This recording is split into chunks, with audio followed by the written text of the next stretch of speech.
Reforging America, The Story of Our Nationhood by Lothrop Stoddard.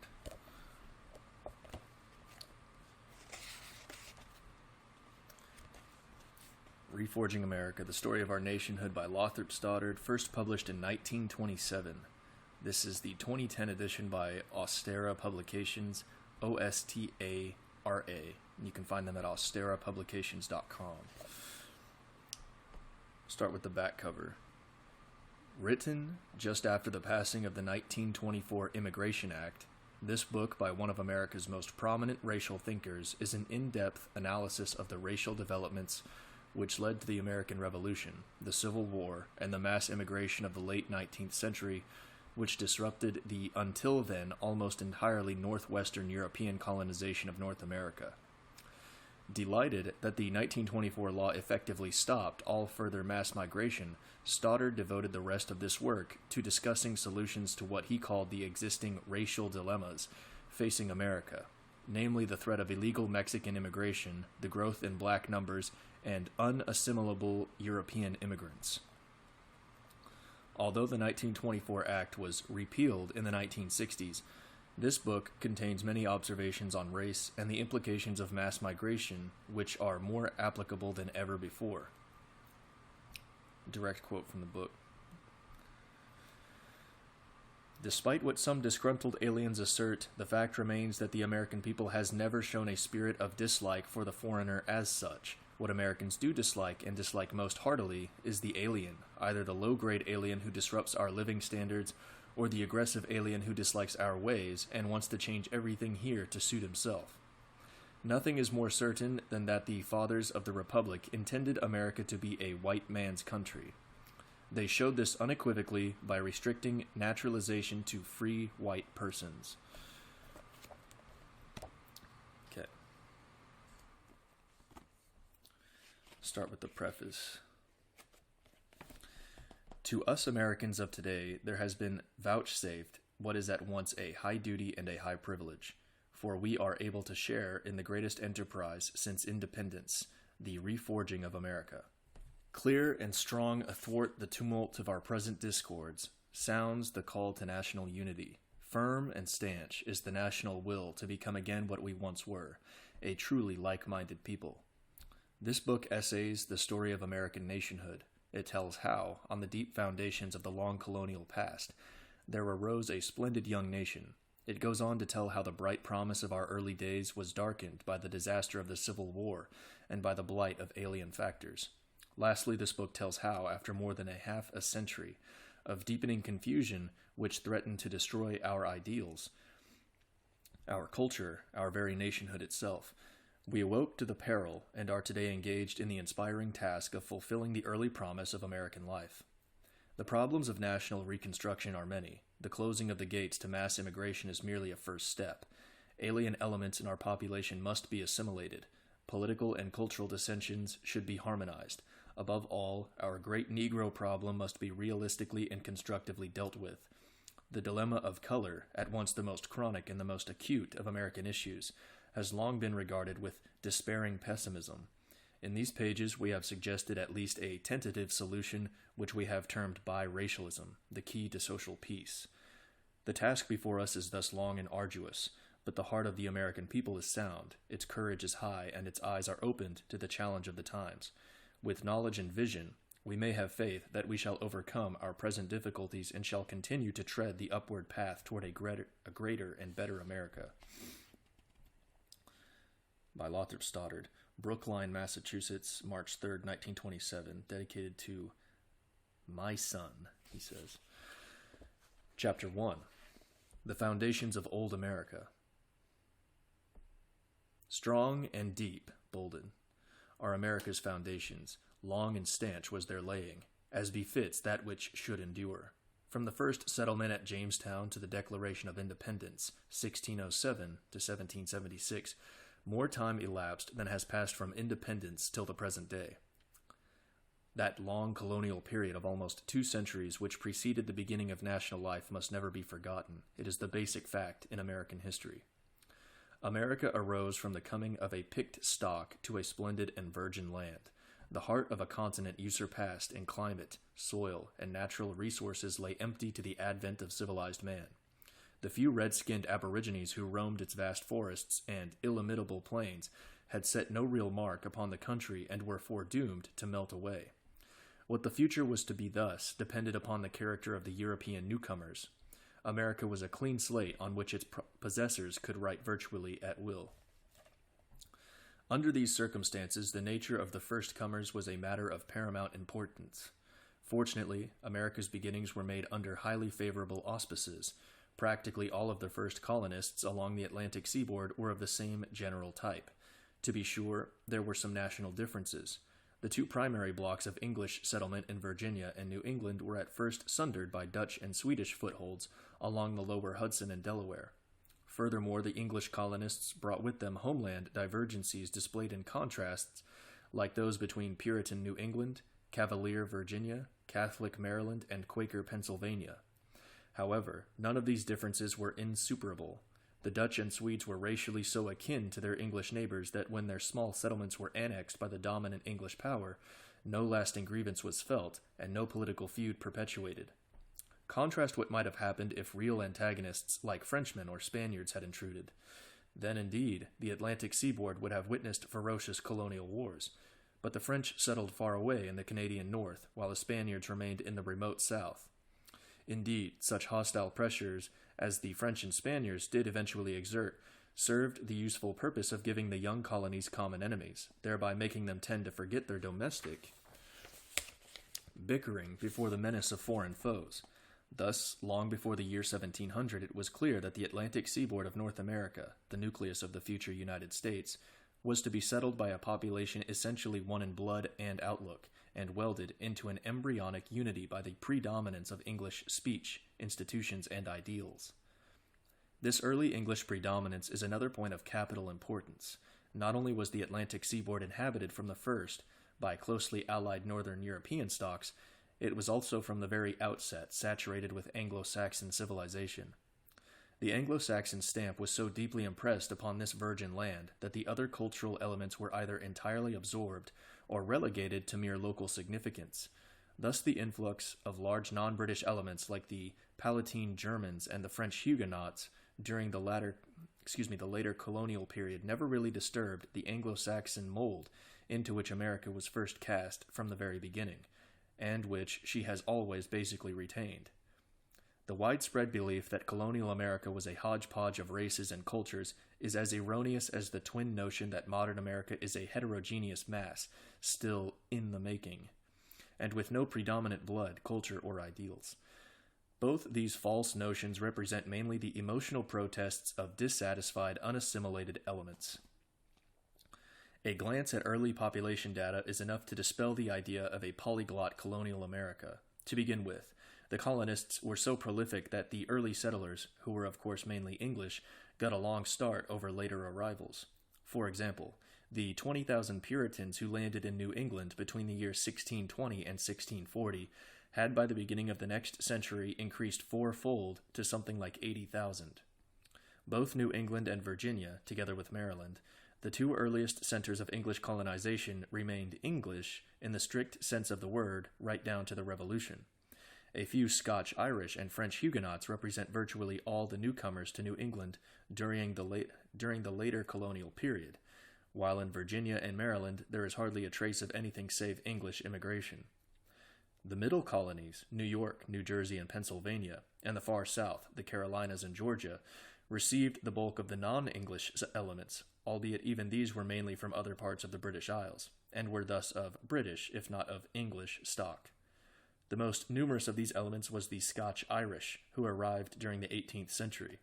These people, mostly of lowland Scotch origin, had been settled by the British Crown in Ulster as a Protestant loyalist garrison to hold the disaffected native Irish in check.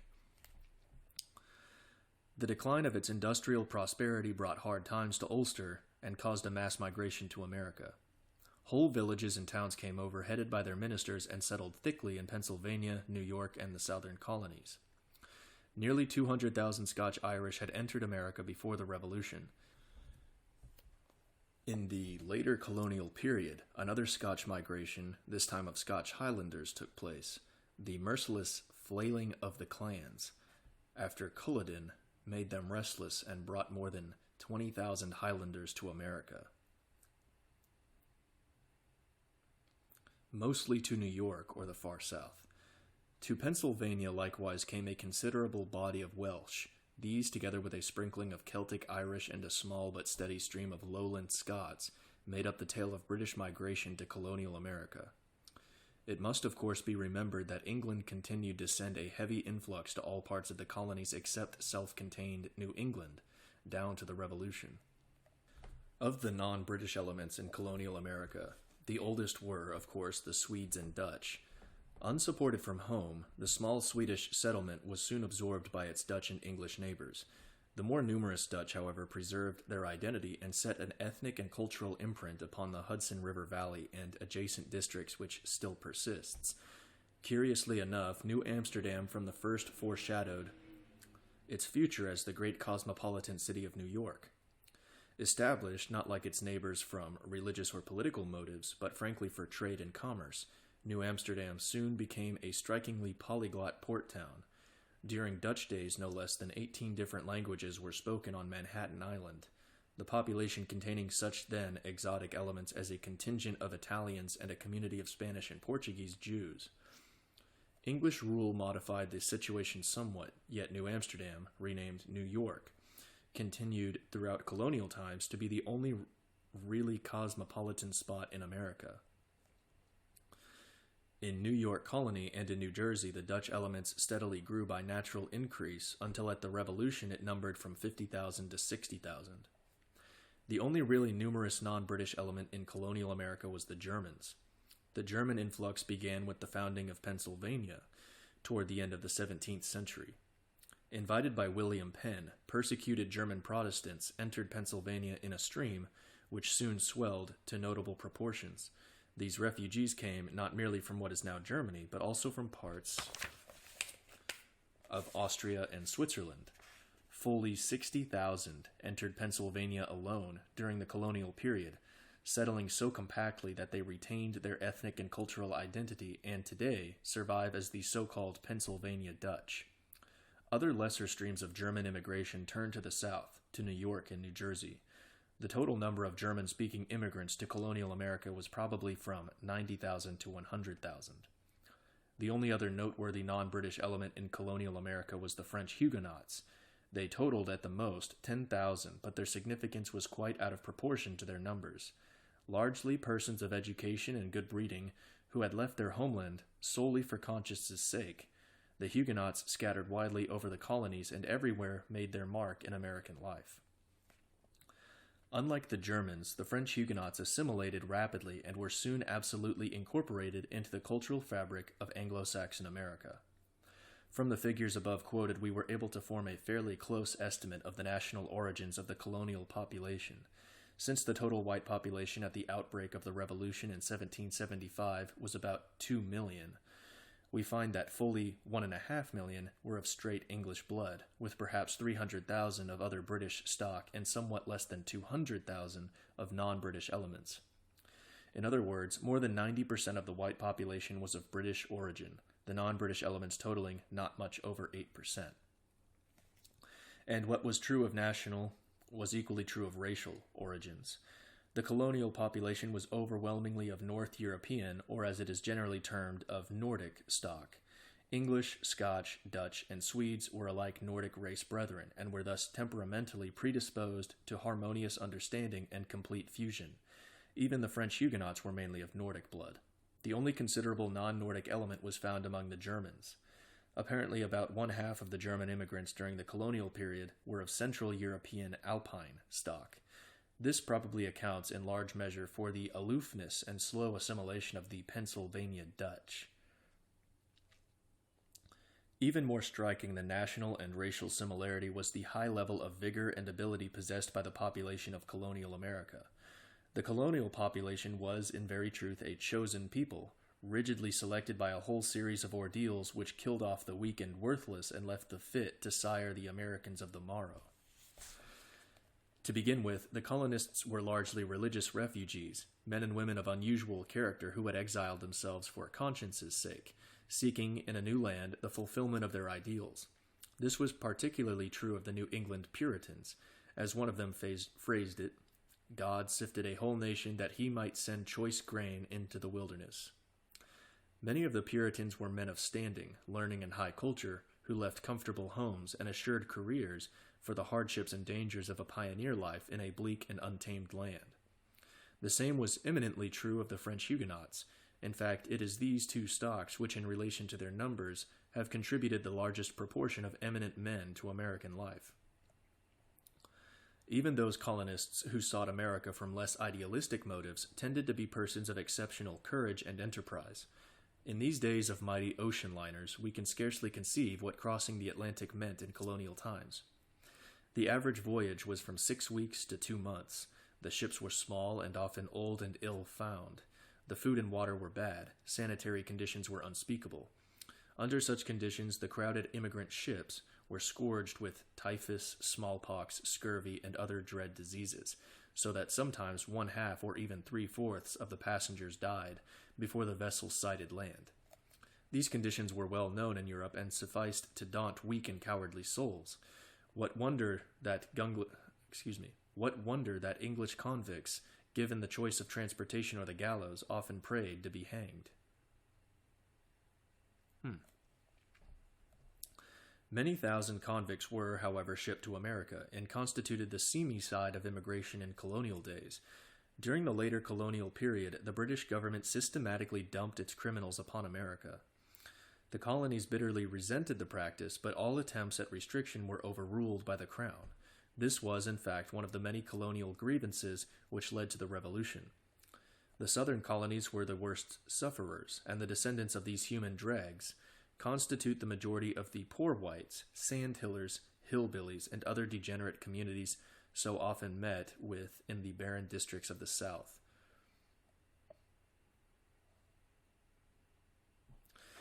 Yet here again, the stern conditions of colonial existence tended to weed out the weak and vicious, so that they bred relatively few of their kind to vex succeeding generations. Life in an untamed wilderness was hard. No sooner had the colonists landed than hardship and disease took another fearful toll.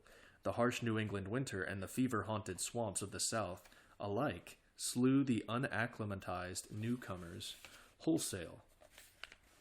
For example, nearly 3/4 of the Mayflower Pilgrims who landed at Plymouth, Massachusetts, were under the sod before the first year was over. While at Jamestown, Virginia, out of 900 persons landed, but 150 remained at the end of the third year. And behind the specters of cold, disease, and famine leered the painted visage of the savage, ready with tomahawk and scalping knife to dispatch the careless and the unwary. The entire process of colonial settlement was, in fact, one continued drastic cycle of eugenic selection. Only the racially fit usually came, and the few unfit who did come were mostly weeded out by the exacting requirements of early American life. More and more, the native-born colonial population became a stock remarkable for courage, initiative, and forceful vitality. America's human foundations had indeed been laid solidly and well. ! Such, in brief, was the makeup of the 2 million white inhabitants of the American colonies on the eve of the Revolution. Remember that these colonial population figures are no mere matters of historic interest. On the contrary, they are of vital importance for our own times. This is so because of the tremendous potential increase of the colonial stock. Planted on the fringe of an empty continent of incalculable possibilities, the colonists, once acclimated, bred with amazing rapidity. Furthermore, from the Revolution until well into the 19th century, few newcomers landed in America. This meant that the pioneer peopling of America right across the continent to the Pacific coast was done almost exclusively by the colonial stock, which thus became the vital basis of nearly every part of the United States. The far-reaching significance of this is surely clear. We have already seen how the early colonists got a long lead over those who arrived later in colonial times. Well, in just the same way the colonial stocks as a whole got a corresponding lead over subsequent immigrants and thus acquired a primacy, political, economic, cultural, and otherwise, of basic importance in the development of American national life. What this means in terms of mere numbers alone becomes evident when we examine a few of the statistical studies made on the basis of the most recent census, that of 1920. The almost incredible potentialities latent in the early colonial stock, especially in its more virile and expansive elements, is shown by the instance of the Mayflower Pilgrims. It has been estimated that the 51 survivors of the Plymouth settlement of the year 1620 had increased by the year 1920 to no less than 85,000 persons. The millions of Yankee stock spread clear across America spring from the 20,000 Puritans who landed in New England between the years 1620 and 1640. Lastly, considering the colonial stock as a whole, we find that it increased from 2 million at the end of the colonial period, 1775, to almost 50 million at the present day, 1927. In other words, the old colonial stock represents nearly one-half of all the white blood in present-day America. The old colonial stock represents nearly one-half of all the white blood in present-day America, and that's in 1927.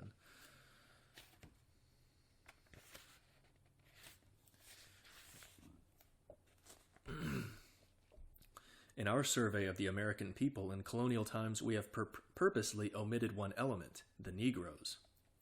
Of course, numerically speaking, the Negroes had, by the later colonial period, become a considerable fraction of the population, numbering as they did nearly 500,000 at the outbreak of the Revolution. 500,000 to 2 million whites.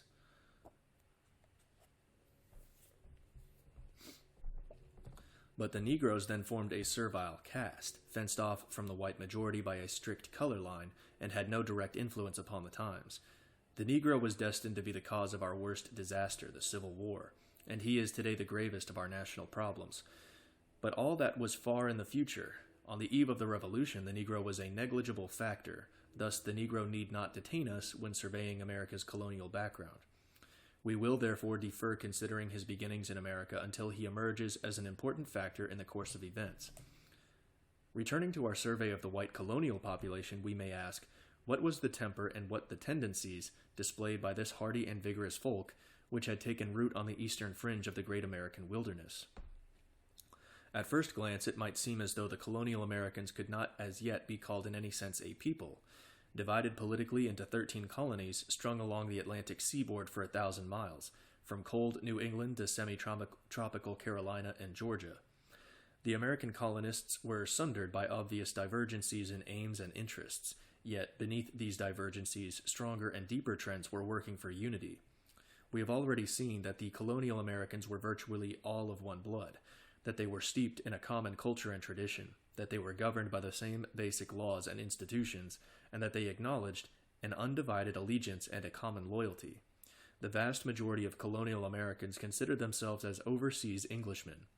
They prided themselves on their English speech, culture, and political liberties, and they felt themselves, in the larger sense, one with that distant motherland back across the ocean, which even the colonial born of 5 or 6 generations always referred to as home. Such were the bonds of union which the colonists had brought with them from the Old World, but the New World contributed others as well. First, the unifying pressure of the wilderness.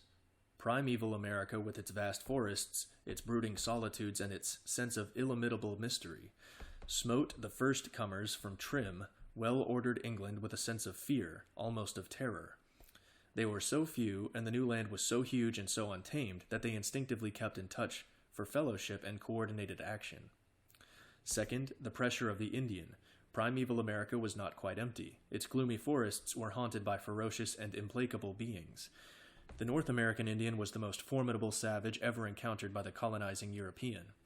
The redskin was a born warrior. From time immemorial, the sparse Indian population, divided into many tribes, had waged fierce internecine war, and had thereby developed a remarkable system of military tactics admirably suited to the country. Too few and too disunited to expel the white invaders, the Indians nevertheless slowed down the white advance and rendered it a difficult and dangerous undertaking. Every gain had to be consolidated, every new district had to be cleared and settled, before the frontier could once more be pushed forward. In all this, the Indian really, albeit unwittingly, aided the formation of American unity by keeping the colonial nucleus relatively compact and preventing the white intruders from spreading out too thin, as might have occurred if the continent had been uninhabited. Furthermore, Indian opposition gave the colonists a common objective, imparted a sense of common loyalty, and put a continuous fighting edge on the colonial temper, which were all helpful in the evolution toward unity and nationhood. These same qualities were at the same time being stimulated in even greater measure by a third unifying factor, the pressure of European rivals. The English colonists along the Atlantic seaboard were not the only Europeans in North America. The Spaniards had long preceded them in the far south, while the French established themselves first in the Canadian north and later at the mouth of the Mississippi. The Spaniard meant little to the English colonists. Save for a few half-hearted raids on the Carolinas and Georgia, the Spaniard never attempted to harass the English in America. The Frenchman, on the contrary, was a great and ever-present peril. Intent on nothing short of the mastery of the continent, the French tirelessly explored the great American hinterland, connected their footholds in Canada and on the lower Mississippi, and threatened to strangle the English in the narrow strip of land between the Appalachian Mountains and the sea. Furthermore, the French succeeded in stirring up the Indians against the English, making the red men more dangerous than before. The upshot was an interminable struggle of implacable ferocity. Both sides instinctively realized that it was a duel to the death. The homelands might suspend their rivalries from time to time, but there was no real peace in America. For almost 150 years the grim struggle went on, until at last the vision of the elder Pitt rallied England to strike a decisive blow for empire. At Quebec, the thrust struck home, and New France went down in hopeless defeat. By the peace of 1763, Britain and her colonies became joint masters of America. The year 1763 marks the logical end of the colonial period. France having been eliminated, what were to be the relations between the triumphant overseas English and the motherland? Certainly things could not remain as they were. The old easygoing days of filial dependence and maternal benevolent indifference were over. Filial? I don't know what that is. Let's give it a Google.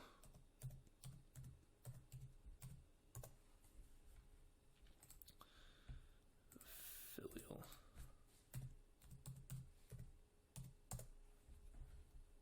Filial. Of or due from a son or daughter. A display of filial affection. Filial. So, the old easygoing days of filial dependence. The son of the new world dependent on its mother of the old world. Filial. That's America's filial dependence to Britain. And maternal, there it is again, benevolent indifference were over. Okay.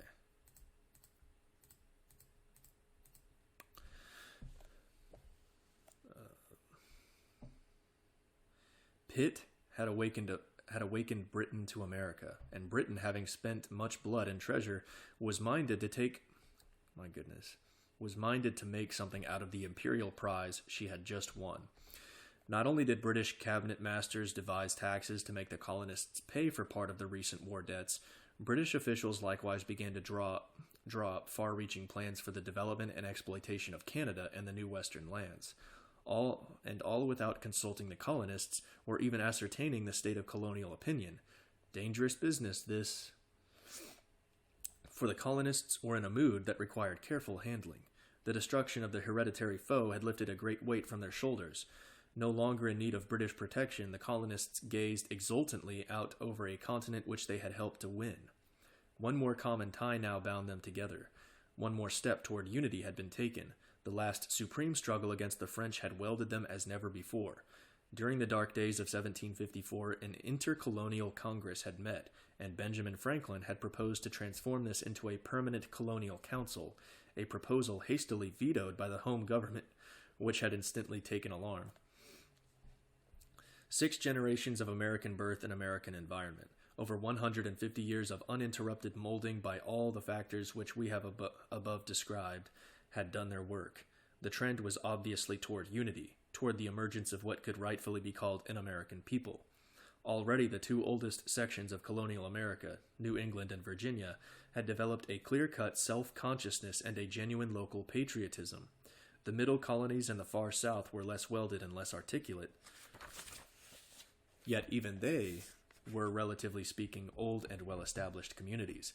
The foundations of colonial America, that older America which evolved so long and so solidly before it was transformed by the storm of the Revolution, had indeed been well laid. A united America was coming. The only question was, what sort of an America was it to be?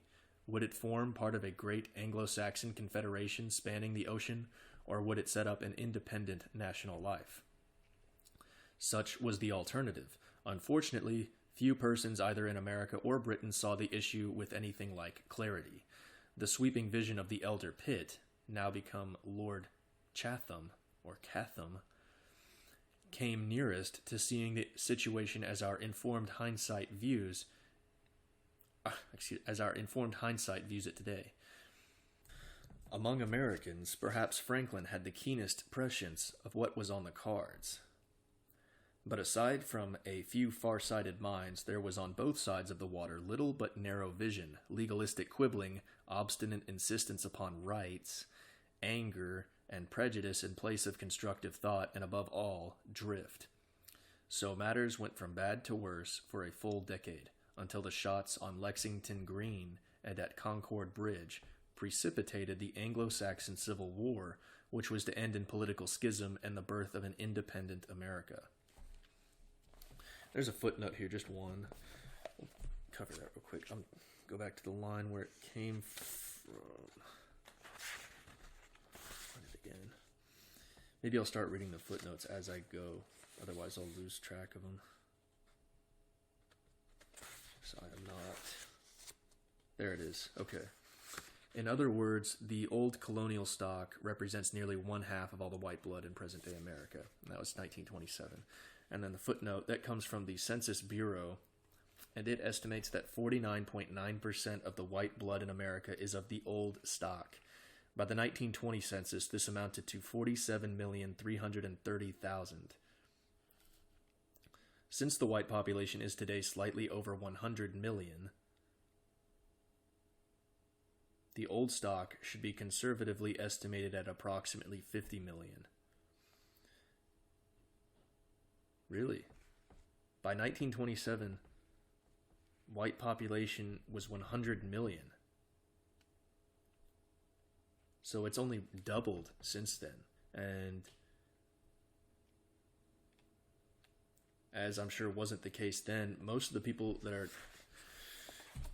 are identify themselves or identified by the state as white have, you see a lot of them, especially where I am, are really just mixed. Got some sort of mudblood in them, one sort or another, and they're called white, or they make up part of the white population, so says the state. But we've only doubled in size since 1927. Interesting. Chapter 2. The beginning of national life. No event in our history is so persistently misunderstood by us Americans as is the Revolution. That the very starting point of our national life is so grossly misapprehended may seem a singular paradox, yet such is undoubtedly the case. Most Americans take the Revolution for granted as a perfectly natural thing. That the American nation was born in convulsions seems to the average American as inevitable as were the birth pangs which attended his own individual entry into the world. Furthermore, the present-day American thinks precious little about the Revolution anyway, regarding it as a bit of almost ancient history which has no practical connection with our own times. Now, this is an extremely unfortunate attitude, for it is wholly untrue. In the first place, the American Revolution was neither natural nor inevitable. Understand, I am speaking of the Revolutionary War, not of the political separation of the colonies from Great Britain. Given the particular circumstances and the general conditions of the time, political separation seems to have been almost, though not quite, unavoidable. But surely we should clearly distinguish between the fact of separation and the manner in which it was brought about. There was no inherent reason why the political connection between the colonies and the motherland should not have been either dissolved peaceably, as was customary in ancient Greece, or at most severed after a virtually bloodless quarrel, as was the case with Portugal and its colony of Brazil. That the two branches of the English folk, as it then was, should have grappled in a supremely bitter internecine war was surely not a normal event, to be expected as part of the natural order of things. Equally erroneous and even more unfortunate is the notion that the revolution is a mere archaic episode of no practical importance for our own times. As a matter of fact, the upheaval of the revolution has profoundly affected the whole course of American history, from the beginning right down to the present day. More than any other one factor, it has molded our political and social thinking, has shaped both our foreign and domestic policies, and is largely responsible alike for our subsequent triumphs and disasters. Indeed, unless we understand the full significance of the revolution, we cannot deal adequately with many of our present-day problems, especially with those pressing problems of national reconstruction to which this book is devoted. Let us then analyze the revolutionary epoch, seeking its deeper significance and ultimate consequences. In the previous chapter, we observed that the expulsion of France from America logically ends the colonial period and ushers in a phase of acute readjustment in the relations between colonies and motherland. The colonies had many grounds for dissatisfaction, some recent, others of long standing.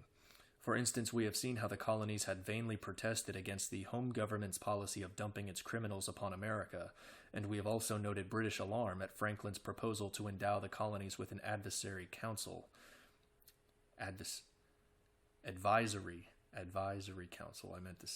the possible forerunner of a colonial parliament. These two British vetoes of colonial aspirations well illustrate the basic British attitude toward colonial America. England regarded her American colonies as possessions, to be treated indulgently, perhaps, yet always in strict subordination to her own interests.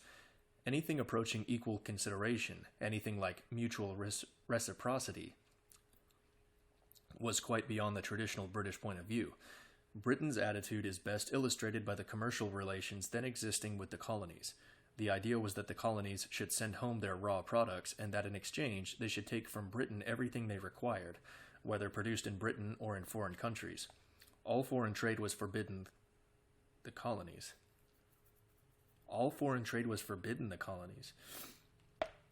Furthermore, manufacturing within the colonies was also prohibited. The colonies were to be kept as a closed preserve for British manufacturers, merchants, and ship owners. Even things which the colonists disliked were forced upon them, if there was a British profit to be made. For example, there had always been a strong colonial opposition to the importation of Negro slaves, and some of the colonies had tried hard to stop the practice, but the slave trade was a lucrative perquisite.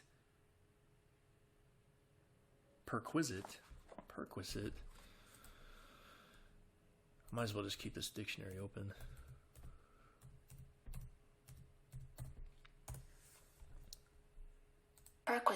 Perquisite, a thing regarded as a special right or privilege enjoyed as a result of one's position. Perquisite. Okay. Special right or privilege enjoyed as a result of one's position. Now where am I? But the slave trade was a lucrative perquisite of the merchants and ship owners of the English port of Bristol. Colonial protests were therefore disregarded, and the Negroes, like the convicts, were dumped wholesale on America. This was bitterly resented by many far-sighted colonists who had a glimpse of the terrible problem which was thus being created. In the original draft of the Declaration of Independence, this formed one of the counts in the indictment justifying the severance of the British political connection. Now let us understand that this British attitude toward the colonies, was the attitude of virtually all Englishmen, even of such outstanding champions of the colonists as Burke and Chatham. Did not Chatham, with all his vision, once assert that the colonies should not be allowed to manufacture so much as a nail or a horseshoe? It is a pity that in considering the Revolution so much emphasis is laid upon the particular incidents which occurred and the formal arguments put forward. These are not the things which really mattered. So prodigious an explosion as the shattering of the Anglo-Saxon world was not caused by revenue stamps or a tax on tea. If those imposts had never been dreamed of, far graver issues, such as the British plans for the exploitation of the Ohio Valley and of Canada, would have surged to the fore. The crisis was, of course, precipitated by a stubborn king and by a short-sighted cabinet ministers, anxious to get some revenue out of America, but a crisis would have arisen somehow within a very few years. The trouble was not George III, nor his henchmen, nor the hotheads of the Boston coffee houses. The real trouble lay in a profound difference between the American and British points of view. The Americans were a virile, determined folk, conscious of their strength, flushed with victory, chafing at outgrown restraints, and resolved on a great future. The British simply had no conception of all this, and if the American attitude had been clearly mirrored before their eyes, it would have stirred most of them to wrathful indignation. Even today, the average stay-at-home Englishman condescends to colonials from the British dominions as to persons not quite his equals. At the time of the Revolution, that feeling was one of mild contempt. Bluff old Dr. Samuel Johnson probably voiced the prevalent British feelings of his time when he termed the American colonists a race of convicts who ought to be content with anything we allow them short of hanging. Given such profound differences of temper and outlook, could the relations between colonies and motherland have been so readjusted as to maintain a harmonious political union? Theoretically, it was perhaps possible. Humanly speaking, it was not. The only way to have really satisfied American aspirations would have been the recognition of the colonists as full-fledged overseas Englishmen and the grant to the United Colonies of something akin to the dominion status today enjoyed by the self-governing parts of the British Empire. Indeed, even a dominion status would probably not have long sufficed, because the American colonies on the eve of the Revolution were relatively much more populous and powerful than any of the dominions are at the present day. The American colonies on the eve of the Revolution were relatively much more populous and powerful than any of the dominions are at the present day. We must remember that in 1775, the American colonies had 2 million white inhabitants, to say nothing of 500,000 Negroes. 1927. Whereas the population of England itself... Oh, not 1927, sorry.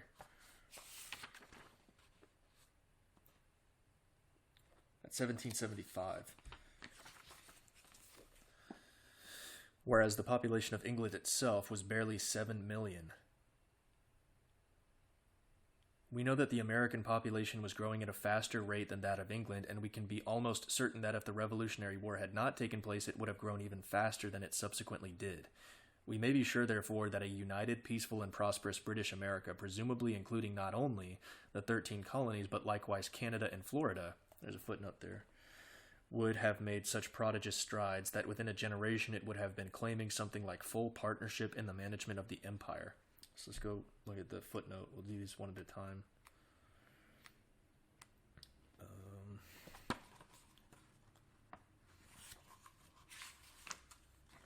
I guess I missed a... Yeah. Footnote 2. Florida was ceded to England by Spain by the peace treaties of 1763. Spain, however, recovered it from England after the American Revolution, ceding it to the United States early in the next century. There you go. Now we ask, could the Dr. Johnsons, could even the Burkes and Cathams have so utterly transformed their temper and outlook as to have come round to any such radically novel point of view? It is scarce believable. We may therefore conclude that political readjustment was impossible and that the separation of the American colonies was inevitable. An independent America was thus certain, but was the revolutionary upheaval which actually occurred also inevitable? The answer is emphatically no! Exclamation point no! Despite their grievances, the colonists felt no hatred of the motherland, no conscious desire even for independence. On the contrary, they considered themselves Englishmen, and they merely claimed that they believed to be their inalienable rights as men of English blood and heirs of the English tradition of ordered liberty. Franklin stated the American position admirably when he was examined before the House of Commons in 1766, at the time of the Stamp Act agitation. Franklin declared emphatically that no one in the colonies, drunk or sober, had ever contemplated independence. But Franklin went on to warn the House that the Americans would maintain their attitude, that nothing could change their opinions, and that unless Britain was prepared to grant their pleas, the only alternative was to reduce the colonies by force. But the use of force meant war, an Anglo-Saxon civil war, and this instantly aroused a large and influential section of British public opinion to alarmed protest. Leading men like Chatham, Burke, and others considered it a monstrous and unnatural contingency to be averted at almost any cost. And on the American side, as we have seen, there was as yet no hatred of England, no conscious desire for independence, and no intention of taking up arms except as a last resort. Here surely were not the makings of the bloody and desperate struggle which was actually to occur. Why then was the trouble not peacefully adjusted? Peaceably, it says. Or why, even after the first shots at Lexington and Concord, did not the influential British Peace Party force an early termination of hostilities which would have left few bitter memories? A dispassionate observer of the situation as it then was, would have probably predicted one or the other of these alternatives, not what did take place. What caused the Revolutionary War, what transformed the Americans from colonists seeking their rights as Englishmen into haters of England, bent on absolute independence, was the malevolent and brutal policy of George III and his ministers. King George, despite his boast of being a true-born Briton, was not really an Englishman. The descendant of despotic German princes, he was himself a despotic German prince, being not only the constitutional king of England, but also the absolute elector of Hanover.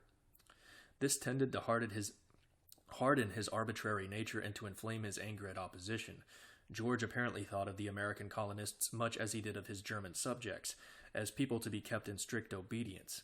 When the colonists broke into open revolt, he proposed to deal with the Americans after Lexington as his own great-uncle, the butcher, Cumberland, had dealt with the Scotch Highlanders after Culloden. And that's what they had talked about early in the first chapter, Culloden. Cumberland had won, and then much of them, 20,000 it was, had been forced to flee to the New World.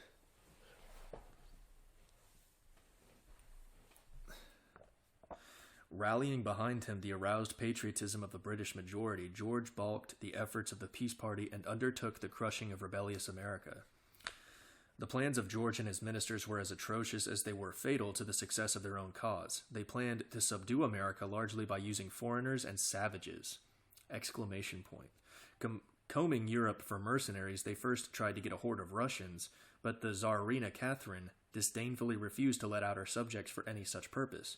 The British government therefore hired some 30,000 Germans from Hesse, albeit Frederick the Great, King of Prussia, showed his contempt by charging a cattle tax for their passage through his dominions.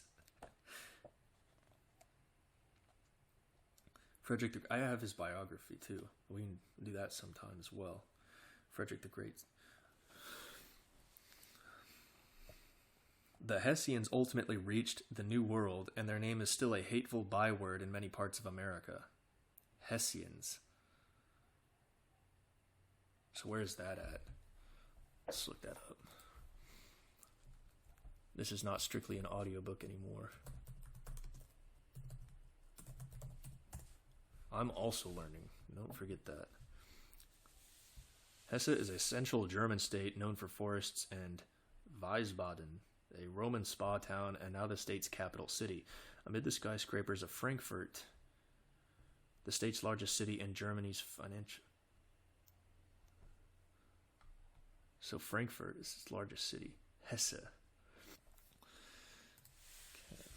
So it's just below Lower Saxony to the east of North Rhine-Westphalia and Rhineland-Palatinate. To the west of Thuringia, or Thuringia. And to the north of Baden-Württemberg. Hesse. Largest city is Frankfurt. Okay.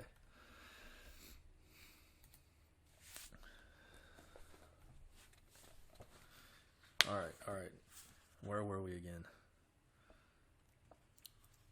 George balked, Peace Party undertook the crushing of rebellious America. Byword. Yet the Hessians were lambs beside the savages. Long before the Hessians arrived, the British authorities were systematically playing the old French game of setting the Indians on the colonists. The game worked, and the whole frontier from New York to Georgia went up in blood and flame, to the usual accompaniments of fiendish torture, rape, and cannibalism. In some instances, British agents actually paid the Indians bounties for rebel scalps, men, women, or children. Lastly, the British actually toyed with the idea of arming the slaves, a project which, if carried out, would have plunged the southern colonies into the unspeakable horrors of servile war. Fortunately, this plan came to naught. These and other acts of the British government showed the colonists what they were in for. Is it any wonder that after more than a year of all this, the revolted colonists ceased to consider themselves as Englishmen, and that on the 4th of July, 1776, they issued the Declaration of Independence, repudiating the British connection forever? The wonder is that they waited so long. Nothing better attests the strength of the ties binding the two branches of the English folk than the reluctance with which they were served. Throughout a year of warfare, the colonists proclaimed themselves to be fighting solely for the redress of grievances and the just rights of Englishmen. It was the British government rather than the colonists who made the breach irreparable. Yet more striking proof of the strong bonds between the colonies and England is revealed by the large number of persons who, despite everything, clung to the motherland. The colonists were far from unanimous in repudiating British allegiance. At the beginning of the Revolution, at least 1/3 of the population was clearly loyal. Though the policy of the British government converted many of them to the patriot cause, the bulk of these loyalists remained true to their convictions and themselves took up arms to aid the British forces in putting down the rebellion. The presence of this large group of loyalists, or Tories, as the patriots dubbed them, adds the final touch of tragedy to the struggle which ensued. From our long perspective of independent national life, we are apt to think of the Revolution almost as a foreign war, waged by a united people against an alien invader. But of course it was nothing of the sort. The Revolution was really a civil war of a most unusual and deplorable character. It was a twofold civil war, first as between the two branches of the English folk, second as between the overseas English themselves. It is this latter aspect which lent the war its incredible bitterness. No colony was without its loyalists, and in some regions, every town, every village, almost every family was cleft asunder. The loyalist strongholds were New York and the far south. In New York, nearly 1/2 of the population were loyalists, and the colony furnished nearly 25,000 fighting Tories to the British forces. In Georgia and South Carolina, the loyalists seem to have been in the majority, and these colonies likewise gave thousands of soldiers to the British cause. As the war went on, the feud between loyalists and patriots grew more implacable. Harried and persecuted by the patriots, the loyalists revenged themselves in the districts under British control, or fleeing to the frontier, joined the Indians and vied with the savages in cruelty. Often when patriots and loyalists met in battle, no mercy was shown on either side. On one or two notable occasions, while the British regulars were freely granted quarter, their Tory auxiliaries were summarily brained or bayoneted. Brained. Does that just mean being shot in the head? No. After 8 long years, the war ended and the United States of America took its place among the nations of the earth. Independence had been won, but the winning had left deep scars. The newborn nation was exhausted and financially bankrupt. The people were restless and embittered. Even before peace was signed, a decision had been taken which, however natural, was to be a heavy loss to American race life. This was the expulsion of the Loyalists. The Loyalists knew what was in store for them, and wherever possible they left with their British friends. Fully 30,000 Loyalists sailed away with the British fleet from New York alone, and other multitudes quitted the southern ports or made their way overland to Canada. The total Loyalist immigration has been estimated at from 60,000 to 70,000. These people were, on the whole, a superior group. Not only did they include many men of prominence and high achievement in colonial America, but they were, by the very nature of the case, persons with the courage and steadfastness to fight and suffer for an ideal. They soon proved the stuff that was in them. Some returned to the homeland, others went to the British West Indies. The bulk of them, about 50,000, settled in Canada. There they were made splendid pioneers. The United Empire Loyalists, as they appropriately called themselves, made Canada British and founded its present prosperity. Their descendants are today the finest element in the Canadian population. The departure of such a group was a heavy loss to American race life. Since the colonial stock has increased over 20-fold, the descendants of the Loyalists, had they remained, would today number at least 1.5 million, and would meanwhile have been giving America many men and women of conscience and ability throughout its national history. The expulsion of the Loyalists was the first serious racial loss which America had suffered. Hitherto it had been receiving superior elements and had parted with practically none. If we add to the Loyalists the many thousands of picked men killed on both sides in the 8 years of fighting, we can form some idea of the human costs of the Revolutionary War to America. The expulsion of the Loyalists is the best proof of the almost incredible passions aroused by the Revolution. Americans were destined to fight another civil war, the Civil War of 1861-65, yet that later struggle, though long and terrible, did not give rise to the implacable and vengeful spirit displayed during and after the Revolution. The Civil War was followed by no general confiscation of property, no wholesale expulsion of the defeated, such as drove the Loyalists, beggared and attainted from America. Had a proscription of the Southern Confederates and their Northern sympathizers, the Copperheads, occurred on the same relative scale as that of the Loyalists, the Civil War exiles would have numbered nearly 1 million. The temper of the victorious North was certainly bitter, and many of its Reconstruction measures were deplorable. Yet in comparison to the Revolution, the aftermath of the Civil War was mild indeed. No punitive confiscation occurred, no general proscription was ordered, and not a single American was exiled. Another footnote.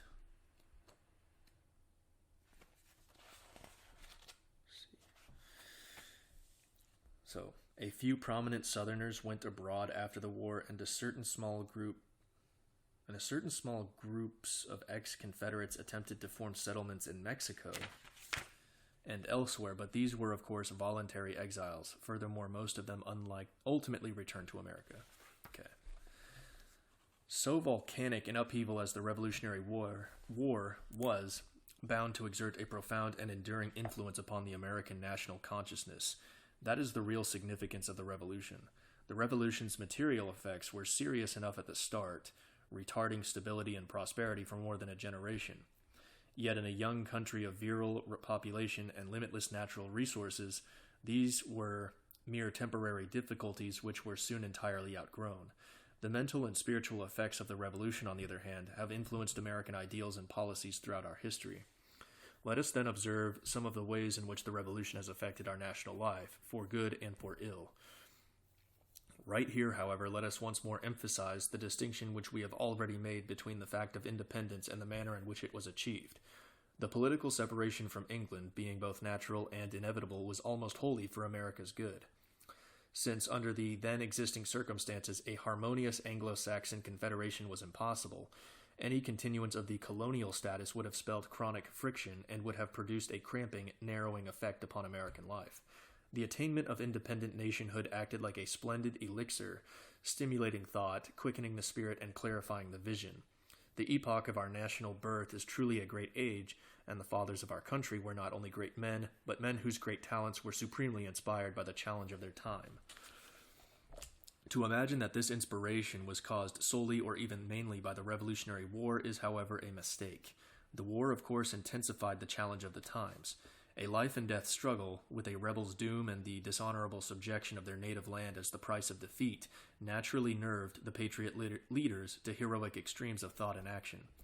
Yet it also tended to becloud even their judgment with passion, and it compelled them to forced decisions which sometimes proved unfortunate. Supposing that war had been averted, the process of separation from England and the tasks of building a new nation would have afforded problems arduous and exciting enough to have stimulated the best energies of America's ablest men. Here again we may confidently affirm that, while the natural and inevitable coming of independence was an unmixed good, I'm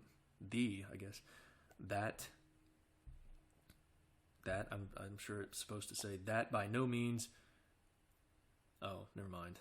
The by no means inevitable upheaval of the Revolution like most unnatural events, bore within itself the germs of future misfortunes. America's revolutionary origin certainly imparted disruptive tendencies to its early political life. The birth of the nation in violent revolution rather than through constitutional evolution inevitably gave a moral sanction to schism, rebellion, and civil strife, which was to furnish ominous precedents to future American malcontents. The revolution gave moral justification to the various threats of secession. North, as well as South, and there's another footnote, the revolution gave moral justification to the various threats of secession, North as well as South, which finally culminated in the Civil War. So, footnote. It is curious to note that the earliest serious talk of possible secession from the Union occurred in New England, which was bitterly opposed to the policy of the federal government during the War of 1812. This seditious feeling culminated in the so-called Hartford Convention of late 1814, but the end of the war shortly afterward quieted New England's grievances, and it soon became one of the strongholds of Unionism.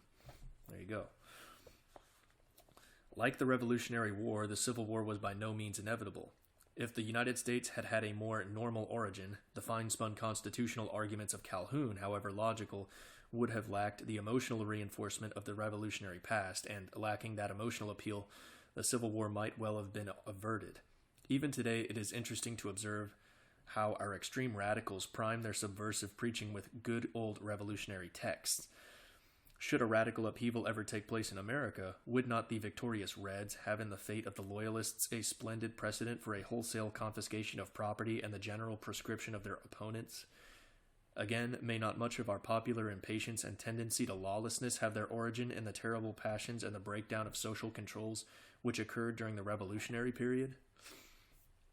When we compare our history with that of Canada or Australia, likewise young commonwealths with similar frontier problems, does it not seem that, in the breach of the Revolution, we may have left behind somewhat of the old English traditions of evolutionary progress and ordered liberty? Certainly, much of their English heritage was, consciously and unconsciously, discarded by our revolutionary forefathers. The sharp sword of war severed more than political ties. Many idealistic and spiritual bonds were sundered as well. We have stressed the tragic episodes and fierce passions of the revolutionary epoch, not to revive bitter memories, but to show that the revolution was as great an upheaval in the realms of thought and emotion as it was on the material plane. Imagine the tremendous overturn of old beliefs and viewpoints that was involved. Picture Washington asserting at the beginning of the war that he abhorred the idea of independence, yet within a year transformed into its standard bearer. To a steadfast, constant soul like Washington's, the emotional wrench of so sudden a shift of fundamental loyalties must have been prodigious indeed.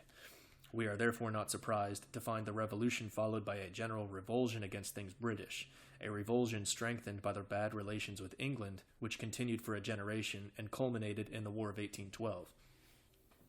Manners and customs recalling the colonial past and dependence on Britain were eschewed. Gentlemen discarded British fashions. The silk coat, the satin breeches, the powdered wig went out of style, and republican simplicity became the order of the day. Democratic and equalitarian tendencies steadily gained ground, stimulated by the French Revolution and hastened by the rapid growth of the ultra-democratic pioneering West. This anti-British bias profoundly influenced the intellectual and idealistic concepts of American nationality. Colonial America was so thoroughly English that, had independence been unaccompanied by the passions of the Revolution, the new nation would almost certainly have desired to develop on a definitely Anglo-Saxon basis. The emotional chasm of the Revolution prevented this. Of course, the emancipated colonists had no intention of renouncing their English speech or the fundamentals of their Anglo-Saxon culture and institutions. Indeed, they could not have done so, even if they had so desired. Nevertheless, their national aspirations trended away from the old Anglo-Saxon basis toward a new basis founded on theoretical and cosmopolitan ideals. This novel trend was bound up with the spread of French radical thought in America. Even before the Revolution, French ideas had begun to influence a few minds, including such leading men as Thomas Jefferson and Patrick Henry. The vital aid which France gave the Americans in the Revolutionary War enormously enhanced the popularity of what were then known as French principles. Their old ideals shaken, the Americans, as men always do under such circumstances, were longing for something to take their place, and the new ideas were seized upon with avidity. Now, what were these imported ideas? They were those proclaimed by Rousseau, Diderot, and the other members of the French encyclopedist school. Their basic tenet was a firm belief in the unbounded virtue of abstract principles. One of the leaders of the French Revolution put the matter in a nutshell when he cried, "With 6 principles I could regenerate mankind." The logical inferences from such a belief are the natural equality of all men, the absence of inborn indifferences between either individuals or races, and the infinite power of laws, institutions, and other environmental factors to mold human beings, regardless of their origin or antecedents. All thanks to the Jew-inspired French Revolution, it seems. Such ideas chimed in admirably with America's post-revolutionary mood. Engaged in the task of building a new nation, our forefathers welcomed philosophical arguments which emphasized the uniqueness of American nationality and its independence of the colonial past. Jefferson stated that the American soil had evolved a new race of men, while Tom Paine asserted, "We have it in our power to begin the world over again. A situation similar to the present hath not happened since the days of Noah. The birthday of a new world is at hand." Of course, we should not overemphasize the immediate effects of this attitude. With characteristic Anglo-Saxon common sense, our forebears did not, like the more logical French, attempt to carry these abstract principles to their ultimate conclusion. The Jacobin rulers of revolutionary France did really try to regenerate the world in fanatical obedience to their theories. The Americans, on the contrary, kept theory and practice in more or less distinct mental compartments, and did not hesitate to sacrifice logic to workability.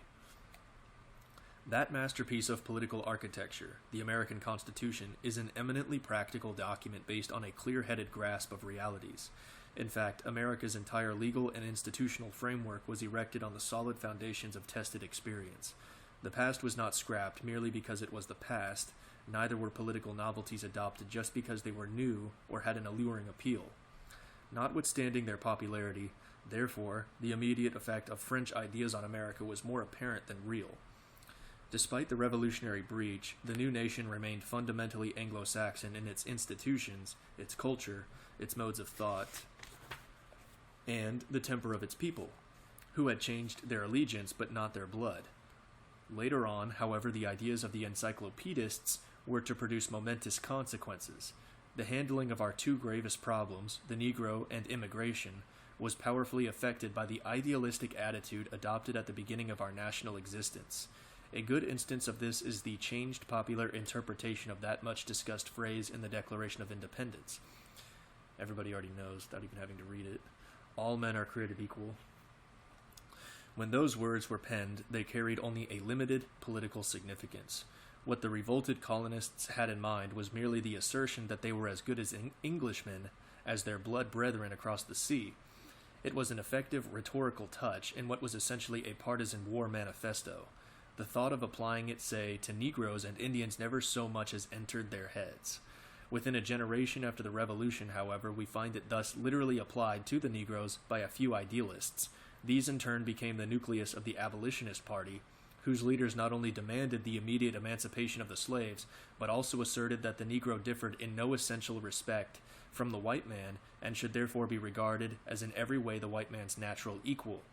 This strong belief in absolute human equality gave the abolitionists their uncompromising fanatical temper, which, in turn, inflamed the fear and anger of the slave-holding South.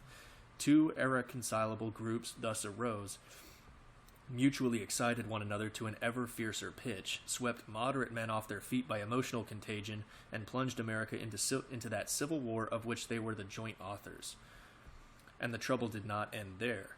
After the war, the radical element in the victorious North, headed by fanatical theorists like Charles Sumner and Thaddeus Stevens, imposed Negro rule on the defeated South and even tried to enforce racial amalgamation. The upshot was a fearful embitterment of race relations and our present color problem, with all its tragic aspects and ominous possibilities. Our modern immigration problem can likewise be traced to the idealistic novelties adopted at the beginning of our national life. At first, it made little practical difference what men thought about immigration because there were almost no immigrants.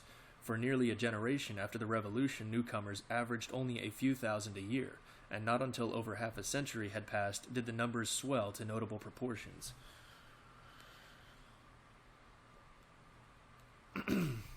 But when immigration did become not only a vast human tide, but also a tide composed more and more of peoples strange in blood and equally strange in outlook and culture, America's acquired ideals prevented a clear-sighted understanding of immigration's full significance.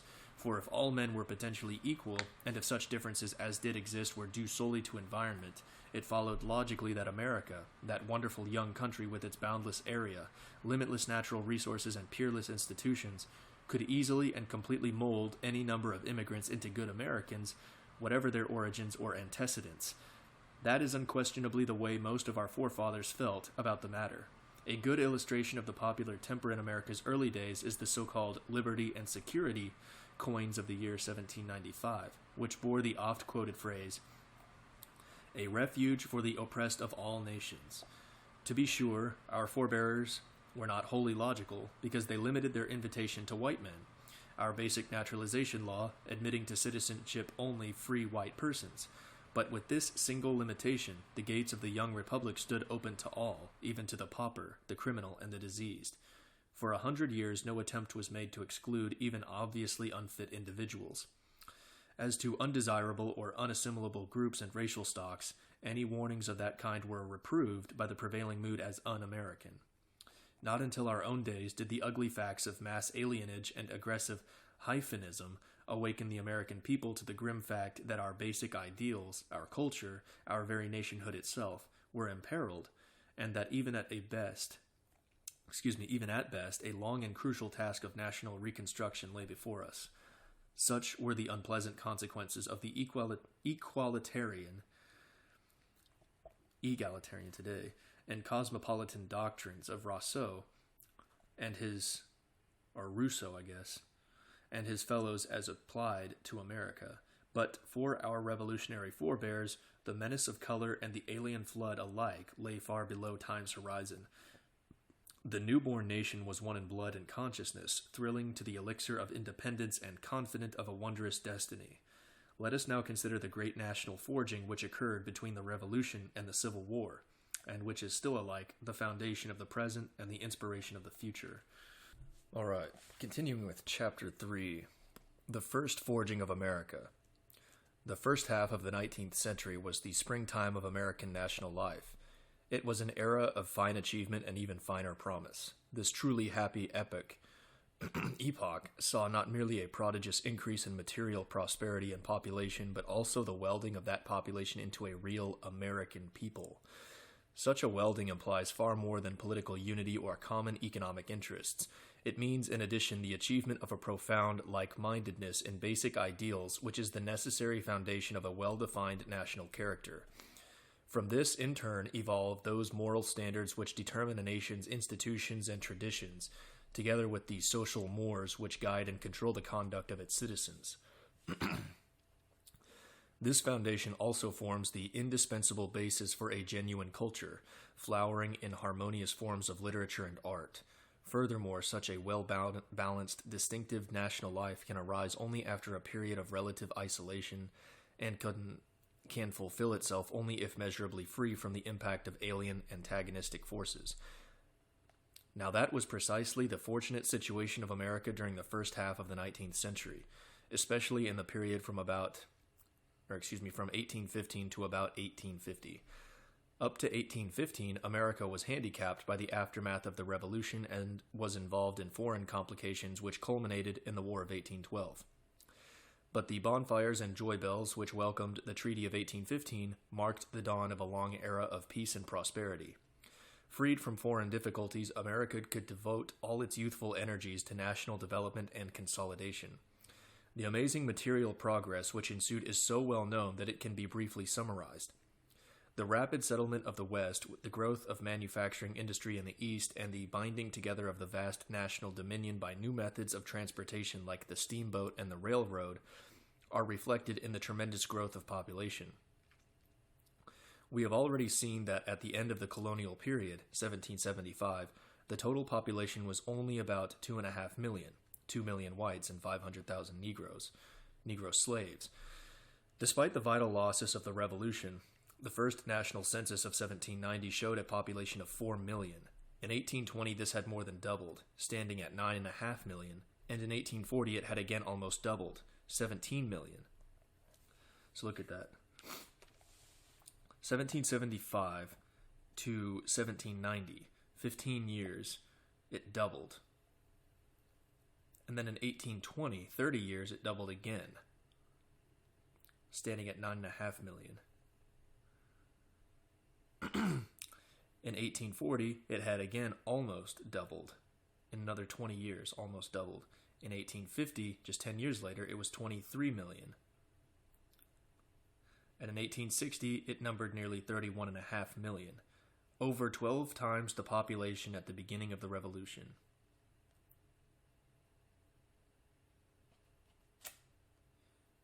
Over 12 times at the beginning of the Revolution, from 1775 to 1860.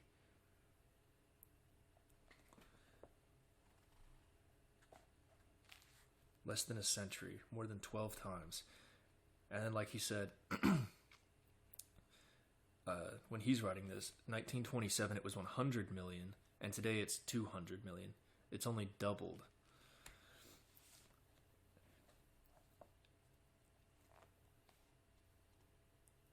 Over almost the same amount of time it took for it to have reached over 12 times its original size, from 1775 to 1860.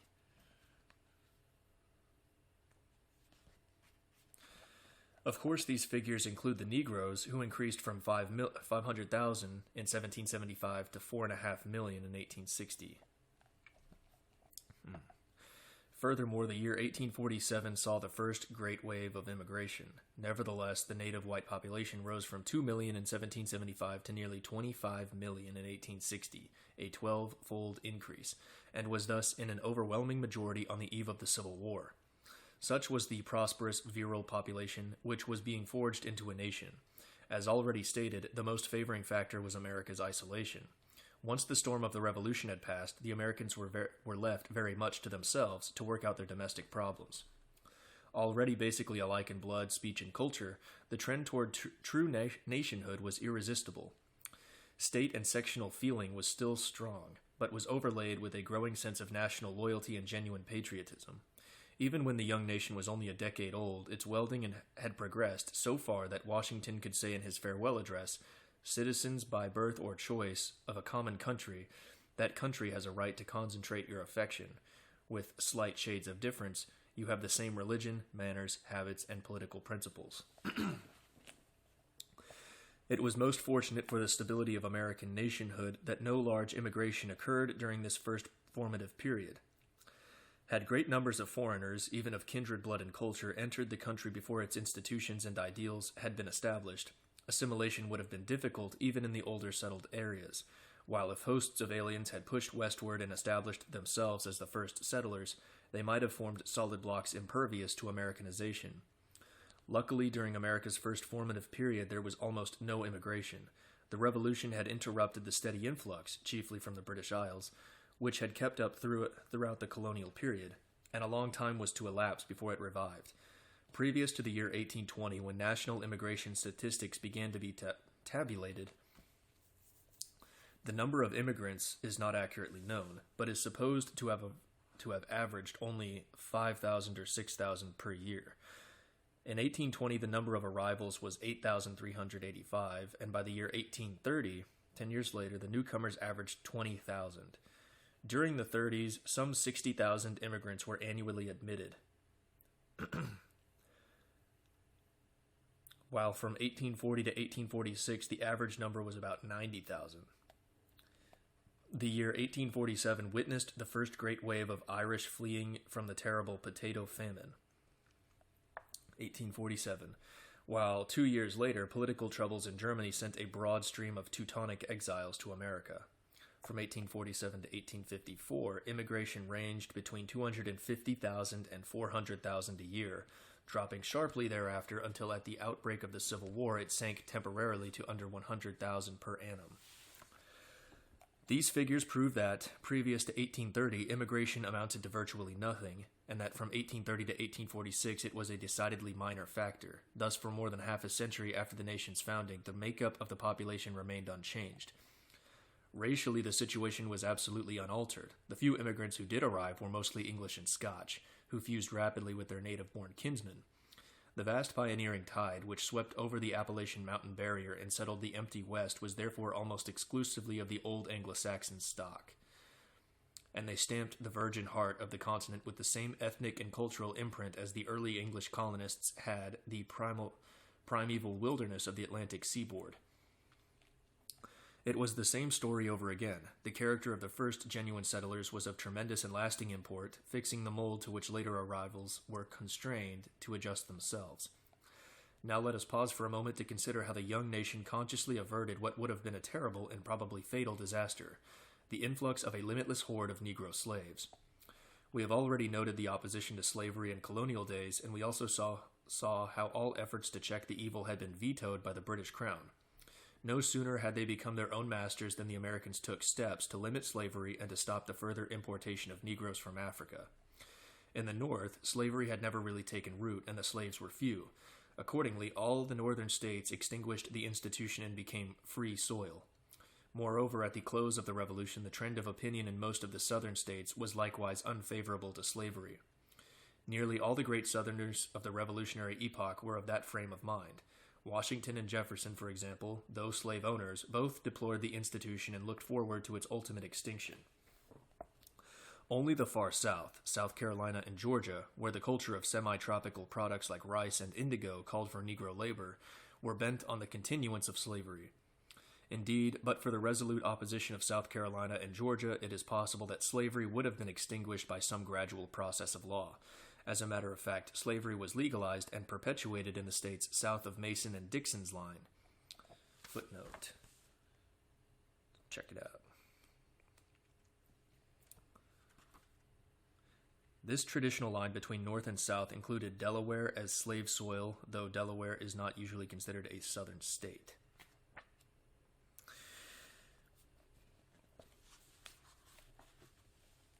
But two measures of capital importance were nevertheless enacted, the effect of which was to restrict slavery to the South and to limit the future increase of the Negro element in America. These measures were the Northwest Ordinance and the constitutional prohibition of the slave trade after the year 1808. Both these measures were enacted in the same year, 1787, that momentous year when the Constitution was drawn up and the federal government established. A moment's reflection on these measures is enough to reveal their tremendous ultimate significance. The Northwest Ordinance was passed to provide a civic basis for the vast region lying north of the Ohio River. In 1787, it was still an Indian-haunted wilderness, but the first ripples of the pioneer tide were already lapping its borders, and within a few decades, the old Northwest was to be transformed into prosperous, populous states of the Union.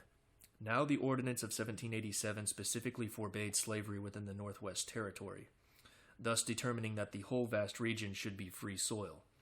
The momentous consequences of this are obvious. The Northwest Territory was settled by people from all parts of the country, including many men from the South.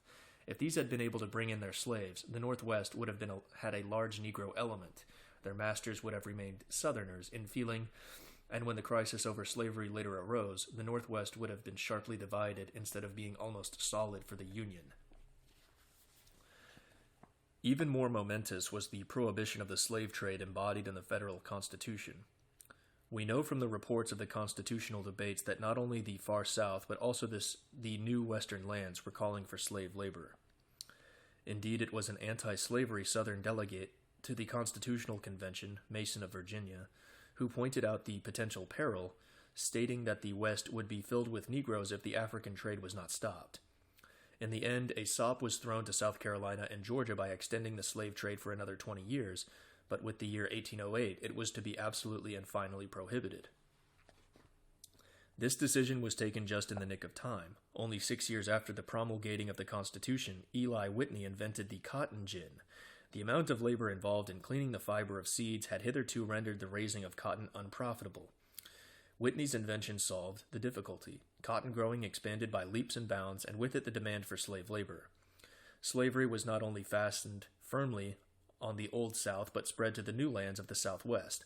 This fresh demand began to be felt just about the time when the prohibition of the slave trade went into effect. The demand could therefore be supplied only from those Negroes already in America. That the domestic supply did not begin to meet the potential demand was shown by the rapid rise in slave prices, which then took place. To be sure, the law was sometimes evaded and a certain number of Negroes were smuggled in, as immigrants are bootlegged in today. However, the number of smuggled Negroes was not sufficient to produce any material effect. Now consider what would happen if the slave trade had not been prohibited. When we remember the vast hordes of Africans shipped during the first half of the 19th century to lesser New World markets like Brazil and Cuba, we may be sure that if the great American market had not been closed, the slave influx would have risen to many millions. The South would have probably become like the West Indies, a land inhabited by a solid Negro population overlaid by a small white aristocracy and a degraded poor white class. This vast black nucleus would ultimately have given even the North a very large Negro element. Indeed, the Negroes might easily have come to form 1/3 or even 1/2 of America's whole population. When we think of what the Negro problem, even in its restricted form, has cost America, we may well shudder to imagine the frightful peril which the fathers of the Republic averted.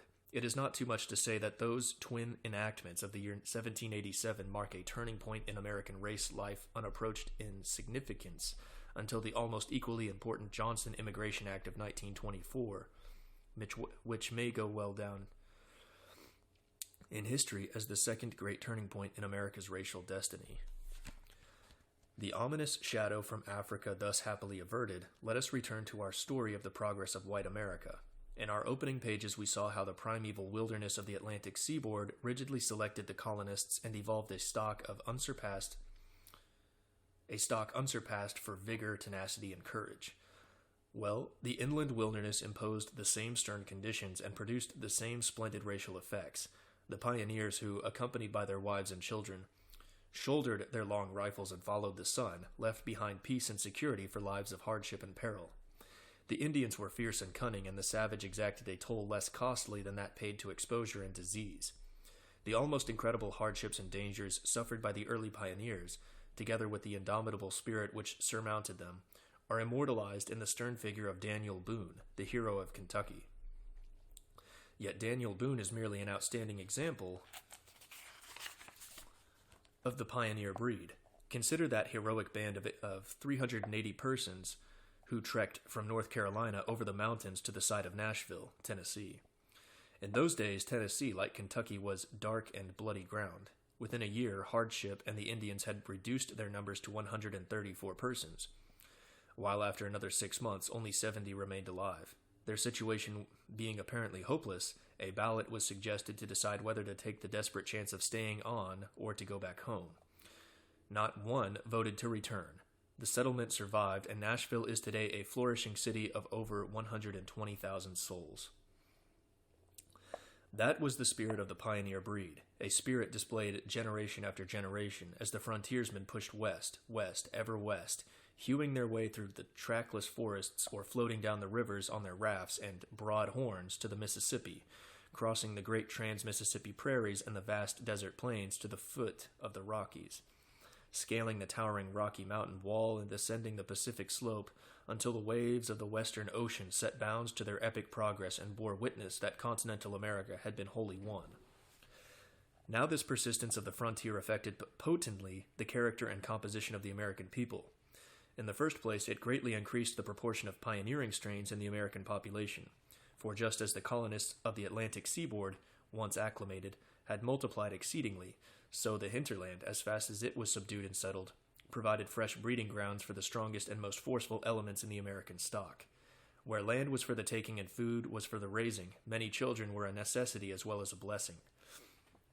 Accordingly, the West became as amazingly prolific as the East was in colonial days. The new lands filled up like magic with a population almost wholly of picked stock. The frontier killed off wholesale, but the men and women who were left were an iron breed, fit to beget a progeny in whom there would be few weaklings.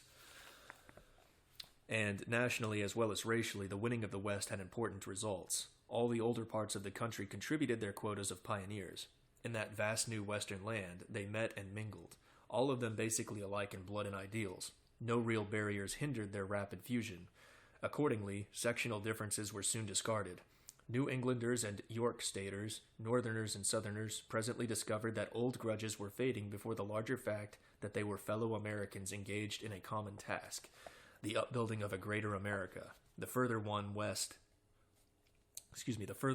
west, the more Eastern sectionalism dwindled and the stronger did the American spirit become. Yet in the East also, sectional feeling was declining. The South alone, cursed by the blight of slavery, was beginning to stand apart. However, until the middle of the 19th century, the South felt itself an integral part of the Union. In those days, few persons even dreamed of the terrible schism which was in store. The first half of the 19th century saw, therefore, the emergence of a real American nation inhabited by a well-defined American race. It was a splendid breed. Medical statistics show the high average physique in both the Northern and the Southern armies during the Civil War, while a recent scientific study of the old stock shows that the Native American of unmixed descent has maintained his physical excellence unimpaired to the present day. And there's a footnote there as well. Too far ahead. This scientific survey was conducted under the auspices of the Smithsonian Institution by its leading anthropologist, Dr. Alice Hrdlicka, Hrdlicka.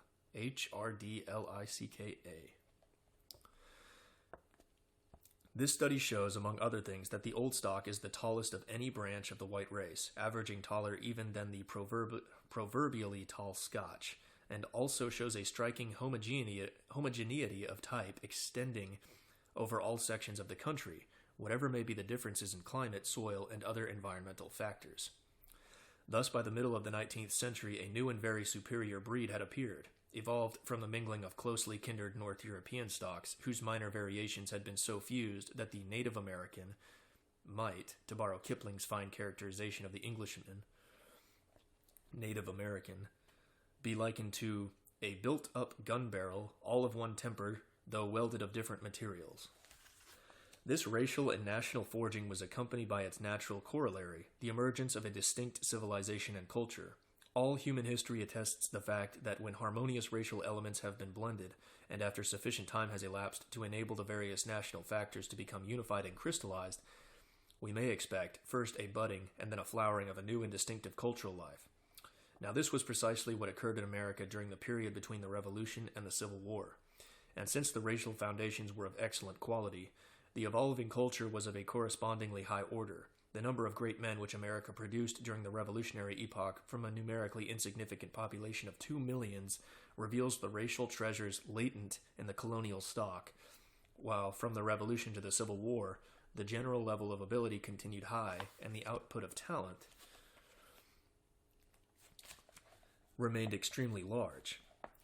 In proportion to our vastly more numerous present population, we can make no such showing today. That old America of our forebears certainly provides an inspiring roster of truly great names in every phase of national life. Statesmen like Washington and Hamilton, jurists like Marshall and Shaw, orators like Clay and Webster, epoch-making inventors like Whitney, Fulton, and McCormick. These are but the outstanding figures in a great array of talent displayed in the upbuilding of the nation. Even more surprising is the showing made in literary and intellectual fields. The arts and sciences inevitably took longer to develop in a new country because much time is needed to evolve the standards, traditions, and culture groups which are the indispensable prerequisites of truly great production along these lines. That America developed so many literary lights in its first national epoch proves the amount of intellectual and artistic ability latent in the old stock. The early New York group, headed by Washington Irving, Cooper, and Bryant, the remarkable efflorescence in New England, yielding a whole galaxy of names like Lowell, Emerson, Longfellow, Whittier, Holmes, Hawthorne, Prescott, Motley, Parkman, and certain notable figures less identified with any group or section, such as Poe, Walt Whitman, and Bret Harte, all point conclusively to a wonderful cultural flowering which was clearly on the way. For we must not forget that those early literary achievements, fine though they intrinsically were, should be regarded as merely the first budding of what normally would have been a sustained cultural flowering, if the unfolding blossoms had not been blasted by the fires of civil war and the blight of alien factors. By the year 1850, then, America was nationally and racially forged, and apparently stood on the threshold of a long, normal, and glorious evolution. Yet already the first waves of the immigrant tide were beating on its shores, while a harsh note of domestic discord broke the national harmony, a discord significantly caused by the one really alien, unassimilable racial element, the Negro, which America then contained. Down the long vista of the vanished years, we may look back with a sigh of regret to that bright dawning whose promised noontide never came. The old America of our forefathers was fated to pass away in the storms of civil strife and in a deluge of alien forces. The work of centuries was in large part undone, and we Americans of today are faced by problems of national reconstruction which may well require generations of sustained and unremitting effort. Yet old America has bequeathed to us an infinitely precious heritage and inspiration. In our veins still flows abundantly the old blood, with its inborn energy, resourcefulness, and high idealism. In our hearts still dwells the memory of that bygone time when Americans lived, and thought and felt as one, when beneath the minor diversities of the crude yet virile West, the cultured East, and the gracious South, there yet existed a profound like-mindedness in basic aims and ideals, enabling men to perfect a stable social order and to evolve a harmonious civilization.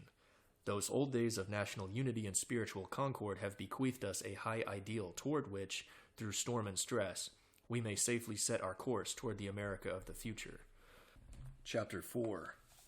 The Schism of the Civil War. The Civil War is the supreme disaster of American history. This titanic struggle dealt the nation wounds from which it has never recovered. Indeed, the blow was, in a sense, mortal, because it shattered the original pattern of our national life beyond repair. Though the vanquished Confederacy suffered the heavier material loss, the idealistic and spiritual losses of the victorious North were even graver than those of the defeated South. When the war ended, the best part of that old America whose forging we described in preceding pages had passed away, and the America which emerged from the Holocaust was an America maimed in soul as well as in body. An America whose spiritual uncertainty and idealistic impoverishment might be concealed but could not be remedied by the prodigious material expansion which was to ensue.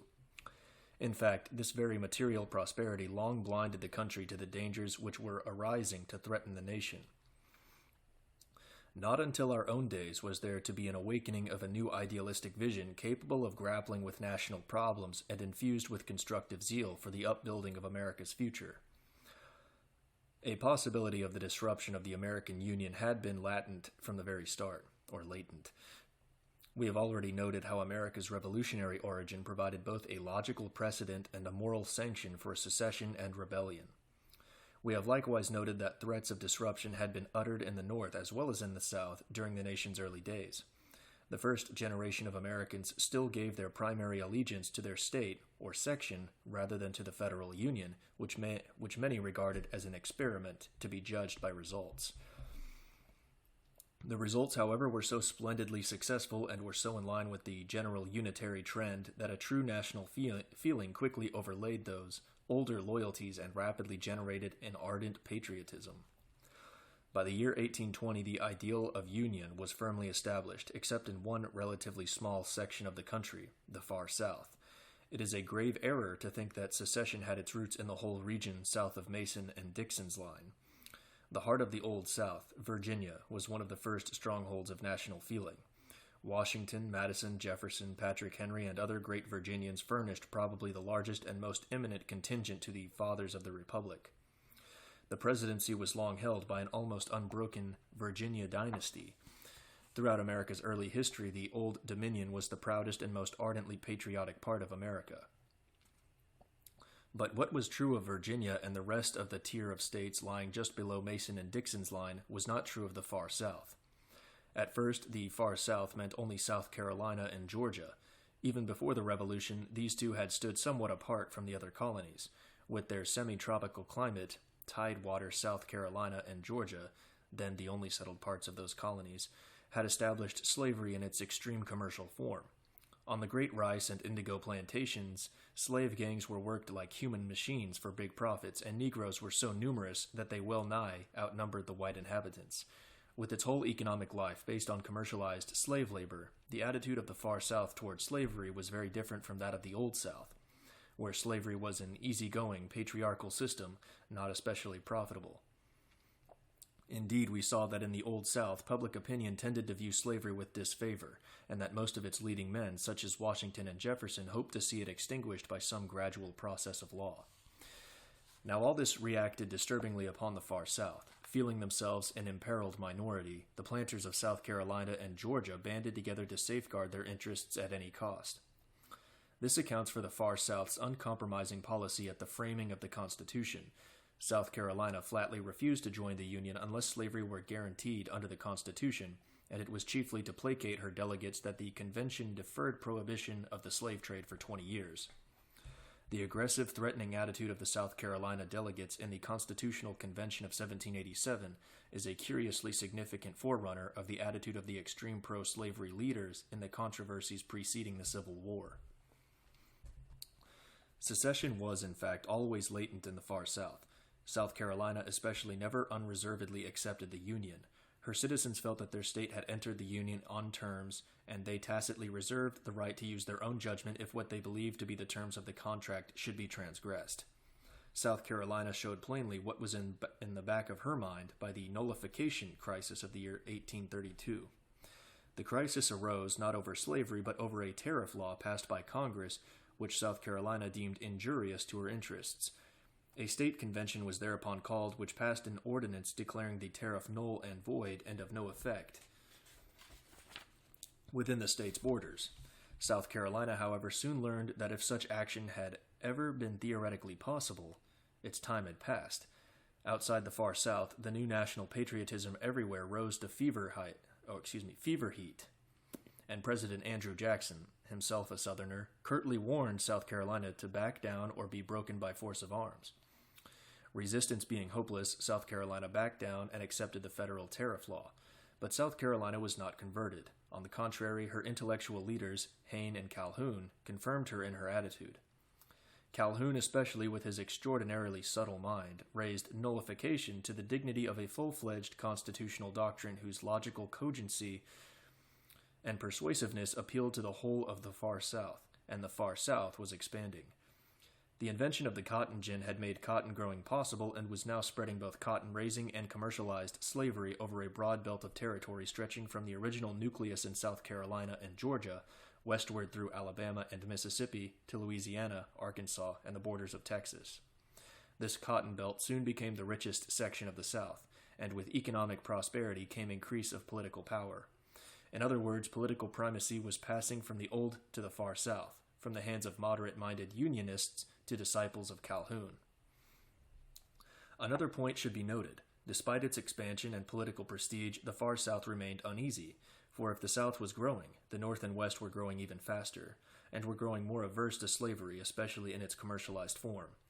It was the old story over again. Just as the South Carolina delegates had threatened and bargained in the Constitutional Convention of 1787, so the far South, dragging with it the reluctant Old South, threatened and bargained in the councils of the nation.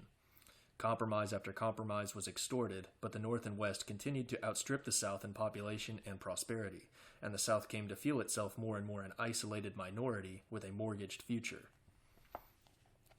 Even so, anything like civil war seemed for a long time improbable. Most Southerners, like most Northerners, abhorred the very idea of disruption, and old-line Northern and Southern leaders such as Webster and Clay joined hands in upholding the Union they so loved. But two extreme factions were now in the field, who were ready for almost anything. The aggressive tactics of the far South were countered by the equally aggressive tactics of the abolitionists of the North, who demanded the immediate extinction of slavery, derided its constitutional status, denounced all Southerners as inhuman monsters, and lastly asserted the principle of absolute race equality. Such fanatical and indiscriminate attacks drove the Southern moderates into the arms of the extremists, who now saw safety only by abandoning compromise and demanding that the whole United States be made slave soil. The denunciations of abolitionist fanatics were answered by taunting boasts like that of the famous Southern fire eater who swore that he would soon call the roll of his slaves from Bunker Hill. So matters went from bad to worse until Lincoln's election in 1860 gave the signal for secession and civil war. Yet it was not the whole South which seceded. Once again, let us note the important fact that secession was primarily the work of the far South. The three arch plotters of secession, for example, were all from that section. Footnote. The three outstanding personalities of the early secessionist movement were Jefferson Davis of Mississippi, immediately elected President of the Confederate States, Alexander H. Stephens of Georgia, Vice President of the Confederacy, and Robert Toombs, also of Georgia. And the first Confederate capital was Montgomery, Alabama, not Richmond, Virginia. Oh, another footnote. Logically enough, the first shots of the Civil War were fired by South Carolina state troops against the federal garrison of Fort Sumter in the harbor of Charleston, South Carolina. Okay.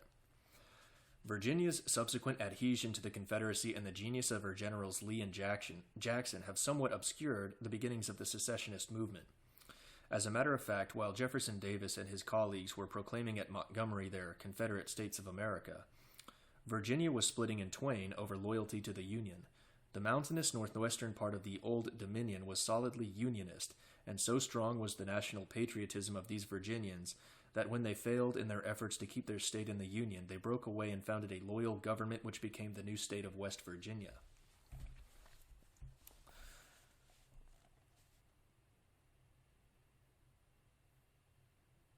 Wow.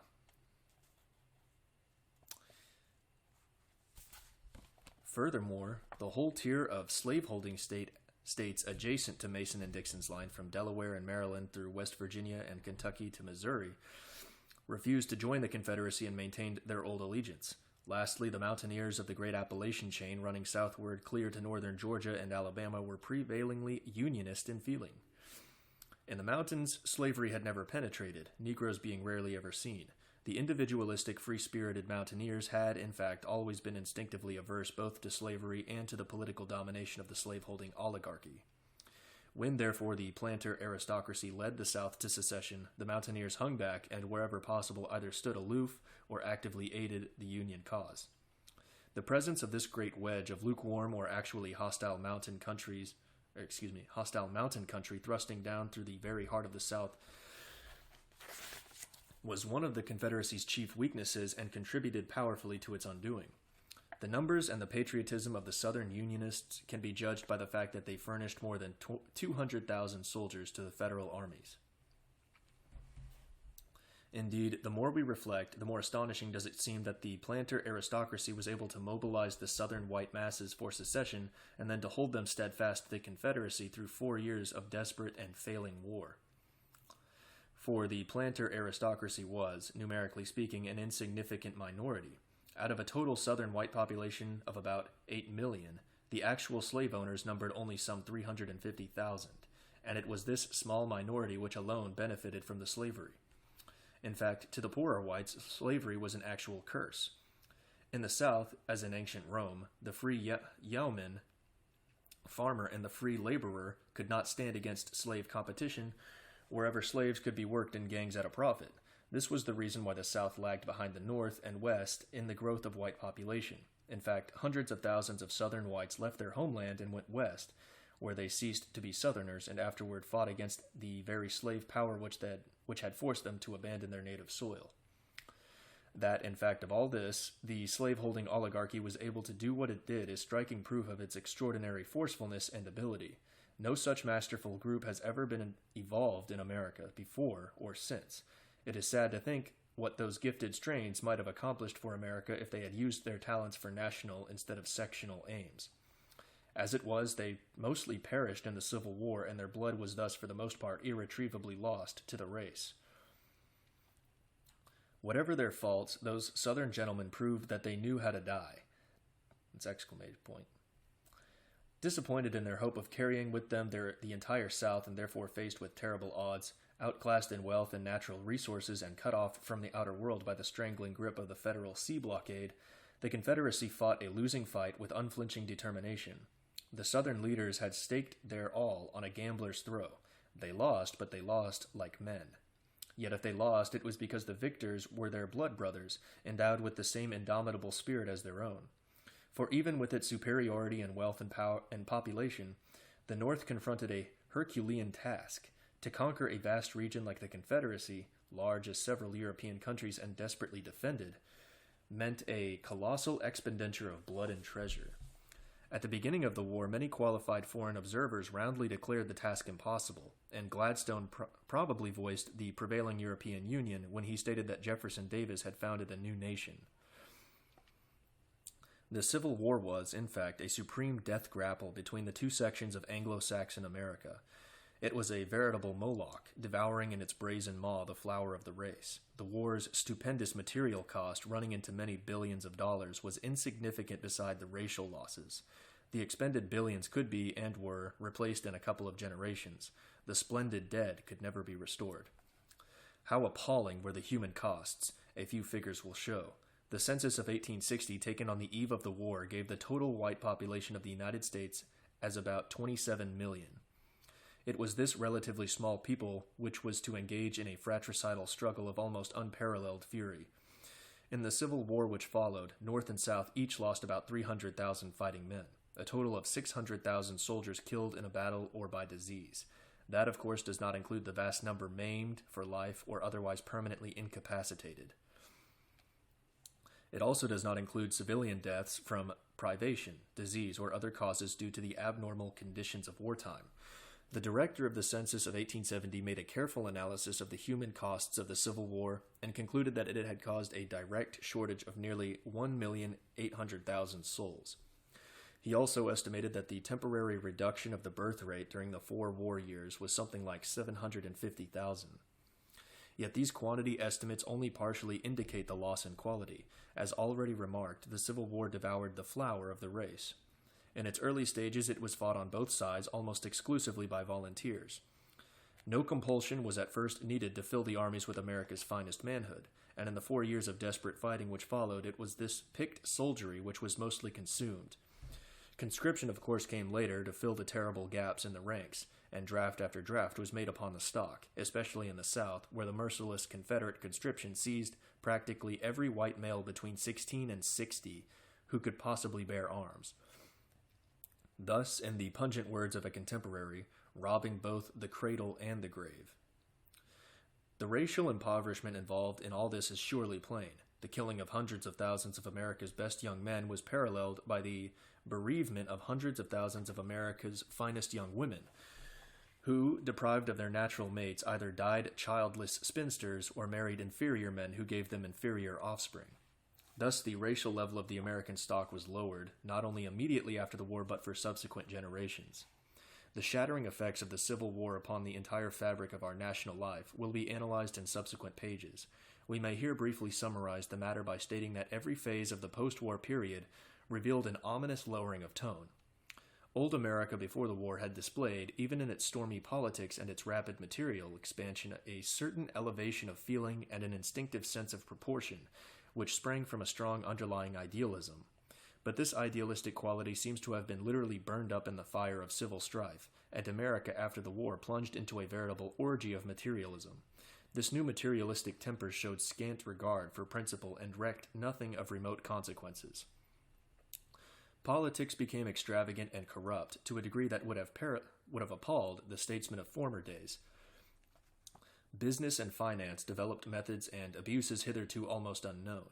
The ruthless, selfish, short-sighted temper of the times was shown in national policies as diverse as Southern Reconstruction, that's in tweezers, the wasteful exploitation of natural resources, and the encouragement of mass immigration for cheap and ignorant labor.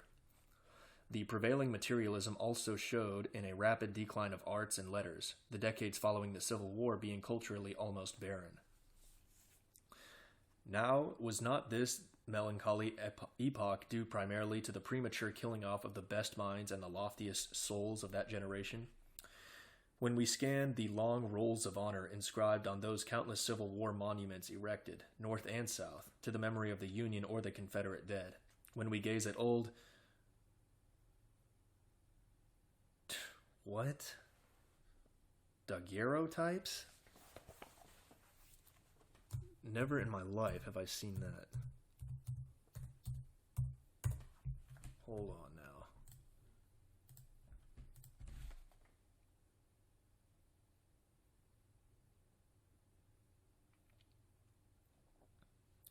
daguerreotypes.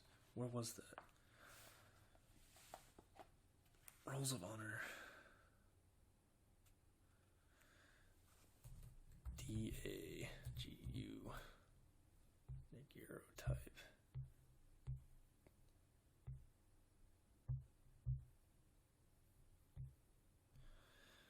The daguerreotype. I don't know if I'm even pronouncing that right.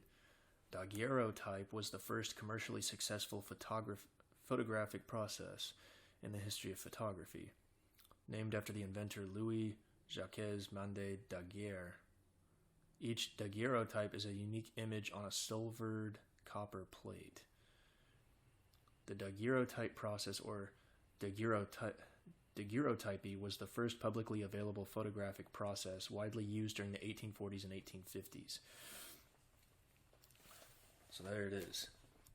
When we gaze at old daguerreotypes and faded photographs of soldier boys with wonderful young faces, and then read below the curt announcement, killed at Antietam, or at Gettysburg, or the Wilderness, or Cold Harbor, when we ponder these things, I say, we must ask ourselves whether, if those glorious boys had been spared to take their rightful place as the leaders of their generation, they would not have furnished precisely that constructive vision which would have averted the errors and evils that were in store. And that concludes chapter 4.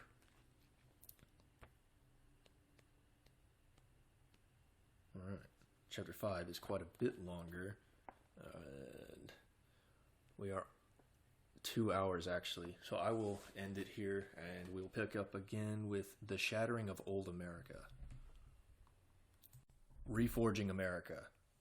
The Story of Our Nationhood by Lothrop Stoddard. Chapter 5. The Shattering of Old America. When Grant and Lee held their memorable conversation at Appomattox Courthouse in April 1865, the omens betokened swiftly clearing skies. The early southern spring seemed to be nature's promise that the long winter of Civil War was indeed over. Never did a conqueror show more courteous magnanimity for a beaten yet heroic foe. Every effort was made to spare the feelings of the vanquished. The ragged, starving remnants of the Army of Northern Virginia were fed, cared for, and sent home on honorable parole. The Confederate soldiers were even allowed to take along the horses and mules to help them in their plowing. That last homely touch of Grant's emphasizes his more famous phrase, "Let us have peace." My little buddy, my new buddy just hopped up on the couch with me.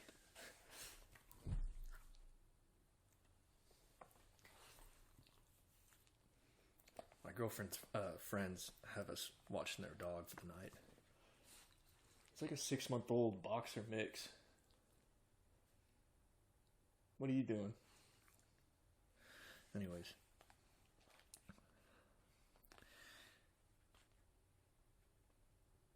And behind Grant stood Abraham Lincoln, who, through the long war years, had never once lost sight of his greater task, the reforging of the American people, as well as the rewelding of the Federal Union. And now his chance had come to bind up the nation's wounds. How Lincoln's heart must have leaped at the thought. The great heart, that great heart, which then had only 6 days more to beat before it was to be forever stilled. Lincoln's assassination by the half-crazed Booth was one of the most terrific blows which a malevolent fate ever dealt a nation. Yet at first, the full magnitude of the disaster was not seen. The new president, Andrew Johnson, after a characteristic outburst of rage, set himself loyally to carry out Lincoln's policy of reconciliation.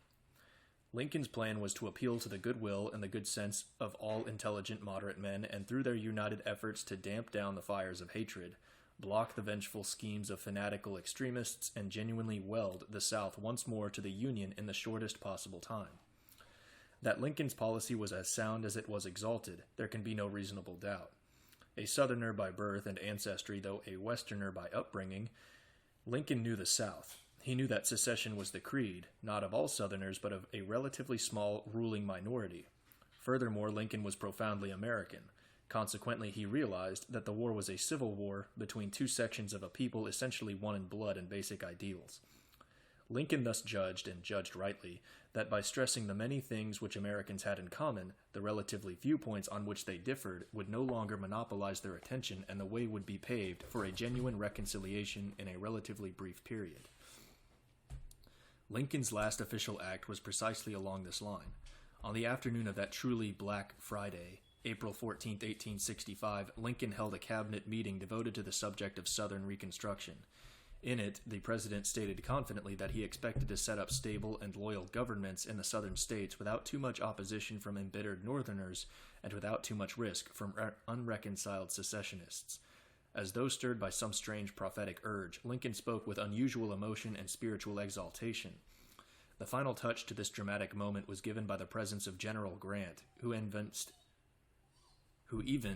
full concurrence with the president's ideas. It was from this last cabinet meeting that Lincoln went forth to join a happy theater party and to encounter death. It is literally maddening to look back and think how the bullet of a crazy fanatic bedeviled the course of American history. Lincoln and Grant, the idols of the victorious North, had a wonderful opportunity to work something akin to a miracle. The nation was just emerging from a terrible war and was full of hatred, vengefulness, and all the other passions aroused by such a struggle. But there was also a sense of profound relief and solemn thankfulness at deliverance from the awful ordeal. She must be home. This is why I don't want a dog.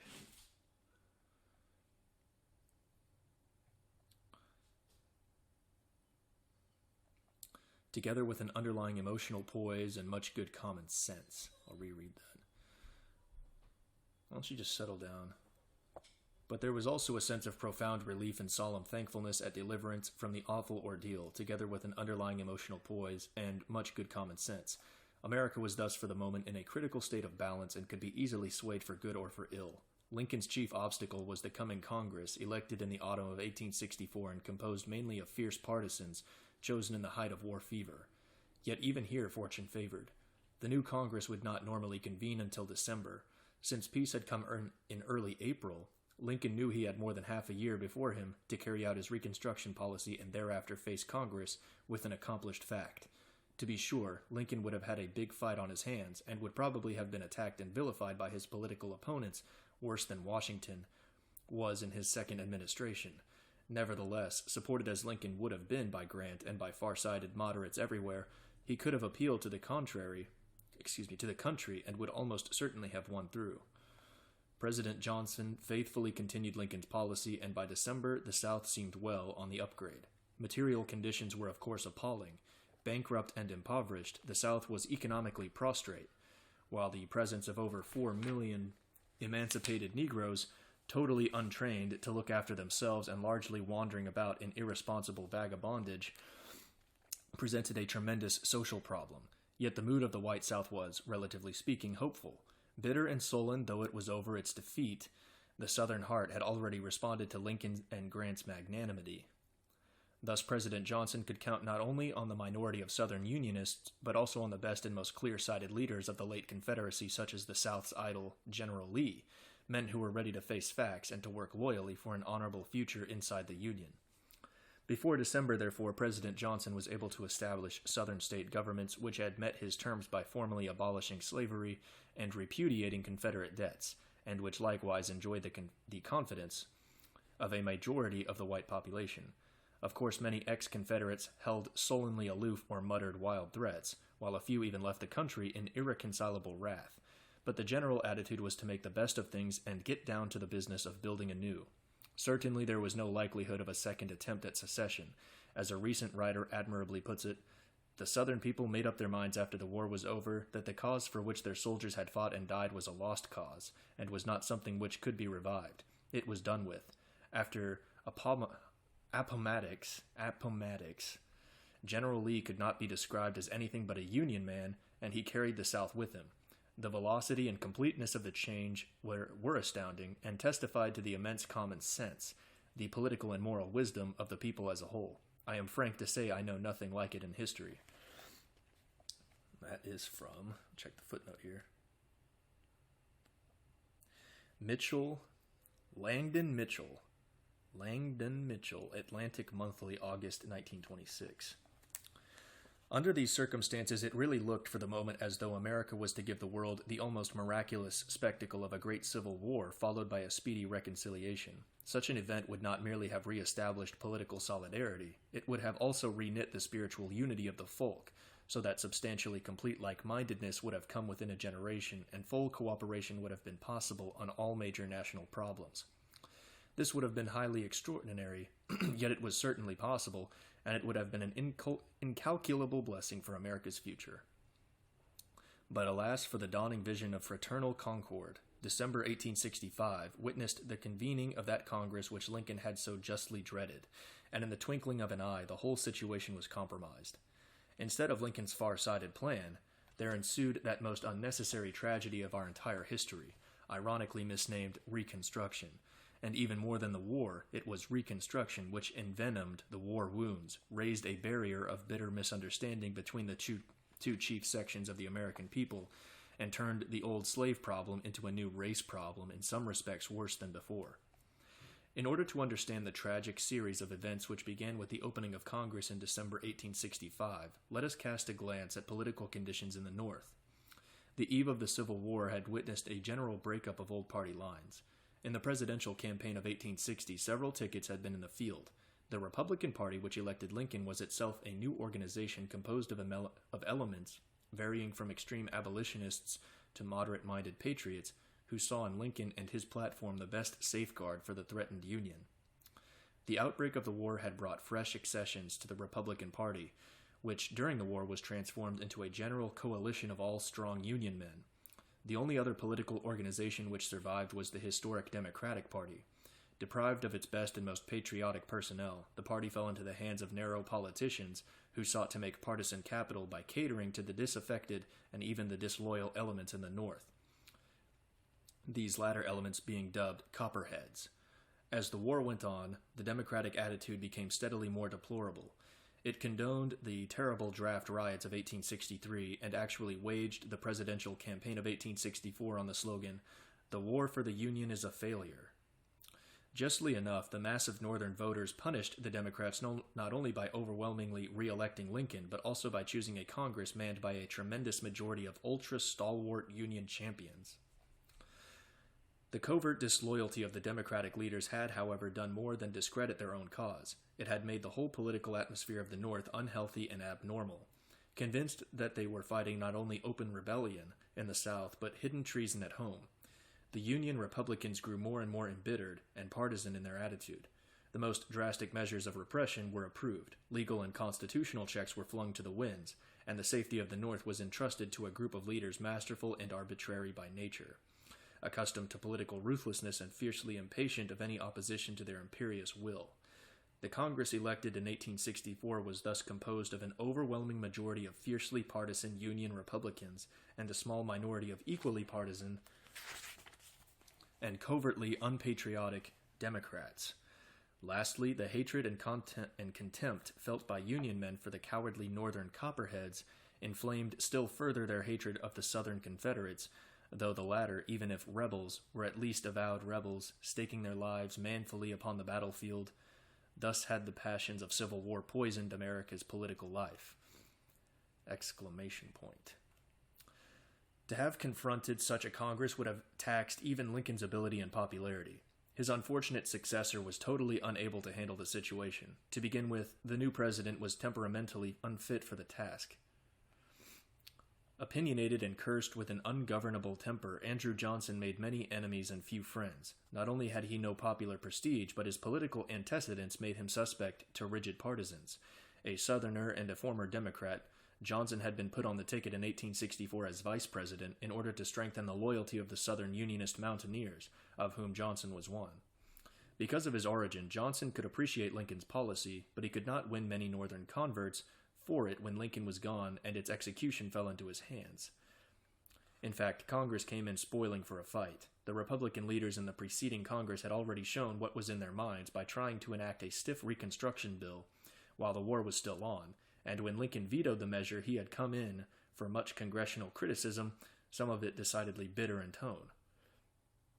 Congress at once showed its mood by declining to recognize Johnson's new Southern state governments, by refusing to seat any congressmen or senators from the South, and by appointing a commission to investigate the president's whole policy. Johnson thereupon lost his temper and denounced the congressional leaders by name as traitors. The breach was henceforth irreparable. Furthermore, Johnson found himself virtually powerless, because the congressional leaders, backed by huge majorities in both the House and the Senate, could pass any bill they liked over the president's veto. By the summer of 1866, Congress showed plainly what it meant to do with the South. Its investigating committee had brought in its report, which declared that the Southern states had by their rebellion forfeited their constitutional rights, that Congress alone had the power to reconstruct these rebel communities, that the Johnson governments were illegal, and that the South was in anarchy controlled by unrepentant and unpardoned rebels glorying in the crime that they had committed. Though Congress had made up its mind, decisive action was deferred until after the autumn elections on which everything hinged, since unless the congressional leaders could get a two-thirds majority in both houses, the president would block legislation by his veto.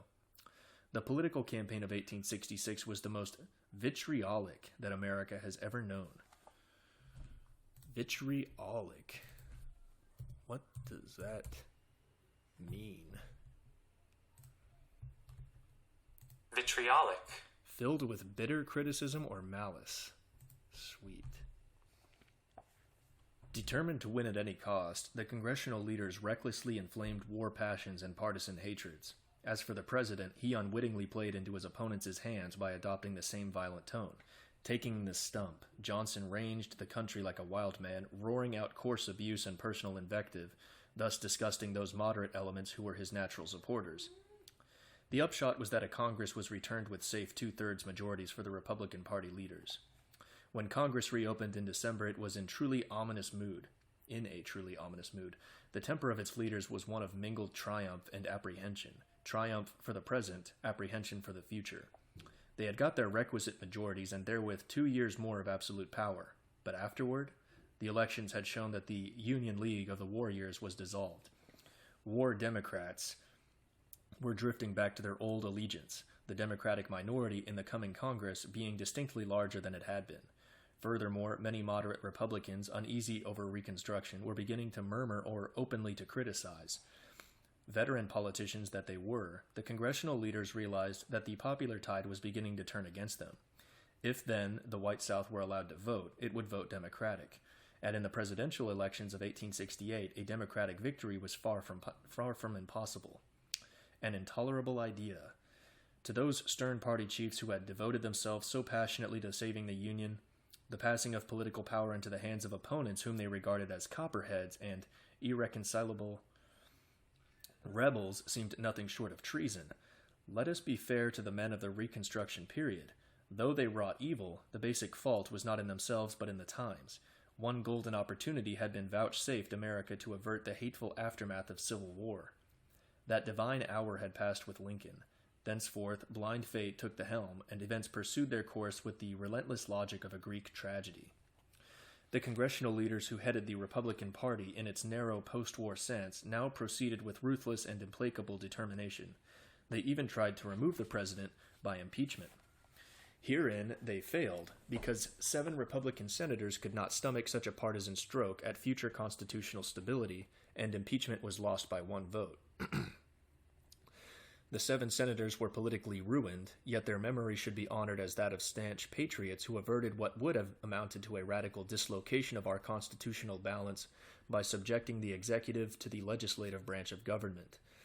For the moment, of course, the outcome of the impeachment trial made no practical difference, since Congress could override President Johnson's veto as before. Only one possible constitutional obstacle remained: the Supreme Court. The Republicans knew perfectly well that the constitutionality of some of the measures that they had in mind was pretty dubious. Yet here again the congressional leaders showed their ruthless disregard of legal scruples or ultimate consequences. The Supreme Court was given clearly to understand that if it blocked congressional reconstruction, it would be emasculated or perhaps done away with altogether. And the Supreme Court took the hint. For the first and, let us hope, the last time in our history, that august tribunal was plainly cowed. During the critical Reconstruction period, it carefully sidestepped embarrassing questions. albeit later on the Supreme Court handed down a series of decisions which undid much of the Reconstruction legislation and interpreted most of what remained in a manner quite different from that intended by its authors. What, in a nutshell, was the Reconstruction aim of the congressional leaders? It was to put and keep political control of the South in loyal Republican hands. But this meant, in practice, not merely disfranchising most of the Southern whites, but also enfranchising the whole mass of newly emancipated Negroes and the casting of these black votes under the supervision of the small Southern white Republican minority, backed by the protection of federal troops. Now let us once more keep clearly in mind the logical sequence of events. The Republican leaders as a whole did not, as is so frequently asserted, set out with the deliberate intention of degrading the Southern whites or of promoting racial amalgamation. Such ideas were confined to the radical wing of the party, headed by such men as Charles Sumner and Thaddeus Stevens. These radicals, however eloquent and influential, were a relatively small minority. Most Republicans undertook Reconstruction for a purely political objective, that of saving the Union from what they believed might be traitorous and rebel control. However, this political reconstruction inevitably involved racial implications and as inevitably brought the Republican majority to accept more and more of the radicals' racial policy as a necessary corollary of the political program. For, once embarked on Reconstruction, there was no turning back. Thenceforth, it was a fight to a finish with an infuriated and desperate white South, which, if the Republican grip should ever relax, would take an implacable political revenge. But the obvious way to perpetuate Republican control was to confirm and strengthen the Negro's new political status. Furthermore, as the radicals did not fail to point out, full and lasting success for the Republican policy could be assured only by breaking down the color line and favoring miscegenation. If the white South were truly irreconcilable, the white South must disappear, and a more amenable black or mulatto South must take its place! Exclamation point. Such was the iron logic of the extreme radicals, and their attitude was determined not so much by political expediency as by moral conviction. The radical Republicans were of course merely another name for the extreme abolitionist group which had done so much to bring on the Civil War by its unmeasured denunciations of the Southern whites and by its fanatical preaching of race equality and amalgamation. Doctrinal heirs of the French radicals of the 18th century, the radical Republicans professed the same boundless faith in abstract principles and the same firm conviction in the power of environment to mold men almost at will. Regardless of their origin or antecedents, such was the radical wing of the Republican Party, led in Congress by Sumner and Stevens, and represented outside Congress by orators and publicists like William Lloyd Garrison, Wendell Phillips, Theodore Tilton, and others, who conducted an eloquent and aggressive propaganda. Never really numerous, the strength of the radicals lay in their fanatical sincerity and in the political trend of the times.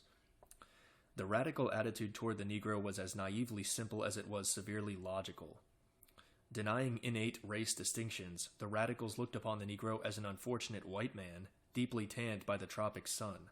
Freedom, the ballot, education, and a few other favoring factors would so transform this unfortunate brother as to make him for all practical purposes indistinguishable from his white fellow citizens. To hasten and assure the process, full political and social equality must be obtained and enforced. After that, amalgamation would normally ensue, and the race problem would have been solved. There you have the doctrine expounded by the radicals, not only to Northerners but also to the newly emancipated Negroes of the South. The practical conclusions drawn by radicals from their theories can be illustrated by a few examples. Toward the close of the Civil War, a radical writer named Crowley published a book advocating miscegenation as a general principle and warmly praising not only the amalgamation of whites and Negroes, but of whites and Chinese and all other races. Another radical publicist advanced the decidedly original biological thesis that the blood of the white man was becoming dry and was thus in actual need of the extra sap to be found in the more primitive Negro blood. Wendell Phillips argued that the newly emancipated Negro was actually better fitted to vote than the Southern white man who had always had the ballot, for, declared Phillips, the Negro inherits a brain which work has cultivated for 4 generations and added to it the skill of a practical hand. The white man inherits a brain sodden by the idleness of 4 generations, and he has improved his birthright by a life of soddenness. Fairly considered, the only class ready for suffrage in the South is the Negro. Treacherous scum, really. Under such auspices was Southern Reconstruction begun! Exclamation point. At first, everything went according to plan. The whites were mostly disenfranchised, and the Negroes were given the vote. Many Negroes were likewise given political office, though the more responsible posts were entrusted to white Republicans, colloquially known as carpetbaggers or scalawags. Colloquially known as carpetbaggers or scalawags. The carpetbaggers were Northerners, some of them honest men, but mostly unprincipled adventurers who deserved their title from the fact that when they arrived in the South, all their worldly goods could go into an old satchel. The scalawags were Southerners, and they were the worst of the lot. The first breath of Reconstruction had driven all self-respecting Southern Unionists into a close alliance with the ex-Confederates to defend their threatened race life. Outside the mountain districts, therefore, no Southern white Republicans could be found except men who cared nothing for their own reputations or the opinion of their white fellow citizens. In addition to these unsavory local officials, Congress could count on the agents of the Freedmen's Bureau, a federal organization to aid the Negroes, which functioned throughout the South. Many of these agents were radical propagandists who promised the Negroes all sorts of things, so that a legend became widely current among the freedmen that the federal government intended to confiscate the property of their former masters and give every Negro family 40 acres and a mule. And of course, behind the Reconstruction regime stood the Federal Army. Congress had divided the South into military districts heavily garrisoned by regular troops, prepared to step in and quell resistance to Reconstruction by the application of martial law. By the close of the year 1867, black and tan state governments were duly installed throughout the South, and Reconstruction was in full swing. Every time he mentions Reconstruction, it's in tweezers. The local results are well described by the late Lord Bryce, surely a dispassionate and liberal-minded authority whose verdict is, "Such a saturnalia of robbery and jobbery has seldom been seen in any civilized country, and certainly never before under the forms of free government." Saturnalia.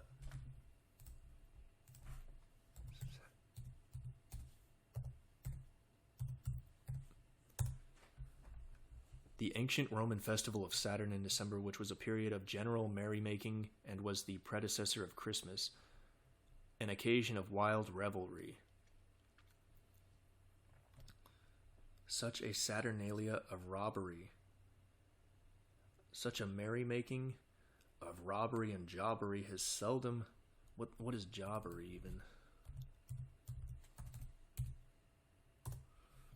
The practice of using a public office or position of trust for one's own gain or advantage. Jobbery.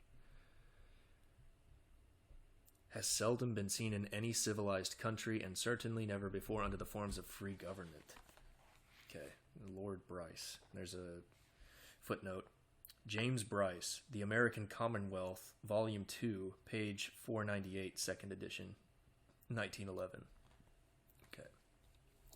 At first, the Republican leaders were jubilant. Congress was filled with solid Republican delegations from the southern states, while Southern electoral votes probably saved the party from defeat and elected Grant to the presidency in 1868. The North, to be sure, was registering disapproval of Reconstruction and many other acts of the Republican Party. But this made the Republican leaders all the more zealous for Reconstruction, which had become their political mainstay. For a while, America seemed actually in danger of being ruled indefinitely by a fanatical oligarchy supported by black votes and federal bayonets. But the day of reckoning was at hand. Despite its apparently hopeless situation, the white South was girding its loins for decisive action. Maddened by the corrupt tyranny of ignorant Negroes and low-down whites, the Anglo-Saxon South hardened into a veritable block of steel. The ruthless determination of the congressional oligarchy encountered an adversary equally ruthless and even more determined. Legal action being impossible, the white South evolved illegal measures which proved highly efficacious. Great secret societies like the Knights of the White Camellia and the Invisible Empire of the Ku Klux Klan systematically terrorized the superstitious blacks by apparitions of weird night riders in ghostly trappings. The most objectionable Negroes, carpetbaggers, and scalawags were frightened away or killed. The South became the battleground of political and racial warfare, obscure but terrible. Congress, of course, replied with civil rights acts, force bills, and martial law, while the Reconstruction state governments raised Negro militia for their defense. All in vain! Exclamation point. Nothing could long withstand that solid phalanx of the white South, wrought up to a cold, silent fury and fighting for its very race life. One by one, the carpetbag governments fell, and state after state was regained for white rule. In 1877, a Republican President Hayes acknowledged the bankruptcy of Reconstruction by recalling the federal troops from the South, leaving the whites everywhere in full control. Hayes's action undoubtedly reflected the weight of Northern public opinion. The North had never been solid for Reconstruction, still less had it approved the radical attitude toward race equality and miscegenation. Reconstruction had, in fact, long been praised in by the congressional oligarchy against the plain evidence of Northern disapproval. But by Hayes's time, the grip of that masterful group was practically broken. Some of the old leaders were dead, and more had retired to private life. Moderate men had taken office, war passions had cooled, and the North was interested in new issues. The poison gas of war hatred had mostly cleared away, and the political atmosphere was no longer abnormal. The North was thus looking forward to a new day, but the South remained in the shadow. Those 10 long years of horror had set upon the South a stamp which had made it, in many respects, a land apart. The congressional oligarchs had risked the great gamble of Reconstruction in order to create a Republican solid South. Their creation had given them a decade of political power, but it had now vanished, and in its stead appeared a Democratic South, solider and more bitterly partisan than the framers of Reconstruction had ever dreamed. Now a solid South, Republican or Democrat, was an ominous novelty in American political life. Before the war, party lines had bisected Southerners just like Northerners, and we have seen that not even in the Civil War did the South show a united front. But what secession failed to do, Reconstruction had done. The South was henceforth politically welded like a block of steel, consumed with hatred for the Republican Party, obsessed with a terrible race problem, and so bitterly partisan that it stood ready to vote for the devil himself if he bore the Democratic label. And this frame of mind was to persist for almost 2 generations. Not until our own days has a new South arisen with a truly national vision and a genuine urge to play its full part in American national life. Meanwhile, the Southern people were for half a century to a large extent nationalized. Less than 20 years ago, one of the South's wisest and most far-sighted spokesmen thus depicted the prevailing Southern attitude. Not rebelliously or bitterly, but wistfully, and with the real sadness of the patriot, an older friend once said to me, "I think I love my country, and yet its general interests and its common life have been forced into the background, are far away. I sometimes feel that I have ceased to be a citizen of my country and have become, instead, but the citizen of a race." That's a footnote. That's Edgar Gardner Murphy, The Basis of Ascendancy, page 139, 1909. The tragedy of all this, not only for the South, but perhaps even more for America as a whole, is surely clear. The old American stock was riven in twain, and its best men were prevented from common counsel and common action by a political cleavage which automatically ranged them in 2 opposing partisan camps. Indeed, the North, regardless of party, was almost wholly deprived of Southern aid and counsel in national affairs, because even when the Democratic Party was in power, its Southern wing was too preoccupied with local problems to be able to give a tithe of the thought and statesmanship to national problems which had been the pride of the Old South before the war. Furthermore, the evil legacy of Reconstruction long tended to perpetuate the sectional breach within the nation and therewith to lower the political tone.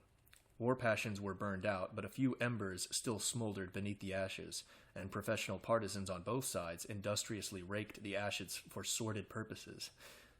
Republican hack politicians long tried to make a little cheap political capital by waving the bloody shirt and denouncing rebels, while below Mason and Dixon's line, Democratic Party hacks similarly courted cheap applause by valiantly assaulting the stuffed scarecrow of the "damn Yankee."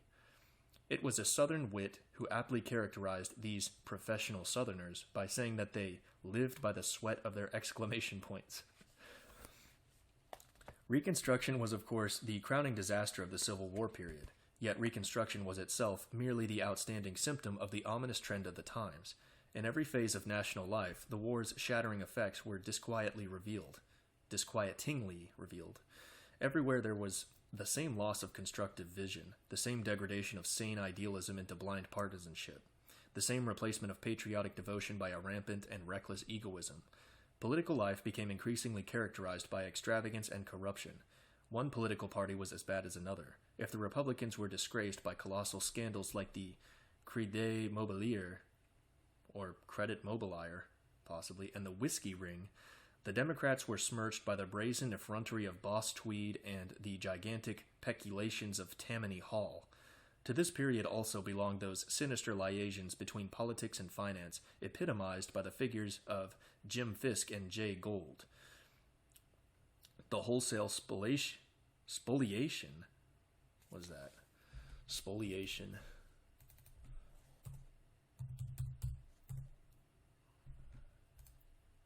Spoliation. The action of ruining or destroying something.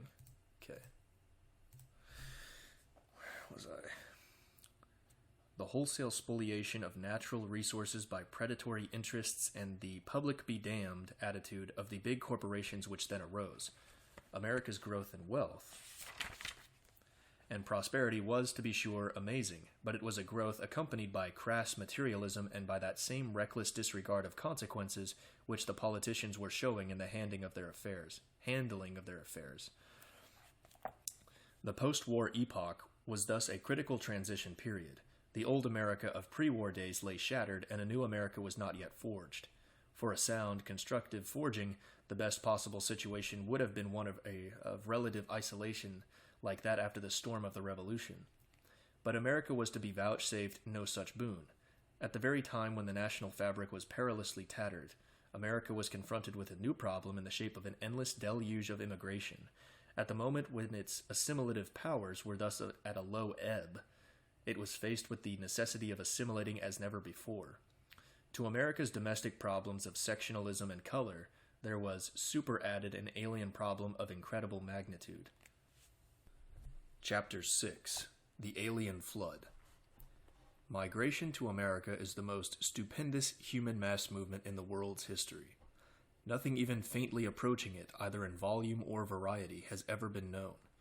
No other nation has had to deal with such a vast and continuous human flood, and no human flood of similar magnitude has ever arisen so unexpectedly or deluged a country within so short a space of time. We have seen that during the early stages of our national existence, there was little to betoken the human inundation which was in store. We have traced the stream of immigration from its first tiny trickles of 5,000 or 6,000 per year, and we have noted that immigration, though steadily growing, was a matter of minor importance down to almost the middle of the 19th century. From the birth of the nation to the year 1820, a period of over 40 years, the total number of immigrants is estimated at only 250,000, while from 1820 to 1846, immigration averaged less than 50,000 per annum. In other words, during the first 70 years of our national life, the total number of immigrants was less than 1.5 million, whereas in that same period, the American population grew from a scant 3 million to a good 21 million. Such was the situation in the year 1846. Then, suddenly, the human flood struck our shores. In the next 10 years, approximately 3 million immigrants entered America, twice the total number which had previously arrived since national independence. During the Civil War epoch, immigration slackened, but it again swelled to unprecedented proportions, until by the year 1890 the total number of immigrants admitted to the United States was over 15.5 million. And even then the human deluge had by no means reached full flood. It was in the period from 1890 to 1914 that immigration really inundated America. During those 24 years, no less than 17.5 million immigrants entered the United States. Furthermore, it was during just those years that immigration became most alien in character. Since the bulk of these later millions were of South and East European or even of Asiatic origin, thereby bringing into America racial stocks, ideas, and attitudes toward life which had previously been well nigh unknown. The outbreak of the Great War in 1914 caused a sharp drop in immigration, but it presently became evident that the end of the war would witness a new alien flood of even more colossal proportions. Experts on immigration estimated that the gathering deluge might run as high as 3 million or 5 million per year, that in fact the only definite limit would be the capacity of the ships which could be manned and built to ferry across the inconceivable human swarms struggling to get to America. Then at last, the American people awoke to their situation, and the gates of the Republic were closed to mass migration, probably forever. Even as it was, over 5 million more immigrants entered the country in the decade from 1915 to 1924, an average of over 500,000 per year. But the memorable Johnson Immigration Act of 1924 rendered any such influx thenceforth impossible.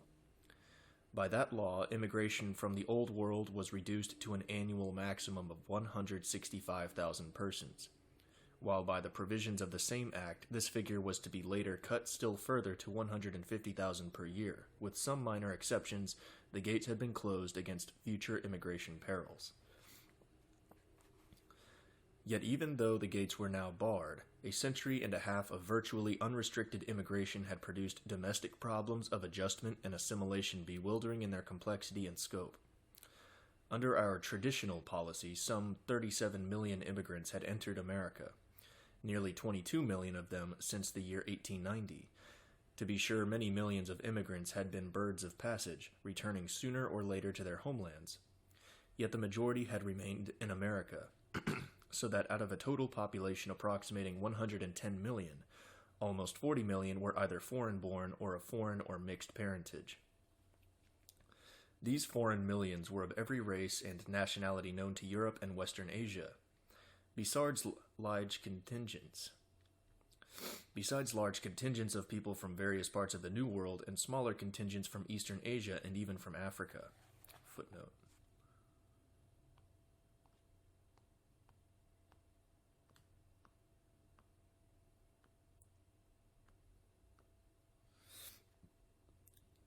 Of course, this has no reference to importations of Negro slaves from Africa, which ceased legally in 1808.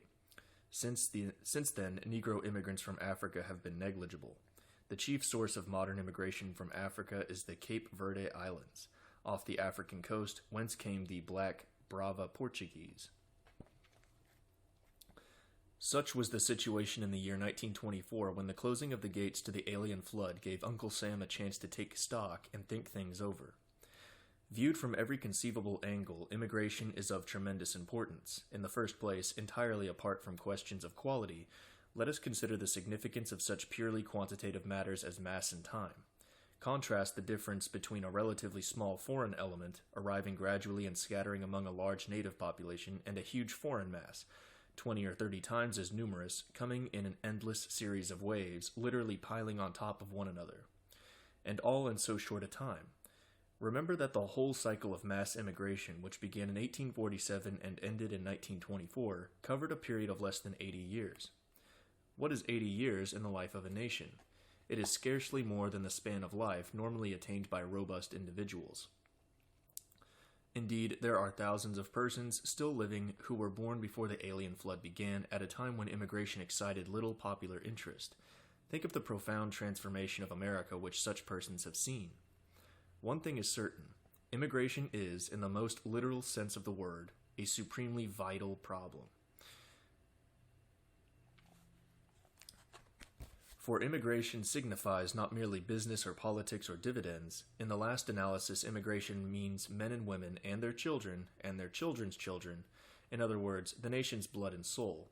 For a nation, in the true sense of the word, as distinguished from a mere government, must possess a national spirit, and that spirit is inevitably determined by the blood of its people. Before the first colonists came, a certain area existed in the New World which was to furnish the geographical basis for the United States. But that vast wilderness was not America. Neither were the Red Indians who roamed its forests Americans.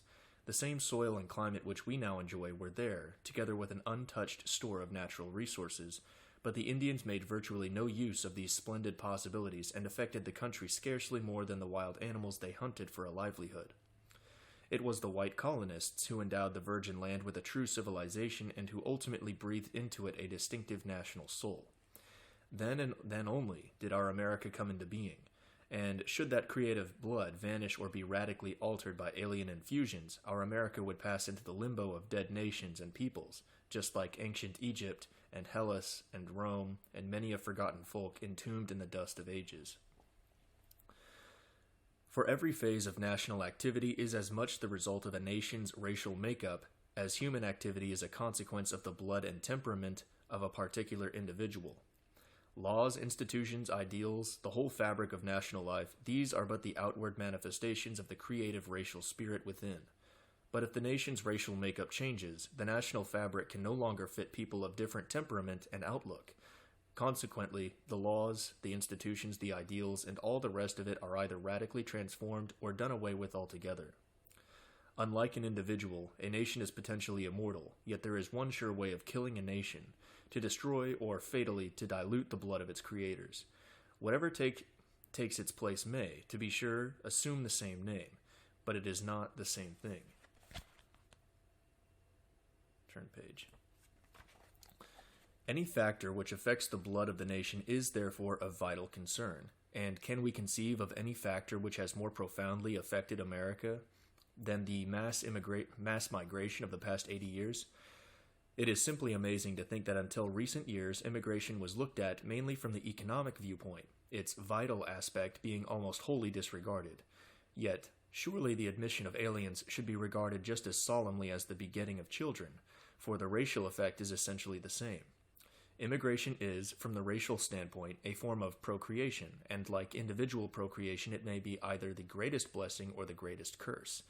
Human history is largely the story of migrations, making now for good and now for ill. Migration, like other natural movements, is of itself a blind force. It is at once our privilege and our duty to direct this blind force in accordance with the known laws of life, for our betterment, lest it be our undoing. The way the immigrant was, until recently, regarded not as a creator of race values, but as a mere vocal tool for the production of material wealth, was little short of madness. Before proceeding with our survey of the immigration problem, let us pause to note one or two matters which, though not in the direct line of analysis, have a distinct bearing upon the subject. In our entire discussion, we have taken for granted the concept of a united, harmonious American nation as our ideal for the future, just as it was the ideal of Washington and Lincoln and unnumbered patriots throughout our history. Yet we may parenthetically remark that there exists among us a school of thought, small but disproportionately vocal, which rejects the national ideal in favor of a more or less pronounced internationalism. Now the internationalist philosophy causes its adherents to look at almost everything from a radically different angle. In nothing is this more striking than on the subject of immigration. Regarding this country not from an American but from a world viewpoint, internationalists tend to oppose restriction of immigration on principle. They assert that, quote, America belongs to all the world, wherefore all who wish to enjoy our special advantages have a sort of prescriptive right to come in and take their share, even if this brings all sorts of ill to Americans themselves, and even though it involves a troublous transformation of American life. Indeed, such a transformation is precisely what ardent internationalists desire. Their ideal is an America, which would no longer be a nation nor even a distinctive civilization, but which would have become a sort of microcosm of the whole world, a mosaic of races, cultures, and contrasting attitudes. Now, insofar as these internationalists are sincere, they have a right to their opinions, but to anyone except an internationalist, such an ideal as that just described must seem the most dangerous of utopias, which should be vigorously combated wherever it appears to be making converts, muddling popular thought, or undermining patriotism. Patriotism. The ultimate consequences of opening America to all mankind would almost certainly be political and social chaos, frightful civil or racial war, and the destruction not only of American national unity, but of everything worthwhile in American life.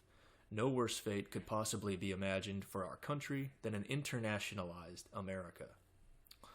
And there you have it.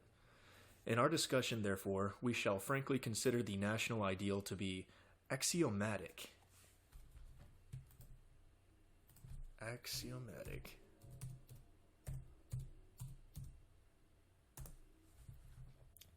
Axiomatic. Self-evident or unquestionable. Okay.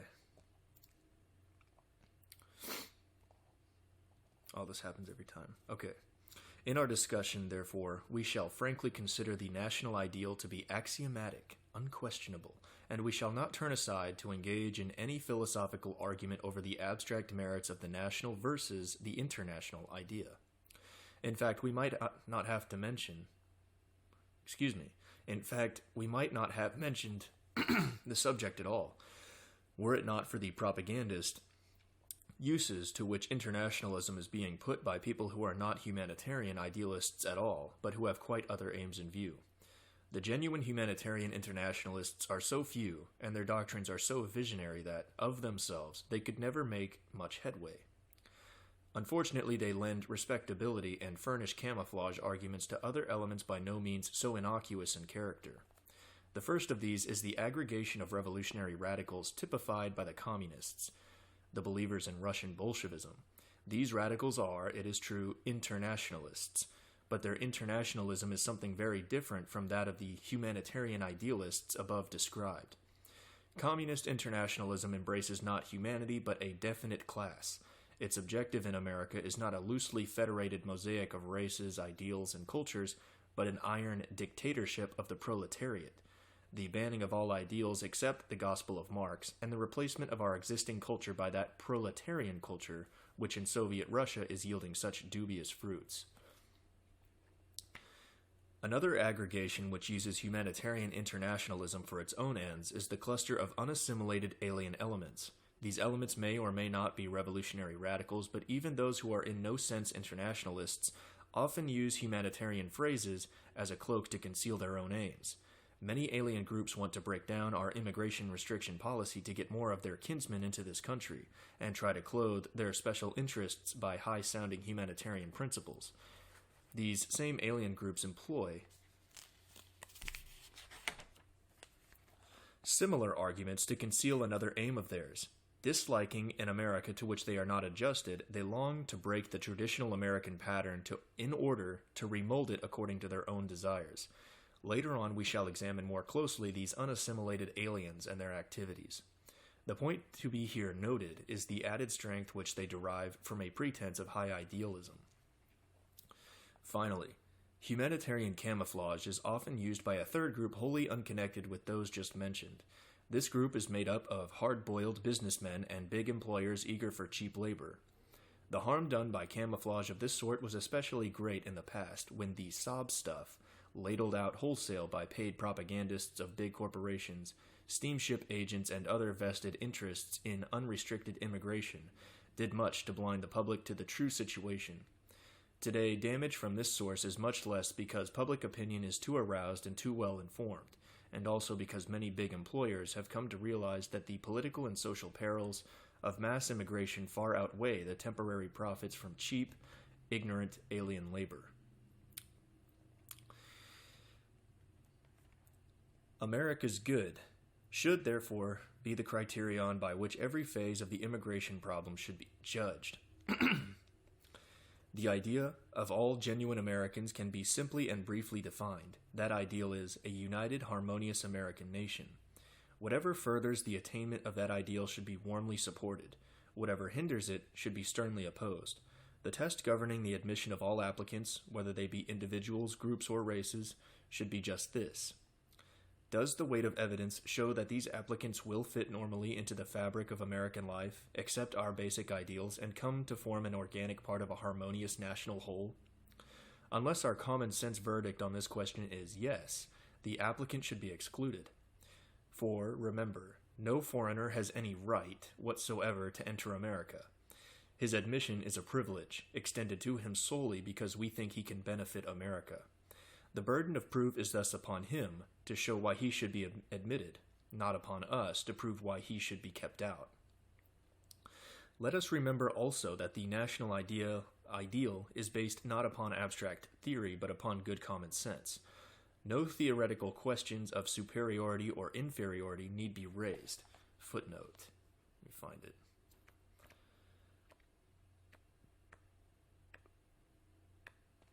Where is it? This is a particularly long chapter.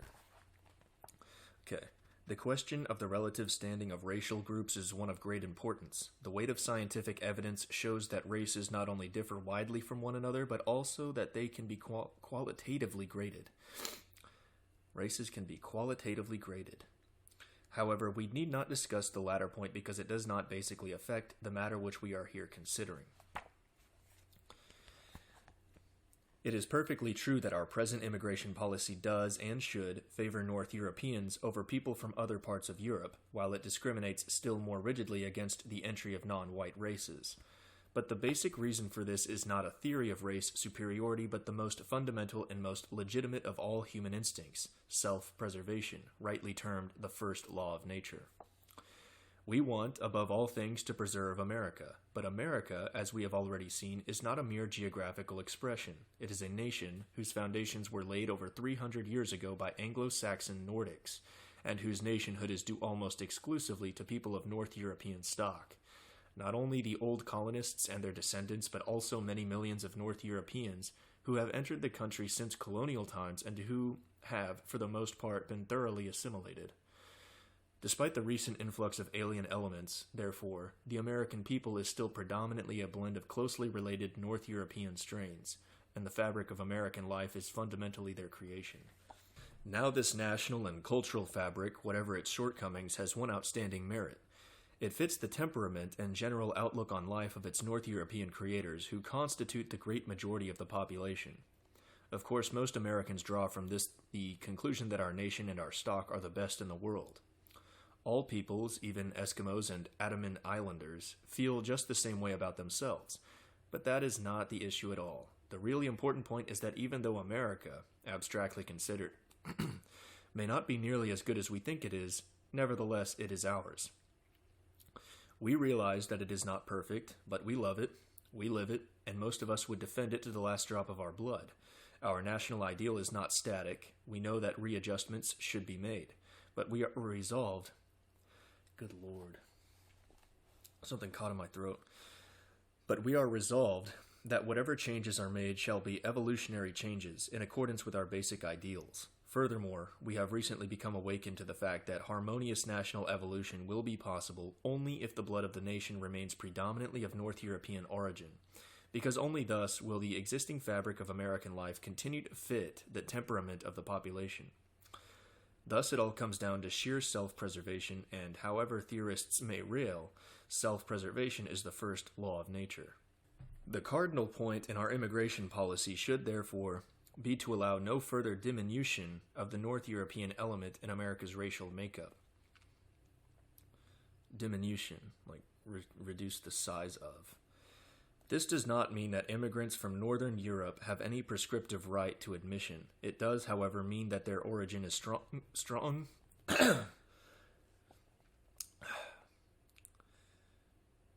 What the heck? This does not mean that immigrants from Northern Europe have any prescriptive right to admission. It does, however, mean that their origin is strong, presumptive evidence that on closer scrutiny they will prove to be the sort of people who can best... Turn page.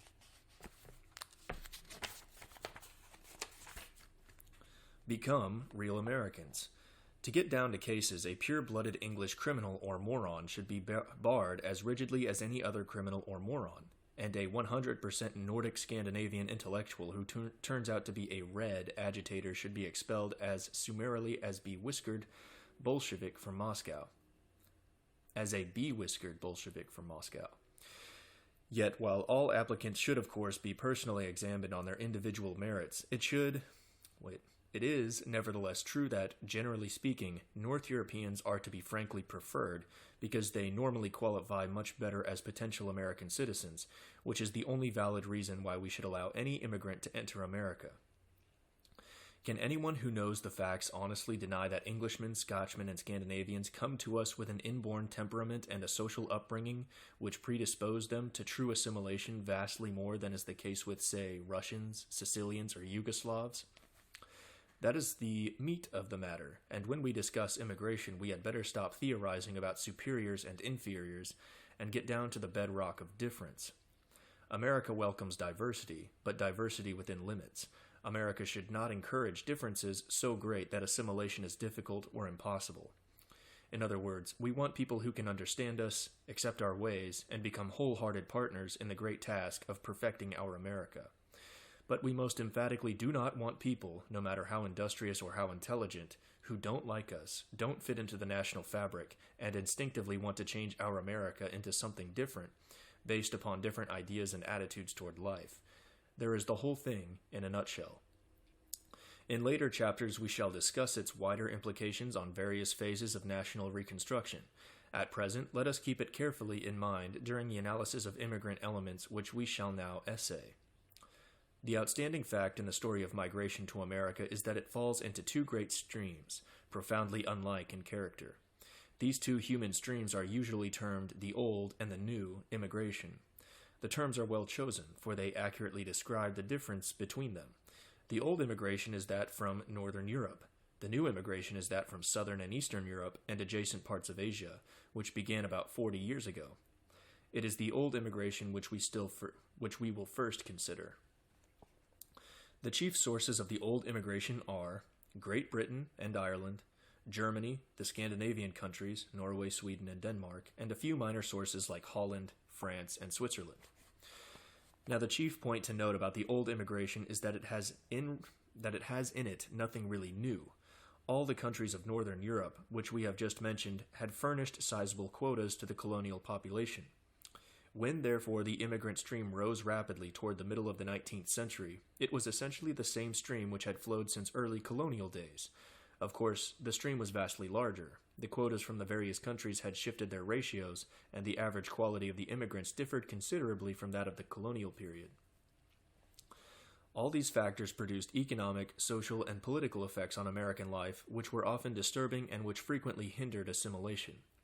Nevertheless, these difficulties, however disturbing, were of an essentially temporary nature. The newcomers were basically of the same racial origins as the Native Americans, and they were thus temperamentally predisposed to assimilation in the long run. The old immigration, therefore, enormous though it has been, has involved no deep-going changes in the blood of the nation and has contained no basic threat to American ideals or institutions. Until about the year 1880, the old immigration furnished practically all those who came to America. Only after 1880 did there appear the first trickles of that new immigration which, within 15 years, was to swell so prodigiously that it then came to outnumber the diminishing flow from the older sources. Let us now analyze the old immigration in order to discover the numbers and character of its various elements. At the very start, let us note one curious fact. In discussions of immigration, one element is often barely mentioned or is even entirely overlooked. That element is the Anglo-Saxon.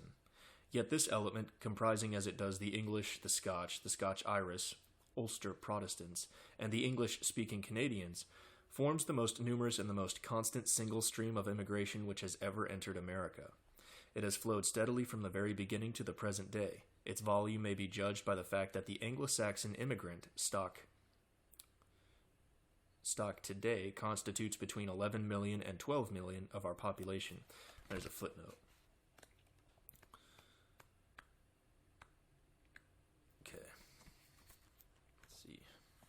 The term Anglo-Saxon immigrant stock refers only to such persons as entered America after the Revolution and their descendants. All Anglo-Saxons here before 1783 and their descendants are included under the colonial stock. The Anglo-Saxon colonial element today numbers about 43 million. Adding the immigrant element, the total Anglo-Saxon element in America today is about 55 million. This is well over one-half the total white population. Main text. Why is there so little mention of the Anglo-Saxon element in immigration? For a very significant reason. The Anglo-Saxon immigrant usually fits into America so well and assimilates so rapidly that his great numbers pass almost unnoticed. To be sure, he often remains a British subject, and this slowness in adopting American citizenship has led some writers to declare that the Englishman is hard to assimilate. That statement, however, ignores the real meaning of assimilation. Assimilation signifies genuine absorption, and has applied to immigrants, it means their real incorporation into the idealistic and cultural fabric of American life, precisely as food is digested and becomes organically part of the human body. Assimilation should be clearly distinguished from naturalization, the legal act of being admitted to American citizenship. Assimilation is an instinctive process. Is that naturalization, I guess? Just got typed wrong, I think. Naturalization is a formal procedure. The new citizen may or may not be assimilated. Indeed, great numbers of naturalized citizens prove conclusively that they have not been in the least assimilated, both by their conduct here and by their frequent return to their homelands, where they use their American citizenship for purely selfish purposes. Now the Anglo-Saxon immigrant is so like us in blood, language, customs, and ideals that he is, as it were, half predigested before he even sets foot on American soil. Therefore, whether he becomes technically Americanized or not, he is so similar to us that his political preferences usually do not matter much. The other two mainstreams in the old immigration are the Celtic Irish and the Germans. Footnote.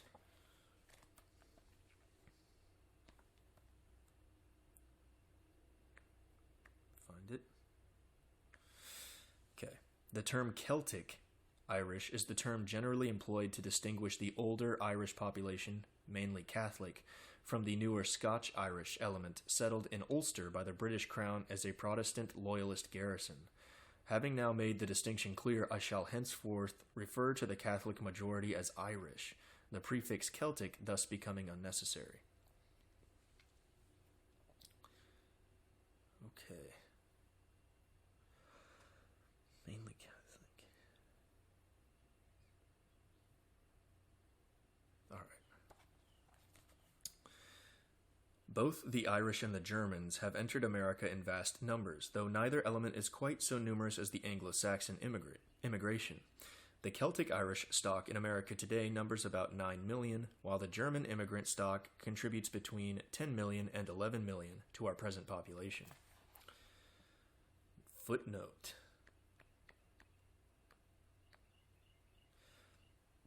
The term German immigrant stock does not, of course, include the German element of colonial times, which now numbers about 2.5 million. This makes the total German element in America today between 13 and 14 million. Though the Great Irish Influx dates from the potato famine in Ireland of 1846 to 47, Irish immigrants had been entering America in considerable numbers during the preceding 15 or 20 years. These early Irish immigrants were a fine, sturdy lot, for the most part lusty young fellows who promptly enrolled in the pick and shovel brigade. They furnished much of the labor employed in the canals, turnpikes, railroads, and other public works which were then being undertaken. The Great Irish Influx, which began in 1847, however, was of a very different character. The vast hordes of destitute, starving refugees from the potato blight, though still composed largely of sound individuals, contained many undesirable elements. The authorities in Ireland systematically aided the departure of useless members of society, and great numbers of paupers, ne'er-do-wells, and lunatics were dumped on America. The docks of New York, Boston, and other Atlantic ports, it witnessed harrowing scenes on the crowded immigrant ships discharged their human cargoes, which sometimes consisted chiefly of diseased or otherwise unfit persons. Even the majority of normal, able-bodied individuals constituted a serious problem, for they were so poor and destitute that they mostly stuck to the seaboard towns and cities, where they glutted the labor market and hived together in wretched slums. It was these unpleasant economics and social features of Irish immigration, rather than religious differences, that produced the friction between the Irish and the Native Americans, which we shall later consider. After the famine rush subsided, the stream of Irish immigration cleared, and thenceforth it was to contain, on the whole, the more enterprising and intelligent of the Irish peasantry.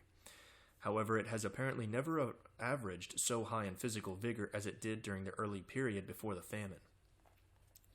The Great German influx begins with the year 1849, though here again a small immigrant stream had been flowing for the preceding 2 decades.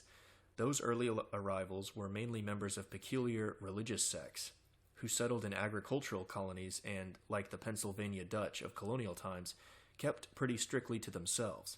Some of these communities still survive as isolated islets of population, leading their own lives and out of touch with the world at large.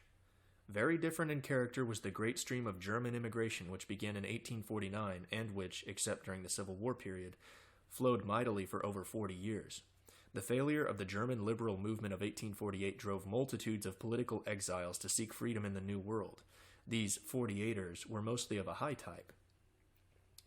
Nearly all of them were not only sincere idealists, but also persons of education and culture. Their leaders made their mark in journalism, the learned professions, and many other fields of American life. After the 48ers, the stream of German immigration was for many years composed largely of yeoman farmers, Baron, B-A-U-E-R-N, who settled thickly on the new lands of the Middle West. Those Germans who settled in the towns and cities were mainly artisans and tradesmen.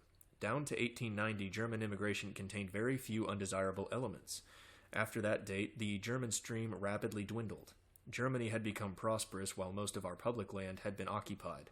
The result was that the Germans who came from 1890 to 1914 were fewer in numbers and were mainly townsmen of a less desirable type, though even so they should be classed as mediocre rather than inferior. Since the late war, German immigration has again become relatively large. Under our present immigration law, Germany's annual quota is regularly filled. Germany's troubled post-war situation makes many of its best people desire to emigrate, so this latest German influx contains some excellent elements and averages as well. Another important stream of the old immigration is the Scandinavians, the people from Norway, Sweden, and Denmark, together with Icelanders who are of Norse blood. The Scandinavian stream did not begin to flow much before 1870, but thenceforth it ran strongly, so that today the Scandinavian element in our population numbers nearly 4 million. The Scandinavians are characteristically outdoor folk. They make fine farmers and prefer the cold climates of our northwestern states, where they are found in great numbers, from Minnesota to Washington and even in faraway Alaska. Others, heeding the call of their Viking forebears, follow the sea and are fishermen or sailors. The town dwellers among the Scandinavians are largely skilled artisans. The Scandinavians vary somewhat among themselves. The Norwegians and their Norse brothers, the Icelanders, are rugged individualists and are perhaps the finest of the lot. The Swedes are quicker, though somewhat less tenacious. The Danes are relatively gregarious and excel in pursuits like cooperative dairying. The general average of the Scandinavians is extremely good, with very, very few really undesirable elements.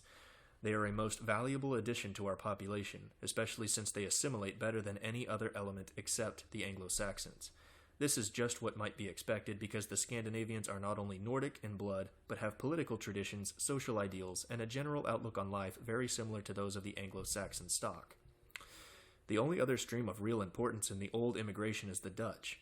A steady current of Dutch immigration, combined with a lesser inflow of the blood kinsmen, the Flemings of Belgium, have together resulted in a Netherlandish immigrant element in our population which today numbers about 500,000. Footnote.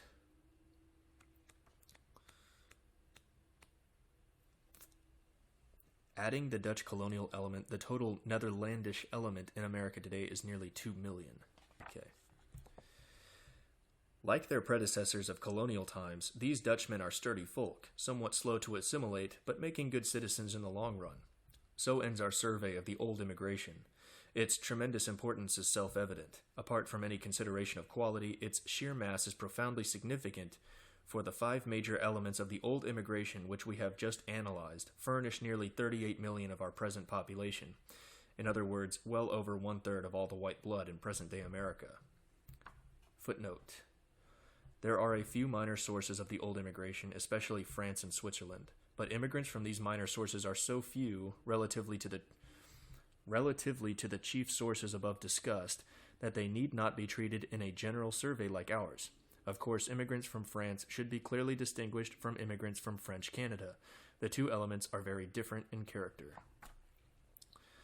Now, the outstanding fact about the old immigration is that practically none of it is either racially or culturally alien. A sizable sample of every one of its elements had been present as far back as colonial times, and they had all been successfully assimilated.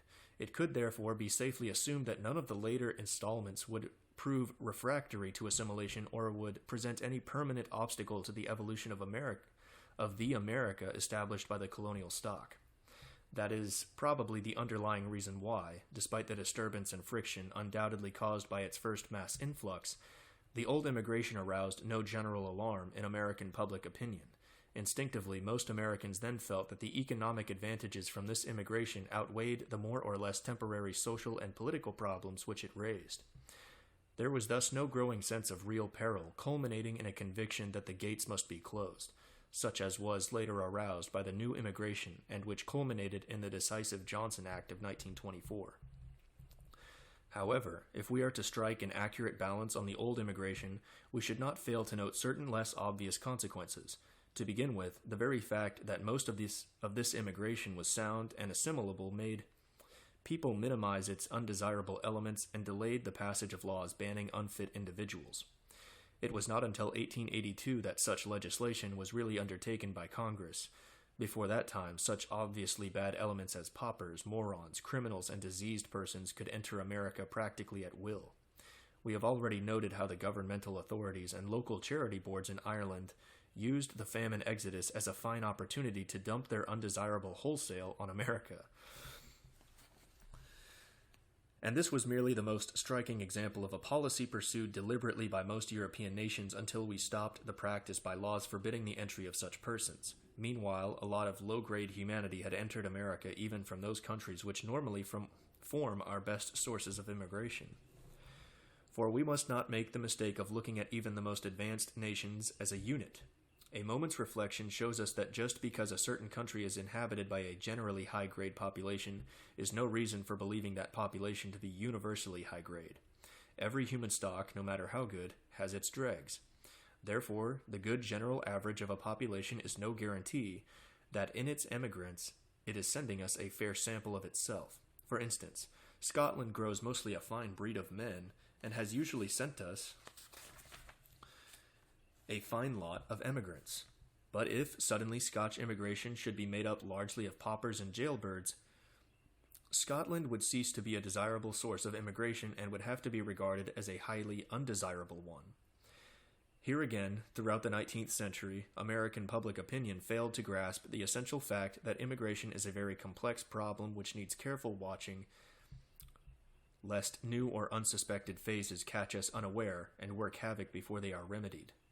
Nothing more startlingly emphasizes this than the way new streams of immigration have suddenly swelled from a mere trickle to a veritable flood. Time after time this has happened. Furthermore, the cause has often been in no way connected with American conditions or needs. A potato blight in Ireland, a revolution in China, the crowning of a reactionary czar in Russia. Things like these, which the average American of the period had perhaps never even heard of, nevertheless caused immigrant floods as unexpected as though they had dropped from the skies. It took many, many years of bitter experience to teach the American people that the immigration problem was most emphatically loaded with dynamite, and that unless it was wisely and carefully handled, it might wreck the whole fabric of American life. Certainly it was a great misfortune that throughout the 19th century American public opinion was lulled into short-sighted complacency by the doctrinaire humanitarian theories which had been grafted upon our thinking after the Revolution. It was also unfortunate that public opinion was confirmed in this liberal attitude by the fact that, up to about 1880, the racially and culturally assimilable old immigration was practically the only kind America knew. The American people was thus unprepared to grasp the significance of really alien immigration, and vastly overestimated the assimilability of peoples racially and culturally remote. When, therefore, the new immigration swelled portentously after 1880, the American people saw in it little more than a continuation of the old. If the American public of the 80s had been more observing, they might have profited by one startling warning which should have cautioned them on the subject of alien immigration. Perhaps they would have so profited if the warning had come via the usual Atlantic route instead of as a distant episode on the shores of the Pacific. The warning was, of course, the Chinese influx into California. Barely 2 years after the first great immigrant tide of 1847 had begun to fill our Atlantic ports, gold was discovered in California and caused an eager rush of pioneers. With everyone after gold, labor for ordinary tasks was scarcer than the precious metal. At that critical moment, a few Chinamen turned up and exactly filled the bill. Here was labor, and satisfactory labor at that. Forthwith, enterprising Yankee skippers sailed to China to get more of these marvelous workers. They had no trouble in loading full cargoes, for China itself was then in the throes of the Great Taiping Rebellion, and was filled with misery and unrest. This made multitudes of Chinese eager to emigrate, and surely nothing could be more attractive than the lure of golden California. More and more Chinamen landed on our Pacific shores and were promptly employed in all sorts of ways, from cooks in mining camps to construction gangs on railroads. At first, the Chinese were warmly welcomed, but as their numbers increased, the Californians began to consider, and they presently concluded, that if the Chinamen continued to swarm in, they, the white Californians, would be literally pushed off the map. Soon only the big employers of labor continued to want Chinese immigration. From the employers' standpoint, the situation was perfect. The Chinese coolie is unquestionably the nearest living thing to the robots of that justly celebrated satirical drama, R.U.R. The Chinese... What is that? R.U.R. Acronym for something. Let's look it up.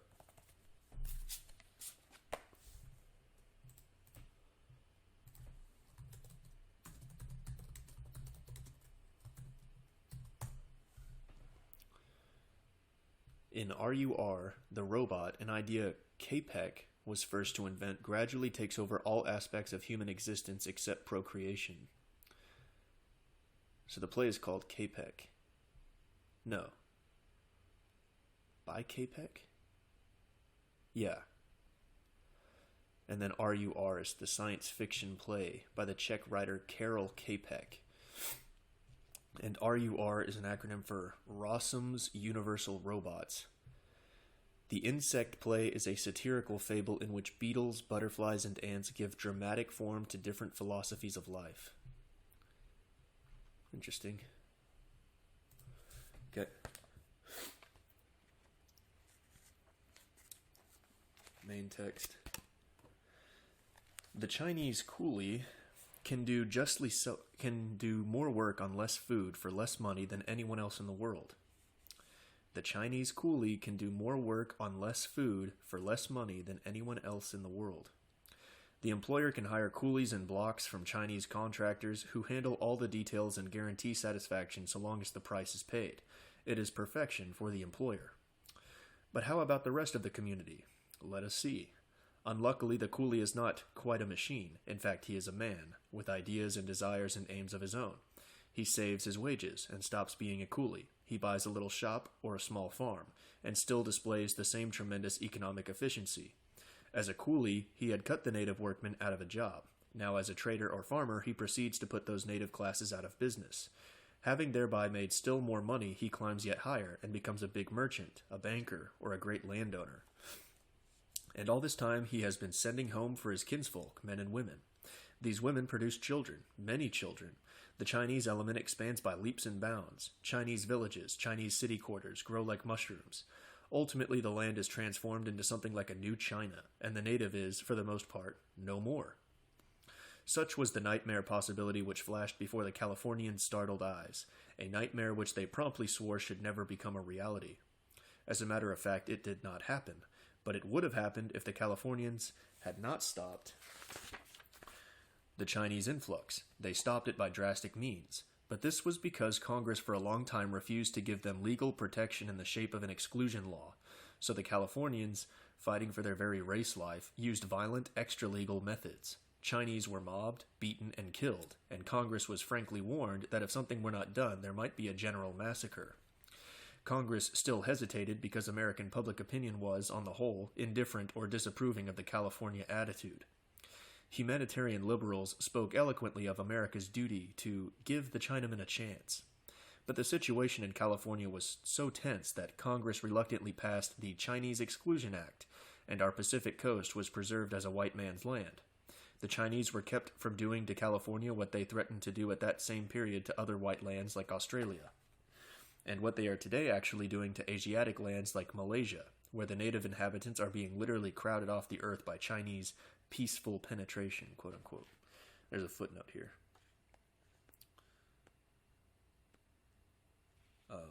In Australia, as in California, a rapidly growing influx of Chinese excited and alarmed popular agitation, which was quieted by an exclusion law.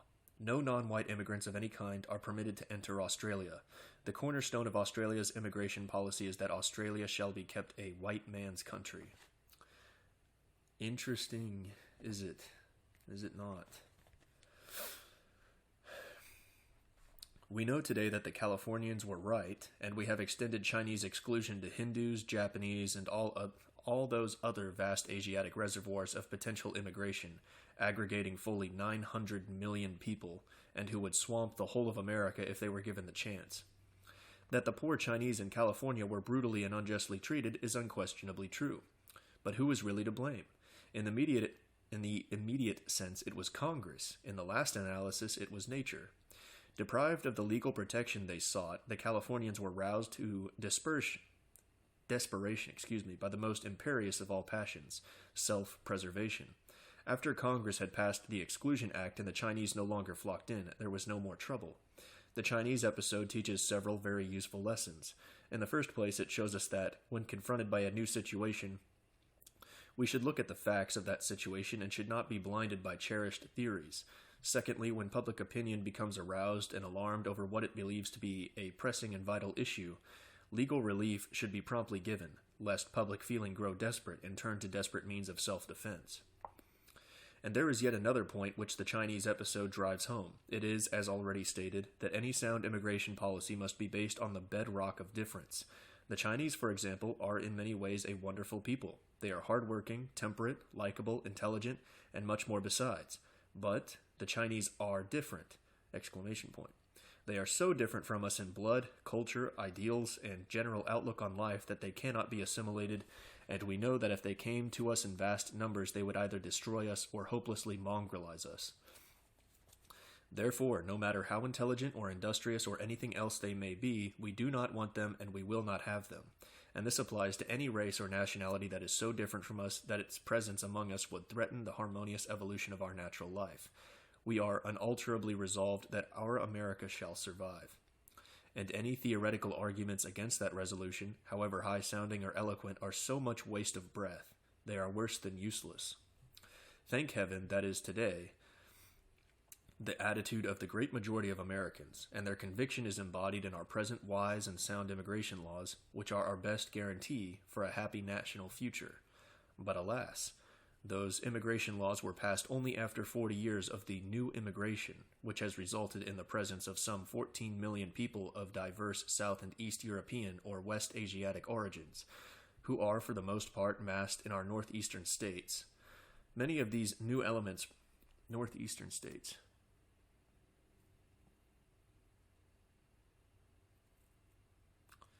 hold on now. Those immigration laws were passed only after 40 years of the new immigration, which has resulted in the presence of some 14 million people of diverse South and East European or West Asiatic origins. What does he mean by West Asiatic, I wonder? Specifically. Maybe he'll tell us. Who are for the most part massed in our northeastern states. Many of these new elements present grave problems of adjustment to American life, while a few of them may never be really assimilated. The effect of the new immigration on America will be discussed in subsequent chapters. For the moment, let us analyze the various elements of the new immigration in order to understand the human factors involved. A glance at the European homeland is enough to explain why the new immigration differs so profoundly from the old. The basic reason is, of course, the vast difference between Northern Europe on the one hand and Eastern and Southern Europe on the other. As compared with the other portions of the continent, Northern Europe displays marked simplicity and stability. Racially, culturally, and politically, this is equally the case. Northern Europe is the home of the blonde Nordic race, and practically everywhere in Northern Europe, Nordic types constitute either a majority or at least a notable minority of the population. The only other racial elements in Northern Europe are the brunette Mediterranean stock, and found chiefly in the British Isles, and the round-headed Alpine stock of many parts of Germany and Switzerland. Footnote. There are, of course, one or two very minor racial groups, like the Mongoloid Lapps of northern Norway. Also a few vestigial traces of very ancient races like the Cro-Magnons of central France and the Old Black breed. Types of Western Ireland and the Hebrides occasionally crop out in the present population, but these elements are, of course, too negligible to affect the essential truth of the statement made in the text. Both these stocks are, in Northern Europe, pretty well mixed with Nordic blood, which thus forms at once a connecting link between them and a sort of ethnic cement for the racial whole. Furthermore, racial mixtures in Northern Europe are relatively stable, because mass migrations in that part of Europe ended long ago. When we turn from race to culture, we find similar conditions of stability and basic unity. Northern Europe has possessed the same general culture since the early Middle Ages. Therefore, despite a rich variety of cultural forms, they are on the whole harmonious, because the basic ideals and intellectual standards are on the same general plane. Turning to the political aspect, we find that the national groupings of Northern Europe are mostly old and well established. How different is Eastern Europe? It is the direct opposite of what we have just discussed. Conditions in Eastern Europe can be described in two words: complexity and instability. Eastern Europe is next door to Asia, and time after time Asiatic hordes have swept over it, upsetting its political and cultural life and altering its blood. The Slavic peoples who occupy most of Eastern Europe belong technically to the Alpine race, yet they are very different from the Nordicized Alpines of Germany and Switzerland, because they are all more or less impregnated with Asiatic Mongol or Turkey blood. Scratch a Russian and you'll find a Tartar, quote unquote, is a saying which applies not only to the Russians but also in varying measure to the other Slavic peoples, from Poland to the Balkans. Again, these mixtures of widely unlike racial stocks are relatively recent and hence unstable. Furthermore, class distinctions are largely along racial lines, so that often the aristocracy, the middle classes, and the peasantry of a particular East European country differ strikingly in ethnic makeup. Lastly, large blocks of people have remained for centuries quite distinct from the surrounding population, from which they are sundered by deep religious and cultural gulfs, as well as by the differences in blood. This is notably the case with the East European Jews, who, by the way, are not Semitic Hebrews, but are descended either from West Asiatic stocks akin to the Armenians or from a Central Asiatic Mongoloid folk, the Khazars.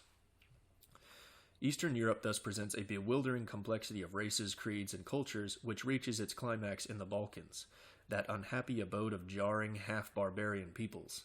Eastern Europe, therefore, does not possess anything approaching Northern Europe's basic unity in ideals and cultural standards, and nothing like its relative simplicity of blood.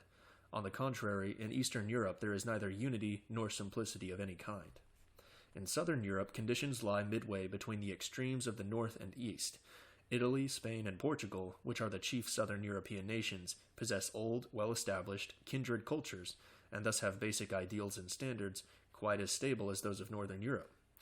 Politically, however, Southern Europe is less stable than the North, while racially it is much more complex. The Italian and Iberian peninsulas, open as they are to penetration by both land and sea, have undergone pronounced racial changes in the course of their history. The original stock is Mediterranean, but the modern Mediterranean stocks of Italy and Spain are very different from those of the British Isles. This is because the British Mediterraneans have been isolated for ages, mixing only with Nordics, whereas the stock of Southern Europe has been repeatedly and profoundly modified by Alpines and Nordics coming from the north, and by West Asiatic, North African, and even Negro blood coming by sea. Modern Italy, despite its political and cultural unity, is nevertheless inhabited by two distinct stocks which divide the peninsula between them. The North Italians are chiefly of Alpine blood, with strong Mediterranean and Nordic infusions. The South Italians are a complex mixture of Mediterraneans with Asiatic and North African strains, chiefly Arab and Berber, together with a slight dash of Negro blood. The racial makeup of Spain is somewhat similar to that of Italy. In Portugal, the lower classes have so much Negro blood that they are practically light mulattoes. Such, in brief, are the racial, political, and cultural conditions prevailing in Eastern and Southern Europe, which, together with certain West Asiatic regions like Turkey, Armenia, and Syria, form the sources of the new immigration. From small beginnings about 1880, the new immigration swelled with portentous rapidity until by the opening of the present century it swamped the old immigration, and from then until 1914 constituted from 3/4 to 4/5 of all the immigrants admitted to America. In the years immediately preceding the Great War, the average number of immigrants from Southern and Eastern Europe and Western Asia averaged well over 1 million per annum. This heterogeneous mass had only one thing in common. It was thoroughly alien to America in blood, culture, and outlook on life. In the deepest sense, therefore, it was undesirable because, whatever economic services it rendered by its muscular power and mechanical skill, and however eminent some of its more talented members were to become, these advantages were more than counterbalanced by the acute problems of adjustment and assimilation provoked by the mass alienage saddled upon the nation, perhaps for generations. Think of the circumstances under which the nation was forced to shoulder this new burden, say in the late 80s, when the new immigration began to attain notable size. It was only about 20 years since the Civil War, whose shattering effects we have previously described. Now, ever since the Civil War, America, owing to its weakened condition, had had its hands full assimilating the millions. Let me start that over. Now, ever since the Civil War, America, owing to its weakened condition, had had its hands full assimilating the millions upon millions of North European immigrants who had been pouring in at a tremendous rate. True, the human material was promising and the job was being done successfully, but it was slow work at best, and the job was far from completed. Suddenly, almost without warning, the American people were faced with a new tax on its assimilative powers. Beside which the unfinished job looked like child's play. What wonder that, beneath a hectic surface of material prosperity, the national life soon became politically fevered and socially diseased. Talk about assimilation. Uncle Sam was suffering from acute indigestion, if not from ptomaine poisoning. I don't know what that is. Hold on.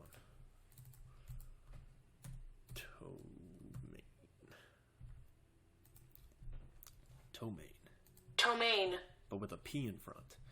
Any of a group of amine compounds of unpleasant taste and odor formed in putrefying animal and vegetable matter and formerly thought to cause food poisoning.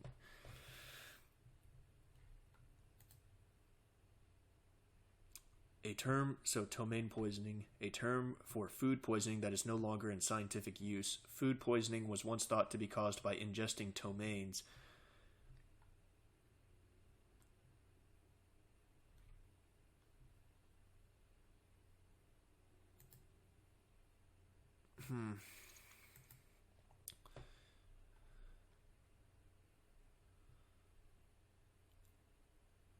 Various organic bases which are formed by the action of putrefactive bacteria on nitrogenous matter, and some of which are poisonous. Okay. Sweet.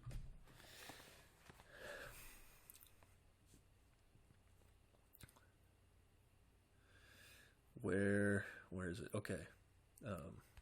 Talk about assimilation. Uncle Sam was suffering from acute indigestion, if not from ptomaine poisoning. What wonder that Uncle Sam's whole digestive system came to be painfully upset. The new immigration is so complex that instead of describing it by national origins, we shall divide it into a few main groupings according to the general character of the immigrants we receive. For our present purposes, this is a much more useful method, because, in Eastern Europe especially, nationalities are bewilderingly cross-cut by ethnic, cultural, and religious lines. What we are here concerned with is not the national homelands, but the sort of immigrants we get from them. And we shall discover that, while the ruling classes and their cultures may vary widely from one another, the uneducated peasants, who in many cases form the bulk of immigration from those countries, differ comparatively little in habits and general outlook on life. In analyzing the new immigration, we must always remember that the upper social levels in the homelands do not necessarily indicate the sort of immigrants we get from those countries.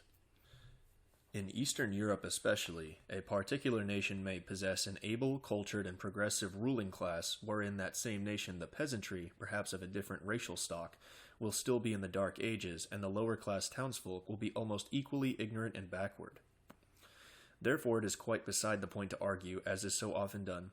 Just look at the men such and such a country has produced. Just look at what it has done in the past and what it is doing today. I guess the immigrants from there must be pretty good stuff. Such arguments in themselves mean nothing, because all the good things said about a particular country may be absolutely true, and yet it may be one of our worst sources of immigration, for the simple reason that it may send us mainly its worst human material. Offhand, you simply can't tell. Bearing these points in mind, let us now survey at close range the new immigration, which falls logically into four main groups. 1. The Eastern European peasants. 2. The East European Jews. 3. The Southern Europeans, mostly peasants. And 4. The Western Asiatics, chiefly Syrians and Armenians. There it is. Answered my question. The great mass of East European immigrants, the Jews of course excepted, are peasants. The Jews of course excepted from peasantry, whatever their national origins. But though fresh from the soil, most of them come to America seeking jobs rather than land. Unskilled and uneducated as they usually are, they gravitate naturally to our mines, steel mills, and other industrial plants requiring hard labor. Considered as a whole, the East European immigrants are backward, primitive folk who herd together in foreign colonies which remain distinctly alien in tone. The ultimate effect of these people on America depends primarily on the extent to which they bring over their families, and settle down as permanent residents. Certain nationalities are chiefly birds of passage. Some of the Balkan elements especially consist almost entirely of men who plan to save their wages and return home. Obviously, such elements, whatever their temporary economic effect, will exert no lasting influence on America. Other elements, however, like the Poles, not only are very numerous, but tend to bring over their women and remain in America. The Poles especially present a serious problem for assimilation, whether they get jobs or go on the land. They always strive to form compact urban or rural colonies which become real little Polands. Since they have enormous families, these Polish colonies grow rapidly but never lose their alien character and remain undigested foreign blocks set down in American cities or on American soil. Other immigrants, however, are more promising. Perhaps the most desirable of the East European elements are the Bohemians or Czechs. The Czechs are better educated and more intelligent and progressive than most East European immigrants. To be sure, they are clannish and self-centered, but they do come to understand us and fit gradually into the American national fabric. Another promising element is the Hungarians, or Magyars. Footnote. The Magyars must, of course, be clearly distinguished from the much more numerous Slavs, Romanians, and other racial elements which were included in the Kingdom of Hungary before the Great War, and which made up most of the immigration from that country. Although they are listed in immigration statistics as from Hungary, they are not Magyars. Most of the rough labor, colloquially known as hunkies, are therefore not Magyars but Slavs. Main text. For 1,000 years, the Magyars have been a ruling race, and even the poorest peasants feel a keen pride and self-respect, which makes them ambitious to do well and win the respect of their American neighbors. The Magyars are, however, relatively a small element in the great immigrant stream. Much more numerous are the Leto-Lithuanians, who rank above the East European immigrant, average in intelligence and mechanical skill. The Leto-Lithuanians, however, are so self-centered and clannish that they are generally refractory to assimilation.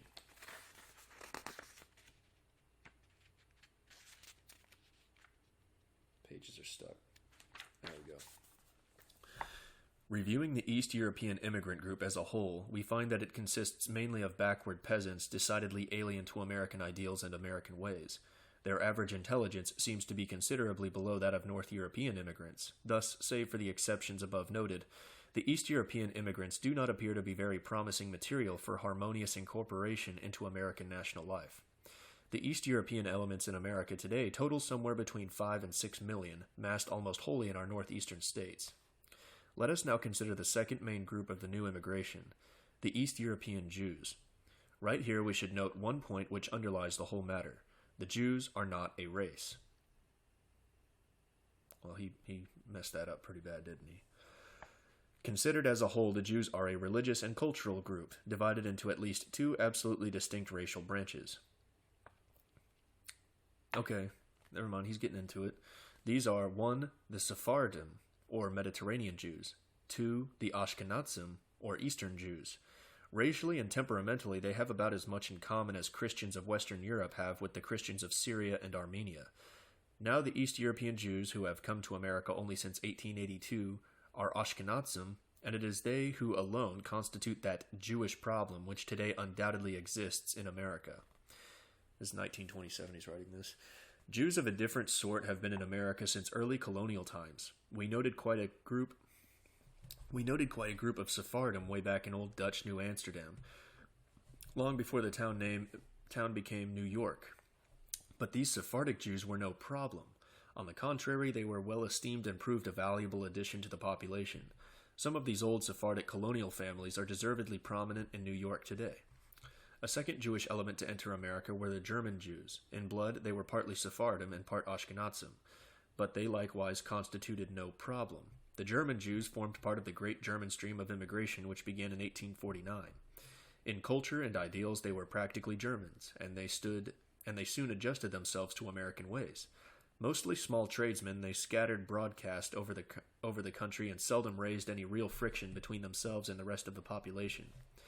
In 1880, there were about 200,000 Jews in America, all either of old Sephardic or German extraction. The year 1882, however, saw the beginning of the vast flood of Eastern Jewish immigration. In Eastern Europe, a great mass of Ashkenazic Jews have lived for ages. They are descended mainly from a remote branch of Israel which entered southern Russia from the Caucasus and Armenia over 1,000 years ago. By the time they reached Russia, these Jews were no longer racially Hebrews, but were mostly of blood akin to the Armenians. In southern Russia, they converted to Judaism, a Central Asiatic tribe, the Khazars, and thereby further mingled their blood. It was this mixed population which drifted westward to Poland and the Ukraine, where they have remained for the last 800 years. Here they received reinforcements in the shape of a stream of German Jews fleeing from persecution. These Western Jews were so superior in culture that they imposed their Germanic dialect, which became Yiddish. The former theory that all the Polish Jews came from Germany has thus been disproved. We know now that the Western stream, however culturally important, was numerically only a small addition to the mainstream from the East. Therefore, the modern Polish and Russian Jews are chiefly of West Asiatic Armenoid stock, together with a strong infusion of Central Asiatic Khazar blood. Such is the racial makeup of the Eastern Jewish flood which reached America after 1882. The first arrivals averaged best, including as they did many religious leaders of deep learning. The masses which followed, however, were for the most part composed of the very poorest elements, which had existed for centuries in appalling poverty and squalor. These people were about as thoroughly alien to America as it is possible to conceive. For instance, we set great store by our ideal of national life. But to the mass of Eastern Jews, the very phrase national life was not only meaningless, but was positively distasteful. Positively distasteful. They had never been a nation, nor had they ever formed part of a nation. From time immemorial, they had led a closed life as a persecuted tribal sect. The only national life they knew was that of their hostile Polish or Russian neighbors. The only government they knew was that of the despotic Russian Tsars. Hence, the Eastern Jews instinctively hated both nationality and government. This explains why international and radical revolutionary theories have gained such a hold upon the Eastern Jewish element in America. The Eastern Jewish immigration was a genuine exodus. They came in families and they came to stay. They are very prolific and they now number well over 3.5 million. Counting the old Sephardic and German Jewish elements as 300,000, America today contains nearly 4 million Jews, rapidly increasing. In passing, we may remark that the Sephardic and German Jewish groups have no liking for their Eastern co-religionists, so there has been little intermarriage and the stocks remain distinct. That's interesting. The third main group of the new immigration is the South Europeans. Its most numerous and important element is, of course, the Italians. But the Italians themselves divide into two sharply contrasted branches. We have already noted that Italy is inhabited by two virtually distinct stocks. This home division is faithfully repeated by the immigrants on American soil. The immigrants from northern Italy are vastly different from those we get from the Italian south. The North Italians are a decidedly desirable folk. They are mostly skilled artisans or expert agriculturalists, together with many merchants and professional men. The northern Italians usually keep carefully aloof from their southern compatriots, whom they dislike. In fact, the northern Italians generally try to Americanize as quickly as possible, and they usually succeed. Very different are the southern Italians, who are many times as numerous in America as their northern compatriots, and who thus form the bulk of Italian immigration. Mostly backward peasants, the southern Italians tend to become manual laborers, especially in construction gangs or in the building trades. The southern Italians are thoroughly alien to America and instinctively crowd together in Little Italies, where they can lead their own gregarious, colorful life. Even so, neither the climate of our northern states nor the American scene seems really congenial to these typically Mediterranean folk, who look back fondly to sunny Italy as home. More than perhaps any other element, the southern Italians have been birds of passage, coming here to make quick money and then returning whence they came. For nearly so large as might be supposed from statistics of immigrant arrivals and from the proverbial fecundity of their women, although by the census of 1920 nearly 4 million Italians have entered America, so many had left again that this census showed only 1.6 million foreign-born Italians then in this country. An analysis of the net increase from the beginning shows that the Italian element, northern and southern, in America today numbers about 3 million. Of the immigrant Spaniards, little need be said. They average better than the southern Italians, but they are relatively few in numbers, keep very much to themselves, and usually intend to return home after they have made their pile.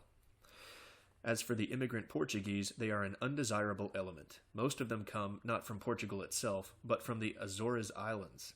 It is a curious fact that the Azoreans are whiter than the lower classes of the Portuguese mainland. Still, our Portuguese immigrants are mediocre folk with a low average of intelligence. The so-called Brava Portuguese from the Cape Verde Islands off the coast of Africa are really Negroes with only a dash of white blood. The fourth and last group of the new immigration are the Western Asiatics, most of whom are Syrians and Armenians. While both these immigrant elements contain individuals of commercial and intellectual ability, the Syrians and Armenians are, as a whole, too remote racially and culturally to be really assimilated. Compared to the preceding groups, the Western Asiatics are numerically insignificant. Even including minor elements like Turks and Arabs, their total number in America is not over 250,000. However, we have every reason to believe that those small trickles of immigration were but the forerunners of what would have been another great human flood if our restriction laws had not intervened. The lure of the New World was stirring Western Asia, and on the eve of the Great War, several steamship companies were planning to expand their Mediterranean and Black Sea services to accommodate hosts of Syrians, Armenians, Caucasians, Tartars, Persians, and other Asiatics who were planning to come to America. The new immigration was, in fact, a boundless flood, and although by 1914 it was coming into America at the rate of over 1 million a year, it was really only just getting underway. Had it been allowed to flow unchecked, it would have literally drowned our America. Not merely the old stock, but all the later North European arrivals would have been ultimately crowded to extinction by these swarming prolific aliens, drawn from ever lower and lower economic levels, undermining our living standards and making life on the high American plane impossible.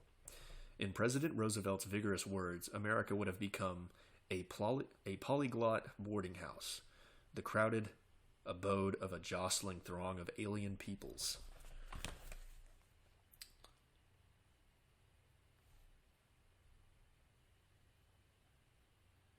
All right. That's all the footnotes. Yep. And that concludes chapter 6. Let's see. We're about 2 hours in. I think I might just end it here. Let me check to see. Yeah, this chapter's probably, let's see, 104. Yeah, it's about 25 pages. So I'll end it here, and we'll pick back up with On the Road to Ruin. Reforging America, The Story of Our Nationhood by Lothrop Stoddard. Chapter 7, On the Road to Ruin. For what shall it profit a man if he shall gain the whole world and lose his own soul? And what shall it profit a nation if it shall recklessly exploit its natural and human resources, gaining thereby a whole world of hectic prosperity, which shall soon turn into the Dead Sea, fruit of a harassed present and a mortgaged future. That, in short, is the melancholy story of the 50 years between the Civil War and the Great War.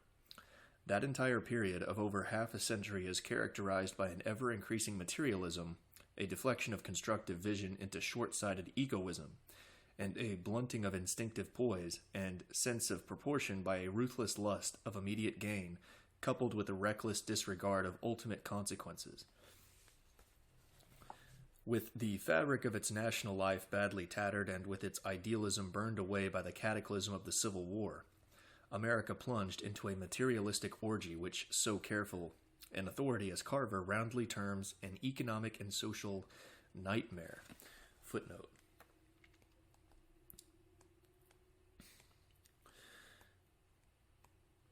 Okay. Carver, The Present Economic Revolution in the United States, page 262. 1925. Okay. Now, a nightmare lasting more than 50 years and getting worse all the time is apt to leave deeply disturbing traces even after the victim is waked up, and that is precisely where we are today. We realize what we have been through, and we are resolved it shall not happen again. But it is going to take a long time before the havoc wrought is repaired and our national life becomes truly sound once more. To comprehend fully the evil days on which America entered after 1865, let us cast a glance at the economic and social condition of old America as it was before the Civil War. We have already sketched the marvelous growth of the West, and we saw that this was a thoroughly healthy movement, the natural expansion of a vigorous people, which resulted not only in the development of hitherto untouched natural resources, but also in a marked increase of the fine pioneer stock. Thus the material and the human wealth of the nation were alike fruitfully multiplied. While this Western agricultural expansion was going on, a parallel process of industrial development was taking place in the settled Eastern states.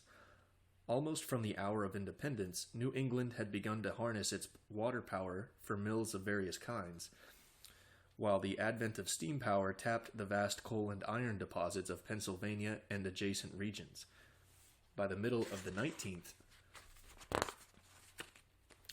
century, New England, especially, was dotted with manufacturing towns inhabited by a relatively large working-class population. This industrial development, however, was as normal and healthy as was the agricultural development of the West. Those early New England mill towns showed none of the squalor which was later to debase them. The mill operatives were frugal, self-respecting Yankees who lived decent, orderly lives and who insisted upon fair treatment and just wages. And these things they nearly always obtained, not only because there was then no inpouring tide of low-standard labor for employers to turn to, but also because the employers were then for the most part old-school New Englanders, men of principle who respected their fellow Yankee working men and working women and were ready to give them a square deal. Of course, we do not mean to imply that conditions were perfect. As a matter of fact, hours were long, and wages, while sufficient for a decent livelihood, needed Yankee thrift to make them stretch much beyond plain needs. Nevertheless, industrial conditions in America were then probably better than they were anywhere else in the world. Foreign travelers of those days have left abundant testimony of their surprise and delight at the refreshing aspect of the clean, wholesome mill towns of old America. To give our mind's eye a clearer vision of those vanished days, let us scan a few excerpts from the recollections of a mill girl of that period. The young women who worked at Lawwell, she writes, had the advantage of living in a community where character alone commanded respect. Work, study, and worship were interblended in our life. The church was really the home center to many, perhaps of most of us. The two magazines published by the mill girls, the Lawwell Offering and the Operatives' Magazine, originated with literary meetings in the vestry of two religious societies, the first in the Universalist Church, the second in the First Congregational, to which my sister and I belonged. In recalling those years of my girlhood at Lawwell, I often think that I knew then what real society is better perhaps than ever since. For in that large gathering together of young womanhood, there were many choice natures, some of the choicest in all our excellent New England. We were allowed to have books in the cloth room. Our superintendent, who was a man of culture and a Christian gentleman of the Puritan school, dignified and reserved, used often to stop at my desk in his daily round to see what I was reading.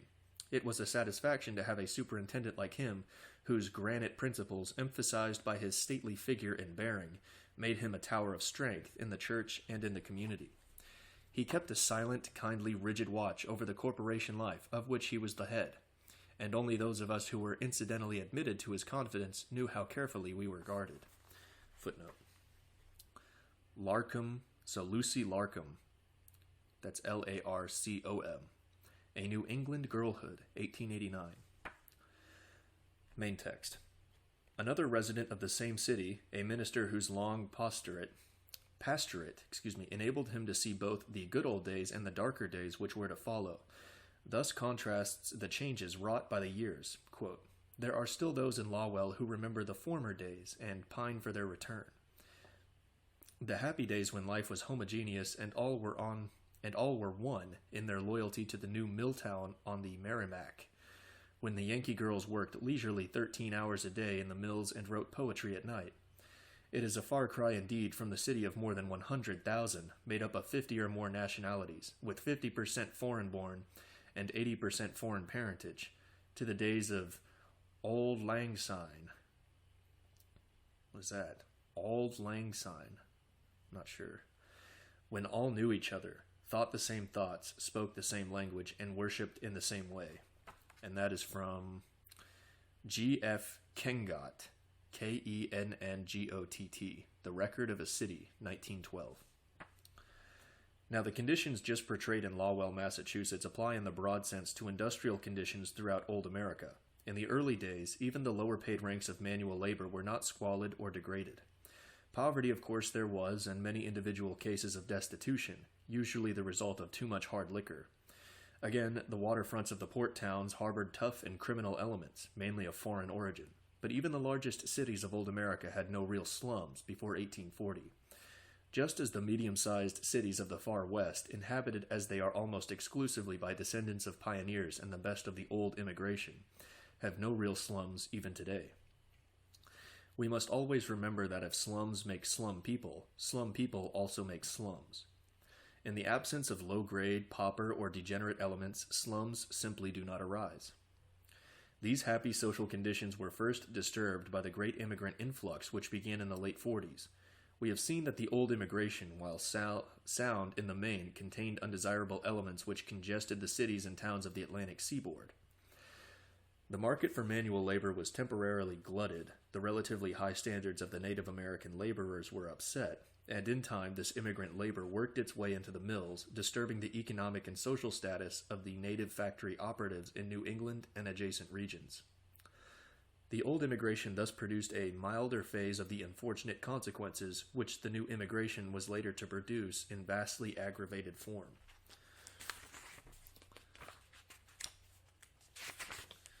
The upsetting of living standards, the appearance of slum conditions in the cities and factory towns, the undermining of old ideals, and the disruption of the traditional like-mindedness by the introduction of foreign cleavages in ideas, languages, and creeds.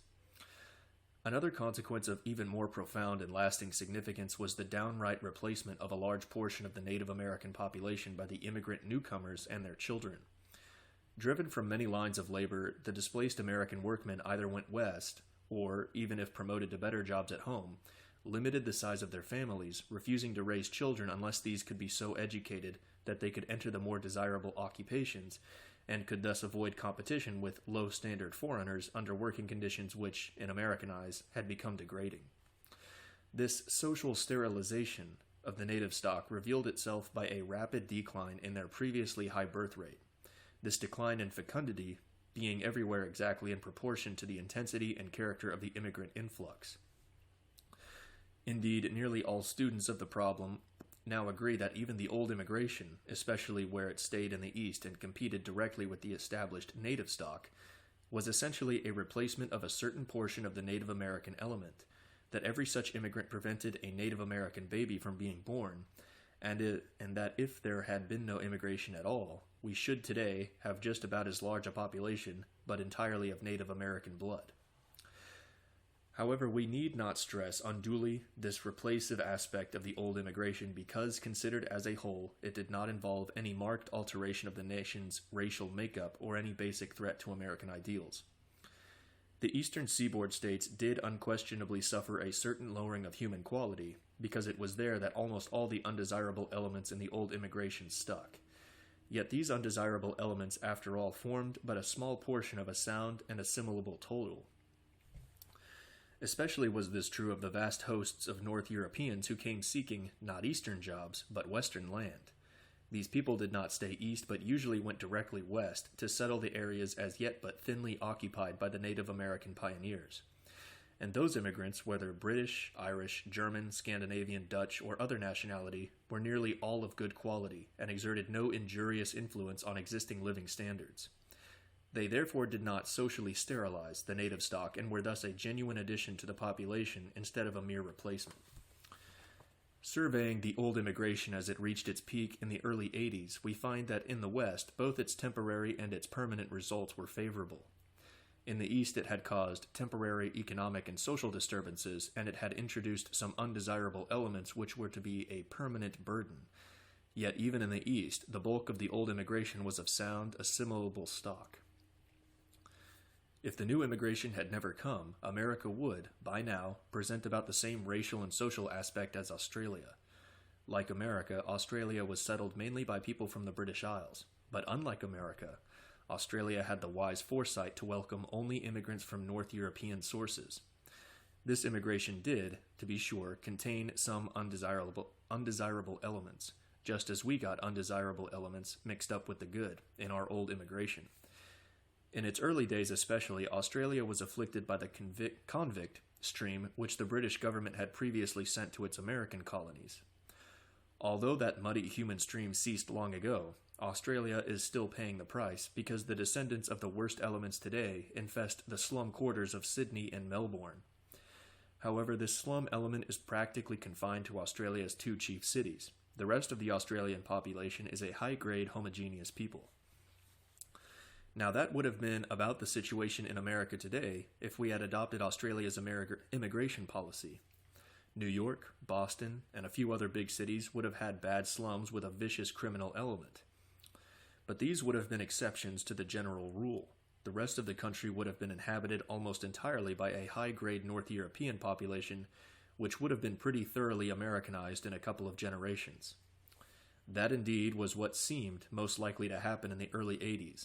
By that time, the worst economic and social disturbances produced by the old immigration had abated.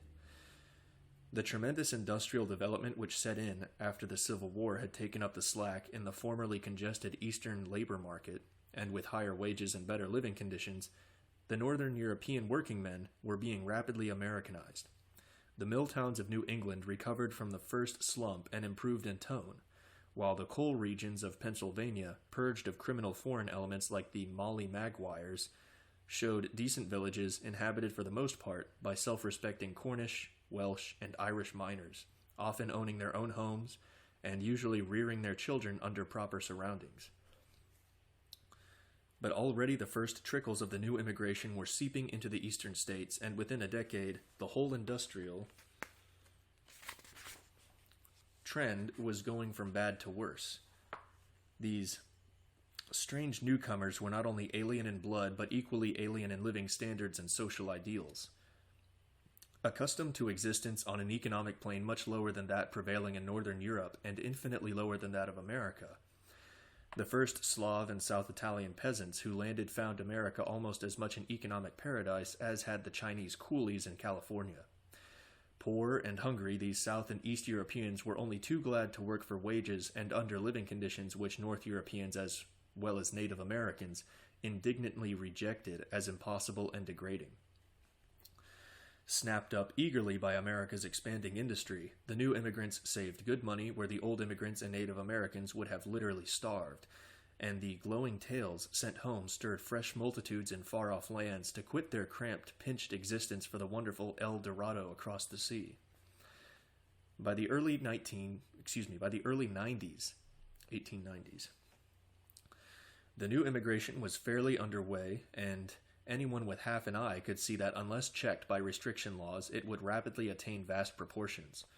Already the new immigration was producing economic and social disturbances far graver than those which the first influx of the old immigration had caused half a century before. As early as the year 1892, a trained observer of social conditions investigating the sinister transformation of Pennsylvania's decent mining towns into filthy slums, which was then taking place, thus reported his findings. When a stranger visits the anthracite regions, he is filled with sympathy for the poor Italian and the Slav. He considers the American resident heartless in the extreme. He is amazed at the way the foreigners are regarded, but a single year spent in that land will show him the truth, no matter how tender-hearted he is. He will then know that disgust should take the place of surprise. He sees 1,000 idle Americans and a like number of foreigners slaving for 80 or 90 cents a day. He sees the Americans sending their children to school, supporting churches, living in decent houses, trying to be cleanly and wear presentable clothing. He also sees the scum of Europe taking the place of the former, content to swarm in shanties like hogs, to contract scurvy by a steady diet of the cheapest salt pork, to suffer sore eyes and bodies rather than to buy a towel and washtub, to endure typhoid fever rather than undergo the expense of the most primitive sanitary apparatus. Footnote. It's from H. Rood, R-O-O-D, The Mine Laborers in Pennsylvania, The Forum, September 1892. At about that same date, General Francis A. Walker, then superintendent of the Federal Census Bureau and America's leading authority on population problems, uttered the following poignant note of warning regarding the broader aspects of the new immigration. The entrance into our political, social, and industrial life of such vast masses of peasantry, degraded below our utmost conceptions, is a matter which no intelligent patriot can look upon without the gravest apprehension and alarm. These people have no history behind them which is of a nature to give encouragement. They have none of the inherited instincts and tendencies which made it comparatively easy to deal with the immigration of the olden time. They are beaten men from beaten races, representing the worst failures in the struggle for existence. Centuries are against them, as centuries were on the side of those who formerly came to us. Footnote.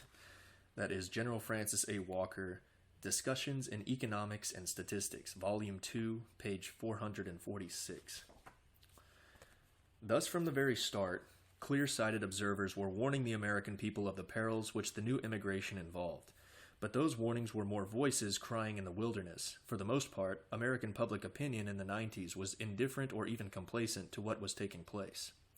The sinister aspects of the new immigration did not awaken a fraction of the alarmed protest which the much less serious economic and social disturbances of the old immigration had aroused in the generation before the Civil War. To us, who have analyzed the shattering effects of the Civil War on American national life, this apparent enigma is perfectly explained.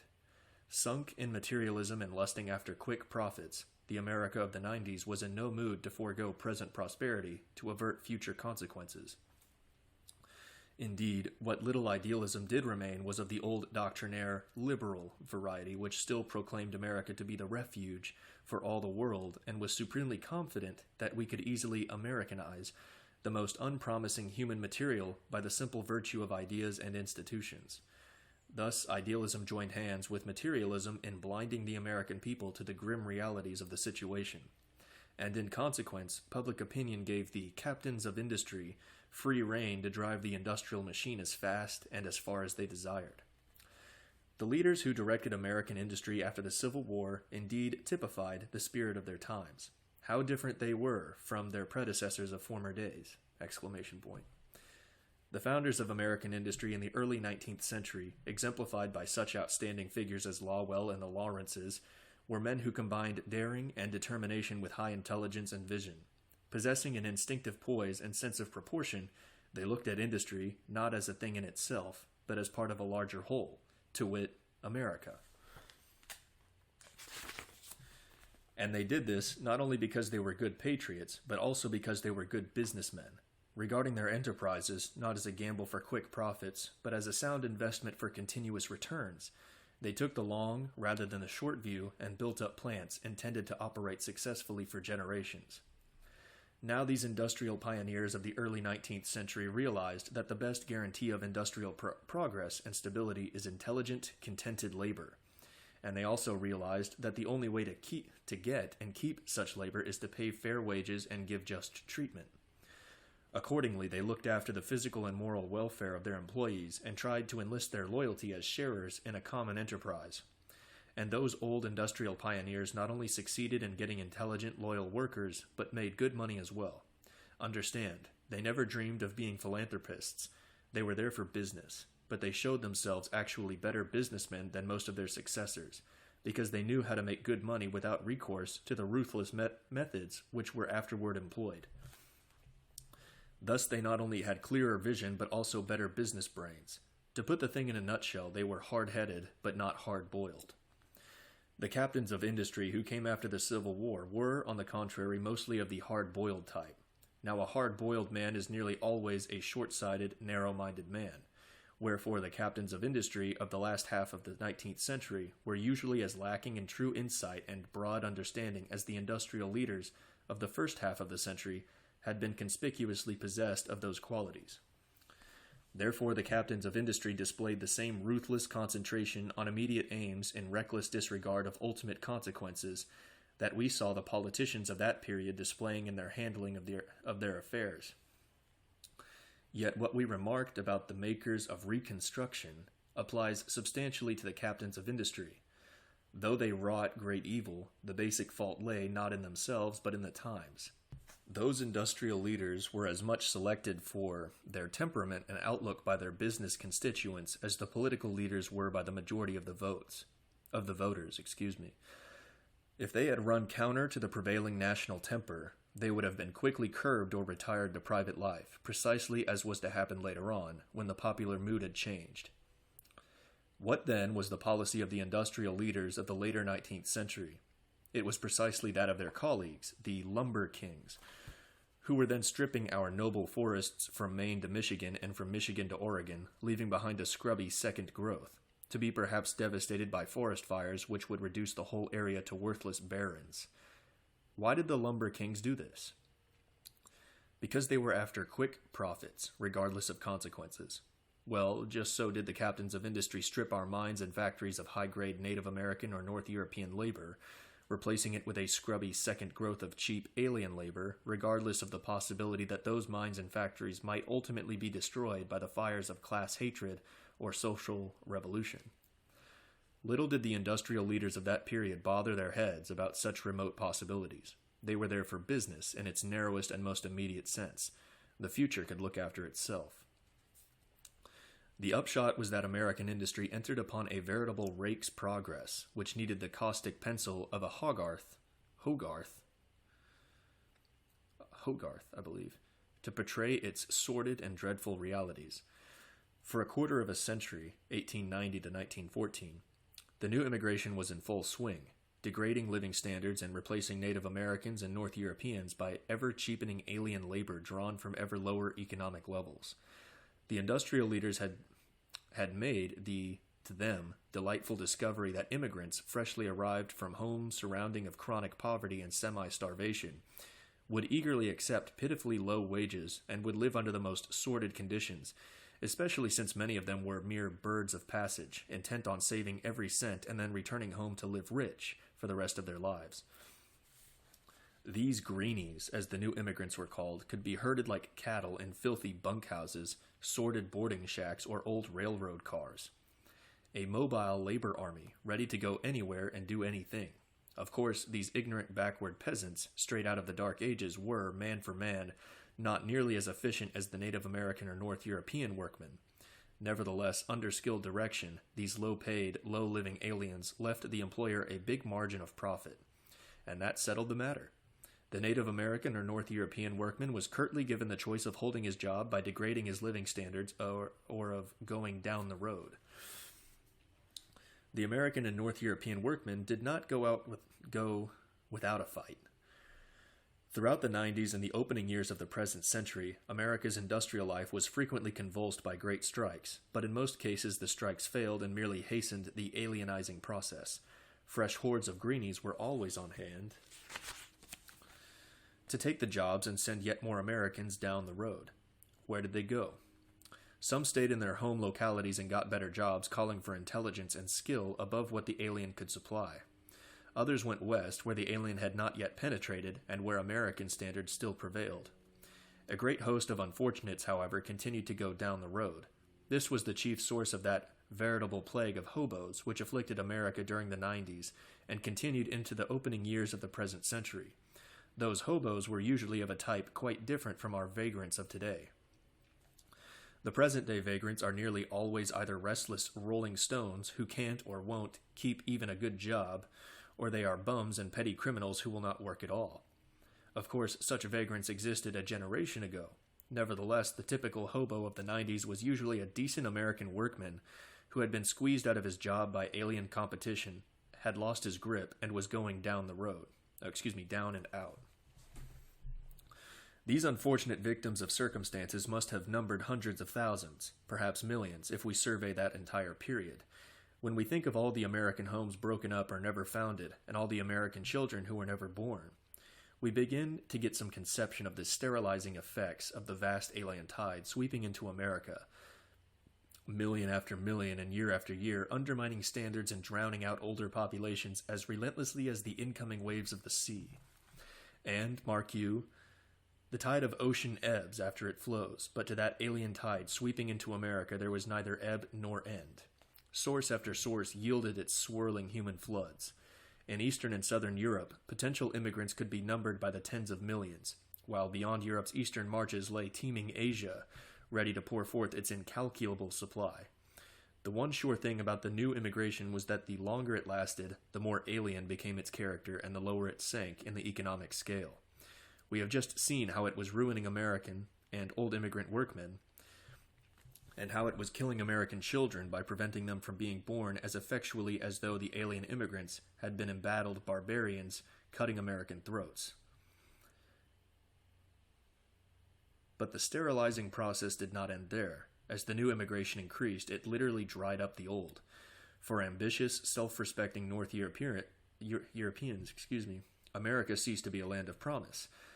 The slum and the bunkhouse? No thank you. So hundreds of thousands of North Europeans, who would have made excellent immigrants, either stayed at home under better conditions than America could offer them, or migrated to lands like Canada or Australia, where immigration laws were framed with some regard for the nation's blood and future.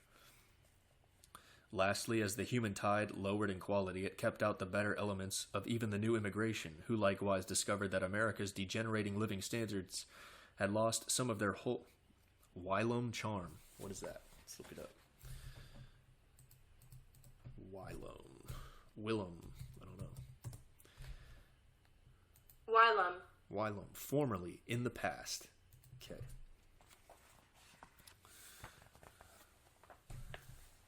Lastly, as the human tide lowered in quality, it kept out the better elements of even the new immigration, who likewise discovered that America's degenerating living standards had lost some of their whilom charm. Thus, Gresham's law of labor, like all natural laws, ground inexorably on, driving high-standard men before low-standard men as surely as bad money drives out good. And what was the logical end of it all, if no restriction law should intervene? Clear-sighted old General Walker had answered the question very concisely when he had warned, far back in the 90s, "Hard times here may momentarily check the flow, but it will not be permanently stopped so long as any difference of economic level exists between our population and that of the most degraded communities abroad." Footnote. That's Walker, OP. I don't know what OP means. Page 441. Gresham's Law of Labor by General Walker. At this point, perhaps, some readers, particularly those who belong to a generation later than that of the period we are describing, may ask, granting the materialistic temper of that time, why did not at least a considerable minority see the danger and rouse the national spirit by their protests? To which we may answer that, strange though it may seem, the average American of those days had practically no idea of what was going on. If this answer appears unsatisfactory, consider the facts. In the first place, the alien influx, though vast, was strictly localized. America is a big country, and nearly all the new immigration flowed into the northeastern states, especially the states of the Atlantic seaboard. Furthermore, even in those states, the alien influx huddled into the city slums or packed closely into the industrial centers. There they stayed and were seldom seen by the average American except as stray individuals or construction gangs. The average American farmer did not even get the city man's occasional glimpse of the incoming hordes and had not the faintest inkling of what was afoot. Another reason why the average American of those days did not suspect that anything was seriously wrong and was thus prevented from investigating the real situation was because the alien influx temporarily benefited all classes except the American or Americanized working men of the northeastern states. Later on, of course, the whole nation would have to pay dearly for this abnormal prosperity. Yet for the moment, there was real prosperity, albeit of an increasingly hectic kind. So the average American of the 90s and of the dawn of the present century looked complacently upon the alien, and if his instinct of self-preservation ever did stir, it was usually put to sleep again by the soothing assurances of liberals, who were sometimes paid propagandists of the big interests, cannily aware of the appeal of the time-worn shibboleth. America, the refuge for all the world, so let 'em all come. The fact is that the American people of the generation between 1890 and the Great War was suffering from a blindness which seemed strange in retrospect, yet which is perfectly comprehensible if we put ourselves back in that period. History shows that the thing has happened many times, has happened indeed whenever a country has mortgaged its future by mass importations of cheap labor. In the 17th and 18th centuries, the tiny sugar islands of the West Indies brought Negroes wholesale and enjoyed a prosperity which was the wonder of the world. And old Rome must have had marvelous boom times when millions of slaves were driving the Roman artisans and yeomen to the wall, but were earning their masters big dividends. Old Rome was dying, but the average upper or middle-class Roman never noticed it in the prosperity which then prevailed. That was why occasional objectors like the Gracchi were called the impolite Latin equivalent of calamity howlers, and were summarily disposed of. To be sure, things never got to that pass in America. Heaven be praised, the American people waked up in time, and are today well aware of the fate which would have been in store for them if they had not soon awakened.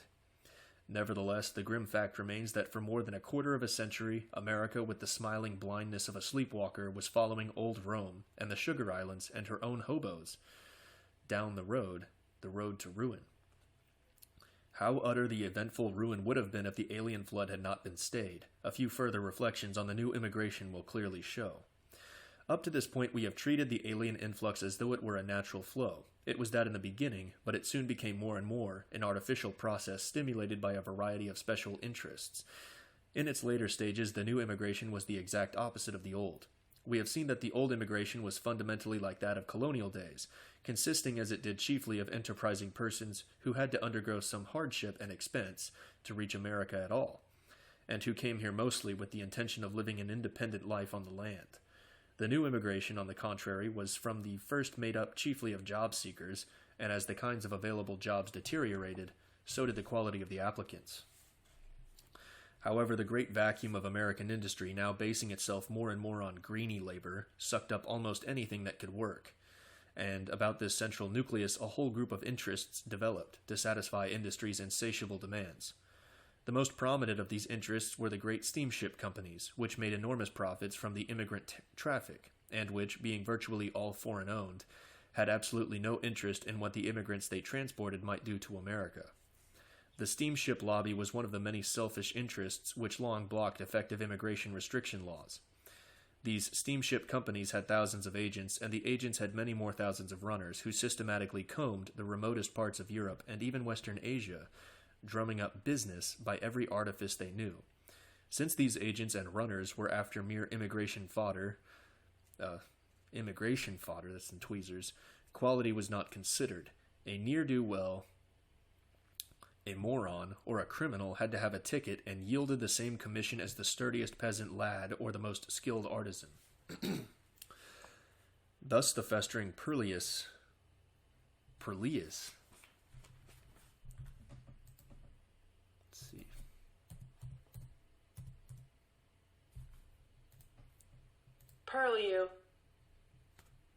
Purlius The area near or surrounding a place. A ne'er-do-well, a moron, or a criminal had to have a ticket and yielded the same commission as the sturdiest peasant lad or the most skilled artisan. Thus, the festering purlieus near or surrounding a place. So thus the festering purlieu surrounding of old world cities, of purlieus of old world cities, and the filthy villages of backward countrysides were industriously raked for human material.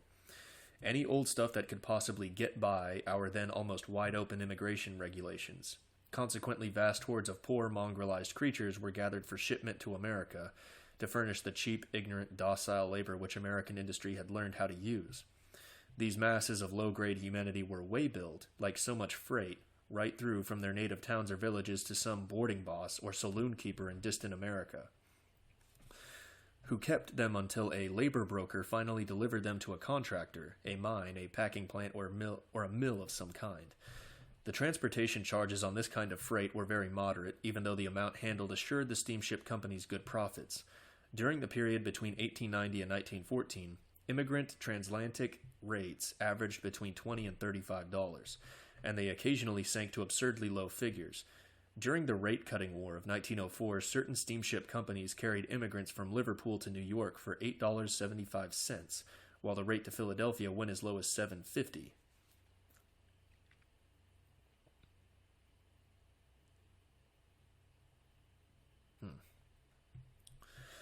In other words, almost anybody anywhere could have his vacillating mind made up for him by a solicitous steamship runner, and could thereupon be carried passively, easily, and cheaply many thousands of miles to an American destination. Footnote. Immigrants often had their fare paid by various agencies anxious to get them to America, the immigrant reimbursing them later from the proceeds of his labor.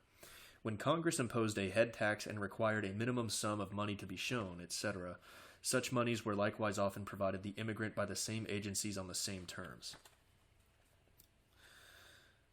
This process has been well termed pipeline immigration. Thus had immigration to America utterly lost its original character. In the early days, it had been a natural selection of the best. By the year 1900, it had become mainly an artificial selection of the worst.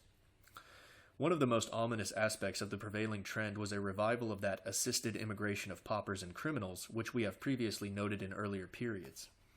The steamship agents and their runners were too shrewd to overlook such profitable sources, and many foreign officials did not even need to be bribed to assist the departure of their country's most undesirable citizens. As our present Secretary of Labor, an authority on immigration problems, well remarks, America, known to all the world as a land of refuge for the oppressed and persecuted peoples of other countries, seems to have become an asylum for bandits, blackhanders, and land pirates. Footnote. Honorary James J. Davis, Selective Immigration, page 81, 1925. He reveals one source of our foreign criminal elements by quoting a statement made by an American police official who says, footnote, the well-known expert on crime, Lieutenant Petrosino, Petrosino,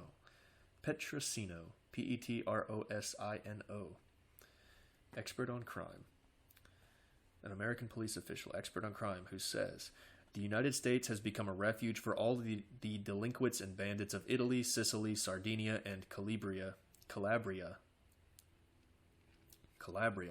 About a year ago, the authorities of Tunis,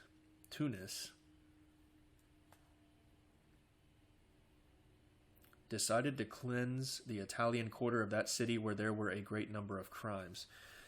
Footnote. A French protectorate in North Africa. So Tunisia, right?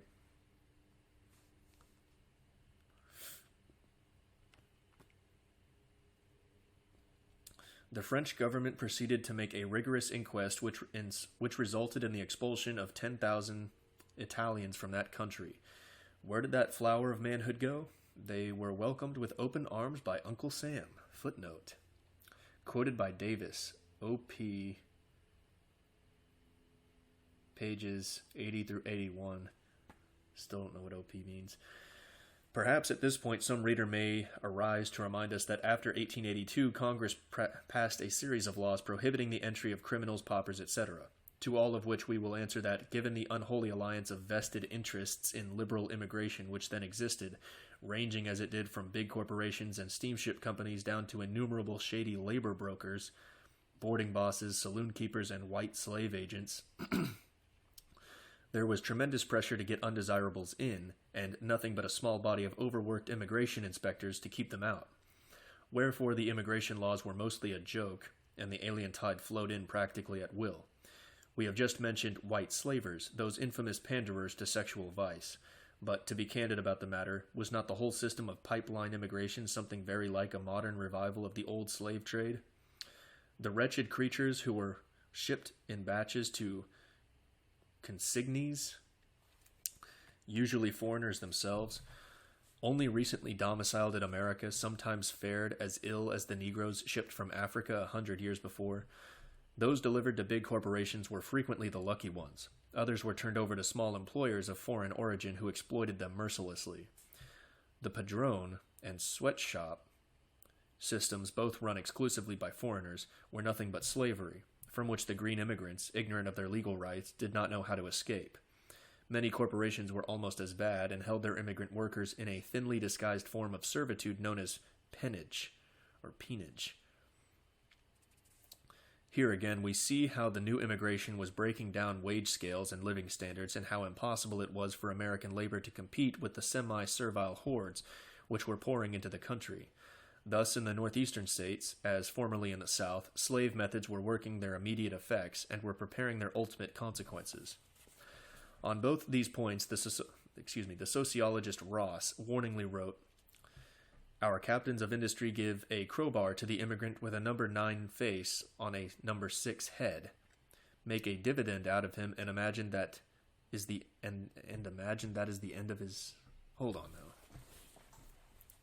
Our captains of industry give a crowbar to the immigrant with a number 9 face on a number 6 head. Make a dividend out of him, and imagine that is the end of the matter. They overlook that this man will beget children in his image, 2 or 3 times as many as the American, and that these children will in turn beget children. They chuckle at having opened an inexhaustible store of cheap tools, and lo, the American people is being altered for all time by these tools. Once before, captains of industry took a hand in making this people. Colonial planters imported Africans to hoe in the sun, to develop the tobacco, indigo, and rice plantations. Then, as now, business-minded men met with contempt the protests of a few idealists against their way of building up the country. Those promoters of prosperity are dust, but they bequeathed a situation which in 4 years wiped out more wealth than 200 years of slavery had built up, and which presents today the one unsolvable problem in this country. Footnote. E. A. Ross, The Old World in the New, pages 286 through 287, 1914. How ominous was the trend of American industry between 1890 and 1914 can be seen when we compare conditions then with conditions today. A few years of restricted immigration have sufficed to produce firm wage scales, favorable living standards, practically no unemployment, and widely diffused prosperity. In the period before 1914, American industry was getting to be based on greenie labor. That was a system in some respects more odious than out-and-out slavery, because employers did not own the bodies of their workmen, and so had no continuing interest in them. A greenie was employed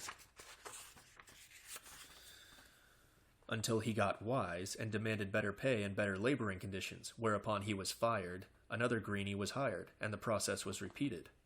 This put America's labor system on more and more of a casual basis. Employers no longer sought to keep permanent labor forces composed of family men with local ties.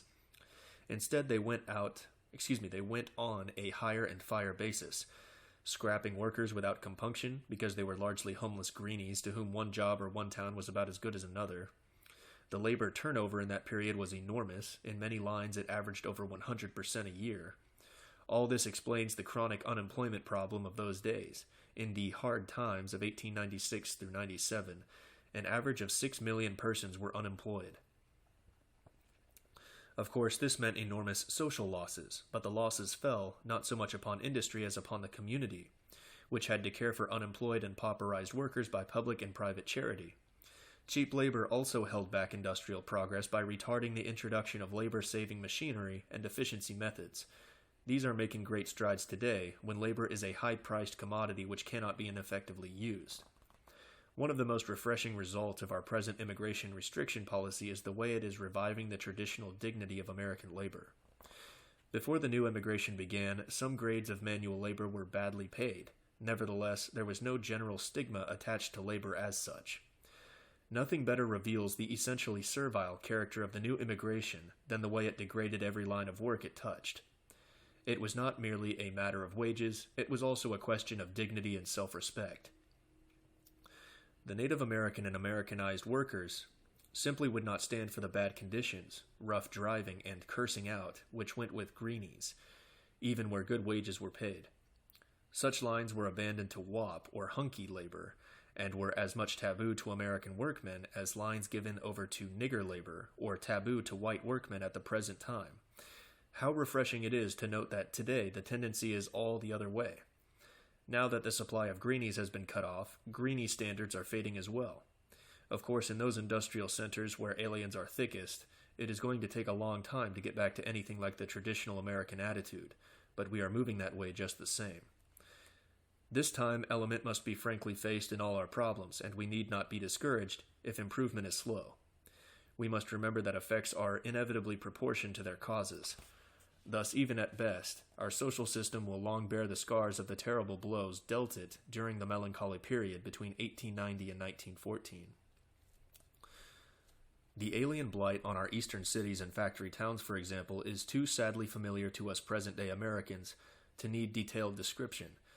Those urban slums and sordid mill towns, with their lack of civic spirit, their political corruption, and their generally blatant, vulgar tone accurately reflect the low-grade, polyglot masses who inhabit them, and who, despite all efforts at Americanization, have acquired only a partial grasp of American ideals and a thin veneer of American culture.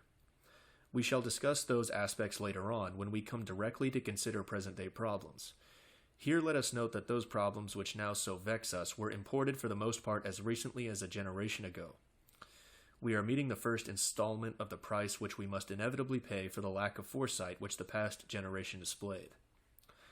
For let us make no mistake, there are other installments which will fall due, and which must be paid, not only by us, but by our children, and very likely by our children's children as well. By this we mean particularly the harm done to the blood of the nation by permitting the entry of undesirable and more or less unassimilable racial elements. Economic blunders can usually be soon remedied. Already our industry and business are no longer a hectic series of booms and depressions, an improvement due, in our opinion, even more to the stoppage of mass immigration than to the Federal Reserve banking system, to which our economic stabilization is usually ascribed. Economic damage is thus relatively easy to repair. Not so, damage to the blood of the nation. Tamper with the well springs of racial life, and you tamper with the heritage of generations yet unborn. Verily, the sin of our fathers in permitting the mass influx of the new immigration will be visited upon the children, probably far beyond the third and the fourth generation. Let us not mince words on this matter.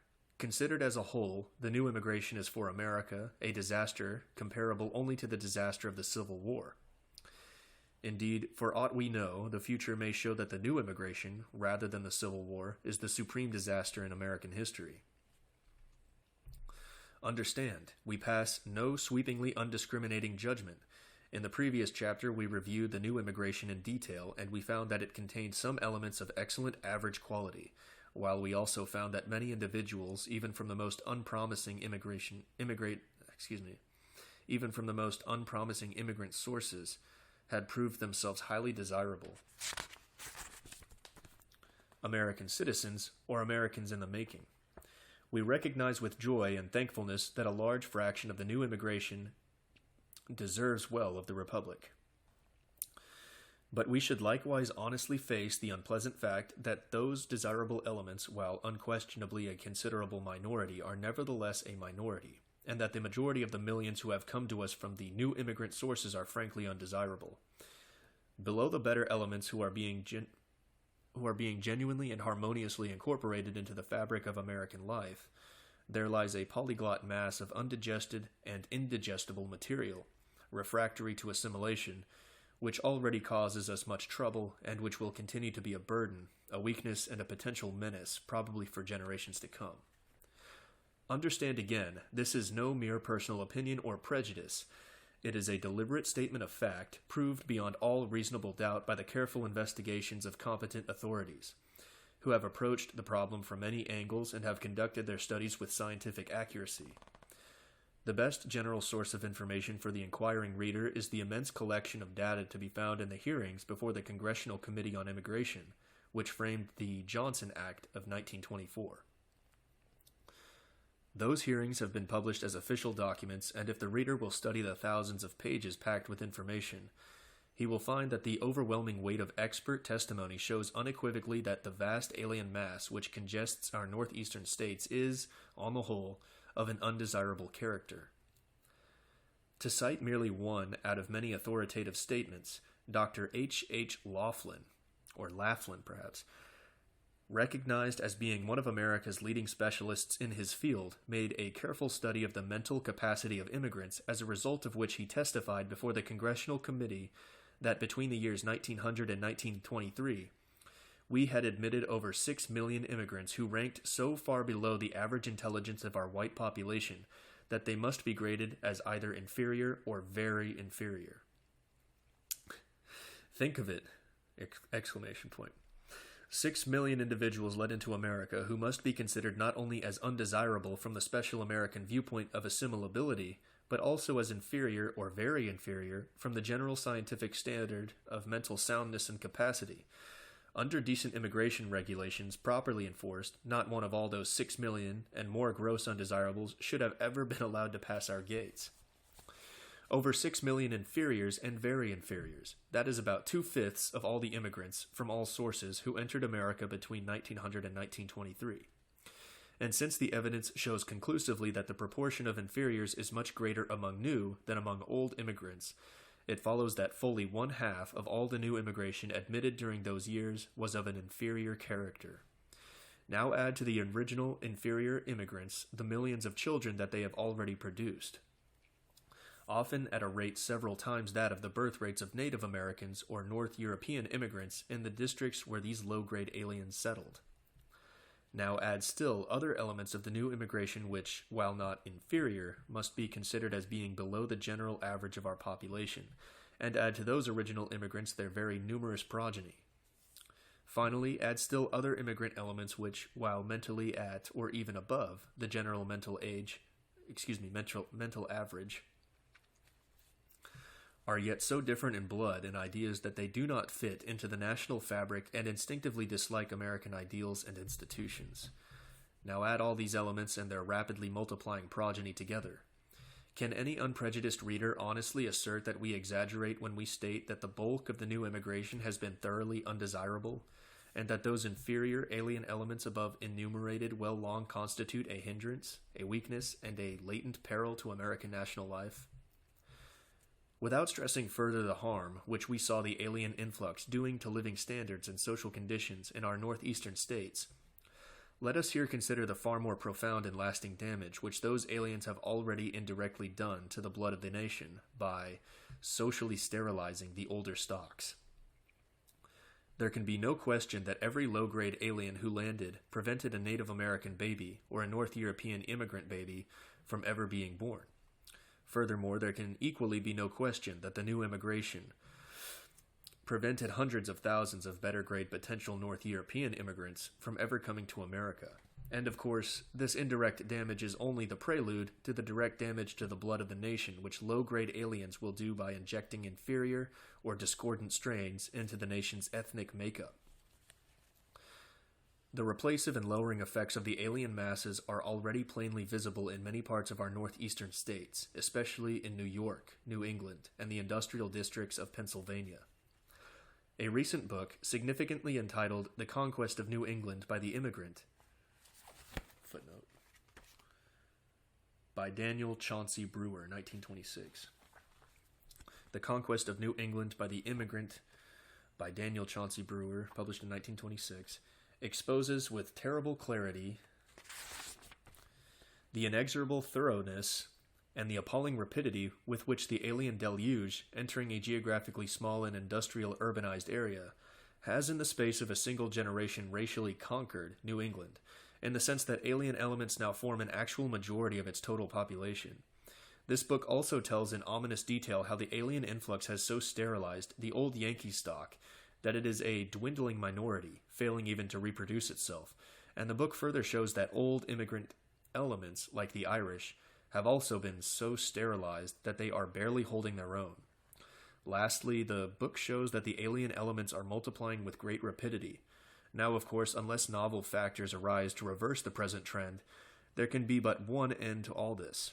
Another 50 years will see New England racially transformed beyond all recognition, with the Yankee and the Irishman alike standing forth as mere remnants in a heterogeneous mass composed for the most part of Slavs, Southern Italians, French Canadians, and Ashkenazic Jews. And we must likewise remember that about the same thing is going on in New York, New Jersey, considerable portions of Pennsylvania, many parts of Ohio, Indiana, and Illinois, and some other sections of our northern states. On the other hand, we should note that throughout the South and West, wherever indeed the alien has not penetrated in large numbers, the Native American and North European immigrant stocks are flourishing, with good normal birth rates and with no signs of social decline. A final proof, if further proof be needed, of the blight cast by low-grade men, against which high standards, high ideals, high intelligence, physical vigor, and other superior qualities are a weakness rather than a defense. Gresham's law of labor is indeed inexorable, for just as debased money drives sound money out of circulation, so low-standard men tend to drive high-standard men economically to the wall. From this survey, one hopeful fact emerges. The low-grade alien elements are pretty much localized in the northeastern states. Furthermore, it appears that they will on the whole remain thus localized. To be sure, they are very numerous. The new immigrants and their children today number something like 15 million. Footnote. Including the French Canadians. That's the footnote. Main text. But America is a big country, and its total white population is at present over 100 million. Practically all of which, except the 15 million East and South Europeans just mentioned, is of old colonial or old immigrant stock. America is thus still overwhelmingly inhabited by persons of North European blood, and the American people is becoming so decidedly aware of the situation that it is incredible to think they would ever allow another alien invasion, which would spell their ultimate ruin. Yet, think of the problems which confront our northeastern states, and think of what would have happened to the whole of America if the alien flood had been allowed to pour in for another 10 or 20 years. Let us face the situation squarely. Short of some unforeseen disaster, America is going to win through. But that hopeful outcome must not blind us to the very serious fact that America has a big, tough job on its hands which will probably keep us busy for the next 50 years. As already remarked, a considerable minority of the new stocks now dwelling among us are excellent people who will, after a longer or shorter period, be genuinely assimilated into as good Americans as anyone else. But below them lies the alien mass, which offers scant promise for the future. This low-grade mass is made up mostly of backward, primitive folk who are more or less thinly veneered barbarians. The New Barbarians is indeed the title of a recent book on the problems they present. Footnote. That's by Wilbur C. Abbott, 1924. The New Barbarians by Wilbur C. Abbott, Abbott, published 1925. While many years ago... Okay, let's start the sentence over. The New Barbarians is indeed the title of a recent book on the problems they present. While many years ago that clear-sighted prophet, Prescott F. Hall... Another footnote. Oh, okay, this is a really long footnote. I'll wait till that one's... Prescott F. Hall warned us that the barbarians of the present time do not come from the plateau of Central Asia or from the jungles of Africa. They are the defective and delinquent classes of Europe, the individuals who have not been able to keep the pace at home and have fallen into the lower strata of its civilization. So there's two footnotes there. The first one is for Prescott F. Hall. Okay. Every true American should know about this great patriot who, though he lived and died practically unknown to the general public, was, more than any other man, the preparer of that great awakening which, beginning in 1914, culminated in the Johnson Act of 1924, which closed our gates to mass immigration and thus saved America from impending ruin. Prescott P. Hall. P. Hall? Main text is Prescott F. Hall. Hold on. Prescott P. Hall was it's either P or F. It's got it. It's different. Prescott P in the footnote, but Prescott F in the main text. Prescott P. Hall was unquestionably the first to grasp the full peril of the new immigration.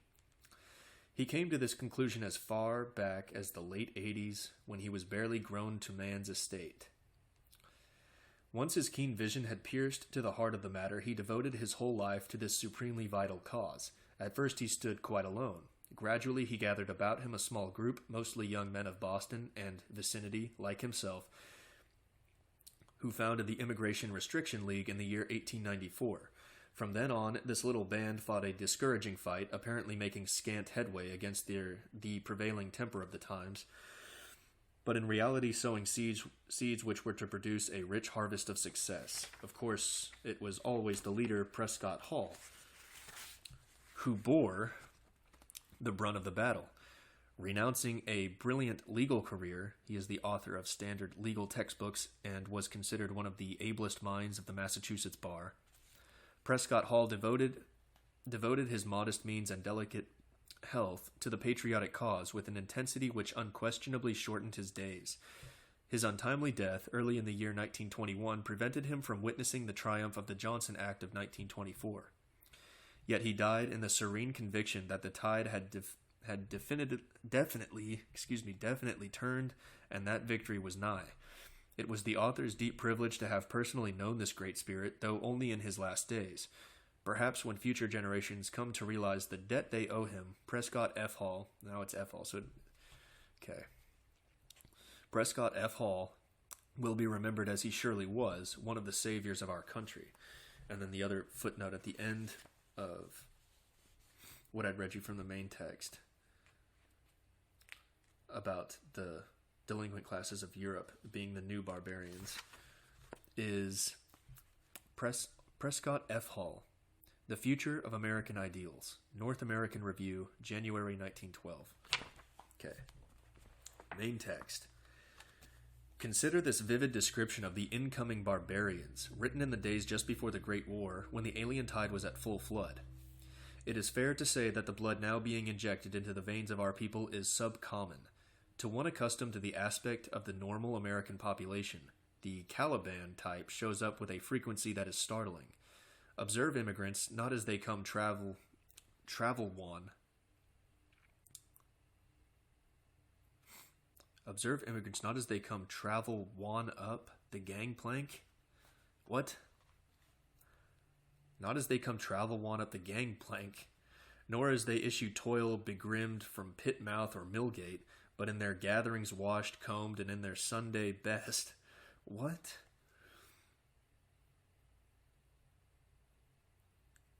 When was this written? I don't even know what he's saying.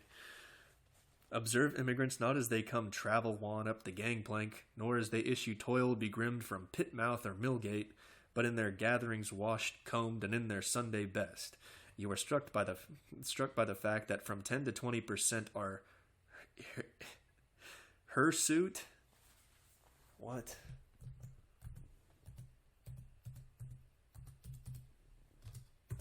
Hirsute. Hirsute. Hirsute. Harry. That's what it's just hirsute. Harry. Okay. You are struck by the fact that from 10 to 20% are hirsute. 10 to 20% are hairy, low-browed, big-faced persons of obviously low mentality. Not that they suggest evil, they simply look out of place in black clothes and stiff collars, since clearly they belong in skins and wattled huts at the close of the great ice age. These ox-like men are descendants of those who always stayed behind. To the practiced eye, the physiognomy,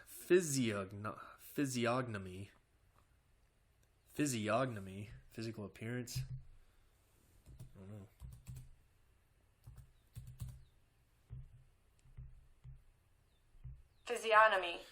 Physiognomy. G is silent.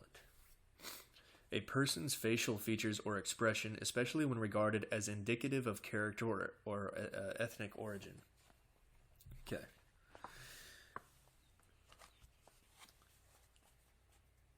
To the practiced eye, the physiognomy of certain groups unmistakably proclaims inferiority of type. I have seen gatherings of the foreign-born in which narrow and sloping foreheads were the rule. The shortness and smallness of the crania were very noticeable. There was much facial asymmetry. Among the women, beauty, aside from the fleeting, epidermal bloom of girlhood, was quite lacking. In every face there was something wrong. Lips thick, mouth coarse, upper lip too long, cheekbones too high, chin poorly formed, the bridge of the nose hollowed, the base of the nose tilted, or else the whole face prognathous. Good Lord. We're about to learn when this was written. Not recently. How do I spell that? Prognathous.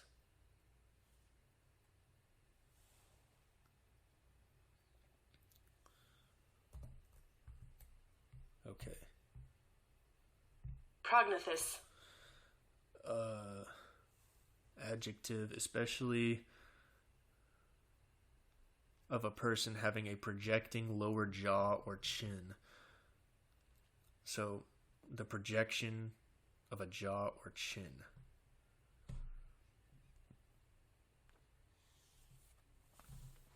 Okay. Pro, meaning before. Greek nathos, meaning jaw. And English ends in us. Prognathous. Prognathous. Yeah. Okay. There were so many sugarloaf heads, moon faces, slit mouths, lantern jaws, and goosebill noses that one might imagine a malicious djinn had amused himself by casting human beings in a set of skew molds discarded by the Creator. Wow. I'm writing that one down. That's Ross, E.A. Ross.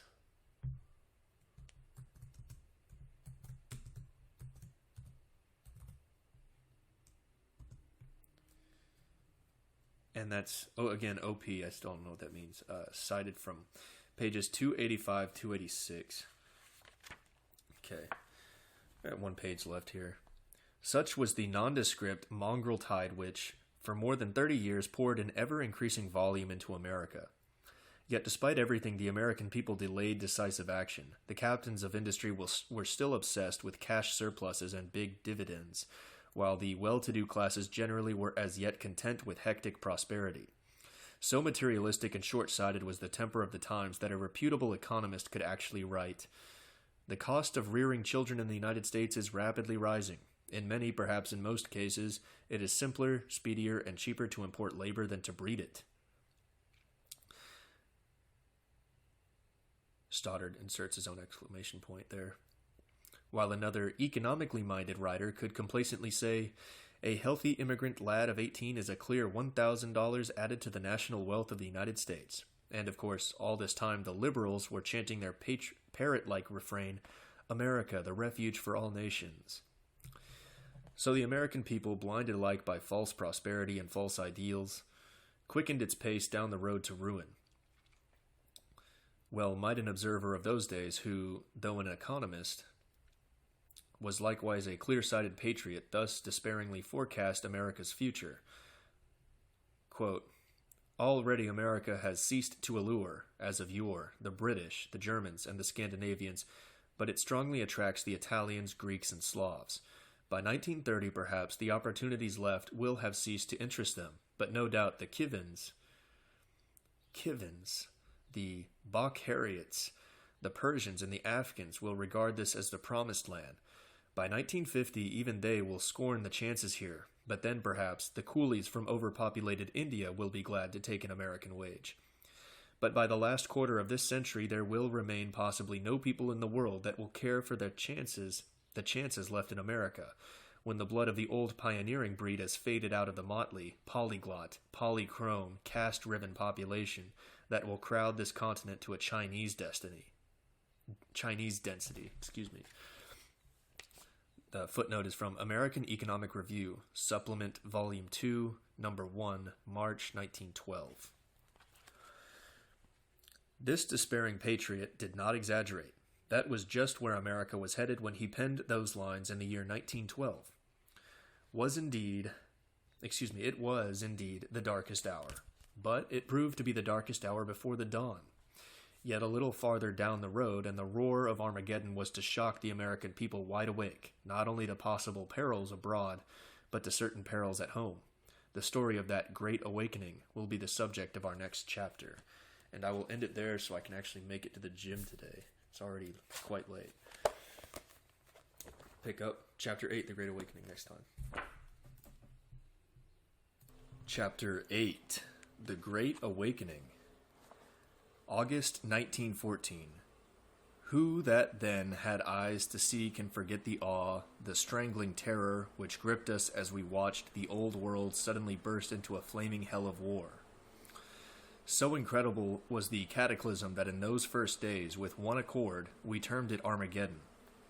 And as time passed, even the least reflective came somehow to realize that an historic epoch was in its death throes, and that a new age full of unknown possibilities was at hand. Since those momentous August days, more than a decade has passed. No part of the globe has escaped Armageddon's transforming touch, and we who live in the post-war world are daily made aware of deep-going changes of every kind. Armageddon indeed shook the foundations not only of the old material order but also of traditional viewpoints and attitudes toward life in a manner best epitomized by Nietzsche's trenchant phrase, a re-evaluation of all values. Now this applies to America just as to the rest of the world. The cataclysmic summer of 1914 marks for America the beginning of mental and spiritual changes so rapid and so fundamental that our pre-war attitude seems in some respects as distant and unreal as the naively simple attitude of childhood appears in retrospect to the man or woman grown to the complex realities of adult life. Like the stress of adolescence in the individual, so the storm of Armageddon was for America a national coming of age. For the American people, the Great War produced the Great Awakening to national, cultural, and racial realities. Down to 1914, the traditional American attitude had been a naive optimism, and that such should have been the prevailing popular attitude was quite natural. In our survey of America's foundations, we saw that even in colonial days there was a half-conscious faith in a high destiny. And we likewise saw how the attainment of independent national life acted like a splendid elixir, quickening men's minds and souls. Of course, the long cycle of marvelous growth and prosperity between the Revolution and the Civil War confirmed America's robust optimism and deepened it into a faith which was almost unshakable. Not even the disaster of the Civil War shook America's traditional optimism. In fact, the Civil War really exaggerated it in a manner highly dangerous for the future. Instead of sobering America's optimism, the Civil War intoxicated it. The Civil War's destructive spiritual influence and the slaughter of the loftiest souls of the rising generation shattered the idealism and sense of proportion which had hitherto kept the exuberant popular optimism within bounds. The rampant materialism which followed the Civil War showed how unbalanced the popular temper had become. American optimism indeed grew more naive and irrational than it had been in the nation's early days. The boundless complacency and self-glorification felt by the average American for the later 19th century is well summed up in a phrase current in those times. America is God's own country. The average American then actually believed that there was some mystic virtue in our air, our soil, and our institutions which made America a land apart, and which somehow exempted us from the pains and penalties suffered by less fortunate peoples. It was this belief, instinctive rather than pondered, which blinded the American people to the blunders it was making and which made it so susceptible to the sentimental, liberal sophistries which we have already analyzed. The traditional optimism of the American people thus accounts both for its complacence toward mass immigration and for its equal complacence toward the alien elements which became domiciled in the country. The rapidly growing alien colonies, not only in our cities but also over many parts of our countryside, sometimes stirred us to annoyance but were usually viewed with amused tolerance as picturesque bits of local color, which would soon pass away. Our promising but as yet by no means complete assimilation of the old immigration led us to imagine that the new immigration, however alien from us in blood, culture, and ideals, would be just about as easy to digest into the body politic, or at least, if not the original immigrants themselves, then surely their children. The American public school, the 4th of July oration, and above all, the overwhelming sense of being citizens of God's own country, would do the trick, and the next generation would be full-fledged Americans, indistinguishable, for all practical purposes, from all other good Americans. So ran the chain of popular reasoning before the war.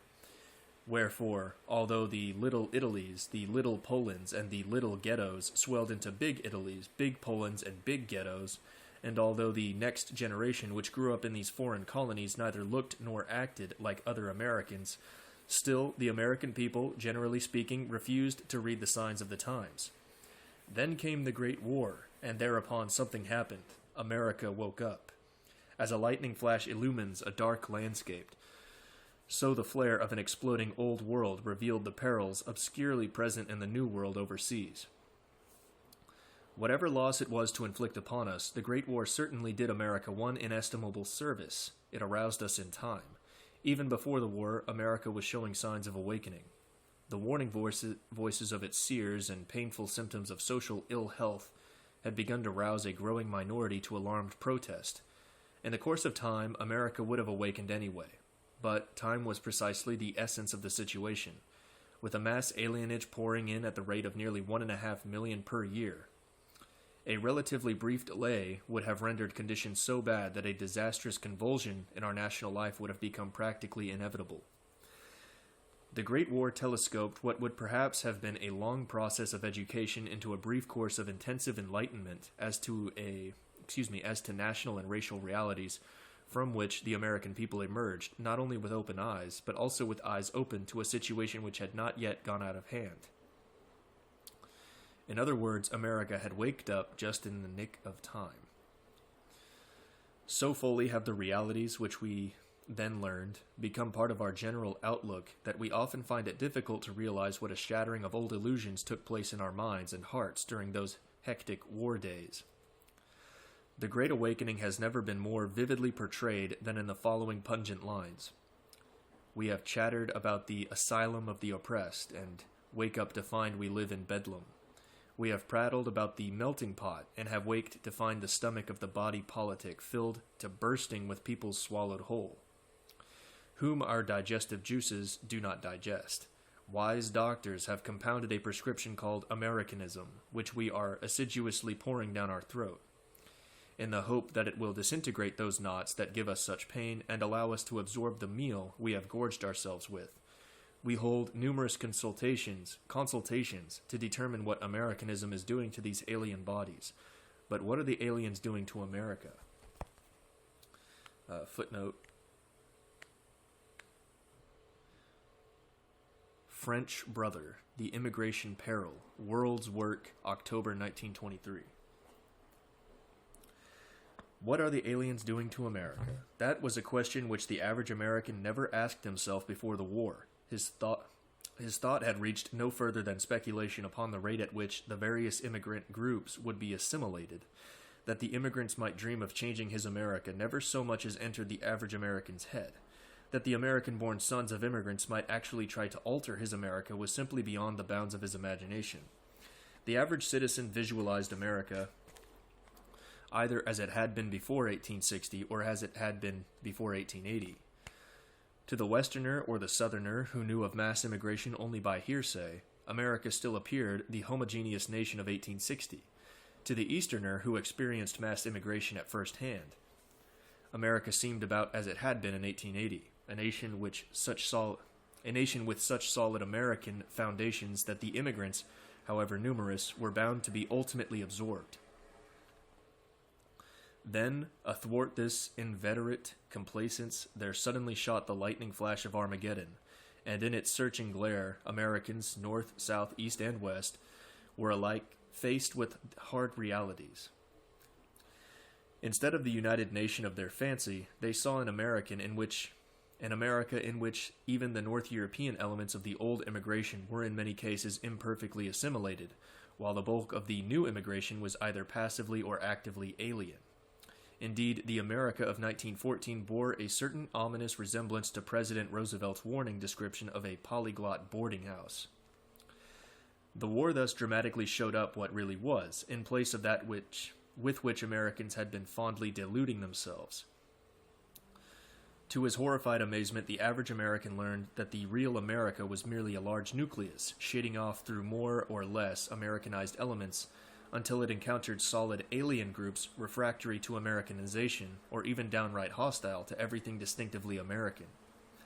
The Great War was, in fact, an acid test, revealing latent alienism and hyphenism which had drifted along for decades or even for generations, unnoticed by the American public and only half-consciously felt by the aliens themselves. During the war, it was the unassimilated portions of the Germanic element which displayed the most overt signs of hyphenism. But the period of the peace settlement showed the American public what clear-sighted observers had already realized, that every immigrant element had its hyphenates, whose primary loyalty was to the old country, and who put its interests before those of America. The way America was swept by rival foreign propagandas and the way hyphenate elements of every kind responded to such foreign appeals completed our education about hyphenism and mass alienage, and showed us how they paralyzed our capacity to think and act as a united nation. The shattering of old popular illusions was shown not only by the way the average citizen came to grasp the vital significance of national unity, it was also amusingly revealed by the sudden conversion of many erstwhile champions of unrestricted immigration and the beauties of the melting pot. How grimly humorous it was to see quondam champions of the alien turn a mental somersault and publicly lament alike the menace of hyphenism and the ominous shortcomings of assimilation. Scan, for instance, the following lines from the pen of one who before the war had been a leading advocate of liberal immigration. Quote, "We now know that we are not in a position to participate disinterestedly and courageously in the international adjustments that will take place at the close of the war. We see a conglomeration of colonies and ghettos and immigrant sections in our large cities, and the country dotted with settlements quite as un-American as anything to be found abroad. We face the fact that America is not first in the hearts of every resident, that not every man works for America, and that not every man trusts her present or believes in her future. This is still the land of promise for the bird of passage who exploits us, and whom we pluck in return.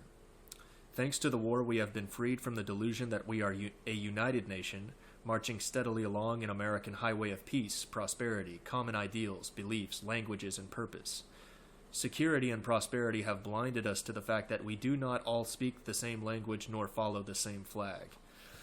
Footnote: Francis Keller, Straight America, pages 3-5, 1917.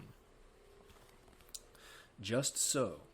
And what a complete confirmation of that which a few seers and prophets had been telling the American people for many, many years, in face of popular apathy and the bitter opposition of those who, panic-struck, now admitted the realities of the situation. The education of the American people on national realities was not to end with the war. It was in the post-war period that the larger menace of mass alienism was disclosed. The hyphen, the man who puts the old country before America in his affection, was bad enough. But how about the man animated not so much by love of any country as by hatred of America and things American? The war's psychological effect had been twofold. It had awakened the American people to the alien peril, but it had also aroused the alien to the full sense of his alienism.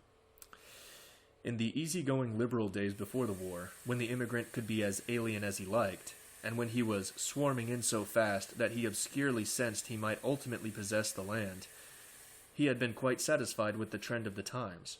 But the awakening of the American people and their determination to safeguard their threatened national life spelled a converse threat to alienism and therefore roused the refractory elements to conscious hostility toward Americanism. The rebellious, aggressive alienism which has arisen since the war and which confronts us today is the inevitable byproduct. Hold on. Page is stuck together here. Inevitable byproduct of the reforging of our nationhood. The alien colony fights for its continued existence as naturally as the American people strives for the attainment of national unity. In both cases, it is the primal instinct of self-preservation. The larger aspects of this problem will be treated in subsequent pages. Let us here stress only that phase of aggressive alienism which most impressed American public opinion during the war and post-war periods. The alarming symptoms of revolutionary radicalism, almost wholly of alien origin.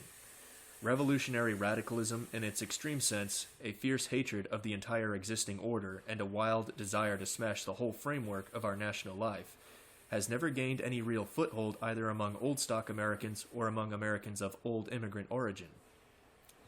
A few more or less queer American intellectuals and a small group of American working men embittered chiefly by destructive immigrant competition comprise the slender results of red propaganda among real Americans. On the other hand, red radicalism appeals strongly to many elements of the new immigration, and it is these alien followers who constitute the strength of the red movement in America. How thoroughly alien that movement is in character can be judged by the record of the Socialist Party during the Great War. When America entered the conflict, the Socialist Party maintained its international viewpoint and displayed a flagrantly unpatriotic attitude. This, however, so angered and disgusted its genuine American members that, when they found themselves hopelessly outvoted by the immense majority of East and South European comrades, they left the party in disgust. As one of these American socialists, Alan Benson, who had been the socialist candidate for president in 1916, remarked, "I resign as a protest against the foreign-born leadership that blindly believes a non-American policy can be made to appeal to many Americans." How non-American the policy of those foreign-born socialist leaders was may be judged by the campaign slogan of perhaps the most widely known of them, Morris Hillquit, a Russian Jew. Hillquit's slogan in wartime was, "Patriotism, the great sham." Many alien radicals were jailed during the war for seditious activities, and after the war, many more were imprisoned for similar acts of various kinds. Do we not still recall the radical unrest of the post-war period, punctuated by conspiracies, bomb outrages, and an epidemic of outlaw strikes? The radical alien attitude of hatred toward our whole national life was never more vividly expressed than it was by a banner borne on the streets of Boston during a strike of garment workers, mostly Russian and Polish Jews. That banner bore the charming legend, "To hell with the United States." The post-war period completed the process of popular education and enlightenment which the war itself had begun. The American people at last had their eyes open to the perils of hyphenism, mass alienage, revolutionary radicalism, and other ills which threatened the very life of the nation. And the American people saw clearly the root of all those evils, mass immigration. Yet at that precise moment of awakening, America was menaced by a mass immigration vaster in quantity and worse in quality than anything which had ever been known before. The Great War had shattered the old world, and now the old world was getting ready to dump its human wreckage wholesale on the new. This prospect was made doubly alarming by the fact that during the war, immigration had fallen to virtually negligible proportions. The dramatic suddenness of the change was striking indeed. The year 1913 had witnessed the high watermark of the immigrant tide, no less than 1,427,000 persons having entered America. The year 1914 at first promised to break even that record, and notwithstanding the war's disturbing influence after August, the number of arrivals for the year totaled 1,403,000. But in 1915, immigration dropped to about 400,000, while by 1918 it had sunk to a trifle over 200,000. Furthermore, the departure of multitudes of foreign reservists, called home to the colors, produced such an outflow that it almost equaled the inbound tide. In 1915, the net increase by immigration was only 50,000, while in 1918 the excess of arrivals over departures was a mere 18,000. For the first time within living memory, America was virtually deprived of immigration. Now what happened? Remember that one of the stock arguments of those who favored a liberal immigration policy was that America's prosperity depended upon copious immigration. Here surely was a test of that thesis. Even during the war's early years, when we were still neutral, our industry was enormously stimulated, while after we entered the war, we not only still further raised our industrial output, but also mobilized millions of able-bodied young men for soldiers. Well, did American industry languish for lack of labor? Did it not? It did not. It merely put itself on a more efficient basis, installed more labor-saving machinery, stimulated native labor by higher wages, and carried on nicely, thank you. That's pretty cute. In other words, the war proved what clear-sighted thinkers had long asserted, that no real labor shortage existed, but only a shortage of cheap labor, that American labor could be had in plenty, at fair wages and under proper working conditions, and that the way to put American industry on a sound, healthy basis was to replace mass immigration by higher efficiency, more machinery, and a reduction of labor turnover. Let me turn on some lights.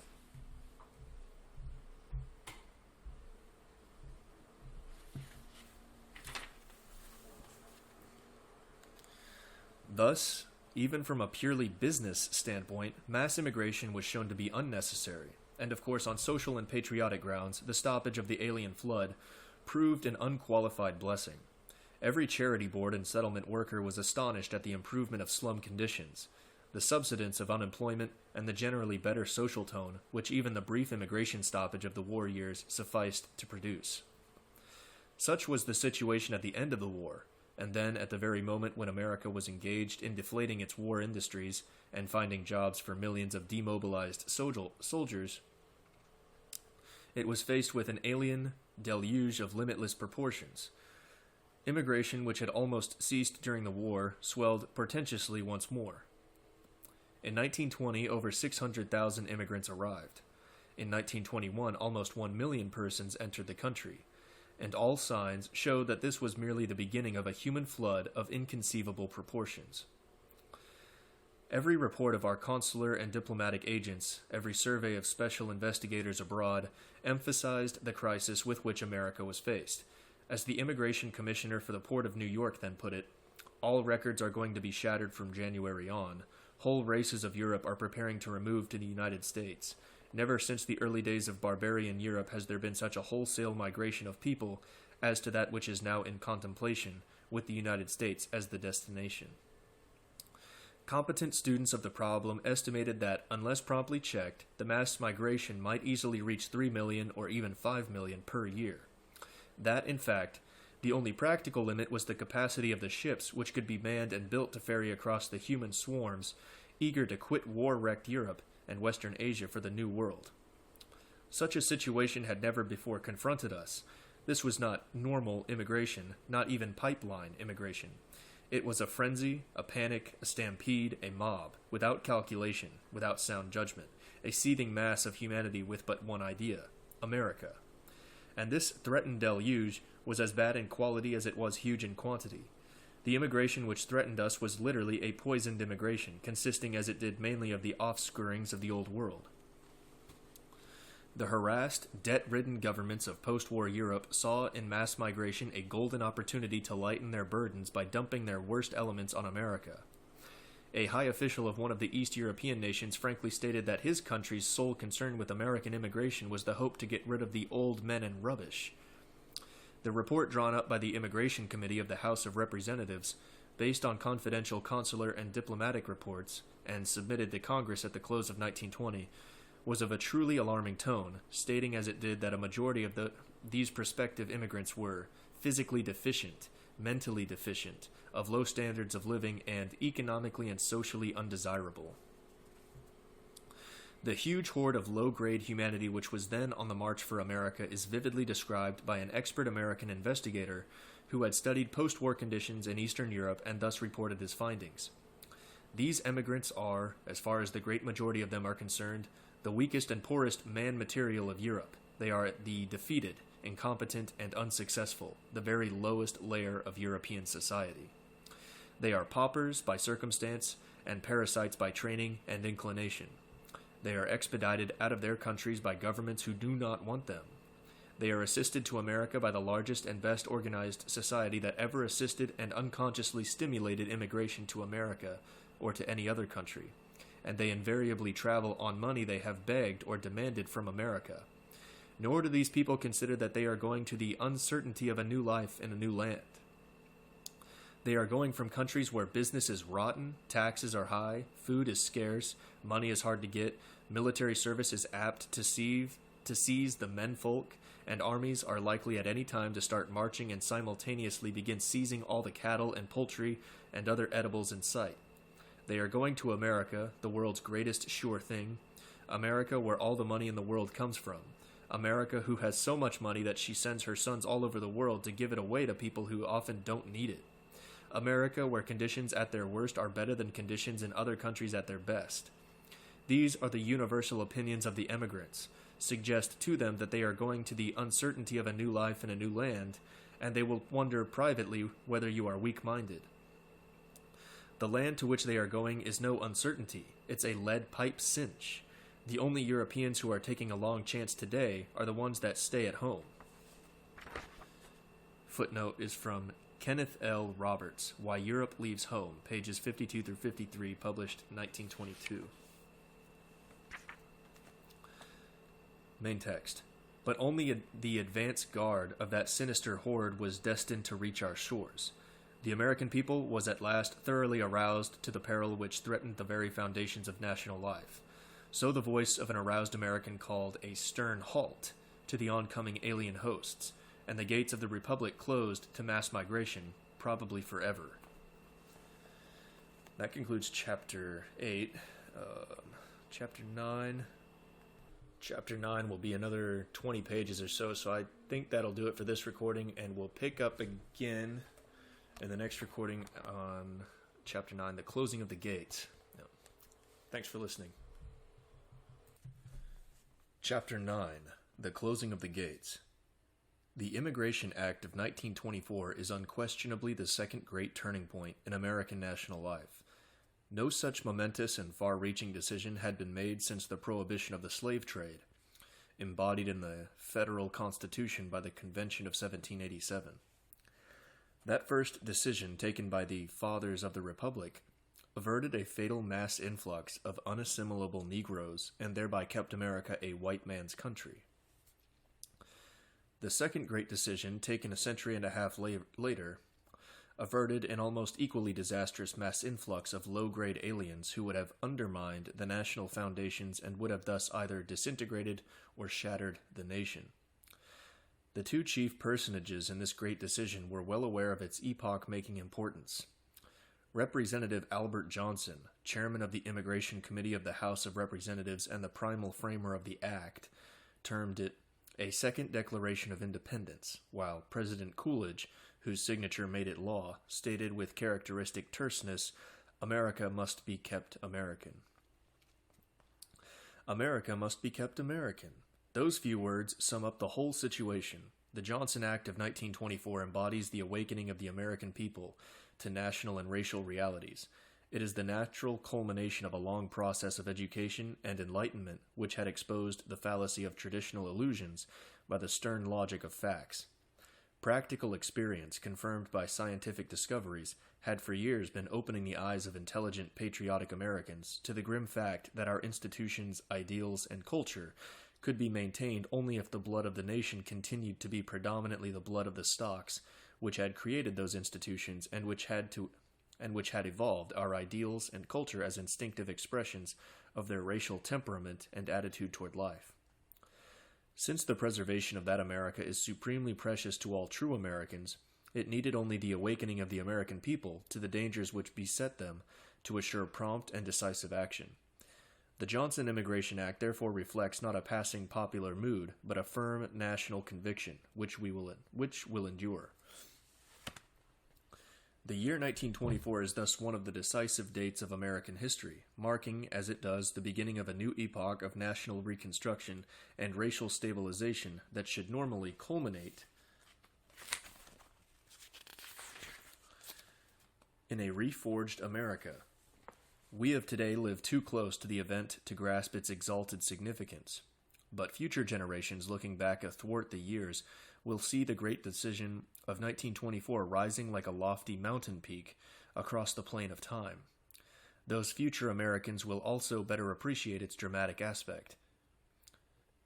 For what could be more truly dramatic than this decision, taken only at the 11th hour and barely averting national ruin?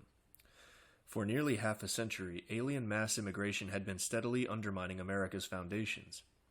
Then, in its weakened condition, the nation was faced with an ever vaster alien mass migration. A few years of that alien deluge would have wrought irreparable disaster. The American people were thus offered a last chance of national salvation. The opportunity was grasped, and America was saved. How it recalls the old Roman legend of the Sibylline books. Much had been lost and many difficulties had been needlessly created by past blunders, yet enough was preserved to ensure America's future if what remained should be wisely and constructively used. Why the American people awakened so tardily to the peril which confronted them is explained by our survey and preceding pages.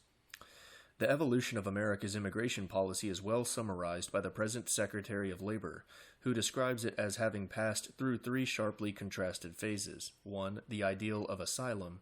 2. The economic attitude. 3. The biological ideal. Footnote.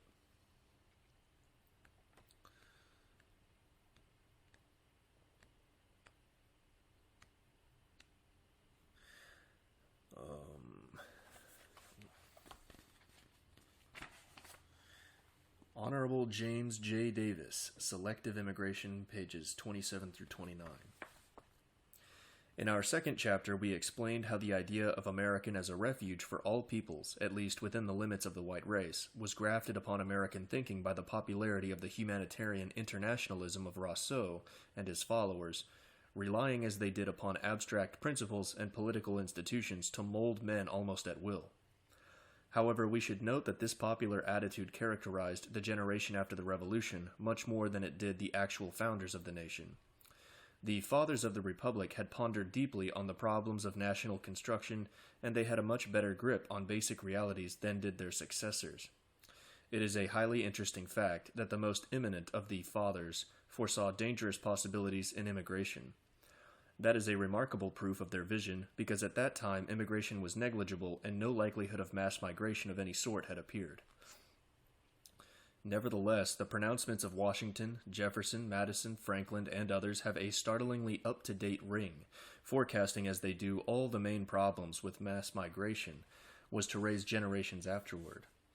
Thus Washington, writing to John Adams in 1794, stated, "My opinion with respect to immigration is that except of useful mechanics and some particular descriptions of men and professions, there is no need of encouragement, while the policy or advantage of its taking place in a body, I mean the settling of them in a body, may be much questioned, for by so doing they retain the language, habits, and principles, good or bad, which they bring with them." End quote. Even more striking was Jefferson's attitude. Although in many ways deeply influenced by French principles, Jefferson was under no illusion as to the dangers inherent in mass alienage, and had scant faith in rapid assimilation. As early as 1781, we find him questioning whether the desire of some of his contemporaries, quote, to produce rapid population by as great importations of foreigners as possible, was really good policy. And his answer was that, in proportion to their numbers they will share with us the legislation. They will infuse it into their spirit, warp and bias its direction, and render it a heterogeneous, incoherent, distracted mass. Is it not safer to wait with patience for the attainment of any degree of population? May not our government become more homogeneous, more peaceable, more durable? End quote. Surely there was foresight, for we may ask, could even a modern witness of wholesale immigration and mass alienage pen a better summary of their disintegrating and disruptive effects? To cite one more instance of the Fathers' prevailing attitude, we may note Madison's disapproval of a bill before Congress providing for the quick naturalization of foreigners, to hasten the settlement of vacant lands. Madison, who was then president, 1809 to 1817, called the attention of Congress to considerations of a higher nature than those connected with filling up the country by an accession of mere brute numbers. These characteristic quotations of the Fathers prove, in the first place, the errant falsity of an argument advanced by advocates of liberal immigration. Such persons often claim that the United States was deliberately founded as a refuge for all peoples. The voices of America's creators, above quoted, effectually puncture that argument. The actual founders of this country had had too hard a job building a nation to entertain any such utopian idea. It was not the fathers, but the children and the children's children, lulled by prosperity and beguiled by specious theories, who lost touch with basic realities. Another point worth noting is that those words of the fathers aptly illustrate a matter which we have so often stressed. The sane idealism, poise, and instinctive sense of proportion displayed by America's early leaders, which sufficed to temper popular enthusiasm and self-assurance down to the Civil War. That a leaven of patriotic insight into immigration's unfavorable aspects continued to persist despite the growing popularity of sentimental and economic arguments for immigration is shown by the opposition aroused when immigration began to reach sizable proportions in the 30s and 40s. This opposition was at first a healthy protest against the landing of numerous paupers, criminals, and other undesirable elements, which was then taking place. Unfortunately, the whole situation was so novel that the popular protest mistook the real problem and, instead of demanding sound immigration selection and restriction, got involved in religious controversies, was used by designing politicians, and culminated in the violent Know-Nothing movement, whose aftermath of bitterness long handicapped intelligent discussion of immigration problems. Nevertheless, had it not been for the rapid absorption, after 1850, of America's best minds in the controversies over slavery, which culminated in the Civil War, it is probable that the widespread opposition to wholesale immigration which undoubtedly then existed would have shed its vagaries and would have resulted in immigration laws of a sensible character. That would have been an inestimable blessing, because if America had followed the example of Australia and New Zealand, and had from the beginning adopted a sound immigration policy, most of the ills of later times would have been averted. But the opportunity was let slip, and the Civil War rendered it impossible, not only by enthroning materialism, but also by entirely diverting the nation's best minds from immigration to other issues. Concerning European immigration from the Civil War through the opening years of the present century, little need here be said. Our previous surveys showed that public opinion then generally regarded immigration as a purely economic matter. Thus, such laws as were passed after 1880 were designed chiefly to prevent the entry of obviously unfit individuals, like paupers, criminals, and lunatics. No attempt was made to limit numbers or to check the inflow of relatively unassimilable European elements. The only exception was that of Asiatic immigration. We have already discussed the crisis in California which led to the passage of the Chinese exclusion laws, and we have noted their wider significance as marking the first breach in the traditional American attitude. Thenceforth, through restriction of European immigration was long delayed. Restriction of Asiatic immigration became a settled policy. When, after 1900, a Japanese influx alarmed the Pacific coast, the federal government gave partial relief by negotiating a gentleman's agreement with Japan, by which the Japanese government agreed to limit the entry of its subjects into the United States. The principle of Asiatic exclusion was further confirmed by the Act of 1917, which put practically all of Asia except Japan into the so-called barred zone, from which immigration was prohibited. The principle reached its logical conclusion with the abrogation of the Gentleman's Agreement and the inclusion of Japan within the barred zone by the Johnson Act of 1924. This provision of the Johnson Act has been widely criticized as being a needless affront to Japan, yet a moment's reflection will show that it was good foreign policy as well as sound immigration legislation. The Gentleman's Agreement had placed Japan in a special favored position, not only as regards other Asiatics, but also as regards the whole world. To Japan we gave a privilege extended to no other government on earth, the right to denote the individuals who should come to us and whom we were bound to accept on the Japanese government's OK. To have continued to grant Japan this favored position after passing a drastic law like the Johnson Act, which aroused bitter disappointment in many parts of the world, would have given many peoples a just sense of grievance against us and would have weakened our moral position in maintaining our principle that immigration is a purely domestic matter, of which we must be the sole judge. Therefore, whatever resentment it has aroused, or may arouse, in Japan, would have been more than outweighed by the resentments and other difficulties which we should ultimately have experienced from other quarters if the gentleman's agreement had been retained.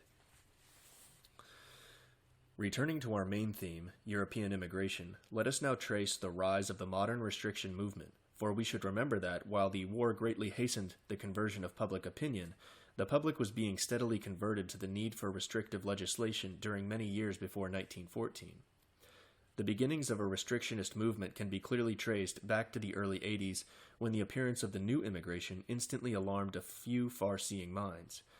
At first, this attitude was confined to a mere handful, but that handful was composed of tireless patriots like Prescott Hall, and their combined zeal and moderation enabled them to conduct a propaganda which appealed effectively to intelligent, forward-looking men. Thus, by the close of the 19th century, the foundations of a sane, well-considered immigration policy had been firmly laid. The general public was, to be sure, as yet but little interested.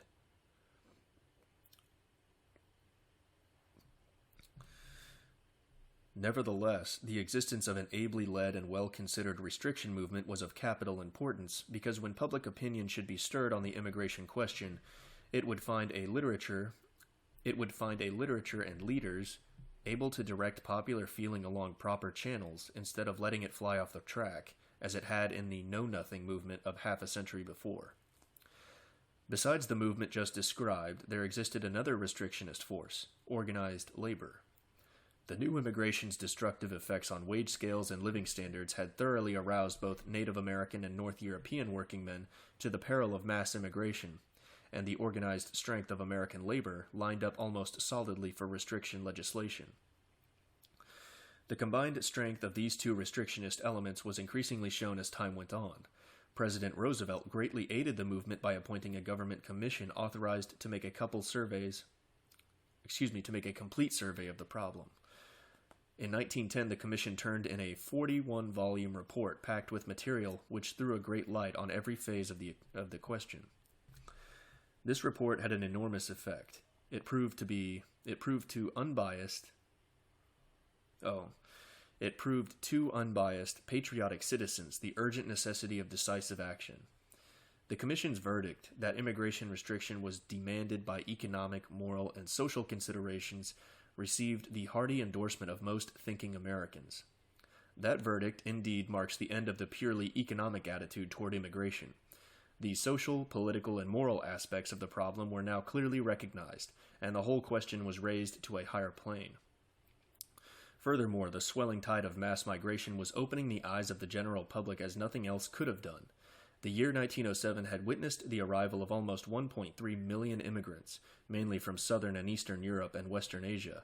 Even the most unthinking citizen began to sense dimly that America was being literally submerged by such alien floods. The Roosevelt Commission suggested a remedy, a restriction law on a percentage basis, thus foreshadowing the policy which the nation has now adopted. Yet, why did so many years elapse before the decisive step was taken? The melancholy answer is, because of the selfish power of vested interests in wholesale immigration. In our previous survey, we described that group of interests, raging as it did from big corporations and steamship companies down to labor brokers, touts, and red light cadets. To these commercial interests should be added the frantic efforts of various foreign language groups to hold open the doors for fresh masses of their kinsfolk eager to get to America. Now, all these interests had lobbies in Washington which knew how to put pressure on Congress. And of course, propagandist backfires were started all over the country, spreading liberal appeals and sob stuff wholesale to blind public opinion to the true situation. So skillful were these tactics that they staved off the inevitable until the close of the war.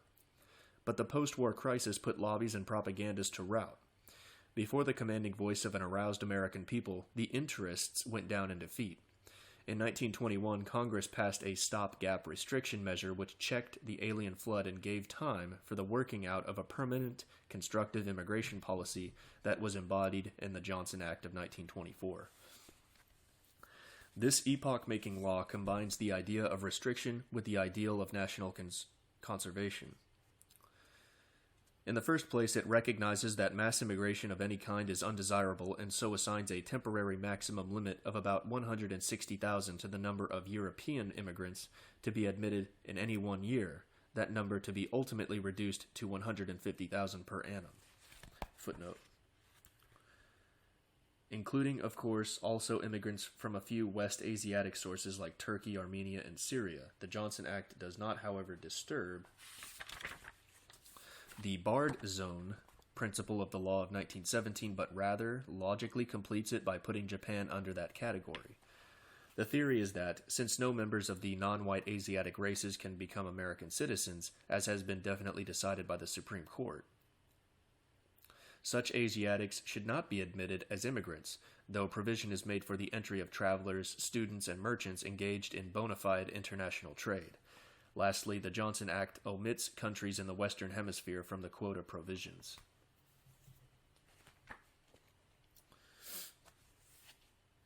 Main text. Even more important is the Act's second feature, the embodiment of what Secretary Davis so aptly terms the biological attitude toward immigration. The Johnson Act rests upon the undeniable truth that the blood of the nation is the basic fact of American life, and that our institutions, ideals, and everything else should be regarded as mere manifestations of the vital spirit which has created them. Now the evidence of all recorded history and the evidence of modern science combine to prove conclusively that if the blood of the nation changes, the national temperament will likewise so change that the existing institutions and ideals will no longer fit the population and will therefore be either radically altered or done away with altogether. But the overwhelming majority of the American people, being of the racial stocks which evolved our present institutions and ideals, are unalterably determined that these normal expressions of their temperament and outlook shall be preserved. So the Johnson Bill enacts into law the will of the American people by preserving our present ethnic makeup against change through immigration. It does this by its most striking feature, the National Origins Clause. That clause, due to the patriotic vision of Senator David A. Reed of Pennsylvania, is truly a masterstroke of constructive legislation. Although at the moment of its passage in 1924, the Act assigned an allotment of immigration quotas from European countries which corresponded roughly to the various ethnic elements now in America. It provided for a thorough investigation of the nation's present racial makeup, the object being to apportion the future annual immigration of 150,000, according to the national origins of the entire white population. Now, strange though it may seem, all previous restriction plans had been based upon the foreign-born elements, thereby totally ignoring the rights and claims of the native-born Americans. Could anything be more unjust? On the other hand, could anything be more just and fair than to give each element in the population its proportionate share of those new arrivals who are destined to form part of the nation's blood and thus to influence its future? Here indeed is proportional representation. The National Origins Clause is, in the last analysis, a declaration that what we now are racially, that we propose to remain. As former Immigration Commissioner Curran well put it, or Curran, C-U-R-R-A-N, quote, each year's immigration is to be an exact miniature of what we are as to stock, end quote. If ever there was a sound, fair, bedrock immigration policy, the National Origins Clause is one. That justice to all was the motive of its framers is shown by the statements of Representative Vail of Colorado, one of the leading members of the Immigration Committee, in a recent speech before the House. Quote, to those who are in the least familiar with the recent development of the immigration policy of the United States, said Mr. Vail, there is one fact which stands out as clearly as any fact can possibly stand out, and that is that, far from discriminating against or in favor of any racial group, Congress has endeavored to treat them all with the most even-handed justice. Let me make a preliminary observation in order to emphasize the generosity of the American Congress. We have an undoubted right to discriminate if we wish to do so. There are some countries whose immigrants, notwithstanding notable individual exceptions, have not, on the whole, done well here. We might, in the proper exercise of sovereignty, have said, we will give those countries a smaller proportion of the total. We said nothing of the kind. I have yet to see any plan suggested which meets more general approval than that of basing the proportion of immigration from different countries upon the proportion of our total present blood which those countries have contributed. It is a plan of which no country can justly complain. It is a declaration to all countries. We don't want the blood of the United States to be further changed, but we are willing to accept people from all of you at their face value on the basis of your aggregate past contribution to our present blood. Let those who are dissatisfied with this plan propose a fairer one, always bearing in mind that if they advocate a scheme which will favor themselves, some other group will be working for something which will put the advantage in their own laps. Are we to understand that we should embark upon a policy of considering the merits of different races and fixing immigration quotas?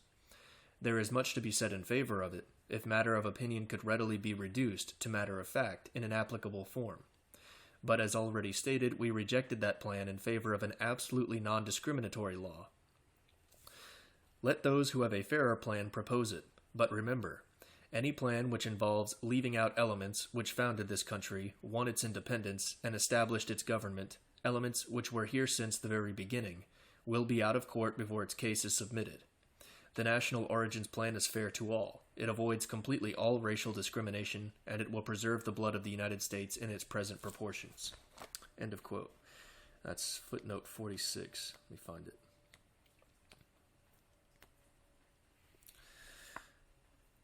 Extension of remarks of Honorable William N. Vail of Colorado in the House of Representatives December 16, 1925, as published in the Congressional Record. Main text. This analysis of the National Origins Clause by one of its makers is a convincing refutation of the cries of discrimination and race prejudice, which we hear from certain quarters. For, in heaven's name, is it discrimination to include the whole population, even unnaturalized aliens, in apportioning immigration quotas?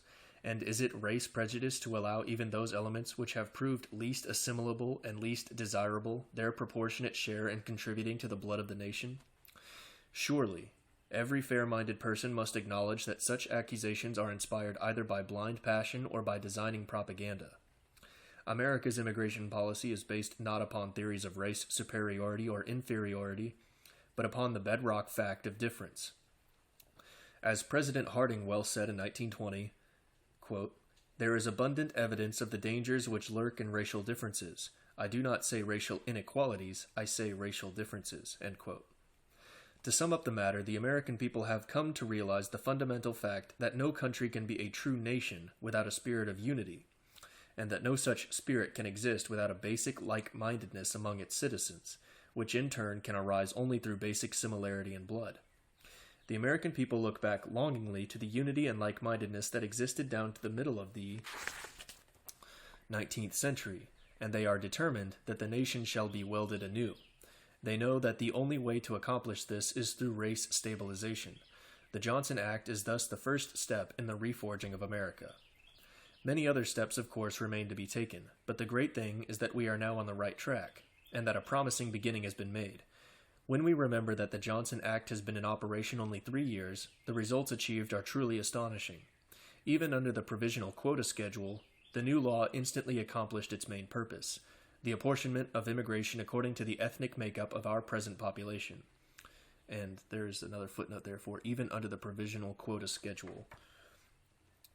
This provisional schedule is based upon the numbers of foreign-born of the various European nationalities in America at the time of the census of 1890. That date was chosen because the census records showed that the numbers of foreign-born then corresponded better than later censuses to the racial makeup of our present population. This schedule was, of course, designed as a temporary measure to hold the scales of immigration even until official investigation should ascertain the racial makeup of our population. 3 years were allowed for this investigation, which, as a matter of fact, is now successfully completed. The law provides that the permanent schedule, based upon the national origins of our population, shall go into effect on July 1st, 1927. It is this clause which immigrant elements tried hard to abrogate in the last session of Congress. They did succeed in having its application postponed for a year, and they are meanwhile striving to discredit the National Origins Plan so that it should never go into effect. That, of course, would be a great misfortune, because this clause is the Johnson Act's most statesmanlike feature. Alright, main text. Of the quota immigrants now admitted, fully 75% come from Northern and Western Europe, while only 12% come from Southern and Eastern Europe. In other words, the old immigration has been raised to its fitting preeminence, while the new immigration is restricted precisely its just ratio. Since the new immigrant stocks now in America form approximately 12% of the whole population. Again, since the total number of quota immigrants is today only a trifle, over 160,000, and will ultimately be reduced to 150,000, all danger of mass migration from Europe has been averted. Contrast the present situation with conditions before the war, when, out of a mass immigration averaging close to 1.5 million per year, fully 80% came from Southern and Eastern Europe or Western Asia, and only about 20% came from Northern European sources. Furthermore, not only has immigration been restricted in quantity and justly apportioned in racial makeup, it has also been improved in quality from all quota sources. This is due largely to another excellent feature of the Johnson Act, the preliminary inspection at the source. All prospective immigrants must obtain visas of their passports from our consular offices abroad, and visas are granted only if the consular offices are satisfied that applicants are legally admissible to the United States. Thus, many undesirables are rejected at the start, and final inspection at our ports of entry is much simplified. And just as the immigrant stream is being purified of its worst elements, so the improvement which immigration restriction has wrought in our economic and social conditions is attracting a better grade of immigrants from all quarters. We have already seen how the lowering of working conditions and living standards by mass immigration before the war was discouraging self-respecting, ambitious persons from coming to America, and thus not only was drying up the old immigration, but was worsening the quality of the new immigration as well.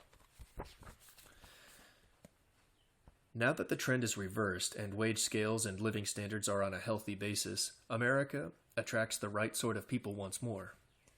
Our immigration officers, who are certainly the best judges, are loud in their praise of the remarkable betterment which the law effected from the very moment of its operation. Here is what Commissioner Curran, Chief Immigration Officer of the Port of New York, had to say only a year after the enactment of the Johnson Law. Quote, "As an affirmative performance, the Immigration Act of 1924 has already done great good to our country, and it gives promise of doing more. The immigrants who come to us now are fewer and better. They are cleaner nowadays. They possess better health, better intelligence, better promise of industry that produces than did their predecessors. In the main, they are outdoor folk, pink-cheeked, long of limb, and muscular. They will labor rather than barter, work in the open rather than buy and sell in the alleys. They are self-contained, confident, and they are young. It is the youth of Europe that is coming through Ellis Island these days." End quote. The latest annual report of the Commissioner General of Immigration is couched in a thoroughly optimistic tone. "For the first time in the history of the United States," comments the Commissioner General, "we have a well-grounded and well-considered set of laws relating to immigration which, while not shutting us off from a reasonable contribution of Old World peoples, are at the same time responsive to the demands of the American people for an effective immigration control." The Johnson Act has thus proved its excellence beyond all argument. However, we must never forget that the most perfect law is only as good as its enforcement, and unfortunately we are faced with one very serious weakness in the present situation: the menace of the bootlegged alien. How great that menace is, a moment's reflection will show. Remember the huge mass immigration which threatened us a few years ago? That deluge was legally prohibited by our immigration law, but the law did nothing whatever to lessen the desire of would-be immigrants to come to America. In fact, the law has actually increased that desire because the more American wages and living standards rise, the more America becomes a land of promise. To get down to hard realities, we have set up a legal barrier against the greatest mass migration of all recorded history. But unless that legal barrier is backed by official force strong enough to make it stand, the human pressure from abroad will crumple it up, like what, if unsupported, it really is: a bit of printed paper. And the alien pressure to get into America is so tremendous that only eternal vigilance and strong enforcement will protect us against an illegal alien infiltration of a most insidious and destructive character. Competent observers have estimated that at least 20 million people in Southern and Eastern Europe and Western Asia alone today, long to come to America. With such a huge reservoir of unsatisfied desire, it is easy to see how multitudes will take the most desperate chances and pay any price to get in. That is the reason why a great bootlegging business in immigrants has developed, closely knit with the smuggling of liquor and drugs, richly financed, ably directed, and so well organized that the system's tentacles reach from America's underworld to the remotest parts of Europe and Asia. Every mile of our long land frontiers to north and south, every league of our Atlantic and Pacific coasts are possible leaks in our legal dike, by which the alien flood can trickle through. The revelations which have been made in regard to this bootleg immigrant traffic are literally astounding. In the first period after the Johnson Act was passed, before the government had really grasped the situation, it has been authoritatively estimated that immigrants were being smuggled into America at the rate of 1,000 a day, an illegal immigration with a volume aggregating nearly 400,000 per year. Since then, protective measures have been so improved that illegal immigration has been markedly reduced. Still, even today, it is presumed to number between 50,000 and 100,000 per year. Now remember that a majority of these smuggled aliens are of the most undesirable types of Eastern and Southern Europeans and Asiatics, including many dangerous criminals and persons afflicted with loathsome and contagious diseases. And you will realize still more vividly what bootleg immigration is doing to us. What can we do about it? Well, practically every government official in touch with the problem, from the Secretary of Labor and the Commissioner General of Immigration, down to local inspectors and border patrolmen, asserts that there is only one effective way to stop the illegal influx and to cleanse America of the human dregs which have been foisted upon us. That way is an alien registration law, coupled with wholesale deportation. At present, there is no adequate method of tracing smuggled aliens once they get in, nor is there any satisfactory way of checking up those actually among us. We know that the number of aliens illegally in America today must run into the hundreds of thousands. A registration system would detect these people, while the establishment of suitable deportation machinery supplied with sufficient funds would make possible a general house cleaning of gross undesirables who are now making all sorts of trouble, including dangerous crimes and revolutionary propaganda. Footnote. At present, deportation methods are so cumbrous and expensive that our officials cannot proceed against more than a fraction of the aliens whom they know to be deportable. This is a scandalous situation which should be remedied at once. The outcry today being raised against an alien registration law in some quarters as being un-American is mere sentimental twaddle. As Secretary Davis well says, alien registration, quote, is based upon a principle always recognized in our American scheme of things. Every American citizen must register to qualify himself to vote. Practically every state in the Union provides for compulsory education of children, both native-born and alien.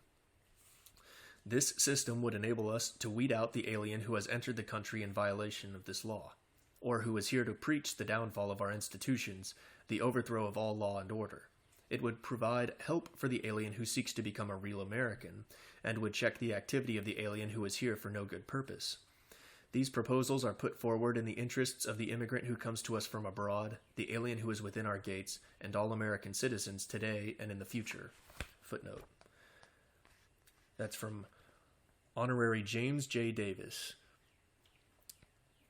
pages 213 through 214.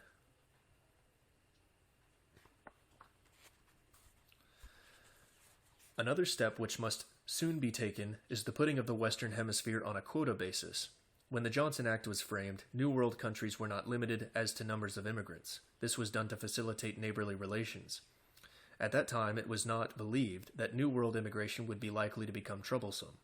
Our chief source of New World immigration had, up to that time, been Canada, a land with less than 10 million inhabitants, which had sent us immigrants of good average quality and with many very fine elements. Since then, only 3 years have passed, and yet, within that brief period, our experience with our southern neighbor, Mexico, has driven home in our minds one stern fact. The fact that, with our high living standards and abounding prosperity, any low-standard country which is exempted from our restrictions laws will sooner or later, and usually sooner, become a source of mass immigration.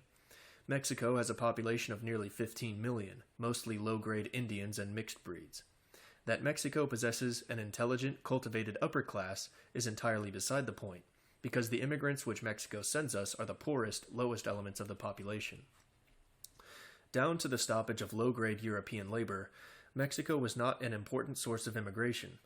Considerable numbers of Mexicans did cross the frontier to do the rough labor in our southwestern border states, but they did not constitute a problem, because they were mostly seasonal male laborers who went home after their work was done. However, as soon as cheap labor from Europe was stopped, many lines of American industry which had been run on a cheap labor basis turned to the Mexican supply. For here, right at our doors, was a great reservoir of the cheapest and most docile labor. The Mexican peon, Indian, or mixed breed, is a poverty-stricken, ignorant, primitive creature with strong muscles and with just enough brains to obey orders and produce profits under competent direction. It was the same old story. Big employers were delighted, labor agents drummed up recruits, and Mexican immigration swelled to mass proportions. No one knows how many Mexicans there are now in the United States because immigration statistics tell only a small part of the story. With a 2,000-mile land frontier, thinly settled and lightly guarded, the Mexican usually disdains to pay the $10 visa fee and the $8 head tax which he needs for legal entry into the United States. Saving his money, he just slips quietly over the border, and until we have an alien registration law, we cannot stop him. Our immigration officers may be able to spot smuggled Europeans and Asiatics coming in from Mexico. But how, without alien registration cards, can our inspectors spot illegal Mexicans once they lose themselves in the Mexican quarters of our Texas or California towns? So the little brown peons keep swarming in and spread far beyond our southern border states, wherever, in fact, there is a call for cheap labor. And everywhere the peon brings with him his ignorant dirt, disease, and vice, which infect cities with slum plague spots, depress wages, and lower the general tone of the community. Here is what a recent investigator has to say about our latest alien immigration problem. Quote, "The number of those who want the Mexican is steadily increasing. In these days, one need not go to the Southwest to meet him. A glance from the car window in Pennsylvania or New York is likely to fall on a succession of blurred olive faces, aligned along the track. In the kingdom of railroad ties, a new hierarchy is displacing the Slav. The Mexican is rapidly becoming the railway track laborer par excellence. A beet field, its plumbed rows suggesting an expanse of sprouting helmets, be it in California or Iowa, Colorado or Wisconsin, is almost sure to produce a crop of Mexicans before the season is over. They are the favorite labor of the sugar growers. In Chicago, the Mexican is displacing the Negro in the steel mills and stockyards. European immigration has been restricted, but the cheap labor vacuum that is thus created is quietly sucking the Mexican out of the Southwest and into the North and East. Soon the man from next door may actually live next door to many of us." Footnote. That's from C.A. Thompson, The Man from Next Door. Century Magazine, I guess. January 1926. So rapid has been this Mexican peaceful penetration that the Mexican immigrant element in the United States today numbers probably at least 1 million. Another footnote. The immigrants from Mexico should be sharply distinguished from the descendants of the sparse population which we annexed after our war with Mexico in 1848. These people, whether of Indian or Spanish descent, are mostly small landowners, moderately prosperous, and keeping closely to themselves. They stay at home and rarely enter our industrial life in any way. Indeed, some estimates run as high as 2 million. Furthermore, the Mexican is becoming a permanent problem, because he is bringing in his women and tends to stay. Unless something is done, and that right soon, we shall have on our hands another race problem of a very troublesome character, for the Mexican peon is about the most alien, unassimilable creature that could be imagined. His temperament and outlook on life are absolutely opposed to those of the typical American.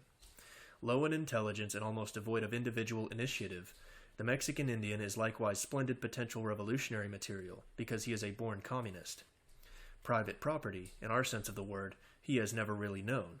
He is a primitive tribesman who has always lived a group life, which everything save a few strictly domestic possessions held in common.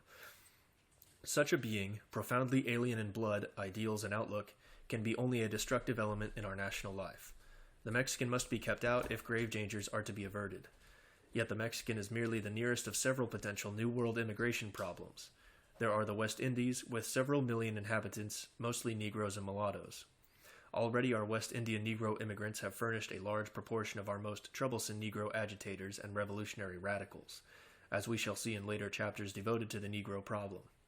Furthermore, south of Mexico lies Central and South America, with a combined population more than 3 times that of Mexico, or between 45 and 50 million. Most of these millions are Indians, Negroes, or mixed breeds of various kinds. At least, those are the elements which would furnish immigrants to the United States. In view of all this, can any sane person deny that the New World ought to be put immediately on a strict quota basis? Our analysis of the weaknesses and shortcomings of the present immigration situation shows that, while we have made a good start and have evolved a sound line of policy, several steps must be immediately taken if we are to avert dangers of a most pressing nature. We must never forget that immigration is a problem which will always be with us and which will need constant watching to prevent the rapid growth of insidious perils from small beginnings to disastrous proportions. Immigration surely exemplifies the time-honored maxim, eternal vigilance is the price of safety. And the need for constant vigilance becomes doubly clear when we realize that our immigration policy is threatened not only by tremendous hostile pressure from abroad, but also by persistent enemies at home. Many commercial interests selfishly long for the days of greeny labor and hope to see them return, while several numerous and influential immigrant groups in our population are bitterly determined to break down our new immigration policy and open the gates once more to the floods of their fellows, desperately eager to come to America. Those immigrant groups are largely naturalized American citizens and thus have votes, which they use as clubs on weak-kneed politicians ready to barter away America's future for their own precious political careers. The recent Congress witnessed several attempts to undermine the Johnson Act, and the opposition actually succeeded in postponing for a year the application of the National Origins Clause, which is the Act's most statesmanlike feature. Let us examine these two opposition forces in order to gauge their present strength and forecast their future ability to make trouble. First, let us consider the commercial interests opposed to restricted immigration. Here, happily, we find a force which is rapidly on the wane. The unholy alliance of vested interests, which was once the chief foe of immigration restriction, has been pretty well dissolved. The steamship companies have about made up their minds that wholesale immigration is a thing of the past and are accordingly adjusting their business along other lines. The fraternity of shady labor brokers who fattened up the alien immigrant have mostly transferred their talents to other fields. Most important of all, the ranks of the big employers, once almost solid for cheap alien labor, are today thoroughly split, with an ever larger proportion genuinely converted to the soundness of our present immigration policy and adjusting their business thereto. Of course, we still see plenty of the old, hard-boiled type, but our best and most far-seeing industrial and financial leaders now recognize that immigration restriction is not only a patriotic necessity, but also good business in the long run.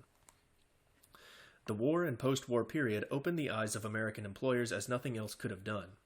For 5 years, American industry, suddenly deprived of cheap labor, was as suddenly confronted by the need for unprecedented activity and expansion. Yet the strain was successfully met by better business methods, and American industry found itself on a sounder and more truly prosperous basis than it had been before. The radical unrest of the post-war period was the final touch which completed the awakening of American business to the realities of the situation. It showed that immediate profits might involve total ruin later on, that cheap labor was apt to be frightfully expensive labor in the end. The upshot is that American industry is no longer based on greeny labor, hire and fire, gamblers' profits regardless of consequences, and other features of the bad old days before the war. Instead, American industry is thinking in terms of efficiency, management, labor-saving machinery, and reduction of labor turnover. Never have the relations of capital and labor been so good as they are today. Industrial leaders and labor leaders are getting together on a common platform of high output and high wages. Profit sharing and management sharing systems for employees, bonuses for special performance, and pensions for long service are creating contented, prosperous, loyal working staffs, glad to do their best and immune to revolutionary propaganda. And, great as the improvement has already been, the opportunities for further progress in industrial efficiency are even greater. The possibilities of labor-saving machinery and reducing the need for low-grade, unskilled labor are almost limitless.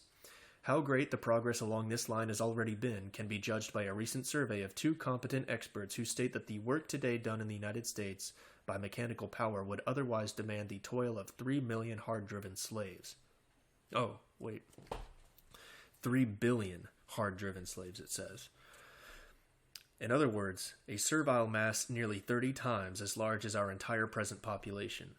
Beside this stupendous achievement of labor-saving machinery, what do our remaining needs for unskilled labor really amount to? Surely, with labor-saving machinery expanding so rapidly, a more efficient use of the human labor we now have should suffice for all really necessary demands. The unsoundness of current pleas for cheap alien labor even on strictly economic grounds is well shown by some pertinent remarks of our present Secretary of Labor, who writes, "There is a persistent demand for relaxation of immigration limitation for economic reasons. The plea is continually made that we need labor, particularly common labor, in order that our industries may be kept fully manned. But it is a fact that many of our industries are already overmanned, and that in many others the substitution of up-to-date machinery and methods would eliminate much of the need for manpower." Footnote. Davis, page 208. Main text. That our best business brains recognize this and are ready to move along new lines is shown by a characteristic utterance of that well-known business leader, Mr. Edward A. Filene of Boston, Filene, who states, "Employers do not need an increased labor supply, since increased use of labor-saving machinery and elimination of waste in production and distribution will for many years reduce costs more rapidly than wages increase, and so prevent undue domination by labor." From all this, it seems clear that immigration restriction will have less and less to fear from its old opponents, the commercial and industrial interests. The chief adversaries to be reckoned with today and in the immediate future are those immigrant groups, chiefly of Eastern and Southern European origin, which, for their own special reasons, strive to undermine our present immigration law and block further progress. The power of these groups should not be underestimated. They control a vast number of votes, strategically placed in politically doubtful states, and they can thus put heavy pressure upon many congressmen and upon both the great political parties. So active were their lobbies in the last Congress that they did distinct harm, while it is always possible that by a combination of skillful tactics and favoring circumstances, they might temporarily undo much of what has already been done. Let us even suppose that some such thing will happen. Very good. And then we may quietly ask the triumphant alien blocks, what will happen to them? For surely, before they travel much farther along their present road, they should, for their own sakes, ponder that question long and seriously. Remember, the whole trend of the times indicates that the great majority of Americans have made up their minds that immigration restriction has come to stay, that indeed it forms the necessary basis for that national stabilization and reconstruction which most Americans supremely desire. The reforging of America has begun. America is being reforged upon the anvil of time by the hammer of the national will. And any immigrant group or combination of groups which meddles with America's reforging is going to get hurt! Exclamation point. Let there be no mistake about it. Any temporary successes thus gained will prove Pyrrhic victories, which will be paid for tenfold. Footnote. One of the most likely consequences would be a law prohibiting all immigration. Such a bill was actually introduced in the last session of Congress. The author has thus far in these pages refrained from citing personal experiences, but he feels that one of them bears too strikingly on this particular matter to be omitted. So this is Lothrop Stoddard's experience. I had spent the year 1923 in Europe and the Near East, engrossed in studies of political and social conditions which put me out of touch with American affairs. Upon my return home at the beginning of 1924, I went to Washington to learn what was going on. One of the first persons I saw there was a good friend of mine who is nationally known as one of the keenest judges of American public opinion. I asked him to tell me what was the outstanding feature in the evolution of American public opinion during the past year. Quick as a flash, he answered, immigration. I tell you, he went on, in all my experience, I have never seen so general a crystallization of public sentiment about any issue as there has been about immigration restriction. Look at Washington today. What's the big story here? It's the fight over the immigration bill. The opposition lobbies are making a big row. I think they'll lose out, though of course you can never tell. But, and here his face went grave, but one thing I do know. The American people is today aroused to a stark, grim determination to slam the doors shut against wholesale immigration. And if the alien groups who are fighting the bill do succeed in throwing a monkey wrench into the machinery, I pity them, because then you'll see an anti-alien movement in this country that will make the Ku Klux Klan look like 30 cents. End quote. Well, that's my story, and anyone who will recall the state of American feeling in those days of early 1924 will realize that my friend was dead right. Of course, we know that the bill became law and public feeling subsided, because its alarm had been quieted and its determination had been satisfied. But that determination is today even stronger than it was 3 years ago, because the new law has conclusively proved the wisdom and the necessity of the policy which was then begun. If now the subsidence of popular emotion leads short-sighted politicians to heed alien lobbies and weaken the immigration law, not only those politicians, but even more, the alien lobbies will be in for a very unpleasant surprise. For if the American people once makes up its mind that a certain immigrant element or combination of elements is the irreconcilable enemy of our national reforging, the position of that element or those elements is going to be unhappy indeed. The American people is thoroughly awake to the perils which it escaped by a mere hand's breadth, and is today inspired by a deep patriotic passion for national security through the attainment of national unity. Let those who seek to thwart this beware. It is they who will be the losers. End of chapter 9. That'll do it for this recording. We'll pick back up with chapter 10, The Will to National Unity.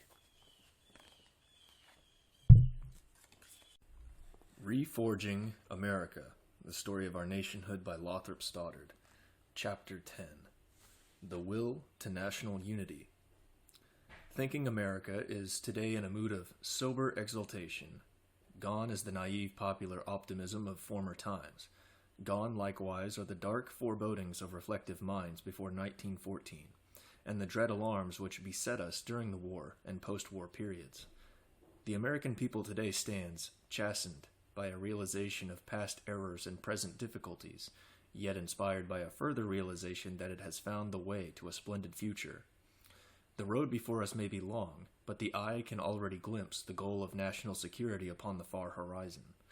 Every true American knows that to ensure those blessings of peace, prosperity, and progress which are the fruits of national security, he must work for the attainment of national unity. Wherefore the American people today displays a firm will to unity that will endure. The task which we have set ourselves may take generations, yet it can and will be done. For, to paraphrase an old-time jingle, we know where we're going, and we're on our way.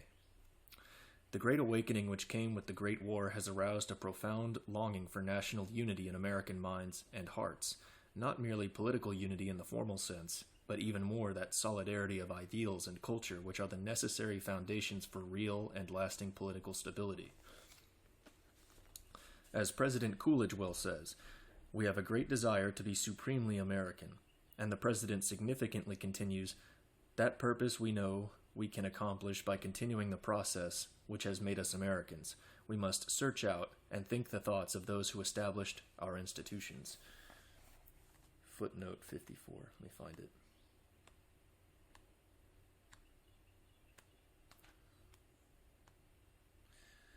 From the President's address entitled Thought, the Master of Things. This is why Americans are thinking historically, so much more than they used to. In the days of naive optimism, Americans took the preeminence of their ideals and institutions almost as much for granted as they did the sunshine and the air they breathed. But realizing, as they do now, that their national heritage is not automatically secure, the American people are studying their historic past and are discovering that its roots go back, far beyond even the achievement of nationhood in the Revolution, to the racial and cultural foundations of the early colonial period. America is indeed a stately growth, with roots striking deep through the centuries. Our America is not a half-formed thing, to be lightly made over at the behest of disgruntled critics. It is a stanch and vital creation, begotten of a picked breed, and nourished by the wisdom, courage, and self-sacrifice of many splendid generations. America is not an area, a government, or a convenience. It is the cultural and spiritual birthright of all true Americans, past, present, and future. And we living Americans who are its present guardians are resolved to bequeath this birthright to our children. We know only too well that past errors have impaired the national heritage, but this makes us all the more determined to restore its former potency and to hand it on, improved, to the next generation who will continue the great task. Our historical survey has taught us the secret of national unity. That secret is like-mindedness in basic ideals and outlook, which in turn is due to basic similarity in temperament and blood. We know the reason why the like-mindedness of former times has given place to jarring discords and conflicting attitudes. That reason is mass immigration, prodigious in volume and increasingly alien in character. That, in the last analysis, is why our standards are today so demoralized and our culture so distracted and confused. Yet, unhappy as is our present plight, the hopeful thing is that we have at last become keenly conscious of our cultural responsibilities. The American people is awake to the fact that, just as it has always stood ready to defend the national territory against the menace of armed invasion, so it must stand equally ready to defend the national culture, ideals, and institutions against the far more insidious menace of alien peaceful penetration. That is why the gates of the Republic have been shut to mass migration, and that is also why, despite possible temporary setbacks, the policy of restrictive selective immigration has come to stay. The closing of the gates has averted national ruin. It gives us the opportunity to stabilize our national life and to begin the reforging of our national unity. But we should not underestimate the problems which confront us in the accomplishment of our task. Although the immigrant flood is now stopped, it has wrought havoc which the labor of generations can alone fully repair. Its effects have, of course, varied greatly with different regions. The South, the Far West, and much of the Middle West have been almost untouched, and have thus remained almost purely American. Furthermore, the immigrant flood came in two sharply contrasted waves, the old and the new immigration, which produced correspondingly different results. The effect of the old immigration may be compared to a flood which leaves behind it a deposit of silt, temporarily disturbing yet soon incorporated into the original soil. The effect of the new immigration, on the other hand, was that of a destructive torrent, bearing with it quantities of sand and gravel which will impoverish the soil for a very long time to come. Fortunately, its full force was confined to our northeastern states, but that section will feel the effects for generations. Bearing these facts in mind, let us examine more closely the difficulties which the immigrant elements of our population present to the attainment of America's national unity. As far back as the beginning of our national life, Thomas Jefferson put the thing in a nutshell when he declared that we must Americanize the immigrant, or the immigrant would foreignize us. And one of our leading scientists recently well summarized the problem when he wrote, "We had counted on America changing the foreigner instead of the foreigner changing America. The latter possibility is coming now to loom up in a portentous manner. No nation can be a great nation without a spirit of unity, a certain degree of like-mindedness among its people. It is desirable also that it contain much diversity, but it should be diversity on approximately the same level. An infiltration of a moderate number of people from other countries, not too unlike ours, is a wholesome influence in counteracting the tendency to fixity, which is a natural proclivity of social groups, but carried too far, it would result in making a people mere hodgepodge of heterogeneous elements." Footnote: S. J. Holmes, Studies in Evolution and Eugenics, pages 209 through 2010, 1923. In our previous survey of the immigrant flood, we emphasized the fundamental importance of the factors of mass and time, and we contrasted the difference between the gradual arrival of relatively small numbers of immigrants who dispersed among a large Native American population, and the rapid influx of vast numbers of immigrants who settle in solid blocks and live almost entirely out of personal contact with real Americans.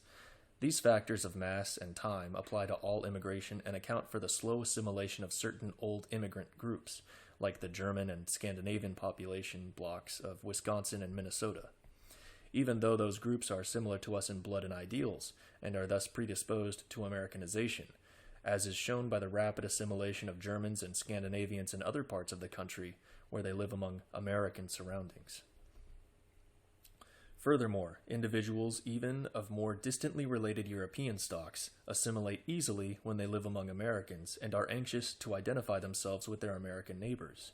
In America's early days, a good many individual Italians, Poles, and other South and East Europeans reached our shores.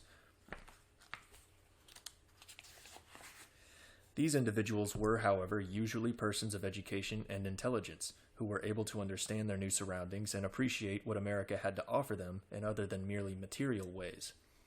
And, be it noted, such persons nearly always received a hospitable welcome. Despite what some disgruntled aliens assert, the fact remains that the American people has never shown a spirit of dislike for the foreigner as such. What Americans do dislike, and dislike most heartily, is the alien, either the low-grade alien who disrupts our living standards, or the aggressive alien who dislikes our ways and wants to change everything here to suit himself. To illustrate this, we need cite only two out of many possible examples. Contrast the respective American attitudes towards North and South Italians, and towards Sephardic and East European Jews. The North Italians are mostly intelligent, high-grade folk, who try to Americanize themselves and who are well-liked everywhere. The bulk of the Southern Italians herd together in Little Italies and are looked down on as Dagos. The Sephardic Jews have been an asset to the community since colonial days and never had to complain of any popular prejudice against them until the recent mass immigration of Ashkenazim aroused a strong anti-Jewish feeling which most unjustly failed to discriminate between different sorts of Jews. Throughout our early national life, when foreigners were few and when our culture and ideals were as yet intact, America showed a strong power of assimilation. Many prominent citizens of those days before French, Dutch, or German names, while the names of others reveal a Spanish, Portuguese, Italian, or Slavic origin.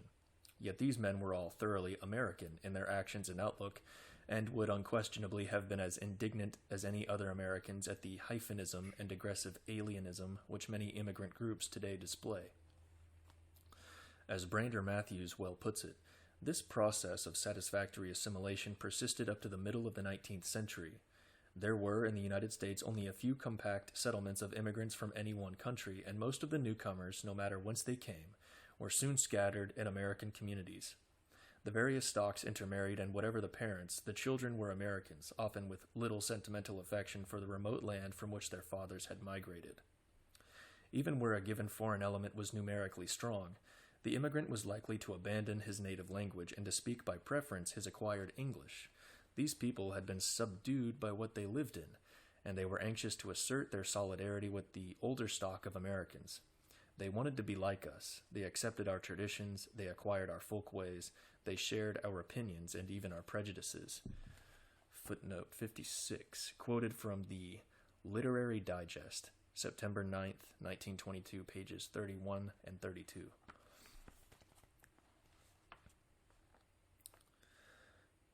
On the other hand, this is main text. On the other hand, even our early history reveals some instances of the stubborn persistence of mass alienage, where foreign groups retained nationalistic and cultural self-consciousness. Two striking examples are Louisiana and New Mexico. We annexed Louisiana in the year 1803 and New Mexico in 1848. Yet in neither case have we Americanized the original inhabitants. After a century and a quarter of American rule, the Creoles of New Orleans's Vieux Carré and the Cajuns of the Bayou parishes still speak French and frankly dislike American ways. As for the Spanish-speaking element in New Mexico, it is almost as alien to American culture and ideas as it was when we took over the country 3/4 of a century ago.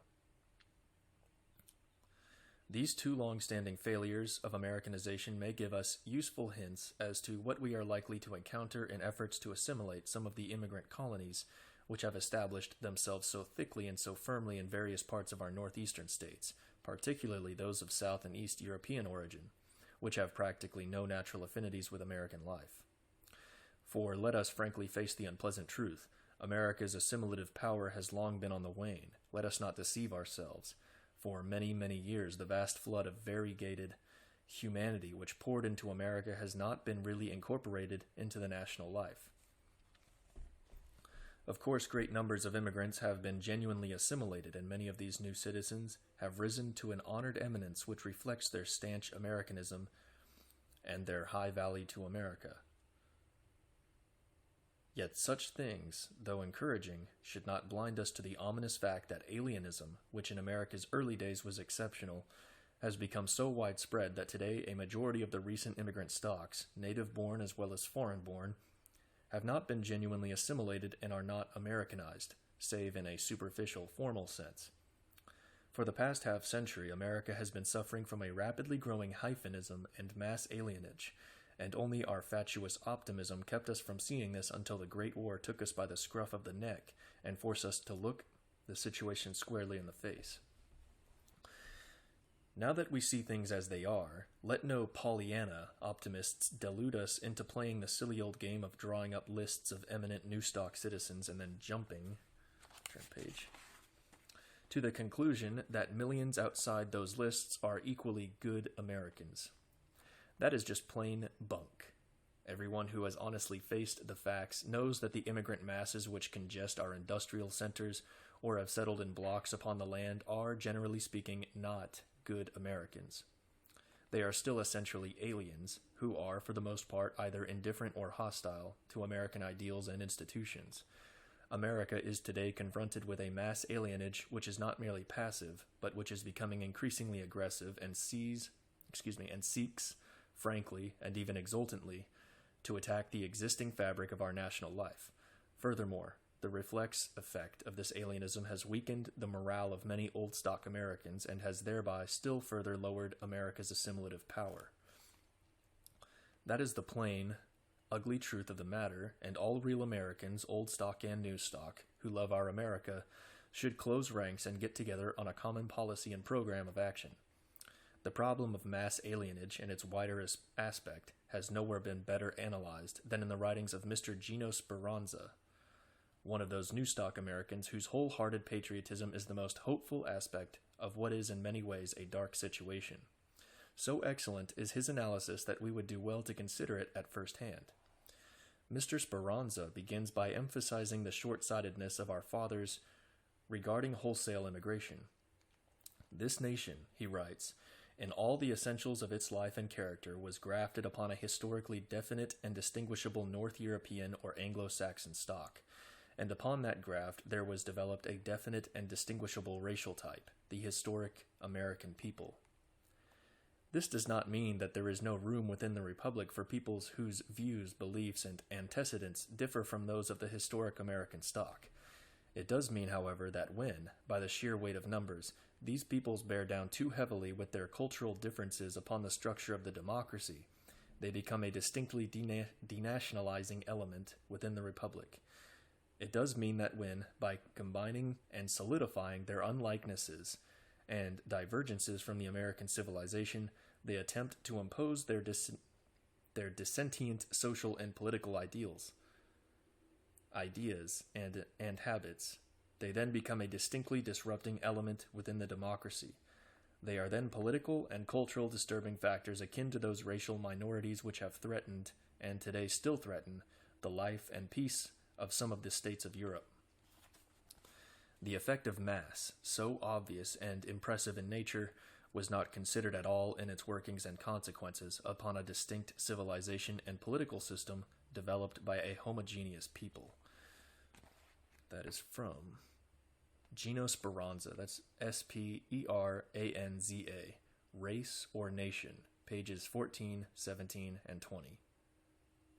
Published in 1924. Main text. Summarizing the alien situation by stating that 1 out of every 6 whites in this country today is foreign-born and belongs to one of 30 different nationalities and has one of 30 different languages as his mother tongue. Mr. Speranza draws the following trenchant conclusions. Quote, "It is no answer, and it has become distinctly misleading to point to our Michael Puppins or our Edward Box as proof of the desirability of such alienage. The problem is a sociological one. It does not deal with individuals but with masses. Its concern is not with specific successes or specific failures, but with general averages. Just as you cannot impute the vices and the crimes of a few immigrants to the racial group to which those few belong, neither can you attribute the virtues and the character of a few outstanding alien Americans to the immigrant stock of which they are a cultural part. The trouble is that new stock spokesmen and some old stock liberals recognize the law of averages when it comes to the good qualities of the immigrant. They vehemently deny it or quietly sidestep it when his deficiencies are involved. It is, therefore, both the suddenness and the massiveness, with the resulting coherence and aggressiveness of our immigrant alienage, which threaten seriously to modify our whole social structure, and they threaten it not because of any inherent inferiority or superiority, but because that cohering mass is a mass of social and moral views, customs, ideals, and ways different in varying degrees from those of the American people. That is from Speranza, pages, so same book, Racer Nation, pages 137 through 138. Main text. This illuminating survey of mass alienage enables us to appreciate another matter that must be carefully borne in mind. The fact that the alienage which America confronts is not a temporary, but a continuing alienage, which threatens to persist for generations. We usually identify alienage with the immigrant and thus think of alienism solely in terms of hyphenism, a preference for the old country over America. But as a matter of fact, that is only the beginning of the difficulty. Of course, many children of immigrants are likewise hyphenates, especially those reared in the larger immigrant colonies. Yet a much larger number of immigrant children are plainly not hyphenates, since they break away from their parents' viewpoint and scornfully reject the ancestral language, culture, and ideals as old stuff. Oh no. Page is stuck together. There we go. But this in itself does not make them Americans. All too frequently it makes them mere nondescripts, with no ideals, standards, or culture of any kind. And, be it noted, these unfortunate nondescripts are just the ones who are apt to be not merely un-American, but bitterly anti-American. The reason for this is clear. The nondescript regards America's ideals and culture like those of his ancestors, as so much old stuff, wherefore our moral standards and social controls irk him and make him restless and dissatisfied. For why should he respect duties and disciplines which we cherish, but which to him are meaningless and foreign? And why should he not instinctively dislike these foreign ways and institutions and try to break them down in order to remold America according to his desires? That is the question which will confront America long after the present immigrants have died and hyphenism, in its true sense, has shrunk to minor proportions. Not the foreign-born hyphenate, but the native-born nondescript, is the real concern of the future. A few keen-sighted observers have already glimpsed this, and somebody has collectively termed our alien nondescripts the New American. That description is of course much too flattering. A more accurate term would be the nothing in particular. However, since that would be a cumbersome phrase, let us employ the term New American, always recalling its true meaning. The New American is a social phenomenon without precedent in modern times. His nearest counterpart is probably the mongrel urban populace of the Roman Empire, which was Roman only in name.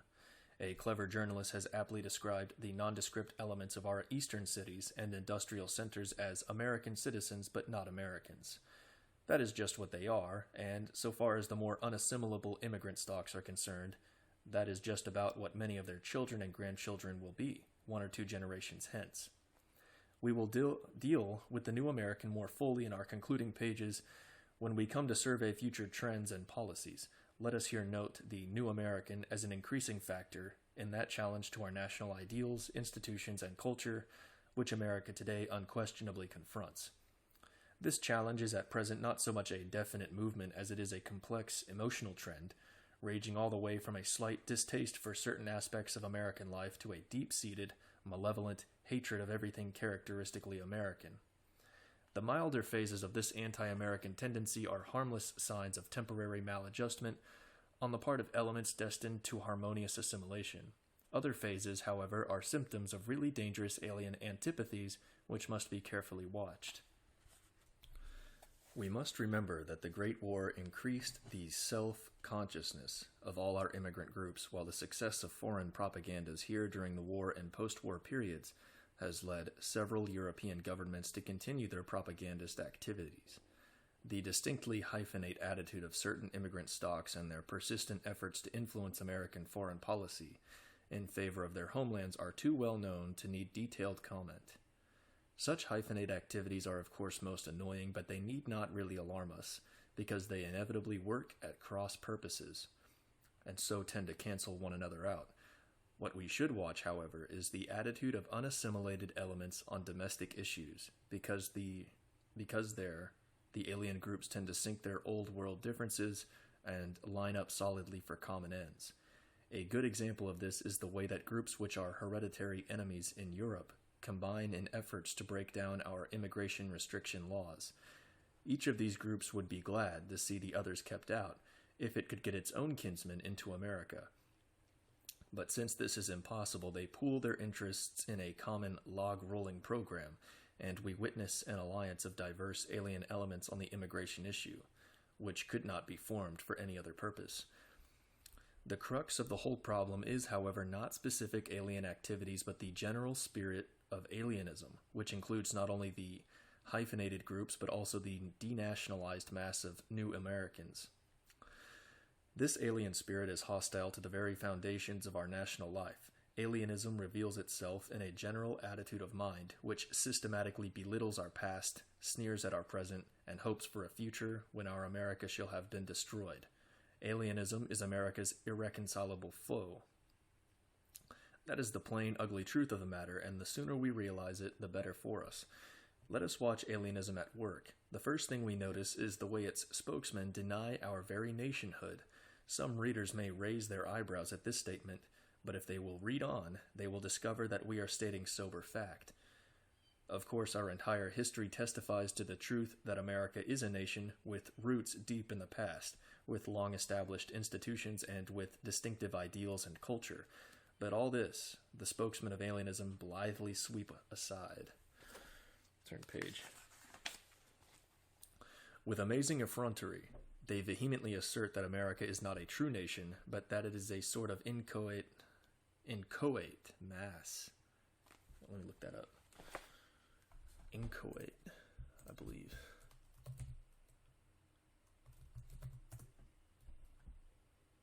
Inchoate. Inchoate. Just begun and so not fully formed or developed. Rudimentary. Okay. Inchoate. I gotta find where I was again. Okay.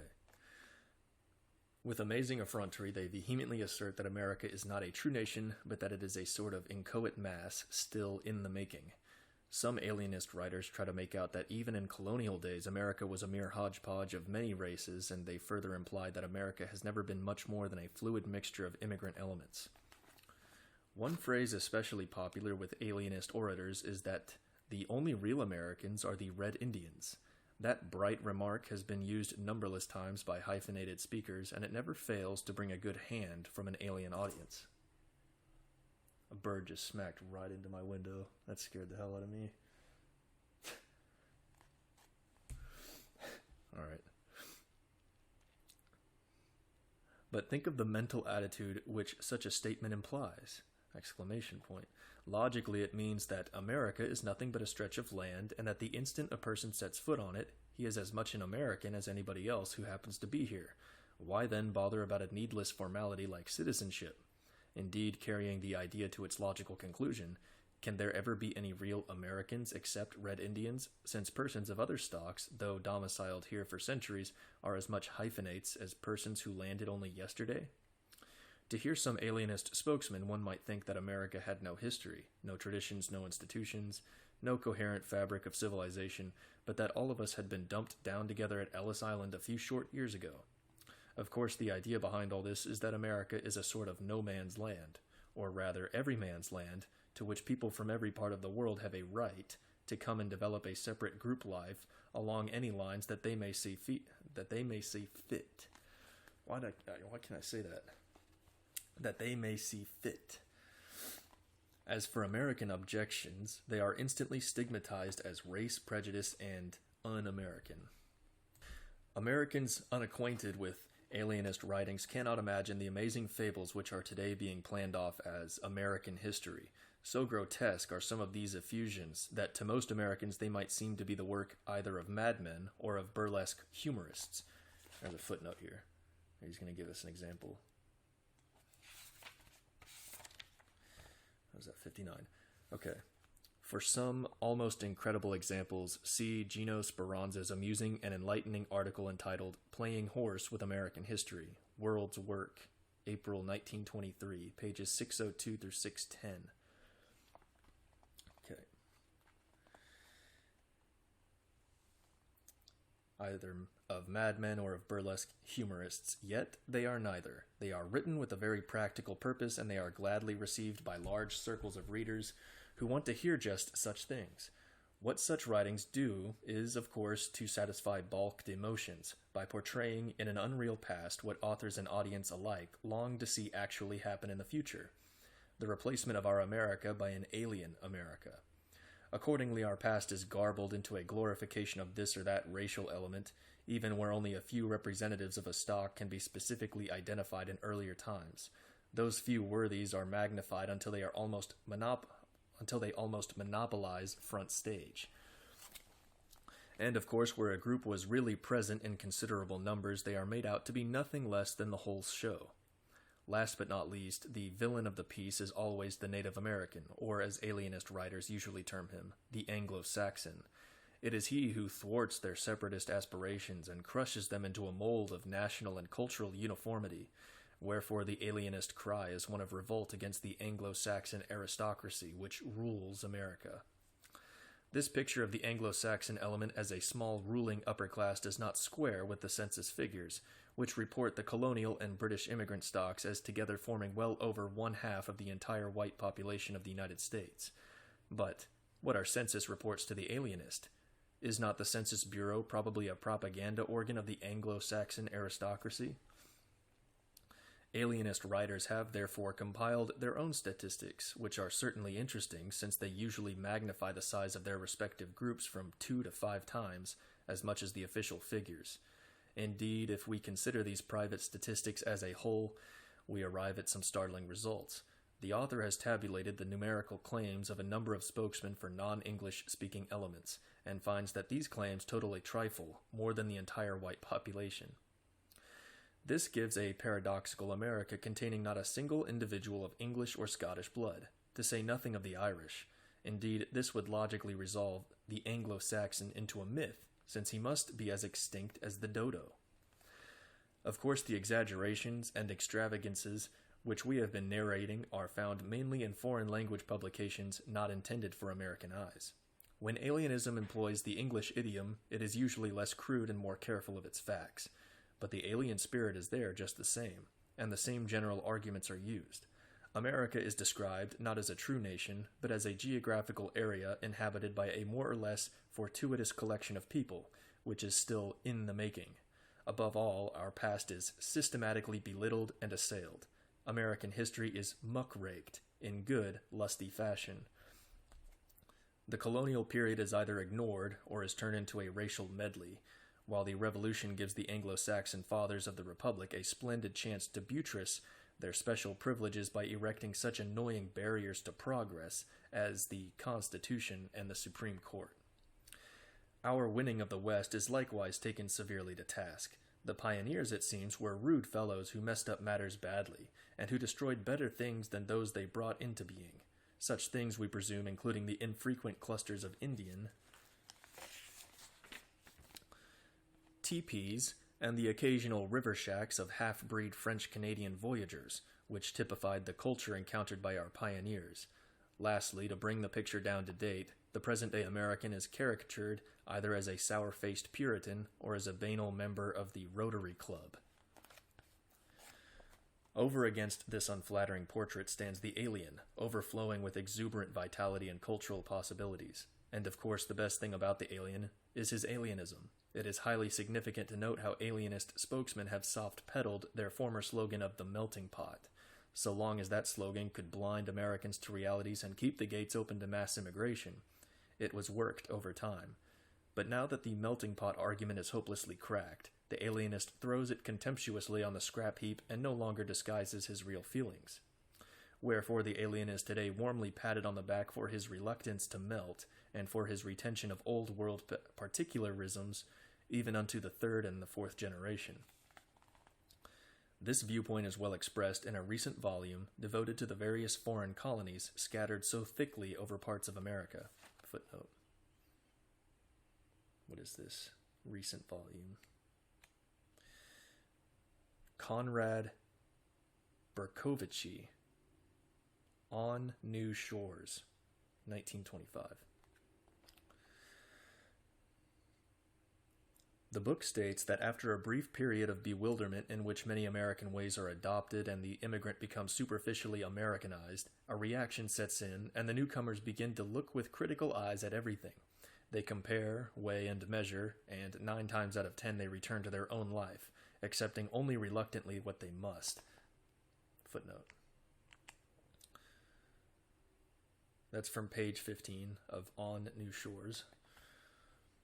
According to this book, the country is in for a prolonged friction and elbowing, yet out of this tremendous travail, the descendants of the immigrants will form and build something new, something that has never been before at any time in history anywhere in the world. And what will this marvelous novelty be like? It will be not a nation, oh dear no, perish the thought, but groups of individuals whose bond will be fitness to live in that particular part of the country where they will have settled. That's from page 17. If this is not whittling America down to the vanishing point, we are greatly mistaken. That alienism is developing a definite philosophy and body of doctrine is shown by a very revealing book which appeared a short time ago entitled Culture and Democracy in the United States. The significance of this volume is heightened by the antecedents of its author, Horace M. Kallen, or Callen. Horace M. Kallen, K-A-L-L-E-N. Dr. Kallen is an Ashkenazic Jew, born in Silesia. I remember Linder had quite a bit to say about Silesia. He said that's where like the scummiest Jews of Poland come from. Born in Silesia, but brought to America when only 5 years old. He took full advantage of America's educational opportunities and proved to be a brilliant scholar. A Harvard graduate and Ph.D., he has specialized in philosophy and English literature, making his mark in both fields. Indeed, the volume which we are now considering is dedicated, quote, to the memory of Barrett Wendell, poet, teacher, man of letters, deep-seeing interpreter of America and the American mind, in whose teaching I received my first vision of their trends and meanings. End quote. Surely we have in Dr. Kallen a man surrounded by American influences since early childhood, thoroughly educated in American schools and in one of America's leading universities, the disciple of a characteristic American man of letters, and endowed with a keen intellect for good measure. Now what do we find? We find an arch-champion of hyphenism, who exemplifies the alien spirit better than any other of its spokesmen, and that has more to say about him being a Jew than a hyphenate. Dr. Kallen is a striking example of what we have already emphasized, that high intelligence in immigrants may be combined with a temperamental makeup so different from ours that assimilation is absolutely impossible. Despite his keen, analytical mind, Dr. Kallen simply cannot pierce to America's deeper realities. He is temperamentally as unadapted to America as a fish out of water. Profoundly ill at ease, he protests against our America and cries for radical change according to his unsatisfied desires. The doctor certainly leaves us in no doubt as to where he stands. His first words are a challenge to our very nationhood. This book, he says, is a study in the psychology of the American peoples. Footnote. He says italics mine. Wants to emphasize that part. The psychology of the American peoples. In Dr. Kallen's eyes, our population resolves itself into a miscellaneous lot of hyphenated groups, the largest and most influential of which is at present the Anglo-Saxon. He rejects scornfully the term Native American and lumps together all persons of British blood, recent arrivals or descendants of first colonists, into one group, the British Americans. or as hyphenated as everyone else. Dr. Callan thus reveals himself not only as an unassimilated alien who refuses to be assimilated, but as an alien who denies that there is any America to which he can be assimilated. America, he contends, is not a nation, nor can it ever be a nation, and that, be it understood, is something which greatly rejoices the doctor's heart, because he has his own idea of what America should be. This fond goal he calls cultural pluralism. Let us follow the doctor's chain of argument. Since hyphenism is ineradicable, and since the population is bound to remain an assortment of widely varying racial and cultural groups, why not anticipate the inevitable, give up our national delusion, and enthrone hyphenism as our rule of life? There being no fear, of the formation of an American race, why not systematically encourage and develop ethnic and cultural divergencies, thereby turning America into a small-scale replica of the whole world and all mankind? Naturally, this would relegate the British Americans to a very minor back seat, because the doctor obviously has a poor opinion of the Anglo-Saxon's intellectual and cultural qualities, but of course, since the Anglo-Saxon is so inferior, a back seat is just where he belongs. Dr. Callan would, to be sure, retain the English language as a convenient business code and a useful medium of communication between the various culture groups.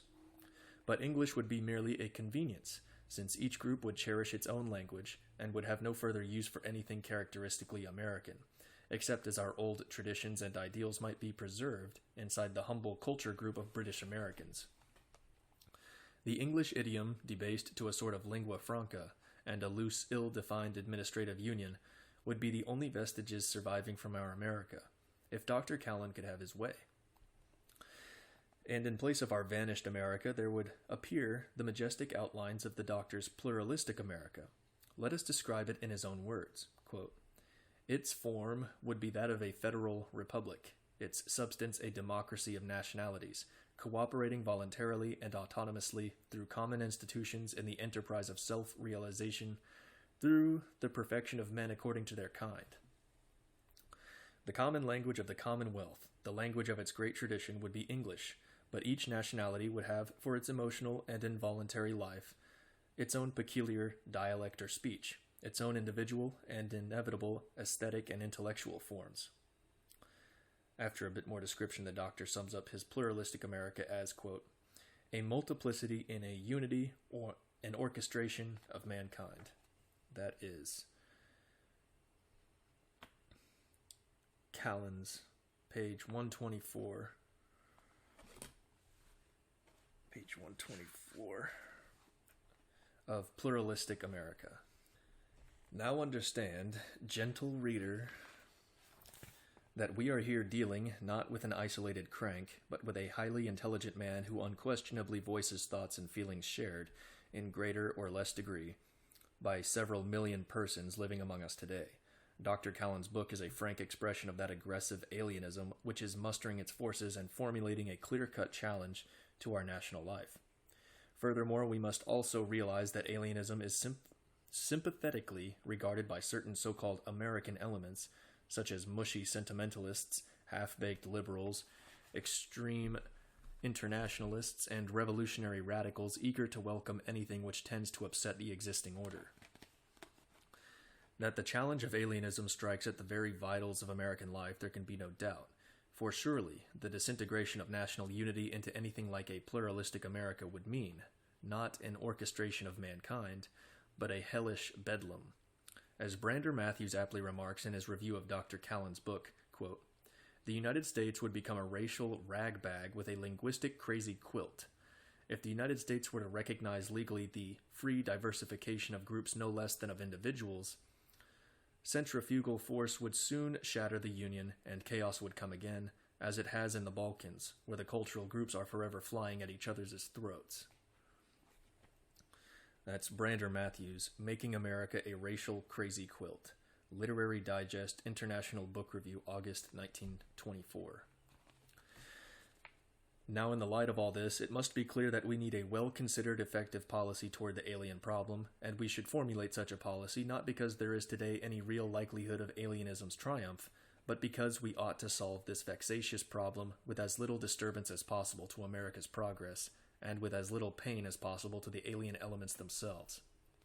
To the author, it appears that the first thing to do is to make it absolutely plain to the alienist leaders that their schemes are vain dreams, which can never be realized, and which, if persisted in, will merely involve themselves and their deluded followers in all sorts of misfortune.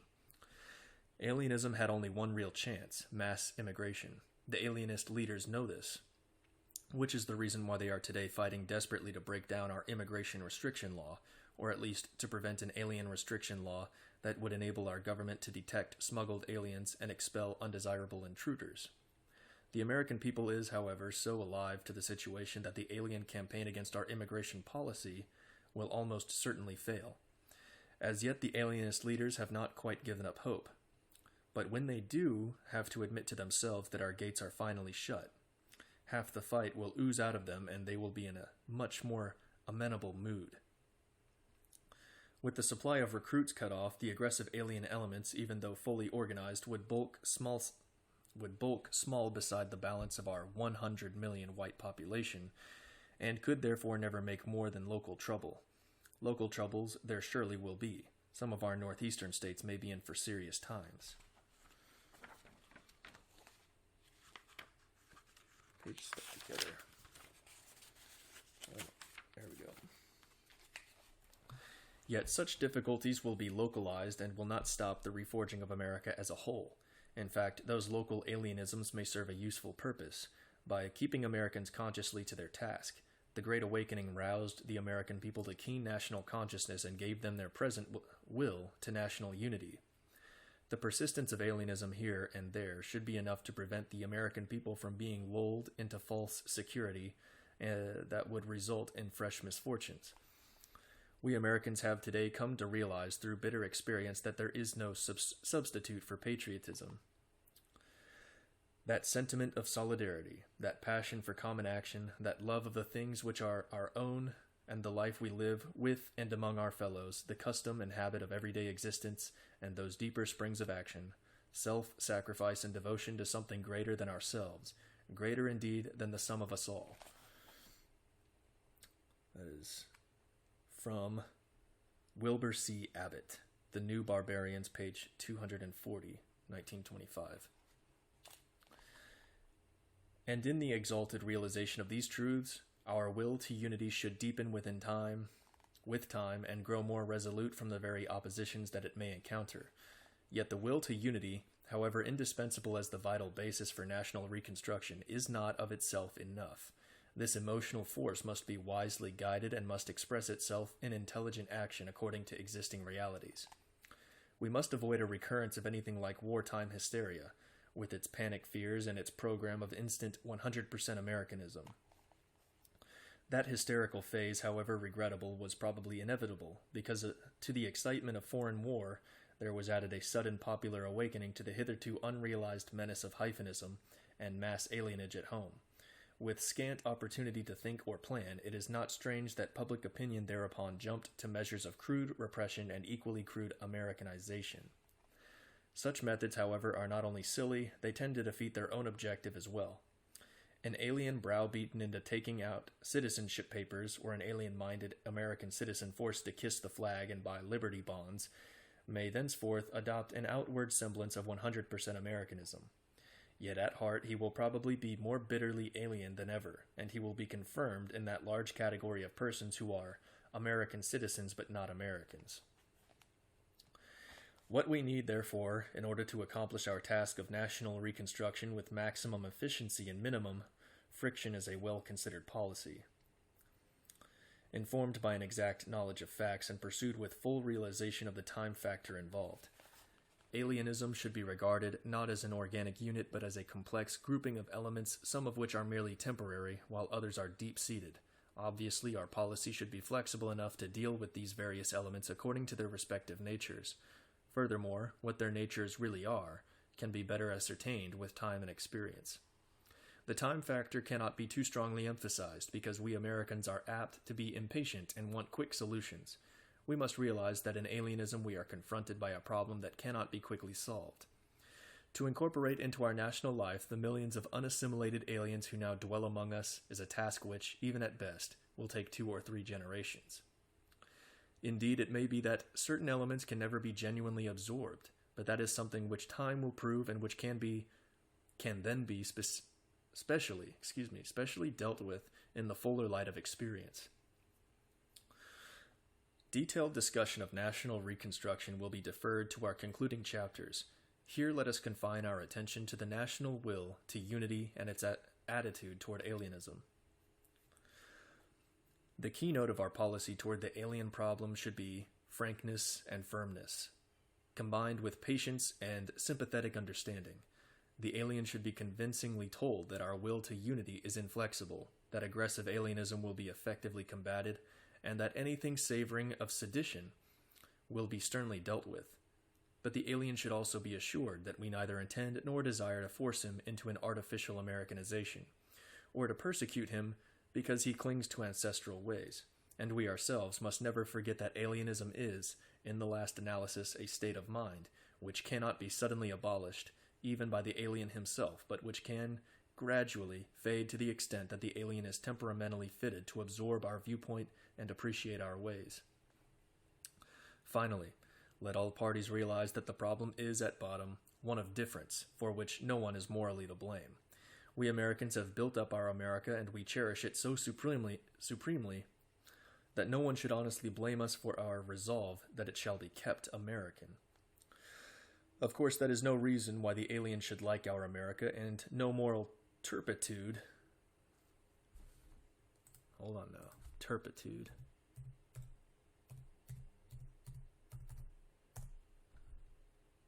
Turpitude. Depravity, wickedness. Acts of moral turpitude. Okay.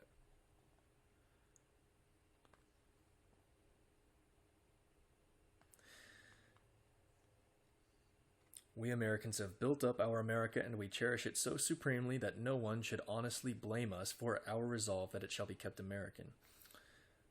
Of course, that is no reason why the alien should like our America, and no moral turpitude should attach to him if he voices his discontent. Let him speak freely, so long as his words are not incitements to illegal or seditious activities. Let us be patient with his impatience, and sympathetic with his unhappiness at maladjustment to American surroundings. Let us do our best to help the alien Americanize himself. But first, and last, let us make it unalterably clear that our America is going to fulfill its national destiny. End of chapter.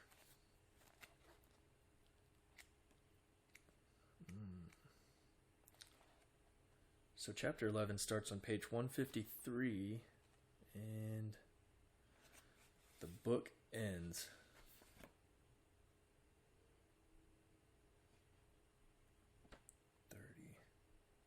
It's got about 80 pages left. So we're 2/3 the way through. I need coffee before I read this next chapter. Chapter 11. The Dilemma of Color.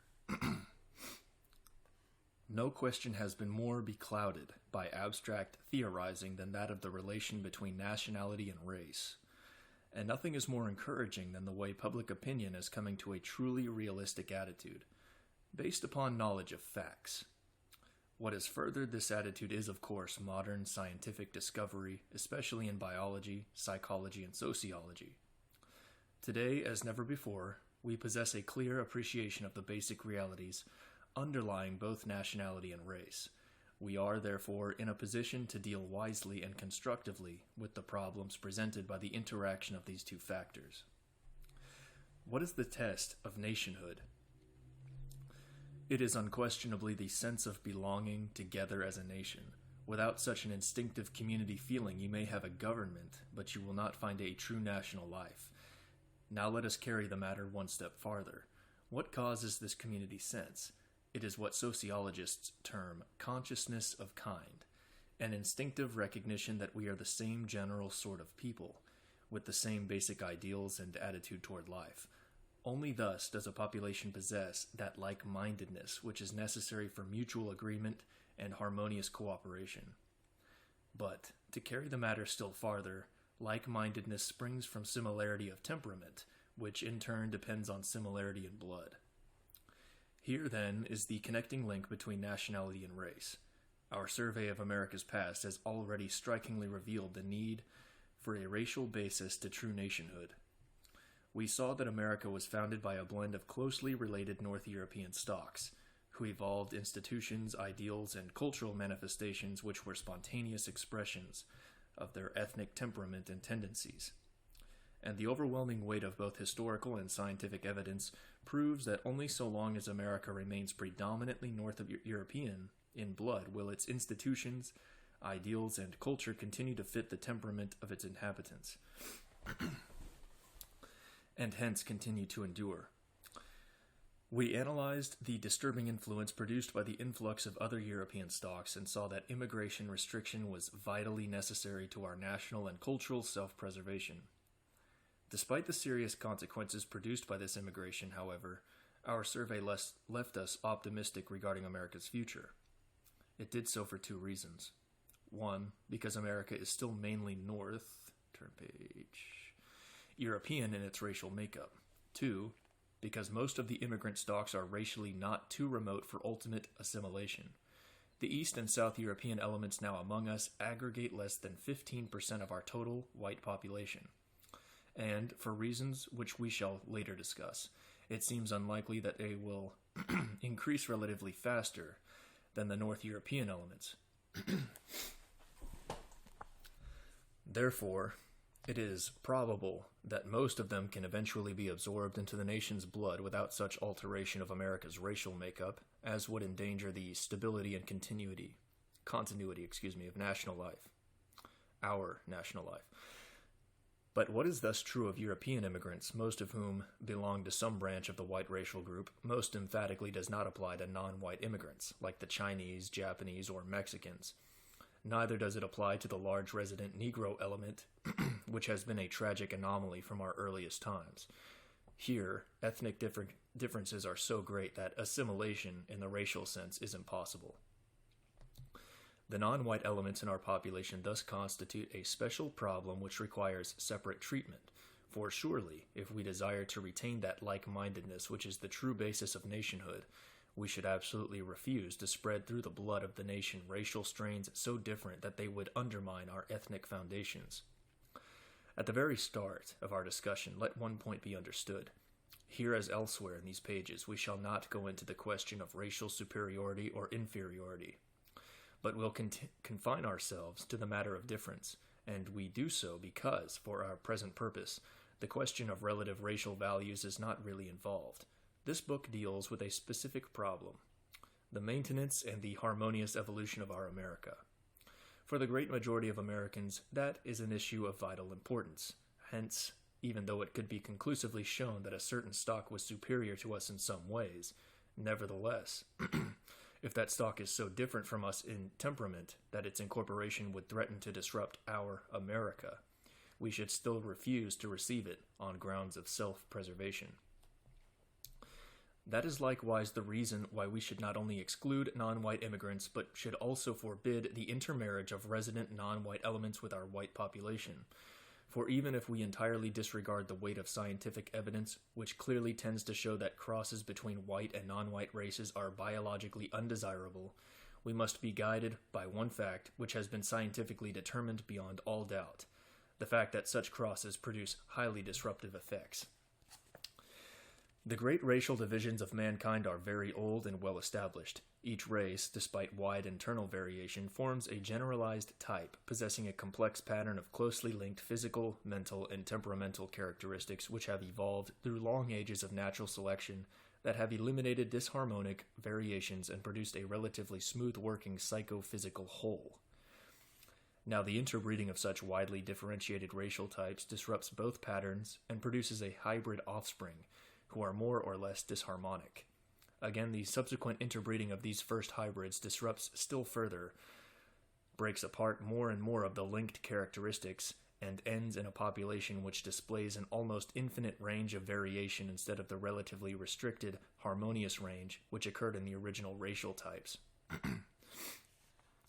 To be sure, some of these new variants may be desirable, as others are undesirable.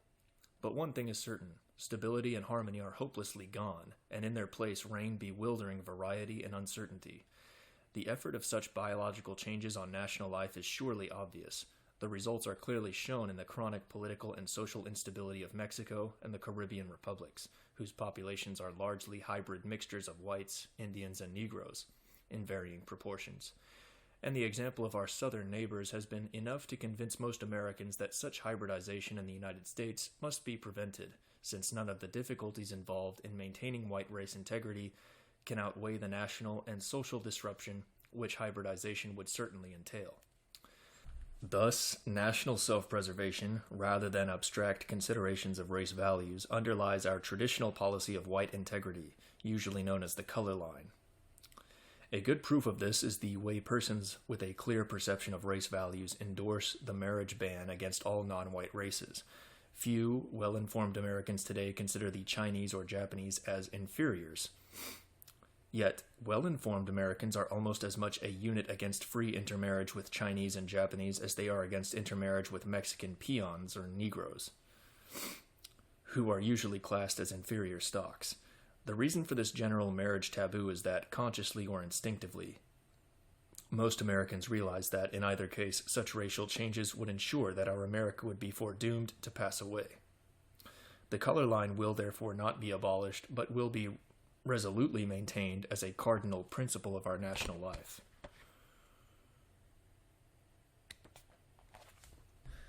Thanks to our Asiatic exclusion laws, the Chinese and Japanese elements in America will never be more than local Pacific Coast problems. Again, the recent wholesale influx of Mexican peons will probably be taken in hand before it becomes a really serious matter. But one major race problem remains. The Negro has been with us from the first. He was the basic cause of our worst national disaster, the Civil War, and he now numbers over 10.5 million, nearly 1/10 of our total population. The Negro is at once the most chronic and the most acute of our national problems. The Negro problem has been so mishandled in the past that it is today far worse than it normally would have been. To be sure, the last few years have seen a certain lessening of race tension, but that is probably only a superficial phase. And he was right. Beneath the surface, explosive forces are at work, which, unless dealt with promptly and constructively, will cause fresh crises and may produce a frightful tragedy. Because of past errors and blunders, the race problem needs to be considered by both whites and Negroes in a thoroughly frank and realistic way. Throwing old arguments at one another will get us nowhere. Neither should we expect to evolve any solution of the problem. Logically, there are two solutions. One, the extinction or expulsion of the Negro. The other, his incorporation with the white population. But it is worse than useless to consider the present application of either alternative, since that would instantly rouse the fiercest passions which might provoke an immediate explosion. However, there remains a middle ground on which the best minds of both races can and should meet for a frank exchange of ideas. To us, it seems that the wisest policy would be to formulate a real modus vivendi, a genuine method of getting along together as a temporary experiment to last, say, for a generation. During that period, each race should develop its own life, mutually recognizing the color line as a symbol not of superiority or inferiority, but of difference. With the allaying of white fears of persistent attacks on the color line, many of the social discriminations which the Negro most resents could be relaxed, and in the easement of tension that would ensue, the experiment of mutually willed biracialism could be fairly tried out. If, after anything like a fair trial, the experiment should break down or be seen to be unworkable in the long run, the racial situation would have been maintained substantially unaltered, and the extreme alternatives would remain. To Negro objectors, we may point out that it is they who have most to gain by attempting such an experiment, because if present conditions continue to drift without a real attempt at mutual accommodation, an extreme solution will probably be precipitated, and that solution might be something very like the wholesale expulsion or destruction of the Negro population. If this seems an extreme statement, we will ask the reader to suspend judgment until he has followed our analysis of the explosive forces now gathering as we shall present it a little later on. The race question, as we today understand the term, dates really from the Civil War. Before the war, there was, of course, a slavery problem, but hardly a race problem in its present sense. Negroes, when then a servile caste, sharply fenced off by the law as well as custom from the white population. Even the group of free Negroes, though exempt from slavery, had the legal status of freedmen rather than of full-fledged citizens. This special legal status of the Negro, slave or free, was the formal expression of a traditional American attitude toward race. From early colonial times, public opinion had been practically unanimous in its determination to preserve white race integrity by a strict color line. Legal intermarriage being forbidden, racial intermixture was confined to illicit sexual relations between white men and Negro women, the mulatto offspring being always considered Negroes. The color line is unquestionably the oldest and most firmly established of American policies. It has also been thoroughly successful in its primary objective, because for 300 years it has maintained white racial integrity, even in places where whites have been a minority among a dense Negro population. Nothing is more certain than that the fathers of the Republic intended America to be a white man's country. They showed this unequivocally by restricting naturalization to free white persons. Footnote 67. Let's find it.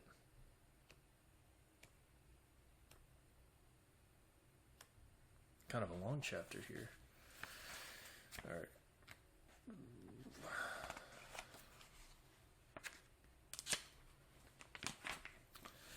After the Negroes were legally endowed with citizenship, the federal naturalization law was amended to include Negro immigrants as entitled to naturalization, but the Supreme Court decided, U.S. versus Bhagat Singh Thind, that this amendment did not include other non-white races and that therefore only whites and Negroes are eligible for naturalization to American citizenship.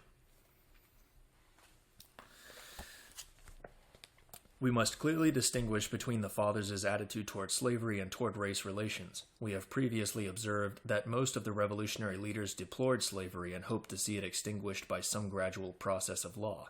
But, while a few keen minds like Jefferson foresaw grave difficulties in adjusting the Negro's post-slavery status, no man of any standing then considered for a moment that the color line should ever be abolished.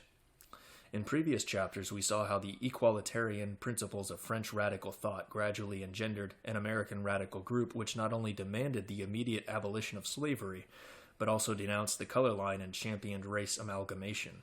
This confounding of what were really two distinct issues, slavery and race relation, produced the most disastrous consequences, more than any other factor. It brought on the Civil War, while after the war the policy of the radical Republicans caused the colossal blunder of Reconstruction. We have already analyzed Reconstruction's tragic effects on white America. Let us now consider its even more tragic effects upon the Negro, for the Negro was the real victim of that insane experiment. The radicals who tried to impose black rule and racial equality on the South defied basic realities and betrayed an amazing lack of elementary common sense. Had Lincoln lived, Reconstruction would have been averted, because Lincoln possessed a statesmanlike grasp of the true situation. But Lincoln's assassination opened the floodgates of partisan passion and precipitated a series of disasters which afflict us even today. And, as already remarked, the Negro has been the worst sufferer. For Reconstruction gave the Negro a thoroughly wrong start. Instead of completing his emancipation, Reconstruction imprisoned the Negro within a vicious circle from which he has never been able to escape. That vicious circle is an attitude of mind wholly at variance with the realities of his situation, and surely no graver misfortune can afflict a people, because it literally blinds their vision and renders them incapable of seeing how to cope with their problems.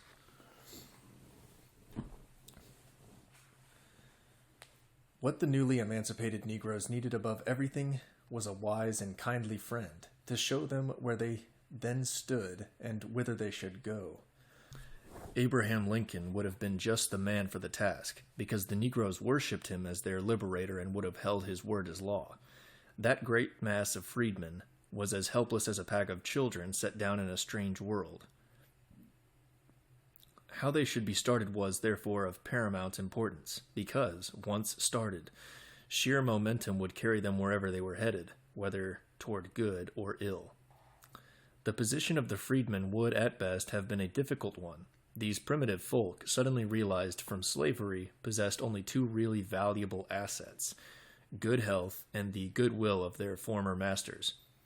Under slavery, the Negro had been so valuable a cattle that, despite many instances of abuse, his physical welfare had been usually looked after. In parts of the South, the Negro death rate in slavery days was actually less than that of the whites, while federal Army medical records of the Civil War show that the Negro recruits averaged high in physical fitness and freedom from disease. Thus, however ignorant and backward, the newly emancipated Negroes enjoyed a physical vigor which, if conserved and productively used, might have transformed them into a contented and moderately prosperous peasantry, considering the easy living conditions which then prevailed in the South.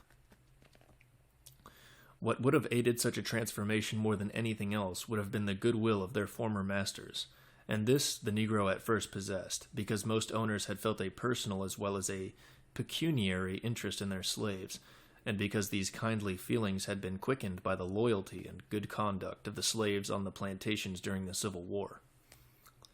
The collapse of the Confederacy was, of course, followed by a breakdown of the social system based on slavery.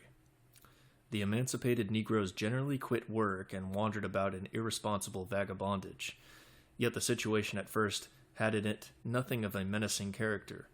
The Negroes, delirious with joy, were like children on a holiday, and beyond much petty pilfering, there was little crime or disturbance. The Southern whites realized this and viewed the proceedings with a half-amused exasperation, rather than with genuine anger or alarm. If Lincoln had lived, he could undoubtedly have appealed to the best men of the South and could have worked out a system, such as we now had in mind, by which new social controls could have been established that would have guided and trained the freedmen through a period of tutelage for a stable position in American life. Mistakes would undoubtedly have been made and friction engendered, yet a second course would have been set, and the nation's best minds, North and South, could have cooperated in friendly fashion for constructive ends. But alas, instead of this wise policy there came Reconstruction. The first consequence of that tragic blunder was to destroy good relations between the races in the South, and thus to deprive the freedmen of the sympathetic aid of their former masters. The Negroes turned to their new friends, the Northern politicians and the agents of the Federal Freedmen's Bureau, many of whom were extreme radicals who taught the Negroes to look on the Southern whites as tyrant foes, preached social equality, and made the Negroes all sorts of rash promises typified by the legend of 40 acres and a mule. And on top of all this came the disenfranchisement of the whites, the elevation of ignorant freedmen to political power, and the terrible 10 years of veiled race war, which ended in the collapse of Reconstruction and the triumph of a fearfully embittered white South. From that prolonged ordeal, the races emerged deeply estranged. Goodwill was gone, hatred and fear having taken its place. Turn page. And the Negro was the chief sufferer by the change.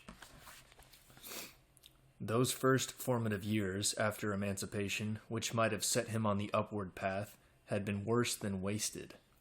Instead of developing habits of industry and thrift by which alone his future could be assured, the Negro had been living in a fool's paradise of privileges and hopes which now collapsed like a house of cards, leaving him bewildered and helpless. We were about to add disillusioned, but unfortunately this was not the case. If the Negro really had been disillusioned, it would have been a hopeful sign, but so deeply had he drunk of the heady wine of natural rights and God-given franchises that he still clung to the mirage of his fool's paradise, hoping against hope that his northern friends would put into his hands things which he had proved unable to hold and unfit to use. Instead of learning the indispensable lesson of self-help, the Negro had been merely confirmed in his old servile attitude of dependence on others. Instead of working diligently for what he wanted, the Negro continued to despise labor, and, feeling that the world somehow owed him a living, he expended his efforts in appeals to the sympathy of Northern friends. His own leaders did nothing to show him where he stood, because until the appearance of Booker Washington in the 90s, not a single Negro of any standing did more than bewail his fate or voice bitterness and hate. Thus, for 30 years after emancipation, the Negro population slid steadily downhill. Of course, this was not universally the case, because a minority struggled against the trend and succeeded in rising in the social scale. Slavery had held all Negroes on about the same level. Freedom enabled the more industrious and capable to rise in economic status and in self-respect. Yet if freedom let the capable rise, it also allowed the incapable to fall. And unfortunately, this sifting process dropped many more than it raised. The bulk of the Negro's population vegetated on a low level of shiftless poverty, while the dregs sank far below their former slave level to jungle depths of an almost bestial savagery. An ominously large degenerate Negro element appeared, criminal, depraved, and diseased. Utterly unable to adapt themselves to a civilized environment, these sinister waste products were slated by nature for elimination by her usual thorough methods. In the process, however, they caused grave social disturbances because it was these vicious criminal Negroes who were mainly responsible for the rapes and other felonies against whites, which enormously inflamed race hatred and stimulated the lynching evil. The retrogression of the Negro population was clearly revealed by its increasing proneness to disease. During the decades after emancipation, the Negro rapidly squandered his patrimony of health and vitality. From being one of the healthiest groups in America, as the Negroes were during slavery, they soon became the most diseased.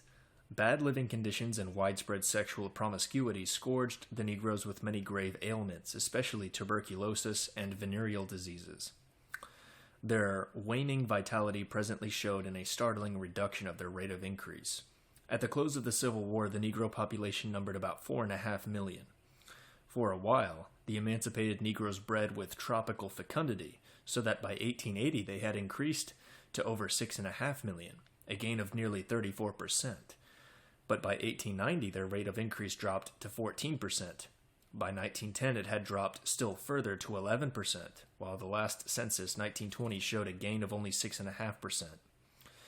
To be sure, in 1910, the Negro death rate, which in the preceding decades had been enormous, showed a decided improvement, which was maintained by the census of 1920, but that factor was more than offset by a steady decline in the birth rate.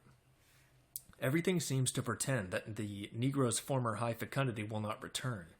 According to the census of 1920, the Negro population is increasing only 1/3 as fast as the white, 6.5% as against 16%, and the weight of expert opinion predicts that the Negro element will henceforth be nearly stationary, if it does not absolutely decline. The present-day tremendous Negro exodus from the countryside to the cities and industrial centers of both North and South must tend to check Negro fecundity.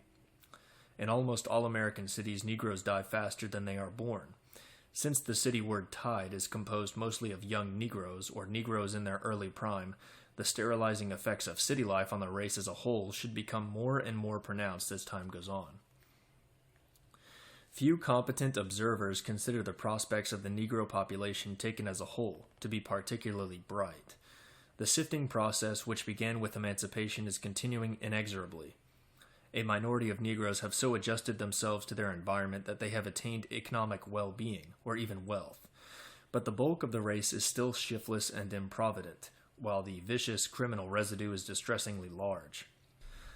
The leadership of Booker Washington in the middle 90s did arrest the rapid downward trend which had continued since emancipation.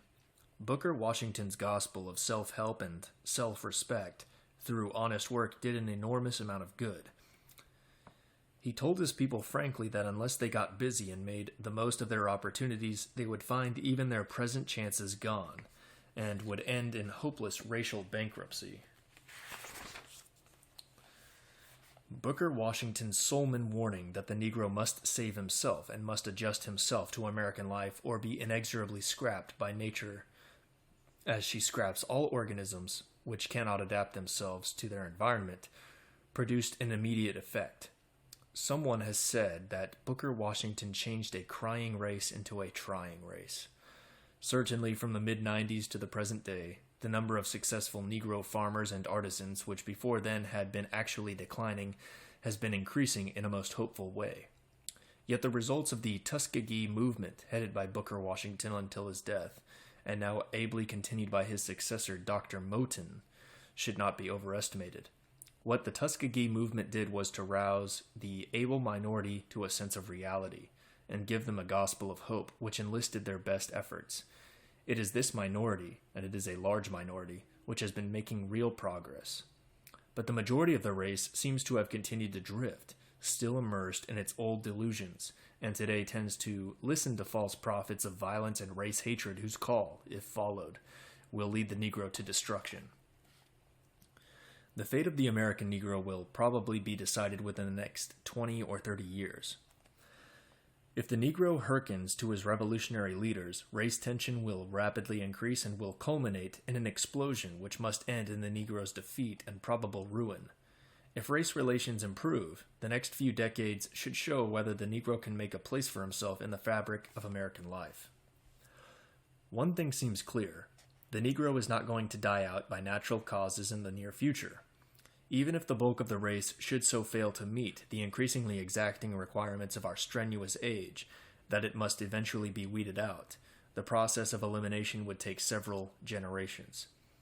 A group numbering over 10.5 million is not going to disappear overnight. Therefore, we need not here discuss the arguments for or against the Negro's ultimate elimination by natural selection, because this book deals with practical problems of the present and the near future, not with remote eventualities. Thus, the race question will be an important factor in any program of national reconstruction. The Negro is here, with his peculiar racial temperament, which, being inborn, will not change, although specific traits may be either so stimulated or so inhibited that a workable adjustment to American life can be made. The outstanding feature of American Negrodom today is the presence of two sharply contrasted schools of thought, one striving for a peaceful adjustment within the existing scheme of things, the other demanding the immediate abolition of the color line and threatening race war or revolution at the first likely opportunity if this demand be not acknowledged. Of course, both groups are today minorities, the bulk of the Negro population not being clearly affiliated with either. However, the fact that these rival groups are as yet relatively small minorities should not blind us to their significance. The whole trend of the times is making the Negro more conscious of his situation and his problems. In the near future, we shall probably see the Negro population definitely ranged under these two banners, since there is no third party in sight. Furthermore, the lineup may come suddenly because the Negro is temperamentally crowd-minded and easily swayed by leadership which appeals to his emotions. The Negro is extremely susceptible to crowd contagion. That is one reason why the recent massing of Negroes in cities is politically so important. 20 years ago, the Negroes were mostly a rural population scattered through the South and largely out of touch with one another except locally. Today, more than 4 million Negroes are city dwellers, over 1/3 of the entire Negro population. These urban Negroes live in the closest possible group contact and are thus highly susceptible to crowd contagion. Add to this the development of a Negro press, numbering hundreds of newspapers and periodicals of every kind, and we can realize how rapid would be the evolution of Negro public opinion, and how unexpectedly political movements may arise which might sweep the Negro masses into line. Let us first examine the radical minority which demands the abolition of the color line and is ready to risk race war or social revolution to attain its ends.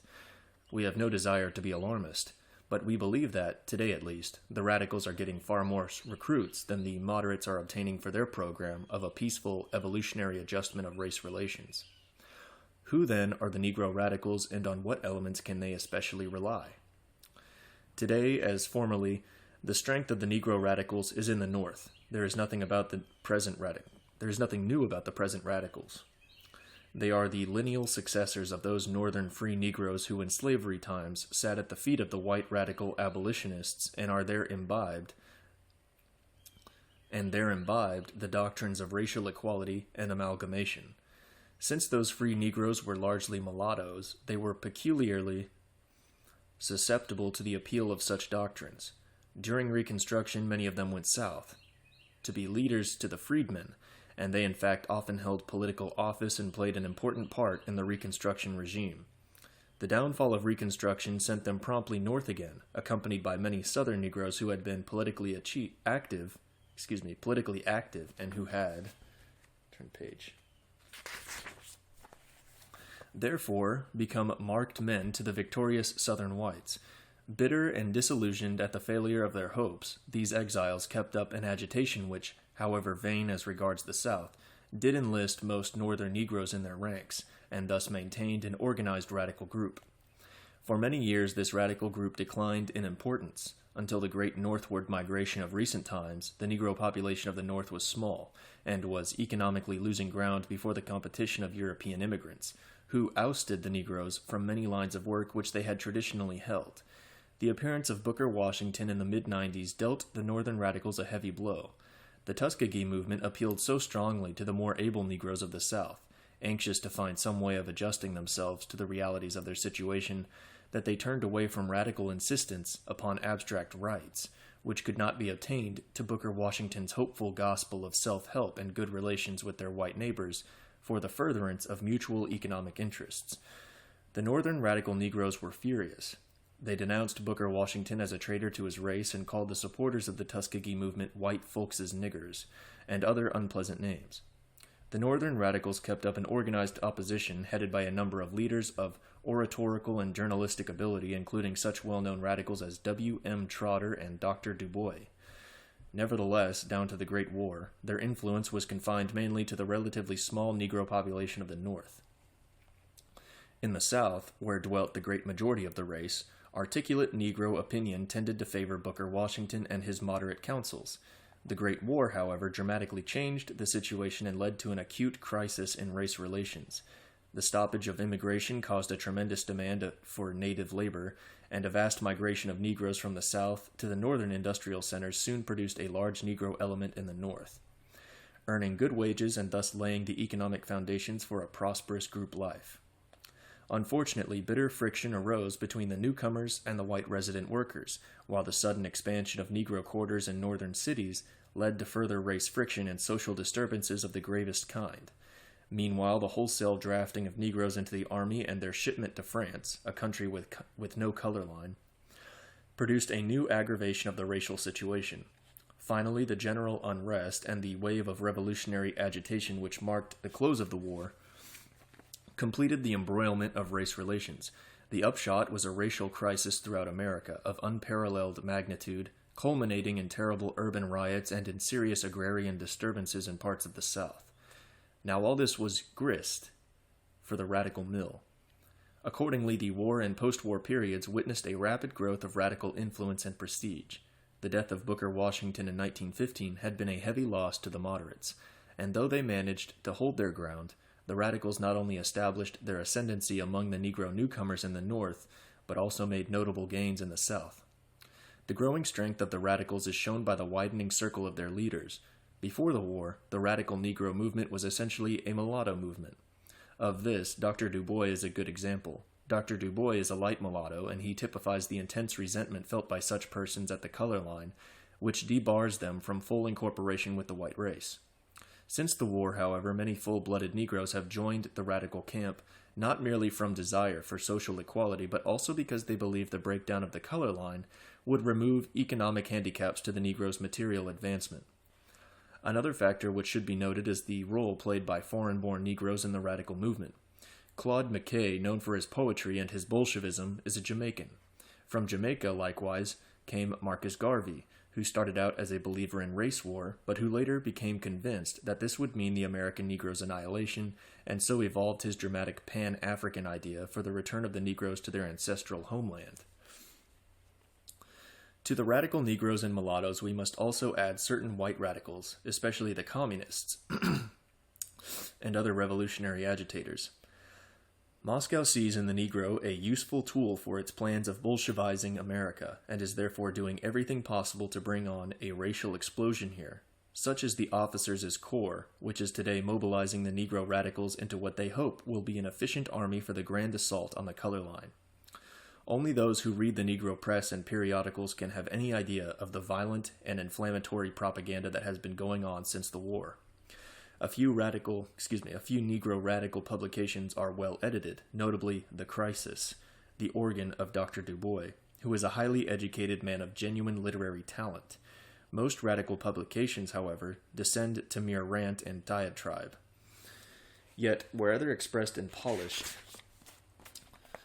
periods or in cheap vilification, the spirit is the same. Always there is the same insistence upon natural rights, the same angry rejection of compromise, the same threats of race war or social revolution if radical demands are not speedily and fully granted. The general temper of this radical Negro propaganda, together with a warning note as to its probable consequences, is admirably stated by Professor Dowd in his recent study of the Negro problem. Says Professor Dowd, quote, "The Northern Negro papers are more radical and more bitter than those of the South. With a few exceptions, they are extremely partisan and discuss political issues, especially those concerning conditions in the South, with such passion as to destroy candor and the capacity to form a judgment related to facts. Their attitude toward the white South is that of frenzied hatred and vengefulness. They see in the Southern white man only a monster of iniquity who deserves condign punishment for his sins against the Negro. They profess to believe that the white South is endeavoring, with might and main, to reduce the Negro again to a state of slavery. They denounce very justly the lynchings and other injustices to which the Southern Negroes are subjected, but scorn to credit the white South with any worthy endeavor or achievement in behalf of the colored population. Any evidence of improvement in the status of the Southern Negro seems to be actually unwelcome to them as diminishing the fuel for the flame of malice. The Northern Negro press seeks, above everything else, to inspire the Southern Negroes with a hatred of their white neighbors, and to a large extent it has succeeded in doing so. Consequently, it looks with disfavor upon the movement for cooperation in the South between the two races. The rabid Northern Negro press needs to learn that in cultivating hatred between the races in the South, it is doing the same for the races in the North." Footnote 68. That is Jerome Dowd, The Negro in American Life, page 353. Main text. Referring to violent Negro publications exemplified by W. M. Trotter's organ, The Guardian, Professor Dowd writes, quote, "Trotter's newspaper and others of like kind throughout the North keep up an incessant tirade against what they call race prejudice, totally oblivious of the fact that they exhibit more of it than any other class in America. If any Southern white editor should carry on a campaign of abuse of the Negro half so full of narrowness, malevolence, and ignorant prejudice as is characteristic of a large section of the Northern Negro press, he would be universally condemned by Southern sentiment. The Trotter type of newspaper is blind to the fact that, in inflaming the passions of the Negro against the Southern whites, they are at the same time kindling race animosities in the North, and are driving all whites and blacks into opposing camps. It is amazing that the race which has the most to lose from race prejudice should be the most deliberate and aggressive in stirring it up. The rampant type of Negro would do well to take hint thrown out by the Chicago Tribune, to wit, the blacks form less than 10% of the population of the United States. They have less than 1/10 of a ghost of a show if the relations between white and black become bitterly hostile." Footnote. That is from Jerome Dowd, The Negro in American Life, page 517. Main text. Such warnings have apparently fallen on deaf ears, for the radical propaganda keeps right on, oblivious to or defiant of probable consequences. As far back as the close of the war, Dr. Du Bois announced in the crisis, quote, we return from fighting, we return fighting." In the autumn of 1919, Dr. Du Bois sounded the key note of radical extremism by exclaiming editorially, "We have cast off on the voyage which will lead to freedom or to death." At the same moment, another leading radical publication, The Messenger, edited by two young Negro college graduates of pronounced revolutionary leanings, came out with an uncompromising demand for full social equality, particularly stressing sex equality. So they're looking for white women, the right to breed white. The furious rage at the color line voiced by many Negro radicals is nowhere more strikingly revealed than in the following stanza from a poem by Claude McKay entitled White Houses. This is the poem. "Your door is shut against my tightened face, and I am sharp as steel with discontent, but I possess the courage and the grace to bear my anger proudly and unbent. The pavement slabs burn loose beneath my feet, a chafing savage down the decent street, and passion rends my vitals as I pass, where boldly shines your shuttered door of glass. That is quoted from the collaborative volume edited by Elaine Locke, Alain,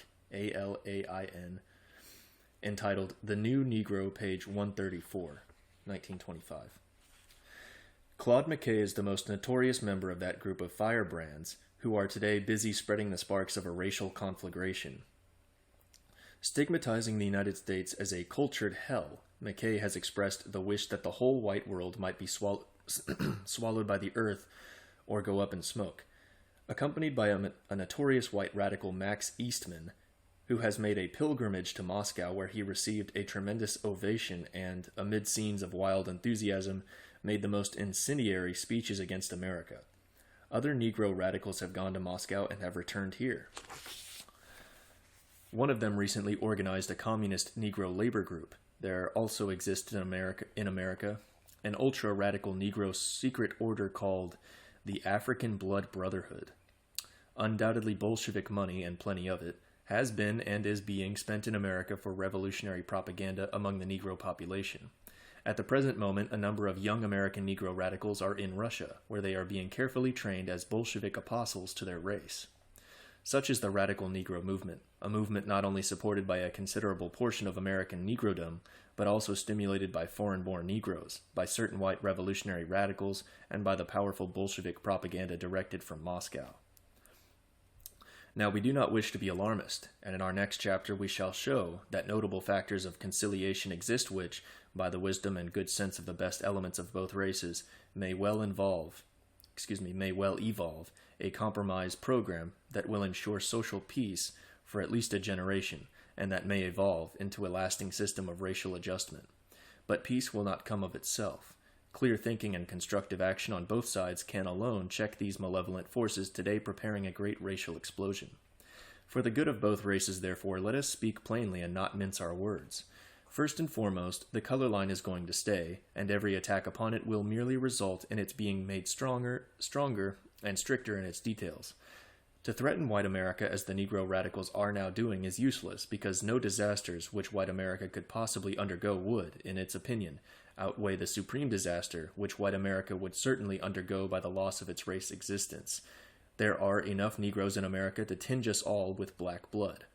Since the Negroes form nearly 1/10 of the population, we are statistically light mulattoes.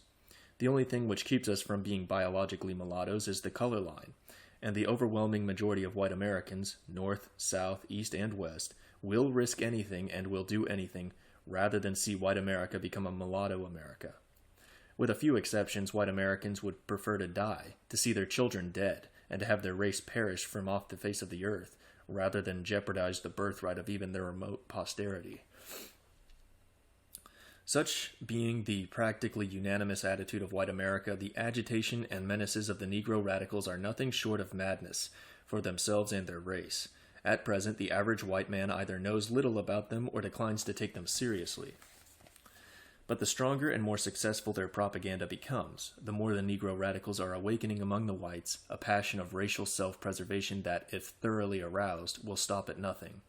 The Negro's position would become simply intolerable, and an impossible situation would automatically explode into race war. Once again, let us emphasize the fact that drift is the most perilous of policies. Both races must resolutely face the situation, or it will ultimately face them in very real and terrible fashion. The American Negro today stands at a critical parting of the ways. Not only are the more capable and ambitious elements attaining a distinct material well-being, but the race as a whole is awakening to a self-consciousness never before known. In the Negro quarter of our big cities, there is developing a well-marked community life. Harlem, the Negro section of New York, has become a real Negro capital, the spiritual center of the race, where many interesting cultural forms express in poetry, music, and the arts those emotional gifts which the Negro undoubtedly possesses, and which he may fruitfully develop for his own happiness and the enrichment of the world's cultural store. And this the Negro can do by remaining himself and evolving his own race life. Will he do so? Or will his aroused self-consciousness and vaulting ambitions cause him to follow leaders who urge him to reject a separate race life and seek to mingle his existence with that of a race which resolutely refuses to merge its race life with any other? If the Negro tries to do that, his material advancement and awakened self-consciousness will merely lead to his undoing. Such is the dilemma of color, which today confronts us. Is there a way out?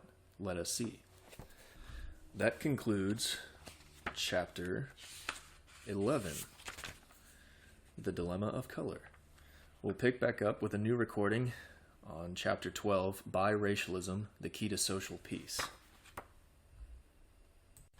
Reforging America, The Story of Our Nationhood by Lothrop Stoddard. Chapter 12, Biracialism, the Key to Social Peace. That is page 170.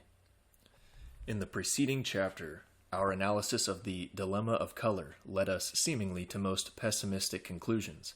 The Negro radicals' insistent demand for the abolition of the color line and the uncompromising refusal of white America to make any concessions which might spell amalgamation appeared to result in a deadlock whose logical end was race war. However, we then remarked that this was not the whole story, that other factors existed which hopefully modified the situation and which might eventually lead to a constructive adjustment of race relations that, while maintaining the color line, would yet give adequate scope for the Negro's growing self-consciousness and desire for advancement. To a consideration of these hopeful, constructive factors let us now turn. The impression probably made upon most readers of Negro radical literature, even when they know little about the race problem, is one of distorted unreality. Such readers instinctively feel that the facts presented are not all the facts, and that the intense emotions voiced by radical writers are not shared by the majority of the Negro population. If the incidents of oppression and injustice featured in radical journals were typical, and if all, or even most, Negroes felt the same burning flame of revolt, the racial situation would everywhere be simply intolerable. The South, especially, would be a smoldering volcano of racial strife, and even though the Negroes might not at present venture armed revolt, both sides would generally recognize that race war was inevitable, and would be actively preparing for the great explosion. Now every sensible person knows that this is not the case. It does not need first-hand knowledge of the South to recognize that conditions there are, generally speaking, peaceful and stable. For every Southern community that gets into the newspapers, there are a dozen which have no serious racial troubles. Despite much minor friction and occasional outbreaks of violence, the races manage to get along tolerably well, cooperate sufficiently to ensure sound material progress, and evince many evidences of genuine amicability and mutual regard. The last few years especially have witnessed in the South an unprecedented degree of racial harmony and desire for friendly cooperation. Surely all this would be impossible if conditions were anywhere nearly as bad as Northern radical Negroes make out. Let us, therefore, survey the Southern situation as it really is, and let us hear what the Southern Negro himself has to say. It may be that we shall discover many harmonizing factors and constructive ideas which Northern Negro radicals either deride, minimize, or ignore. The cardinal fact of Southern life is the color line. The color line, which Northern radicals denounce as intolerable and untenable, has in the South become the recognized foundation of society, accepted by practice by the vast majority of both races as part of the natural order of things. Out of the chaotic uncertainties of the Reconstruction period, the South has evolved a clear-cut system of racial segregation. From birth to death, the color line functions efficiently to keep black and white in their respective social spheres. As infants, they are born in different parts of their native city, town, or village. In childhood and youth, they are educated in separate schools and colleges. As adults, they work largely in non-competing lines and seek recreation in different restaurants and places of amusement. On Sundays, they go to separate churches. In travel, they occupy separate railroad cars and put up at different hotels. Finally, when they die, they are embalmed by different undertakers and are buried in separate cemeteries. Everywhere racial contacts are systematically minimized. Every year, racial segregation becomes more pronounced and is more frankly recognized by both races as the basic fact of Southern life. Furthermore, this system of racial separation is as firmly established by law as it is by custom and public opinion. The Supreme Court has definitely ruled that race segregation does not violate the 15th Amendment of the Federal Constitution so long as its action is mutual. In other words, if whites and Negroes are equally forbidden to intrude on the respective spheres assigned the other race, there is no legal discrimination. Therefore, the South's social system accords with the basic law of the land and cannot be upset by any adverse federal judicial ruling. One point of great significance is the fact that in those parts of the South where race separation is most clearly defined, race friction is least in evidence. A good example is the city of Charleston, South Carolina. In this ultra-southern city situated in the heart of the Black Belt, segregation is unusually thorough. Yet Charleston, with its great Negro population, has never had a race riot or other serious racial trouble.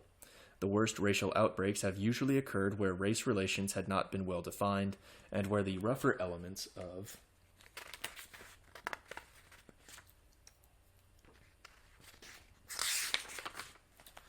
both races were in close contact with one another. Indeed, that is one of the reasons why sensible Southern Negroes recognize the beneficial effects to themselves of segregation. Wherever low-down, rowdy Negroes and low-down, rowdy white trash, full of bad liquor and looking for trouble, are thrown together, there are bound to be fights which may grow into race riots, from which the whole community suffers. Nearly all sensible persons, without distinction of color, realize that the less the races touch at their lower levels, the better for both. The truth is that instead of moving toward race war, as Northern radicals assert, the general trend in the South is away from race war toward a stable adjustment of race relations. During Reconstruction, things were at their worst. Since then, the situation has been steadily improving. When Reconstruction collapsed, the Negroes at first simply bowed to superior forces, but in the half-century which has since elapsed, the bewildered mass of freedmen has evolved a group life of its own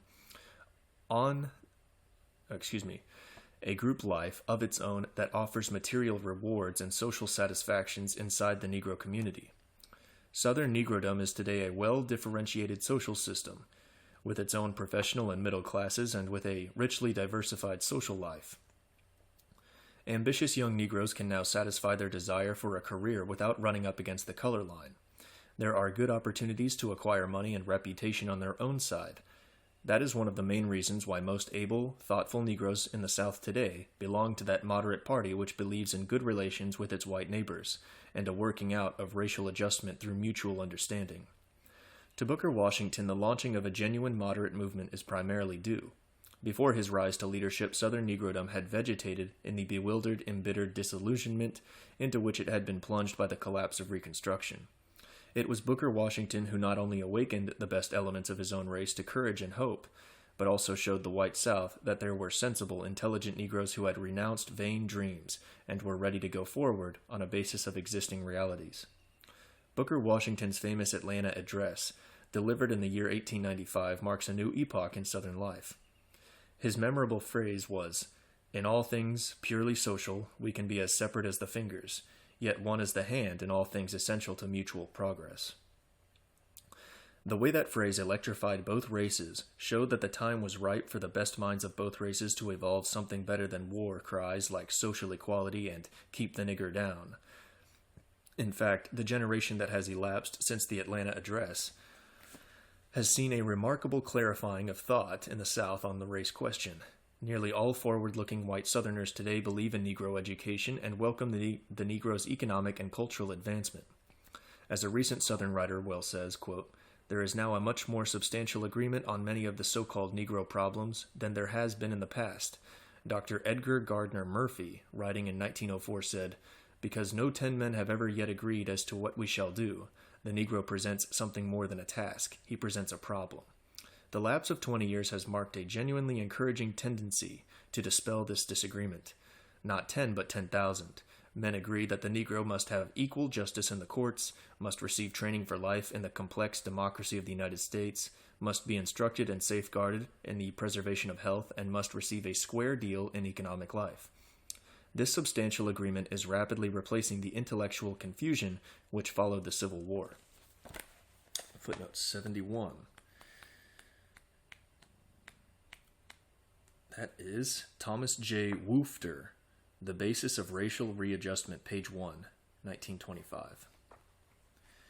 This statement undoubtedly reflects the present attitude of the intelligent white South. The policy of race separation does not imply an intention to degrade the Negro.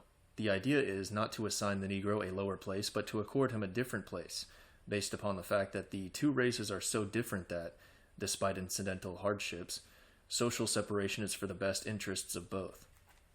Again, the white South today realizes that an ignorant, poverty-stricken, degenerate mass of Negroes is at once a social menace and an economic handicap, which should be remedied by education and fair treatment. And by education, the South no longer means merely manual training. The old idea that education always spoils a Negro has been pretty well discarded. Intelligent Southerners now discriminate between education's primary and secondary effects.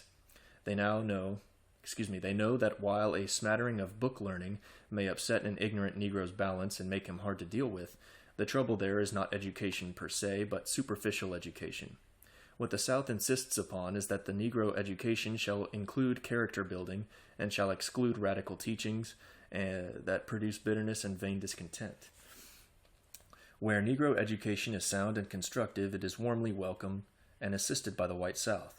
Tuskegee Institute is a good example. This creation of Booker Washington has the hearty sympathy of white Southerners and is helped by them in every way. Under the wise guidance of Dr. Moton, Booker Washington's successor, Tuskegee remains the headquarters of the moderate constructive forces in American Negro life. Dr. Moton, M-O-T-O-N, Booker Washington's successor. That Dr. Moton is inspired by Booker Washington's spirit can be seen by the following characteristic remarks uttered a short time ago. Addressing a Negro audience, Dr. Moton said, "I want to give you some good advice. There are many things we can learn from the white race to our profit. A member of the white race is never ashamed to admit that he is a white man. I know one race that seems to think that God cursed them when he made them black. Don't let anybody fool you into believing that God cursed the black race. Don't feel that you have to apologize to every man you meet because you have got a black face. The white man can beat me at being a white man, but I can beat him at being a Negro. I am proud of my race. There is no race in history that has made as much progress in the last 60 years as we have made. Don't be ashamed of your race. Everybody respects an American because Americans believe in America. To respect your own race means that you will get respect from other races. If we do not respect ourselves, we can be sure that other people won't respect us. Self-respect begets self-respect. Let's show the white race that we believe in ourselves." Quoted from the Negro Yearbook for 1925 through 26, page 76.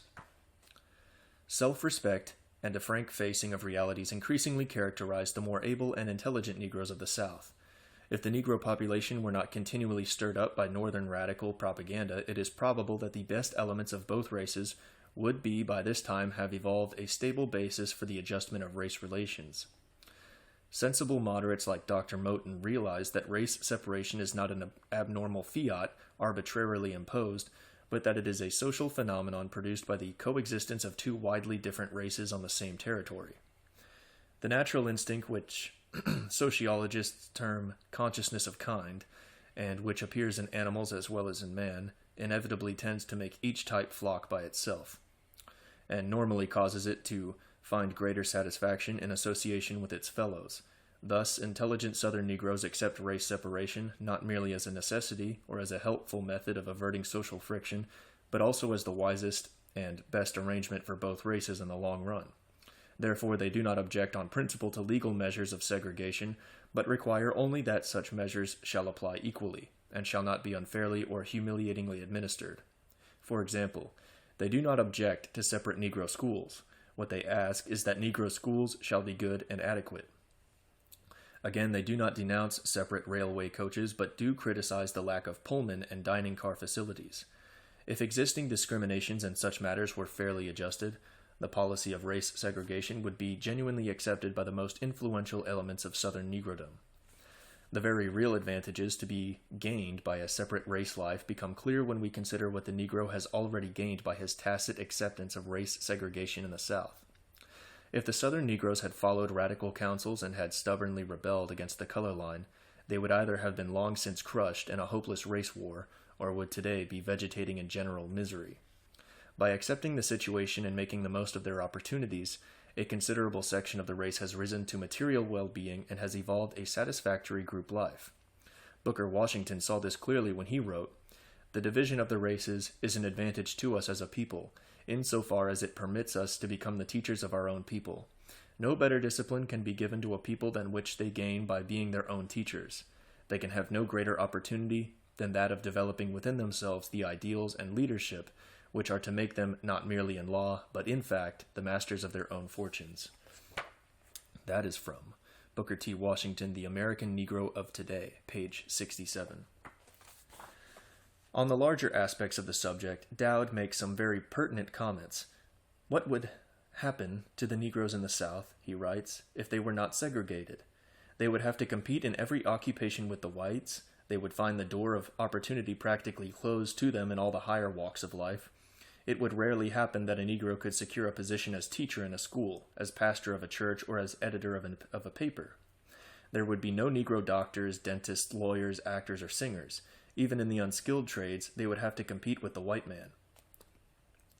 What does the Negro gain by segregation? He finds in the South a large field of unemployment open to him with little or no competition from whites. Field of employment. Large field of employment open to him with little or no competition from the whites. In other words, segregation enables him to lead an easier and less strenuous existence, which ensures to him a diminishing death rate and a higher birth rate. Also, it enables him to resist the downward pressure into poverty, vice, and crime. Above all, segregation builds up cooperation and race pride, and, by diminishing the incentive to imitate the whites, tends to bring out in the race its special aptitudes and geniuses. The progress of mankind can be best advanced by Earth's races developing the genius and culture peculiar to it instead of striving to imitate another. Segregation enables the Negro to find among his own people as many opportunities in the higher walks of life as are found among the white people. He may be a merchant, banker, doctor, lawyer, dentist, school teacher, college president, pastor of a church, editor of a paper, actor, musician, officer in a lodge, and so forth. In many southern states, there are more Negroes holding high positions in professional life than in the entire territory of Brazil, where segregation has largely broken down as a result of racial intermixture. 64. What? That's not right. That's from footnote 64, but I just read to you footnotes 71 through 73. 64. Maybe they had it in the last chapter. That's a mess up. Should just be 74. From Dowd. Oh.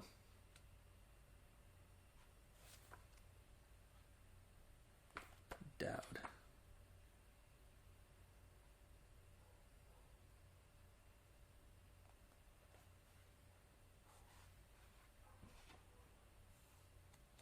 Hold on now. What is going on here?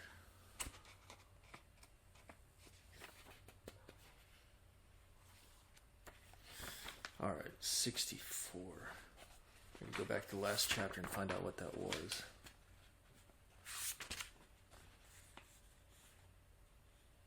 Oh, that was 2 chapters ago.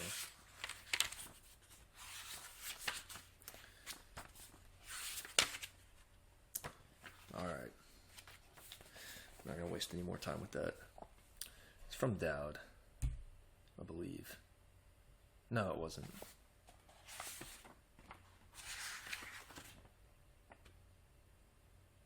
Oh, it was. Yeah, it was from Dowd. Whatever book that was quoted 2 chapters ago. Or cited 2 chapters ago. Anyways. Main text. Furthermore, wise Negro leaders realize that a stable adjustment of race relations based on mutual goodwill is necessary in order to give the still backward Negro masses a chance in the increasingly strenuous competition of American life. Such leaders know that the time is coming when there will be a white man or woman available for every job in the land. When that time comes, the average Negro will need not only to be efficient enough to hold a job, but well-liked enough to get a job at all. Thus, friendly relations with their white neighbors will become more, rather than less, important to the Negro as time goes on. Nothing is more significant than the way Negro public opinion in the South not only tends to accept social segregation, but also positively dislikes the very idea of racial amalgamation. Having built up a satisfactory group existence, Southern Negrodom is increasingly content to lead its own race life. Indeed, throughout the United States, North as well as South, racial intermixture is today decidedly on the wane. This is true of both legal and extra-legal contacts. Even in the North, where marriage between whites and Negroes is legally possible, such unions, always infrequent, are now very rare. mostly between the lowest elements of both races.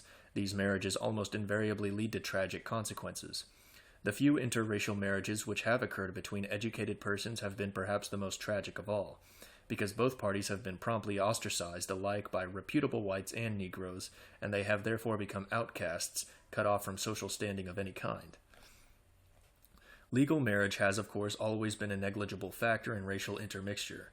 The chief factors have been extra-legal concubinage and casual sex relations between Negro women and white men, usually termed miscegenation. Now, the interesting fact is that miscegenation is also rapidly decreasing. It has indeed been decreasing steadily for the past 50 years.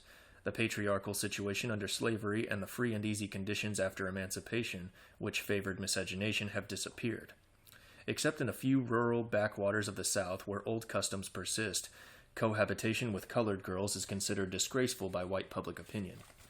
No white man who values the respect of his community can afford to let such conduct be known, and among respectable Negro circles, likewise, the birth of a mulatto baby by a white father is considered a misfortune and a disgrace.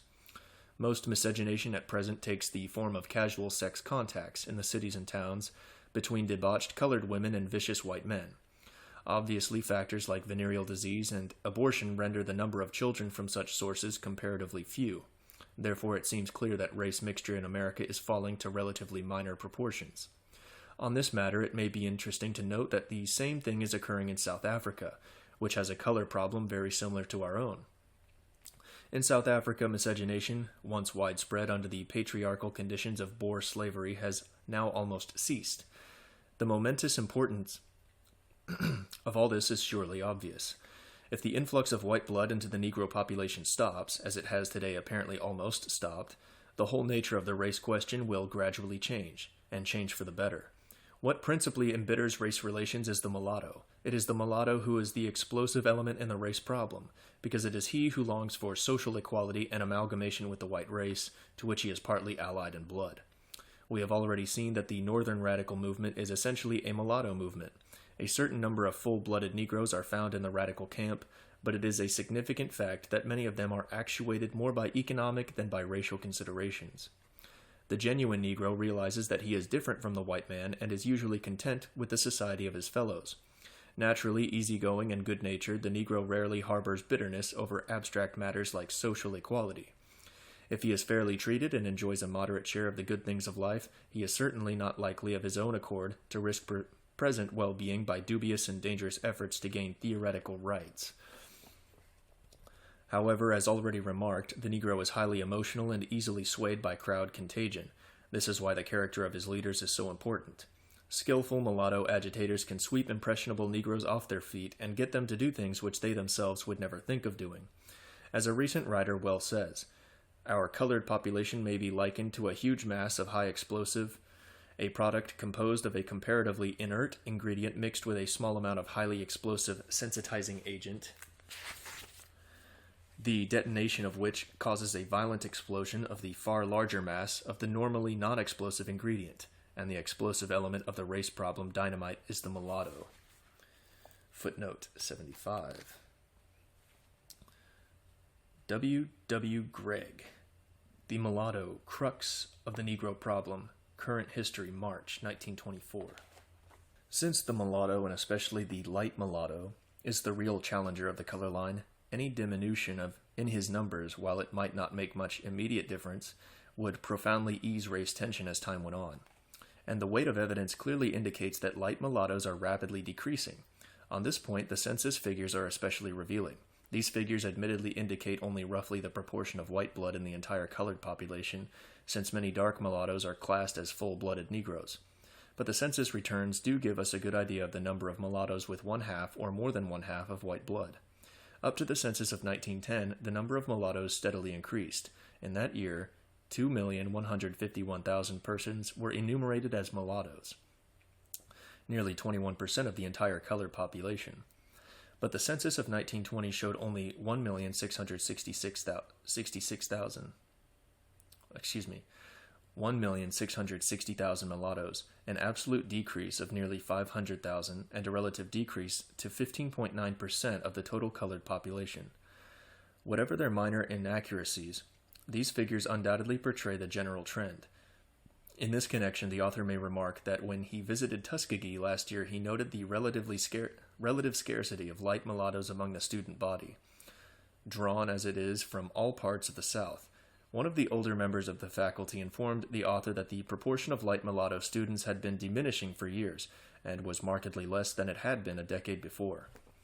The decrease of light mulattoes in the colored population is due not merely to lessening miscegenation, but also to the fact that light mulatto families average fewer children than darker mulattoes and Negroes. This may be partly caused by relative infertility, as has been often alleged, but it is also caused by social reasons. Light mulattoes are most attracted by city life and are most apt to imitate white living standards. Such persons likewise feel their anomalous racial status so keenly that they often do not care to bring children into the world. As a result of all these factors, light mulattoes are today rapidly decreasing, and everything indicates that this decrease will continue. On the other hand, the number of dark mulattoes is probably increasing through intermarriage or cohabitation between mulattoes and Negroes. If this process continues at its present rate, the colored population may ultimately come to consist mainly of dark mulattoes, with relatively few full-blooded Negroes, and with almost no mulattoes of the lighter shades. This would, however, ease race tension almost as much as if the colored population were pure black, because dark mulattoes usually have the Negro temperament and are so clearly differentiated from the whites that they rarely feel the near-white mulatto's keen desire to cross the color line. Another hopeful aspect is the fact that not even the light mulattoes are a unit in bitterness and stubborn hostility to racial separation. Taken as a whole, the Southern mulattoes do not share the radical ideas of their Northern fellows. Under slavery, the Southern mulattoes were the aristocracy of Negrodom, and evolved a group life of their own which satisfied their social desires. This situation still persists in many parts of the South. In conservative Southern cities like Charleston and Savannah, the light mulattoes form a social caste which holds itself apart from the rest of the colored population. In New Orleans, especially, mulatto society is highly complex, with various grades which are carefully maintained. This caste arrangement, which was general before the Civil War, did not favor the interests of the colored population as a whole, since it made the mulattoes indifferent to the lot of the Negroes and created jealous antagonism between the two elements. But it certainly did ease race tension, because it gave the light mulattoes a satisfying social status and thus lulled their instinctive discontent at the color line. Reconstruction threw the Southern mulattoes into profound mental and emotional confusion. They listened eagerly to the doctrines of social equality and amalgamation preached by Northern white and mulatto radicals. And for a while, most light mulattoes actually hoped to cross the color line and escape further connection with the Negroes, whom they secretly or openly despised. But the collapse of Reconstruction showed the Southern mulattoes that this was impossible. There followed a most painful period of disillusionment and readjustment. Some mulattoes went north in despairing rage. Others, though remaining in the South, never really accepted the situation and continued to eat their hearts out in vain bitterness. This type of mulatto today heads the Southern radical element, which is in close touch with the Northern radicals and which goes as far as it dares in fomenting race friction and spreading radical propaganda. The Southern radical group is, however, relatively small. Most Southern mulattoes have either fallen back on the old caste status, finding thereby a measure of social satisfaction for their balked racial desires, or throwing in their lot with the Negroes. They seek material advancement and social prestige within the larger group of the color line, of the colored race. Booker Washington is the outstanding example of this latter type of mulatto, and his attitude has had a profound effect in welding the different elements of the colored population. Most Southern mulattoes today consider themselves members of the Negro race. They live inside Negrodom and have definitely merged themselves with the Negroes for mutual advancement and common aims. Renouncing their former dream of crossing the color line, these mulattoes have found present contentment and a satisfying future.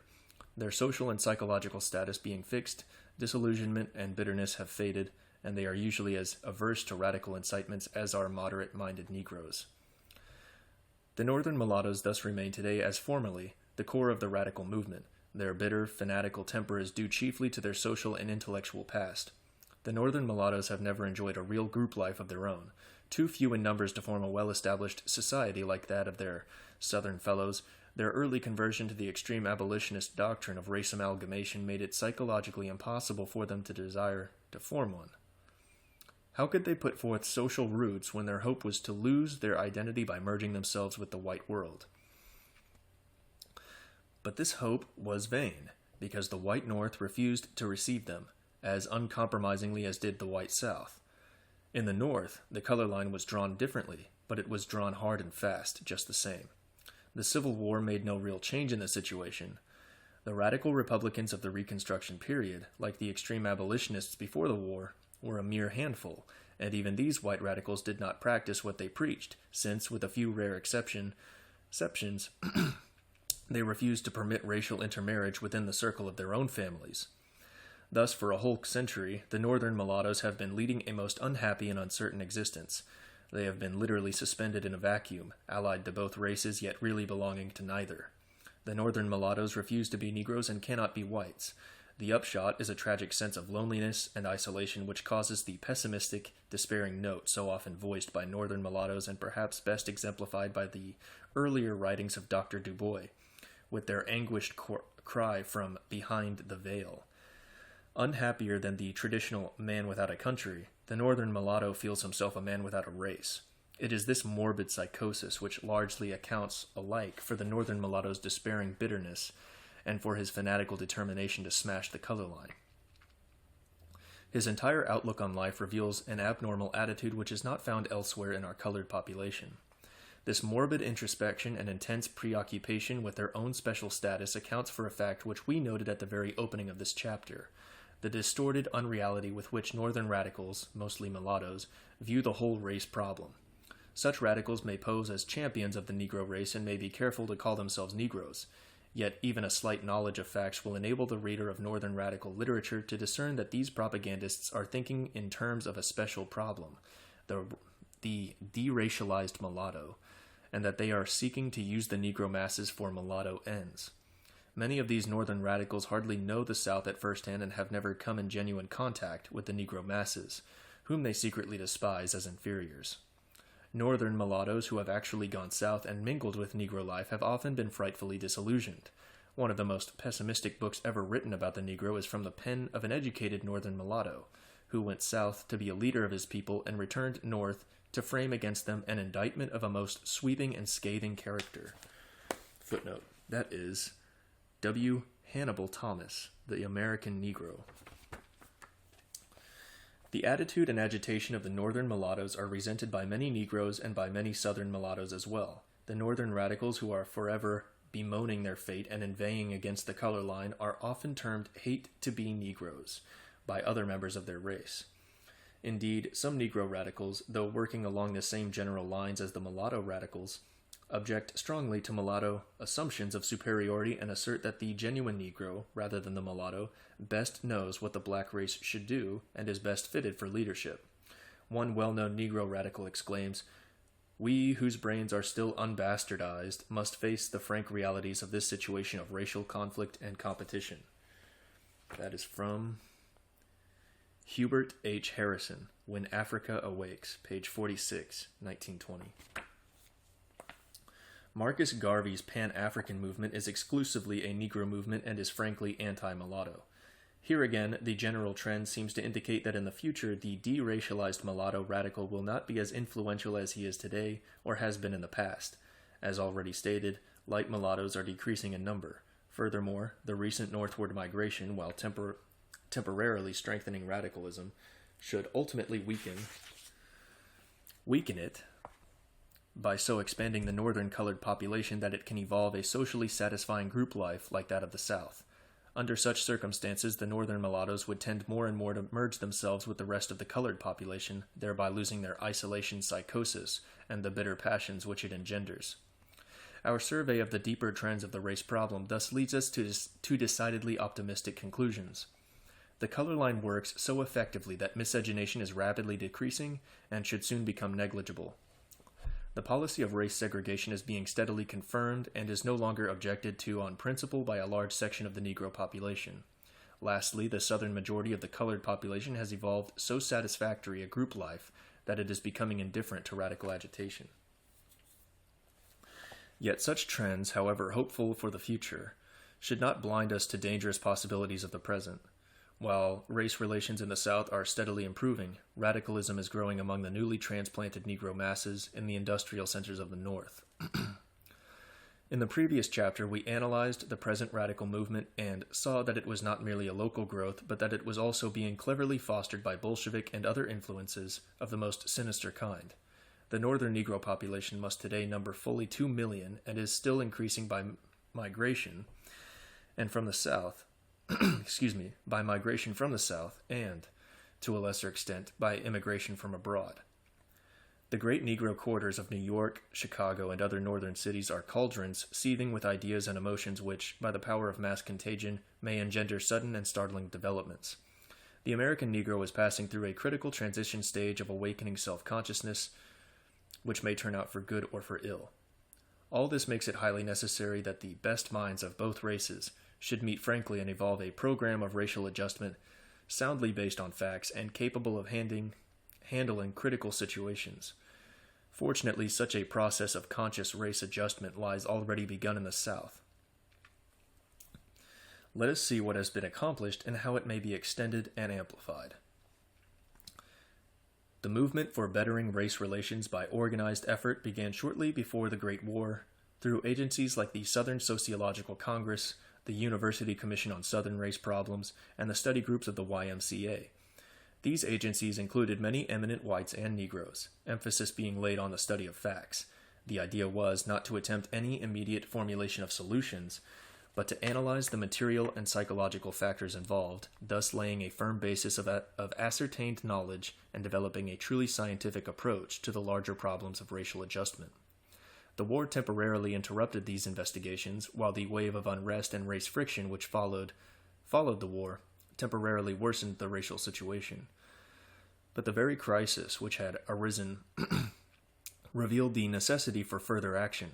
The terrible urban riots in the North, the widespread disturbances in the South, and the general growth of Negro radicalism acted like a stimulating challenge to the best minds of both races. Accordingly, in the year 1919, a general conference was held at Atlanta, Georgia, attended by representative whites and Negroes from all parts of the South. The conference resulted in the establishment of the celebrated Commission on Interracial Cooperation. This commission is a permanent organization with headquarters at Atlanta, which directs and coordinates the efforts of state and local committees functioning all over the South. The organization has proved a great success. Today, over 800 Today, over 800 county committees, composed equally of whites and Negroes, are on the job improving race relations. The idea is to tackle trouble at the start, not merely before it gets acute, but almost before it begins. Furthermore, the Commission deals with larger aspects of race relations like schools, public health, slum conditions, and so forth. The Negro representatives are able to state what they consider to be legitimate grievances on specific points and can discuss matters with their white colleagues in a friendly, open-minded way. Theoretical, controversial issues are taboo. The system of racial segregation is tacitly accepted by both sides as axiomatic, their joint efforts being directed to a practical betterment of conditions within the bounds of their existing social order. Another harmonizing factor is the excellent work which is being done by Southern women in promoting better race relations. Numerous women's organizations, white and colored, have established helpful contacts with one another and are cooperating on questions of mutual interest, such as education, child welfare, and public health. Here also, controversial topics are excluded by mutual consent. The combined effect of all these conciliatory agencies is enormous. In the first place, it creates a general atmosphere of friendliness and sympathetic understanding, which is the prerequisite of real progress in racial adjustment. Of course, the individual contacts of whites and Negroes have always been, on the average, much more amicable than outsiders imagine. Except as between their rougher elements, the individual members of both races ordinarily display instinctive tact and good manners toward one another. If this were not so, racial friction would everywhere be acute and conditions would be intolerable. What the organized agencies for racial cooperation are doing is to mobilize all this diffused goodwill for community service. They also impress upon individuals the importance of their individual attitude and conduct on community life. Throughout the South, innumerable whites and Negroes are realizing as never before what a rich harvest they will reap individually and collectively, by ordinary tact, consideration, and fair dealing. In even their most casual relations, a rude word or a harsh look, where wholly uncalled for, may do lasting harm. This, by the way, is a point which needs to be emphasized in the North even more than in the South. The average white Southerner instinctively knows how to get along with Negroes and much better than Northerners do, and the Negro just as instinctively senses that the white man's feelings toward him. The Negro normally respects and likes quality folks. What riles him is the attitude of the low-class white, without breeding or good manners, whom the Negro quite rightly does not respect. Yet here again, outsiders must not think that white trash can treat Negroes as they like. The better-class Southern whites have always looked out for respectable, well-meaning Negroes. Anybody who wantonly picks on a good Negro in the South is usually stopped in short order by other white men. The bad Negro, or the radical agitator who tries to start something, finds trouble and plenty of it. But the unoffending Negro is rarely mishandled, and when he is usually he usually gets justice from the white authorities. What the South needs, therefore, is chiefly a better enforcement by the white community of good manners toward the Negro on the part of low-class whites, thereby avoiding most of those needless affronts which, however petty in themselves, are, as Dr. Moten well says, gravels in the Negro's shoes, small in size but capable of inflicting great discomfort and impeding progress. Another great service rendered by organized agencies for interracial cooperation is their bridging of the psychological gulf which opened between the races after the Civil War. In slavery times, the races were in close touch and understood one another. After emancipation, the races drew steadily apart, especially at the higher levels. Social relations, in the ordinary sense of the word, being impossible, educated whites and Negroes could not meet, and each group was therefore almost totally ignorant of the other's attitude. The various interracial organizations which have been established now permit the best minds of both races to meet, exchange ideas, and understand respective viewpoints in an atmosphere free from embarrassment or constraint. Thus, while racial segregation keeps the races apart on their harmful lower levels, organized cooperation is drawing the races together on the hopeful higher levels for mutual service and without engendering social friction or rousing racial ill feeling.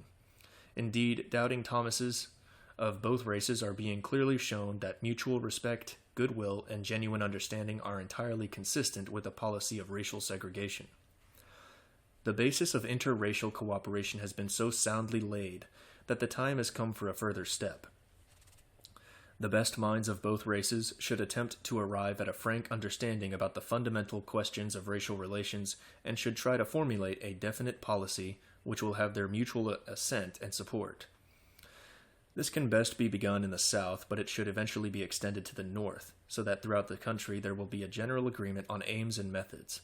Of course, we do not mean that a program should be forthwith launched, complete in all its details, but we do mean that a definite beginning should be made, because although race relations are today unusually good in the South, Negro radicalism is dangerously active in the North, and is exerting ominous subterranean pressure on the Negro population of the South as well. Beneath a seemingly fair surface, explosive factors are at work. The favorable conditions now prevailing should therefore be constructively employed. Now, the only policy which seems to have a chance of success is that which may best be termed biracialism, a parallel evolution of white and Negro race lives, biologically distinct, yet bound together by mutual interests and cooperating amicably for common ends. To enlist the support of the best elements of both races for an equitable, biracial system, mutual concessions will be needed. Yet, provided the two groups agree on the basic principle of race separation, such a system can be worked out with fairness to both. First of all, let us see what biracialism is. What biracialism is not. Biracialism is not discrimination. It is separation. Biracialism does not imply relative superiority or inferiority. It is based on the self-evident fact of difference. No sensible person can deny that the Negro and the white man do differ widely, not only in physical appearance but also in temperament and outlook.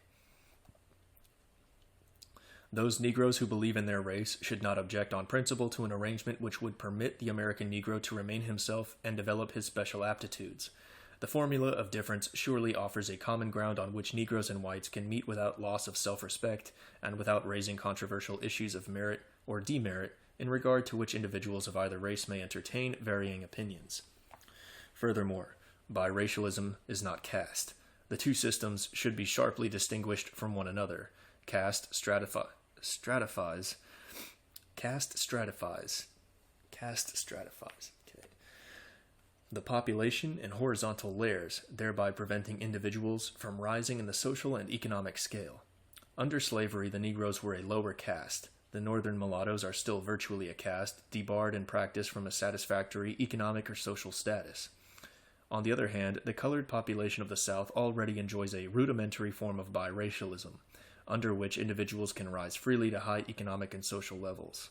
Unlike caste, therefore, biracialism draws one vertical line through society, from top to bottom, and then allows individuals to rise as high as their talents will take them, on their side of the line.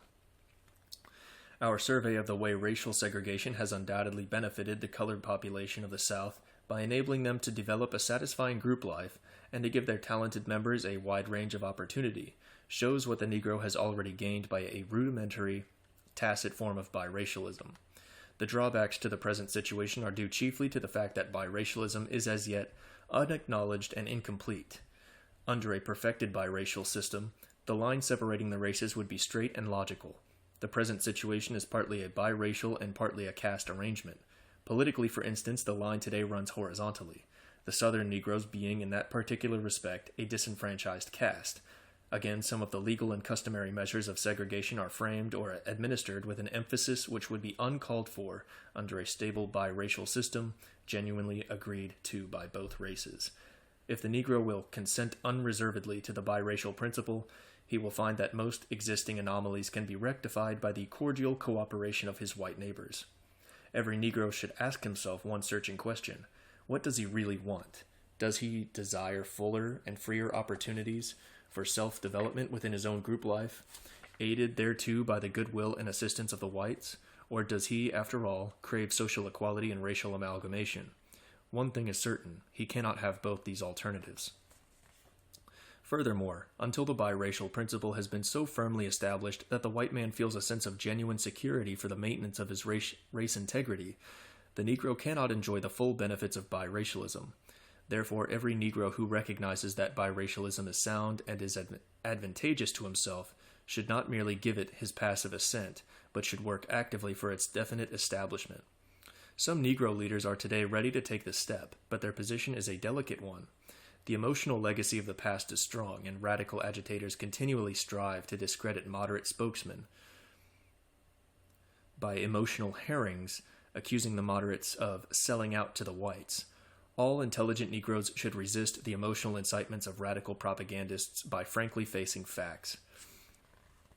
Every sensible Negro ought to realize that white America, North and South, is unalterably opposed to race amalgamation, and the reason why this opposition is unalterable is because it is based not upon the doctrine of white race superiority, but upon the unchangeable fact of race difference.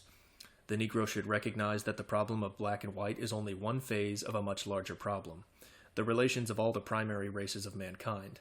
For instance, white Americans do not usually believe Chinese and Japanese to be racially their inferiors. Yet the very persons who cordially admire Orientals for their capacities and achievements are firmly opposed to intermarriage with them. Every Western state which contains a considerable Oriental element in its population has laws prohibiting the marriage of Orientals and whites, while custom amplifies law by drawing a definite color line.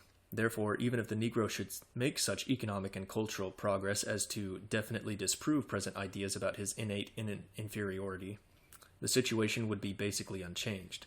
The Negro would still be racially so different that white America would continue to feel that it must preserve its race identity, which it regards as an infinitely precious heritage. In fact, every attack on the color line merely results in its being made stricter and harsher, and hinders the trend toward interracial cooperation. Unless the American Negro wishes to embark on a desperate gamble on which the odds against him are practically hopeless, his only alternative is a genuine understanding with white America. And the logical culmination of such an understanding is biracialism.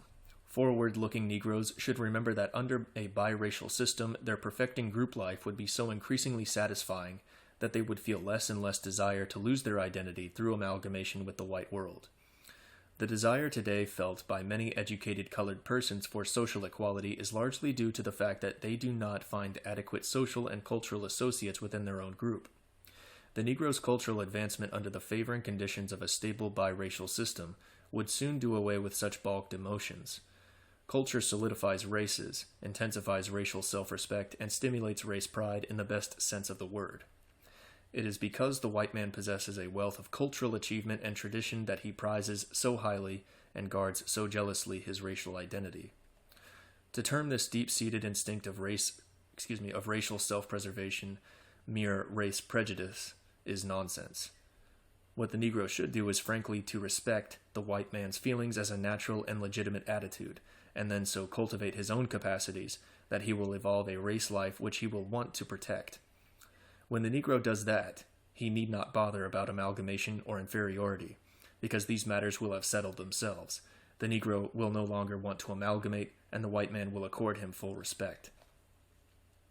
Thus far we have been considering how biracialism would affect the Negro, and why intelligent Negroes who accept the idea should work actively for its establishment. Now let us look at the matter from the white man's point of view. Here, fortunately, we find no serious obstacles to enlisting the hearty support of the best white elements. Nevertheless, we must realize that, on the white side also, much must be done. The entire legal and customary code of race segregation should be thoroughly overhauled, so as to minimize friction in every feasible way. Certainly, the policy must be purged of every taint of discrimination. Negro schools must be adequate, Negro traveling accommodations must be good, Negro sections of cities and towns must have satisfactory municipal improvements. All this will require a vast outlay of money which will spell higher tax rates, but white men must realize that such pecuniary sacrifices will be a cheap price to pay for enduring interracial harmony. Unless the Negro recognizes that segregation is based upon fairness and justice and is in no sense a cloak for oppression and exploitation, he will never assent to biracialism, and segregation will remain a policy imposed by one race and opposed by the other. Assuming that the forward-looking elements of both races do agree in principle to biracialism, they will still have a big job on their hands converting the masses of their respective groups to a truly constructive attitude. Negro leaders will have to wean their fellows from the emotional appeals of radical propagandists, while white leaders will have to instill good manners into low-class whites, and will also have to fight white demagogues who preach race hatred. As previously stated, the establishment of the biracial system should normally begin in the South, but should be extended to the North as rapidly as possible. In its application, the system will have to be extremely flexible since conditions vary widely in different parts of the country. Indeed, attempts to elaborate details at the start should be avoided, and specific applications of the biracial principle should usually be tested out by practical experience. The current Negro migration northward, however, helps the general establishment of biracialism, because the race problem has ceased to be a sectional matter. With its large Negro population, the North is coming to understand what the race question really means. Faced as it is with an imperative need for adjusting race relations, the North will appreciate the significance of biracialism as it otherwise could not do. One of the first points in the biracial program to be established on a national scale is the general legal prohibition of racial intermixture. Not merely intermarriage, but all sexual contacts between the races should be legally forbidden under heavy penalties in every state of the Union. This legal sanction of the color line is necessary for the creation of that sense of white security which is vital to interracial harmony. A nationwide ban against interracial marriage would be no real loss to the Negro, since even in those northern states which now permit it, marriage between Negroes and whites is very rare, is disapproved by most Negroes, and almost always ends tragically. As for sexual relations outside marriage, their legal prohibition under severe penalties would tend to remove one of the grievances today most strongly resented by Negroes: the lack of protection for respectable colored women against the advances of vicious white men. To be sure, such a law might be used by unscrupulous colored women to extort blackmail. Yet in most cases, the white man who puts himself in a compromising situation would deserve little sympathy. On this whole matter of miscegenation, the Southern white woman can do much. As a voter, she can help put drastic laws on the statute book, while on the jury she can see to it that offenders do not escape their just deserts. Perhaps the most thorny problem in the whole field of racial adjustment is that of politics, The horrors of Reconstruction are still fresh in Southern minds, and the relation of the Negro to politics must be very delicately handled, lest passions be aroused which would bedevil the whole situation. Probably not much can or should be attempted at present. The South is certainly going about things in the right way by first remedying specific economic and social abuses, and by laying the basis of interracial understanding, but going slow on ticklish political matters. The Negro is, of course, disenfranchised in the South and has practically no voice in politics. In one sense, though, things are better than they were after Reconstruction, because Negro disenfranchisement is at least today accomplished by legal means, whereas formerly it was done by violence and fraud, which chronically inflamed racial passions. This so lowered the tone of Southern politics that better-class whites abandoned the political arena to self-seeking party hacks and violent demagogues. With legal stabilization, the South's political tone is improved. The caliber of present-day Southern political leaders is vastly improved. The keynote of Southern political life is white supremacy, and its legalized status has certainly had much to do with the remarkable material progress of the last generation, which has resulted in the New South. Political stability, social security, economic prosperity, and cultural advancement have interacted happily and have benefited the colored as well as the white population. Nevertheless, the steady rise of the colored people in education and material well-being will eventually necessitate changes in the present political situation. Sooner or later, the intelligent, progressive elements of the colored population must have some way of participating in political life, or a very dangerous state of tension will ensue. Forward-looking whites and Negroes should therefore face facts and try to find a practicable way out of the difficulty. One point, however, might as well be understood at the start. White supremacy must be safeguarded. The white South will never submit to Negro rule, open or disguised. All theoretical arguments on this matter are mere waste of breath, since they ignore basic realities. On this point, Dowd hits the nail on the head when he writes, "Experience has shown that both races cannot govern jointly in the Southern states. The white people believe that they are better able to govern than the Negro and are determined to do it. They propose to do it by some lawful means and have adopted lawful means of doing it. If every Negro in South Carolina and Mississippi could read and write and understand all the constitutions in the world, the white people would not allow them to control their governments, and in this respect, they are not different from the white people of any other state. If a majority of the people of California were Japanese, the fact that they could read and understand would not have a feather's weight against the determination of the white people to govern that state at all hazards. Or if a majority of the people of Massachusetts were Negroes, the whites of that state would no more submit to Negro rule than the people of South Carolina or Mississippi. They would prefer to retain white supremacy by some lawful expedient, but if that did not work, they would control it by any expedient that would work. Save by force of arms, no colored race is ever going to govern any state in this republic. This fact is fundamental to any discussion of the Negro problem." Footnotes 78. Dowd, page 107, 108, whatever his book was. From 2 chapters earlier, I forget. Offhand, it might seem as though we were facing a hopeless dilemma. Yet here again, biracialism suggests encouraging possibilities. Since Negroes and whites cannot be thrown together politically in anything like equal numbers without causing intolerable friction, the obvious alternative is to segregate them politically as they are segregated socially. Other countries, notably Australia and New Zealand, have already tried political segregation with beneficial results. These nations have instituted the system known as curial voting, by which different racial groups are assigned a certain definite ratio of local offices and parliamentary seats. What individuals shall fill these offices depends on the verdict of the respective racial groups, who divide into parties and have political campaigns inside their group borders, just as we Americans now have our primary contests inside party lines. If such a system should be established in the South, the Negro population of each state would be assigned a certain proportion of local offices and legislative seats. Footnote.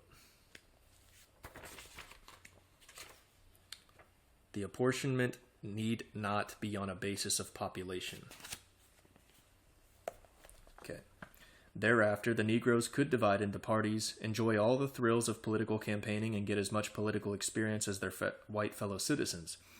without in the least changing the ratio of white and colored office holders and legislators. This is today done in New Zealand, where the native Maori element is politically segregated from the white population. The system would not conflict with the 15th Amendment because its racial effects would be mutual. A white man could no more vote for a Negro than a Negro could vote for a white candidate. How then would this differ from our present primary system, where a voter must register either as a Democrat or a Republican, and can vote only for the primary in which he is registered?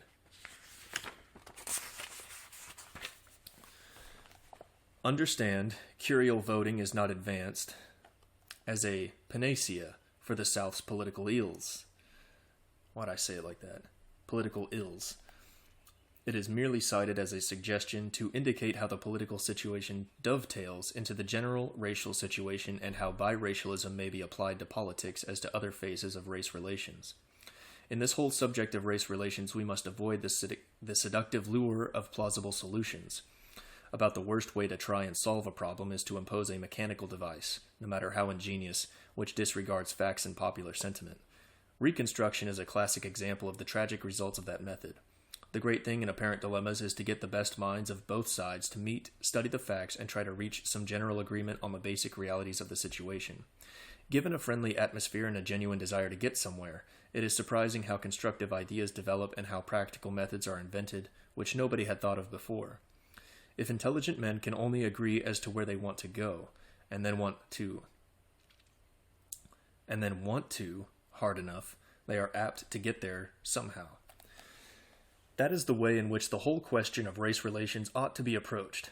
Racial adjustment should be visualized not as a program but as a process, evolving normally as the joint product of the wisdom, foresight, and common sense of the best elements on both sides. And biracialism seems to be the only policy which offers a real change for stable and amicable race relations. Yet we should frankly realize that biracialism is not a perfect solution. Even at best, it will not entirely eliminate race friction, though it should reduce it to a minimum and thus exercise the dread specter of war. Specter of race war, that is. Again, biracialism implies a partial renunciation of the ideal of national unity.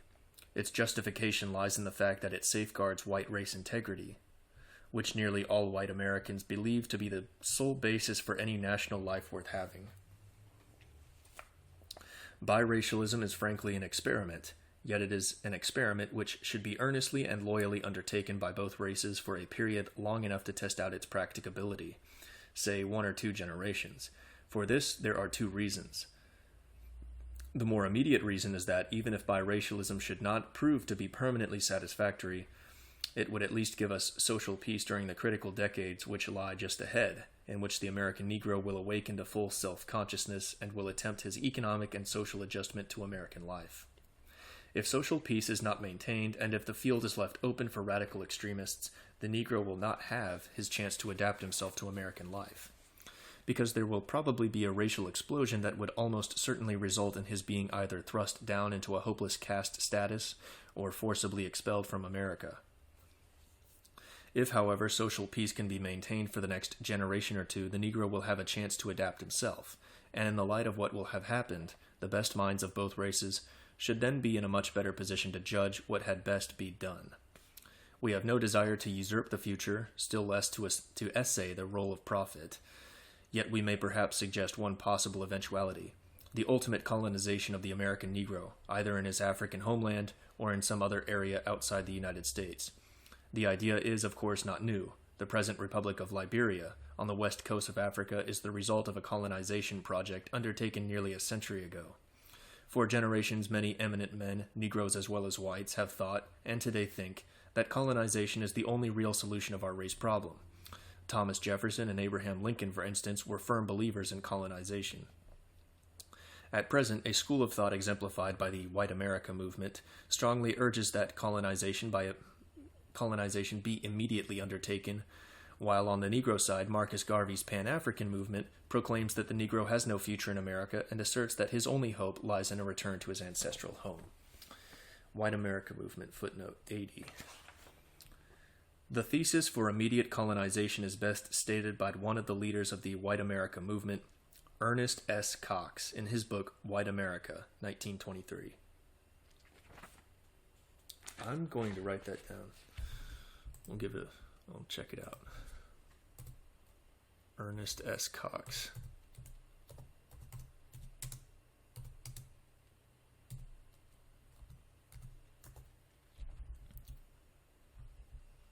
Good-looking guy. An American Methodist preacher, political activist, and white supremacist. He is best known for his political campaigning in favor of stricter segregation between blacks and whites. Handsome man.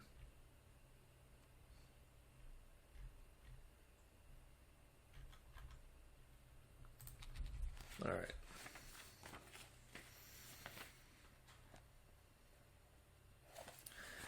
Now, it may well be that something like this will eventually take place. We have already seen that the Negro's prospects in America are far from bright. It is by no means certain that the bulk of the race can adapt itself to the increasingly strenuous requirements of American life. If this proved to be so, the American Negro may himself come to realize that his only chance of survival lies in removal to an environment more suited to his racial aptitudes, especially since he is already the spiritual and cultural leader of his race and is thus fitted for leadership among more backward African peoples.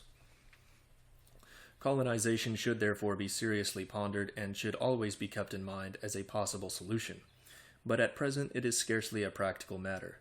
Most Negroes are today strongly opposed to the idea, while white America is not prepared to undertake the task and to undergo the profound economic readjustment which the removal of our great Negro population would entail. Biracialism thus appears to be the only feasible policy for our time. It offers a hopeful modus vivendi, a way of getting along together, which appeals to sane idealism and gives adequate scope for the practical efforts of both races. Above all, if given a fair trial, biracialism should ensure social peace during the American Negro's critical transition period of self-discovery and self-realization. That concludes Chapter 12.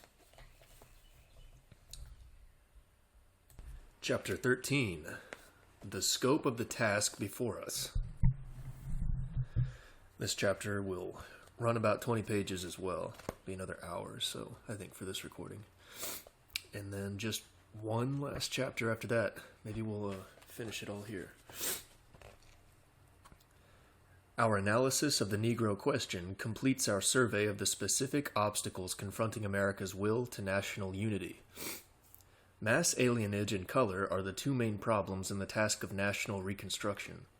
The difficulty and duration of that task must be frankly faced. We are only at the beginning of America's reforging. The most critical period lies ahead and may not reach its climax for another 10 or 20 years. Therefore, the worst should be over, although the national reconstruction will probably not be complete for 2 or 3 generations. However, ultimate success is partially certain, while the gravest obstacles will be localized. Our northeastern states are unquestionably in for troublous times. They contain not only the bulk of our unassimilated aliens, but also most of the Negro radicals, and these refractory elements may form a close alliance, as they already show signs of doing. It is even possible that in certain northeastern states the activities of disaffected or seditious elements might create local situations calling for federal intervention. Yet such local situations, however grave, would instantly mobilize all loyal America, whose united intervention would be quick and decisive. It is this overwhelming preponderance of the real America which must always be remembered, no matter how dark local conditions may appear.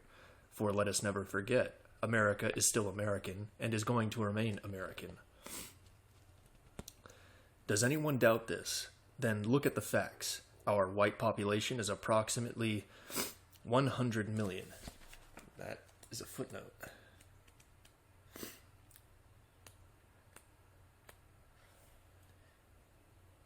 According to recent official estimates, the white population of the United States is somewhat over 100 million. However, we will take this conservative and handy figure as the basis for our calculations. By underestimating the mass of the white population, the significance of the numerical data is heightened rather than diminished. Nearly one half of that total, about 49 million, is of the old colonial stock, Most of the colonial stock is of English or Scottish blood, and the balance is of closely kindred North European blood, which has been completely assimilated. Of this, Theodore Roosevelt is a good example. If ever there was a typical American, it was T.R. Yet Roosevelt's ancestry was Dutch, French Huguenot, Scotch-Irish, and German. His genealogy shows no English strain, but Roosevelt was American through and through, and had a supreme contempt for hyphenates of any kind. Thus we have as the cornerstone of our national life the huge block of the old colonial stock 49 million strong, all of closely kindred North European blood, and welded by many generations of common existence into a thoroughly homogeneous American unity. Now add to the old colonial stock another great mass of North European blood, numbering between 36 and 38 million. These are the old immigrant elements: English, Scotch, Irish, German, Scandinavian, Dutch, and a few others of minor importance. The great majority of these elements, especially the second and third generations in America, are completely assimilated, while those who are not yet fully Americanized are so basically like us in blood, culture, and outlook that their eventual assimilation is only a matter of time. Certainly none of the old immigrant elements is genuinely antagonistic to our basic institutions and ideals. Thus, of our total white population, over 85 million are of North European blood, for the most part thoroughly American, and all Americanizable in the near future. The only refractory elements in our white population are found among the 14 million of the new immigrant stocks from Southern and Eastern Europe or Western Asia, together with our 1 million French Canadians who are, on the average, an intensely clannish, unassimilable folk. These 15 million of diverse origins constitute a tough problem for assimilation.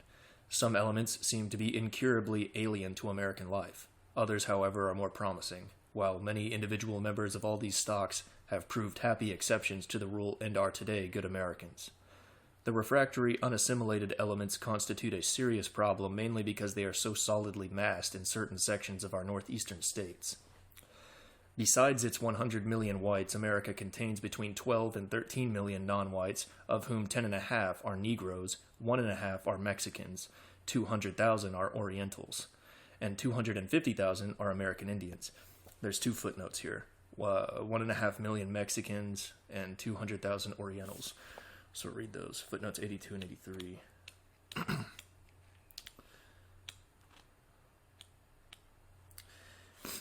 82. This is the Mexicans. As previously stated, the size of the Mexican element is most uncertain, various estimates placing it at from 1 to 2 million. We have adopted the medium figure of 1.5 million in our calculations. And then the Orientals, 200,000, it says, footnote 83. Mostly Japanese and Chinese, with a sprinkling of Hindus, Koreans, Filipinos, etc. 200,000. This is 1929. Many millions of them now. And then after that, he said 250,000 are American Indians. Just 250,000. The Negro is the only non-white element which constitutes a serious problem. In a sense, the Negro problem is more dangerous in the North than in the South because the prevalence of Negro unrest and radicalism in our northern cities coincides with that of the disaffected alien elements. Our balance sheet of population thus gives a decisive numerical preponderance to what we may term the real Americans, and this preponderance in numbers is heightened by a still greater preponderance in power, wealth, and prestige. Even in sections where the American element is in a minority, it heads the community and really controls the situation even when political offices are held by representatives of unassimilated stocks. In such cases, American control may be veiled, but on essential matters, it is effectively just the same. Furthermore, the American element steadily strengthens itself by absorbing those individuals who are converted to the American point of view from the unassimilated groups. In the heterogeneous community life of our northern cities, we do find a certain number of American renegades who make common cause with the disaffected alien elements. A few Native Americans are notorious as avowed revolutionists, and such persons have been especially active in promoting an alliance between alien and Negro radicals. Yet for every American who goes over to alienism, probably 50 persons of alien origin become good Americans. Slowly but surely, America absorbs those who are temperamentally attracted to our ways and who are intellectually fitted to comprehend what America means. Even in the most unpropitious quarters, a selective process is at work, sifting those capable of Americanization from those who cannot or will not Americanize. Not only are the new immigrant elements today mostly massed in the northeastern states, but they will probably remain thus localized. They won their way into American industry solely because they were cheap labor. The Native American and old immigrant workman was, on the average, more intelligent and more efficient than the South and East European greenie, but the greenie supplanted them owing to his life living standards. Now that greenie immigration is stopped, the whole situation has changed. The erstwhile greenies settled in America are greenies no longer. They eat meat, smoke cigarettes, go to the movies, wear Class C clothing, and aspire to steam-headed flats, radios, and motor cars. All this means that they require as good wages as the cheaper grades of American labor because they themselves have been Americanized in the superficial material sense, even though they are far from being Americanized in the deeper sense of conversion to our culture and ideals. In other words, they have lost their former economic advantage, they possess no superiority in intelligence or efficiency, and there is no reason why they should spread beyond those regions where they have settled and where they form part of the local labor supply. Furthermore, the new immigrant elements appear destined to remain in the cities and industrial centers. With a few exceptions, they seem ill-adapted to American agricultural life. America's agricultural system is based upon the yeoman farmer, cultivating a good-sized holding averaging from 50 to 150 acres with a minimum of hired labor and maximum of machinery. Now, this system appeals to the individualistic North European immigrant. It does not suit immigrants from Eastern and Southern Europe, who are much more gregarious in temperament and who have been used to a typical peasant existence in compact village communities with small-scale intensive agriculture. Accordingly, as pioneers or as single-family units in a settled American countryside, the new immigrant stocks have done badly. American methods are strange, while the sense of isolation from their compatriots is depressing to them. Thus, even where the old folk stick it out, the children usually quit the farm and drift back to industrial urban life. Only where South and Eastern Europeans have settled in groups and formed compact rural colonies have they really taken root. The Poles are the best example. Many localities in rural New England and New York State have been transformed into little Polands. Yet these are, after all, exceptions to the general rule. Broadly speaking, even in our northeastern states, the countryside remains Native American, reinforced by numerous North European immigrants who like our agricultural life and soon become typical American farmers. This confinement of the new immigrant stocks not merely to our northeastern states, but also to the cities and industrial centers of those states, is a point of great significance because it sharply limits their prospects of future increase by reproduction. The tremendously high birth rates of newly arrived immigrants at first led many observers to predict that these prolific aliens would in a few generations constitute a majority of our population. So they might, if unrestricted immigration had permitted a continual mass influx, which would have broken down our living standards and established an alien working class existing on a low economic plane. But the closing of the gates to mass immigration has changed everything. The new immigrants already here have been too few in numbers to lower permanently our living standards, and in the general rebound to higher wage scales which followed immigration restriction, these elements have benefited with the rest of our working class population. And their rapid acquirement of new economic wants spells a corresponding decrease in the production of children. The best way to check the fecundity of any stock is to raise its standard of living. No race is exempt from that economic law. Social customs and religious beliefs may check the process for a time, but they cannot long avert it. Now our vital statistics show that the immigrants themselves lower their birth rate as soon as they adopt American living standards, while the second generation usually has a birth rate almost identical with that of its American neighbors. In rural colonies isolated from American ways, birth rates often continue high in the second or even the third generation. But as we have already seen, the new immigrant stocks will remain mostly city dwellers. There, they will continually acquire new economic wants, stimulated by matters like systematic advertising and the lure of urban pleasures, and the higher they rise in the economic and social scale, the slower their rate of increase will become. Indeed, where economic and social advancement is especially rapid, the new immigrant stocks often seem more prone to race suicide than Native Americans. Because of these social reasons, therefore, combined with certain other factors which we will shortly consider, the new immigrant elements are unlikely to increase substantially faster than the rest of the population, and since immigration restriction has cut off their foreign source of supply, they will probably never constitute a larger proportion of our general population than they do today.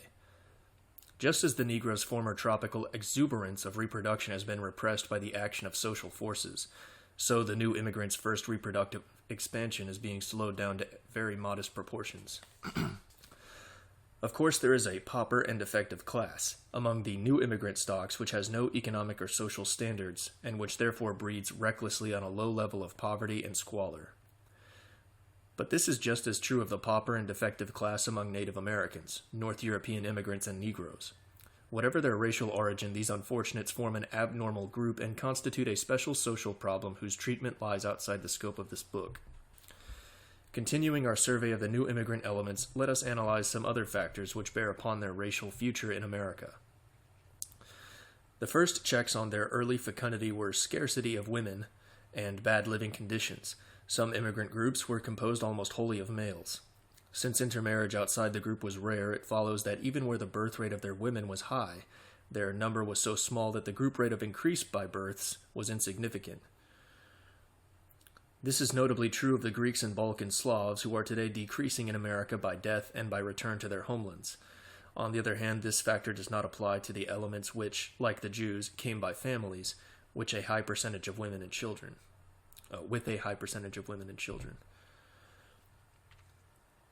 The factor of bad living conditions affected all the new immigrant elements. Even the Jews, habituated as they were to ages of urban existence, suffered from those aspects of American city life to which they were not accustomed. The bulk of the new immigrants, being country-bred peasants, suffered severely from the bad effects of slum surroundings and industrial labor. In many cities and factories, towns, the death rate of the alien element has averaged several times as high as the death rate of the American residents, thus offsetting the high alien birth rate. This check on alien increase is, to be sure, being steadily minimized by measures of public health and by charitable agencies. Indeed, in New York City, the infant death rate of some of the new immigrant elements is today less than that of the Native Americans. But as already remarked, the newer checks of raised living standards and social desires cut the alien birth rate faster than sanitation cuts the death rate, and so more than offset the increase due to saving children who would otherwise have died. Furthermore, measures like public health, private charity, and social service can only slightly counteract the effect of other deep-seated factors which we will now consider. The first of these factors is climate. South European immigrants especially are not well fitted for the rigorous winters of our northeastern states. Accordingly, South Europeans suffer much from lung and throat diseases as well as from temperamental depression due to climatic causes. Even more important than climate are the psychological strains involved in adaptation to American life. This applies strongly to all the new immigrant elements, since it is they who differ most widely from us, and thus find it especially hard to adjust themselves to American conditions.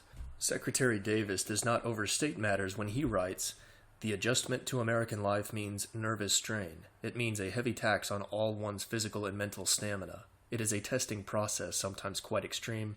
It is a trial by fire, of the kind of human material that has newly come to the Republic. Here quality counts. Here good stock stands up under the strain. Here weak heredity leads to cracking under the stress and pressure of our highly organized, driving life. Here good blood tells in the capacity to take on new habits and to replace old ones, to adjust to a new community, to recognize new laws and customs, and to become, in a sense, a new person. Here, in high-pressure America, the man or family of weak stock demoralizes." Footnote.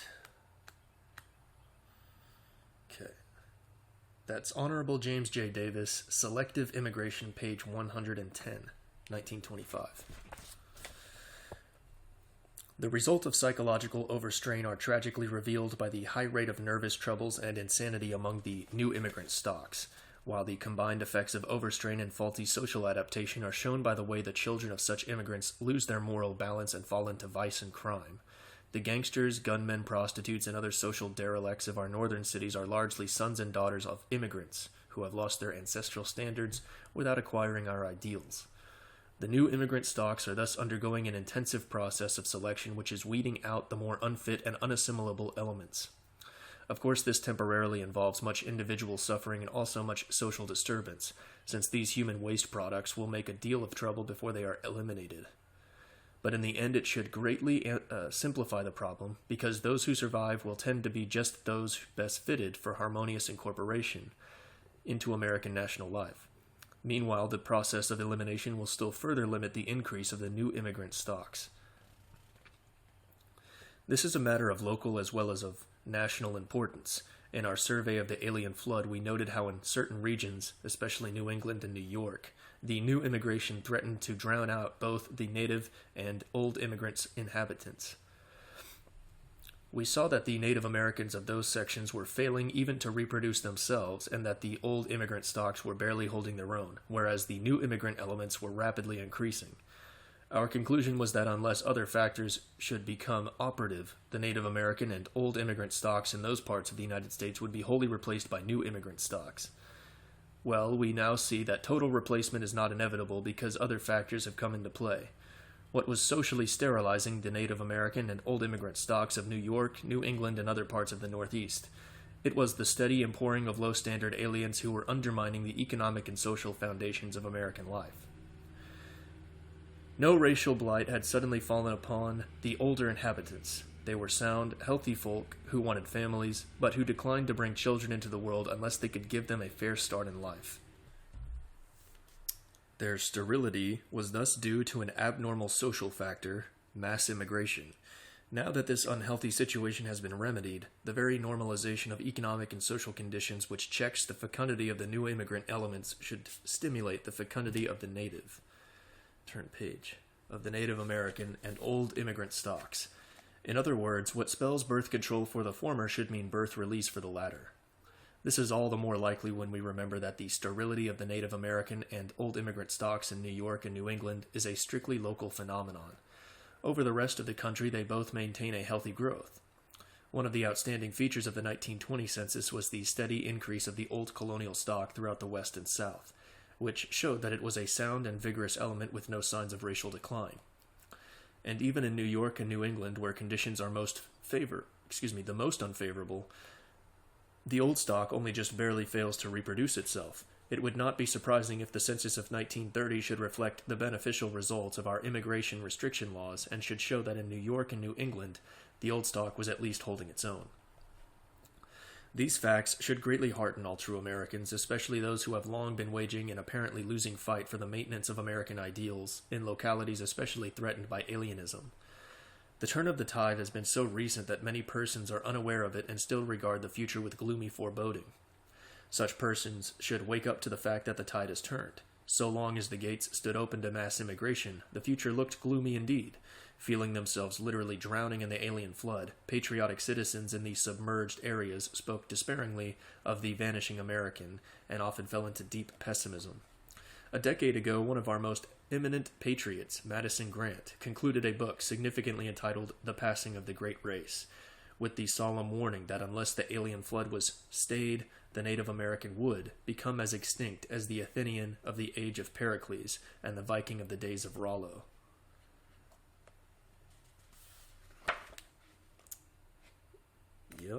Yup. Footnote 85. It's getting hard to turn these pages. There's so few of them now.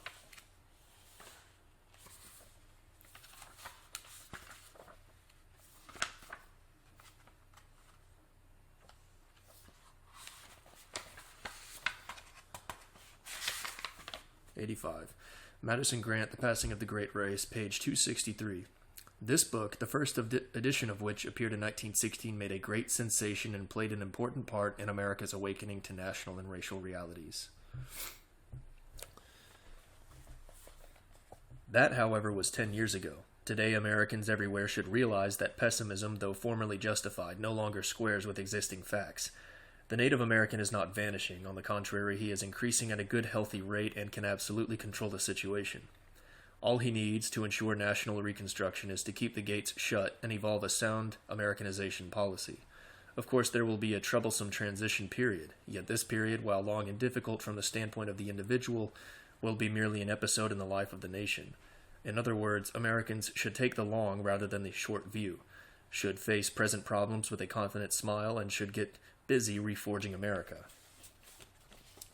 This confident optimism will be especially helpful for those Americans who live in regions like New York and New England, where alienism is most deeply entrenched. These Americans might as well recognize that they will have to bear the brunt of the conflict with disaffected alien forces, and that they have a long, tough job on their hands upholding American ideals, culture, and institutions. Although the general trend is now upward, conditions in some localities will probably continue to get worse for at least another decade, and may lead to very critical local situations. Yet, however grave local conditions may become, the men on the spot need never lose faith and courage if they will but lift their gaze to America as a whole. Such persons should regard themselves as outposts of a mighty and invincible army, numbering many millions, even tens of millions.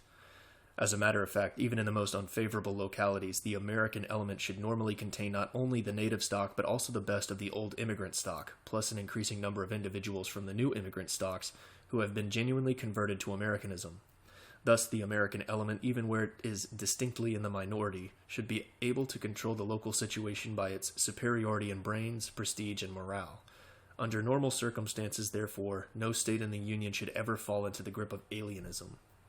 But for the sake of argument, let us assume the worst. Let us suppose that sometime within the next 10 or 15 years, a combination of unusual circumstances and a weakening of local morale should throw not merely one but several of our northeastern states into the control of disaffected elements bent on using their power for aggressive, un-American ends. Would not the local Americans then be in real danger? Yes, they certainly would. And in the larger sense, what of it? Should not every American worth his salt be as ready to face danger from internal enemies as from foreign invaders? Surely every American who might be exposed to such a situation should realize that the crisis would be brief, because all loyal America would instantly take a hand in the game and would finish it in short order. Let Americans on outpost remember the vast reservoirs of loyal America, the strong men of the Middle West, the eagle-faced men of the Sierras, the quiet, watchful-eyed men of the South. There they are, in their millions and tens of millions, going about their business and serenely confident of the future. Yet those millions are one in love and devotion to their America, and if a crisis on the outposts ever arose, they would march and settle the matter with the thoroughness which Americans always display when a really big job has to be done. Such words may sound alarmist. In a way they are, and in another way they are not. They may be considered alarmist in the sense that they suggest what, as things are now going, is highly improbable. But they are not alarmist insofar as they depict what would almost certainly have happened if the situation today was what it was only a few years ago. Down to the closing of the gates to mass immigration, America was headed straight for social and racial war. If the alien flood had poured in for another 10 years, conditions would have become desperate. Our northeastern states would have been swamped by the immigrant tide, and mass alienism would have grown so self-confident and aggressive that it would have made a determined bid for control. But if anybody imagines that loyal America would have submitted to the destruction or radical transformation of its ideals and institutions, that person is mistaken. Loyal America would not have tolerated the triumph of alienism in a single state of the Union, and theoretical considerations like majority votes would not have altered by a feather's weight its grim determination. The upshot would have been an elemental clash of wills, which would almost certainly have been decided by force of arms. Loyal America would have probably won, but the Northeast would have been a hotbed of disaffection for generations, and the rebellious alien masses might never have been really Americanized. The closing of the gates has almost certainly averted any such catastrophe, but the dread what might have been should be neither forgotten nor glozed over. On the contrary, it should be frankly stated and should be driven home to the consciousness of every patriotic American. America was saved, not by good luck or drift, but by a determined act of the national will, and only vigilant determination can hold what has been gained. Furthermore, Americans should realize that although a general disaster has been averted, a great problem of mass alienism remains. The presence of disaffected alien masses concentrated in our northeastern states not only spontaneously engenders trouble but also incites other disaffected elements, like Negro radicals and native-born revolutionists, to courses which they would never dream of pursuing if mass alienism did not exist. As time goes on, all these disaffected or seditious elements are bound to draw together for common ends, and under certain circumstances, such as foreign war, they might make serious trouble. The realization of such potential dangers should spur all true Americans to undertake the task of national reconstruction without delay, so that the dangers may be minimized or eliminated in the shortest possible time. A clear understanding of what should be done would at once produce two very beneficial, albeit highly dissimilar effects. It would heighten American morale, and it would weaken the morale of the disaffected elements. We have already emphasized the importance of morale for Americans facing aggressive alienism, but surely nothing could more quickly undermine alienism's aggressiveness than the disillusionment of its hopes. Already we see signs that alienism's keenest-sighted champions begin to realize that the tide has turned against them. Much of their present bitterness is probably due to their secret sensing of that unwelcome fact. Their angry attacks on our immigration restriction policy and their furious opposition to an alien registration law are desperate attempts to stay the trend of the times. Once they are decisively beaten on those cardinal points, their aggressive spirit will be proportionately weakened, although we may expect stubborn resistance even to the inevitable, because this opposition is so deep-seated. How deep-rooted alienism is in the more unassimilable immigrant stocks is explained by Professor Abbott in his treatise on this subject. "Let us not deceive ourselves," he writes. "These newer additions to our numbers are inheritors, not founders. They come into a land subdued and civilized, into a social and political system alien to their previous experience and with much of which, outside of its material benefits, many of them have no sympathy. They often jump 1,000 years of progress in crossing the Atlantic. They come from the Middle Ages into the 20th century, and the telephone is not more of a novelty to them than representative government. Their memories are of ancient wrongs, not ancient rights. Their standards are those of other times as well as those of other places. Their skies change but not their minds. Their heroes are not American, or their traditions, habits, customs, institutions, much less their ideas of government, not even their language. Why should not some of these men wish to shatter the whole scheme of things, and remold it nearer to the heart's desire? Our ancestors brought with them their conceptions of government, their standards of morals and conduct. Why should not these newcomers do the same? That is, in fact, precisely what they are trying to do." Turn the page. That is the root of the whole problem. We have admitted the people of Eastern and Southern Europe, and we face the problem of alteration in the theories and practices of government from the same direction. Footnote 86. Which is Wilbur C. Abbott, The New Barbarians, pages 225 through 226, published 1925. Professor Abbott also analyzes the natural alliance between alien and native-born revolutionary radicals in the following lines. All revolutionary leaders have striven to abolish the past, in whole or in part, for this is the essence of revolution. But in this case, the situation is more striking. To many of these newer arrivals, their own past is one which they are only too anxious to forget, a past to be remembered, if at all, not with pride but with shame. The past of the United States is unknown, or dismissed as unimportant by them. In it they had no part, it can make no appeal to them. But they have as much future as any of us, and that future they think they should determine for themselves, and for the rest of us, according to their theories as to how society should be organized and administered, not to have it determined for them by laws and customs and traditions which they had no share in making, and whose principles and standards are either unknown or repugnant to them. Of those experienced they are ignorant or contemptuous or both.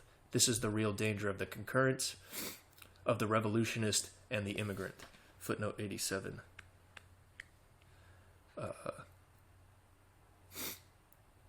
Ibid, IBID. I don't know what that means. Pages 229 through 230.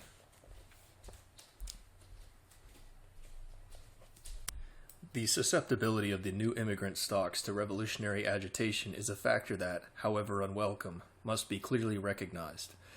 Their historic background is not one of ordered liberty, but of despotic oppression countered by veiled sedition and occasional revolt.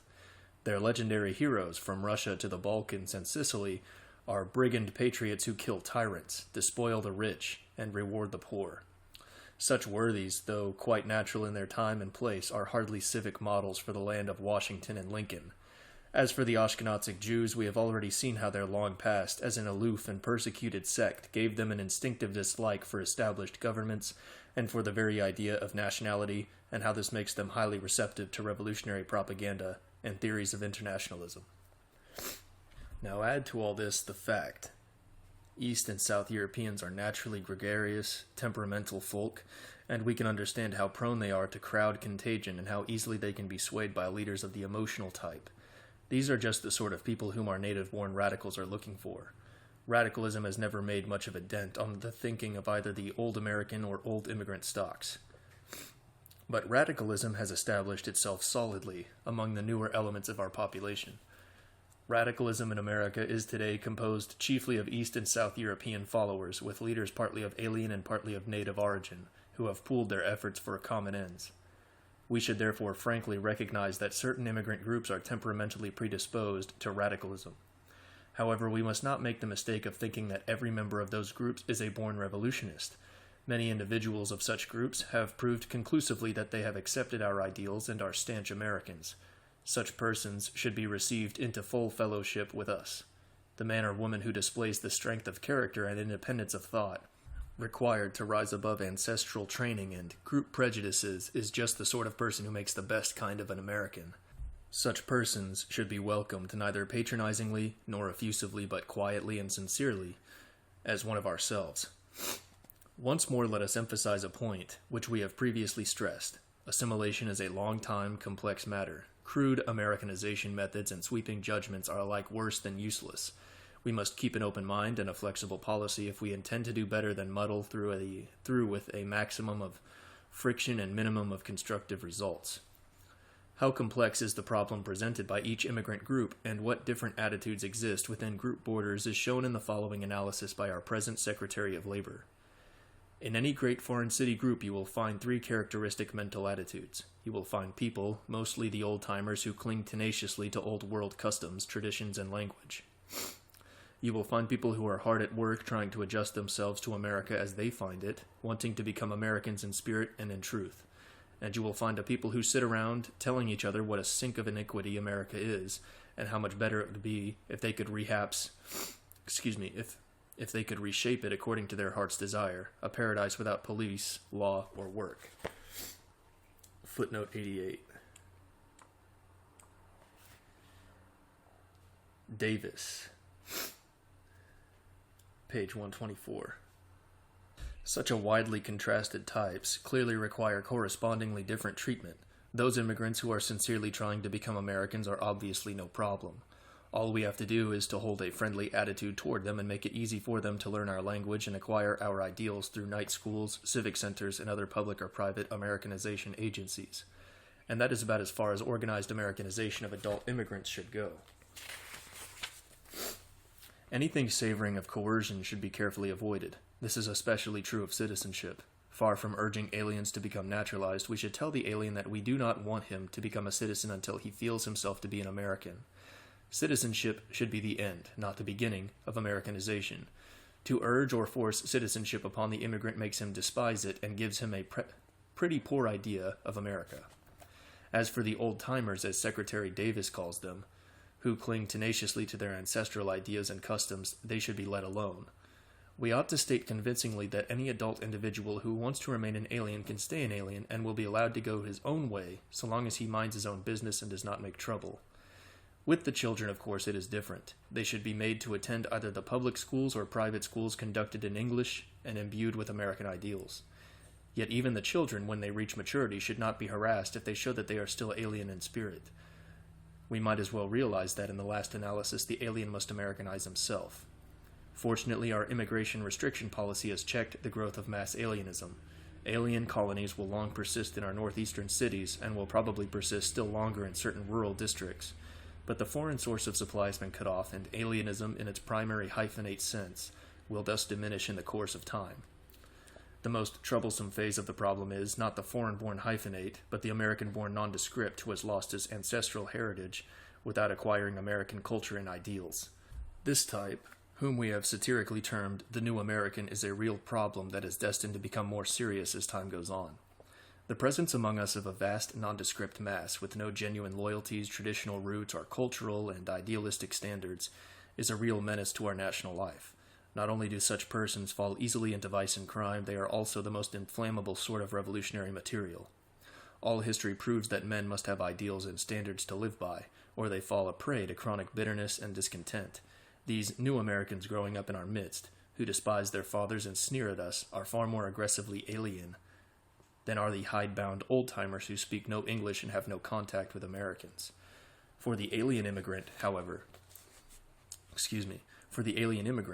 however incomprehensible or repugnant America may be to him, can content himself with a negative protest, consoling himself by withdrawal into the haven of his group, language, and traditions. but his new American children discarding these things have no such refuge.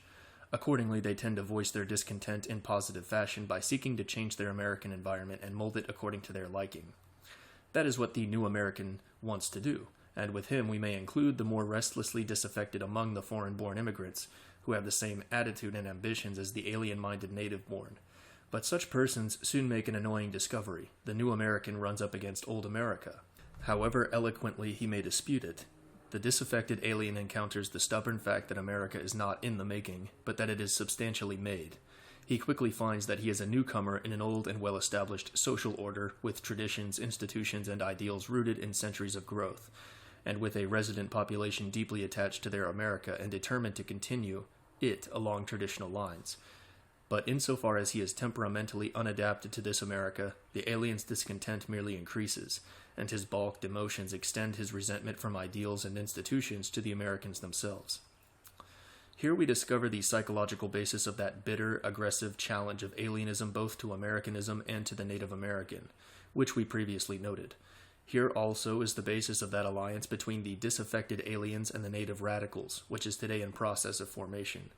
We may as well face the fact that a coalition of disaffected seditious elements already exists, and is probably going to get closer in the near future.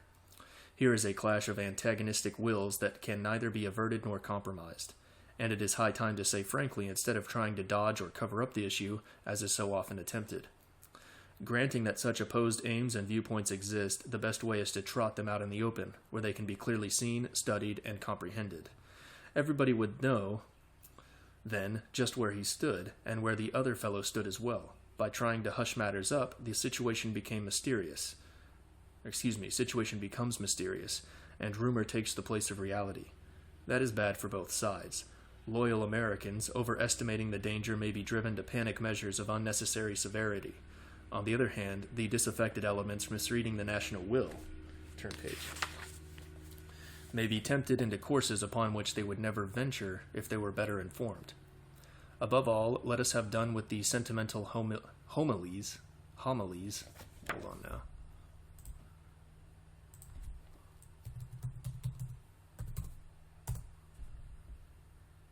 Homily. A religious discourse that is intended primarily for spiritual edification rather than doctrinal instruction. A sermon. Above all, let us have done with the sentimental homilies on prejudice and intolerance that we so often hear these days.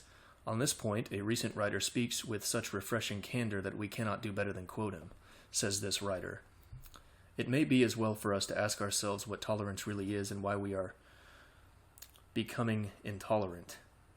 The latter of these questions is, unfortunately, easy to answer. We are no longer a homogeneous people. There are some 14 millions of aliens among us whose ideals are not ours.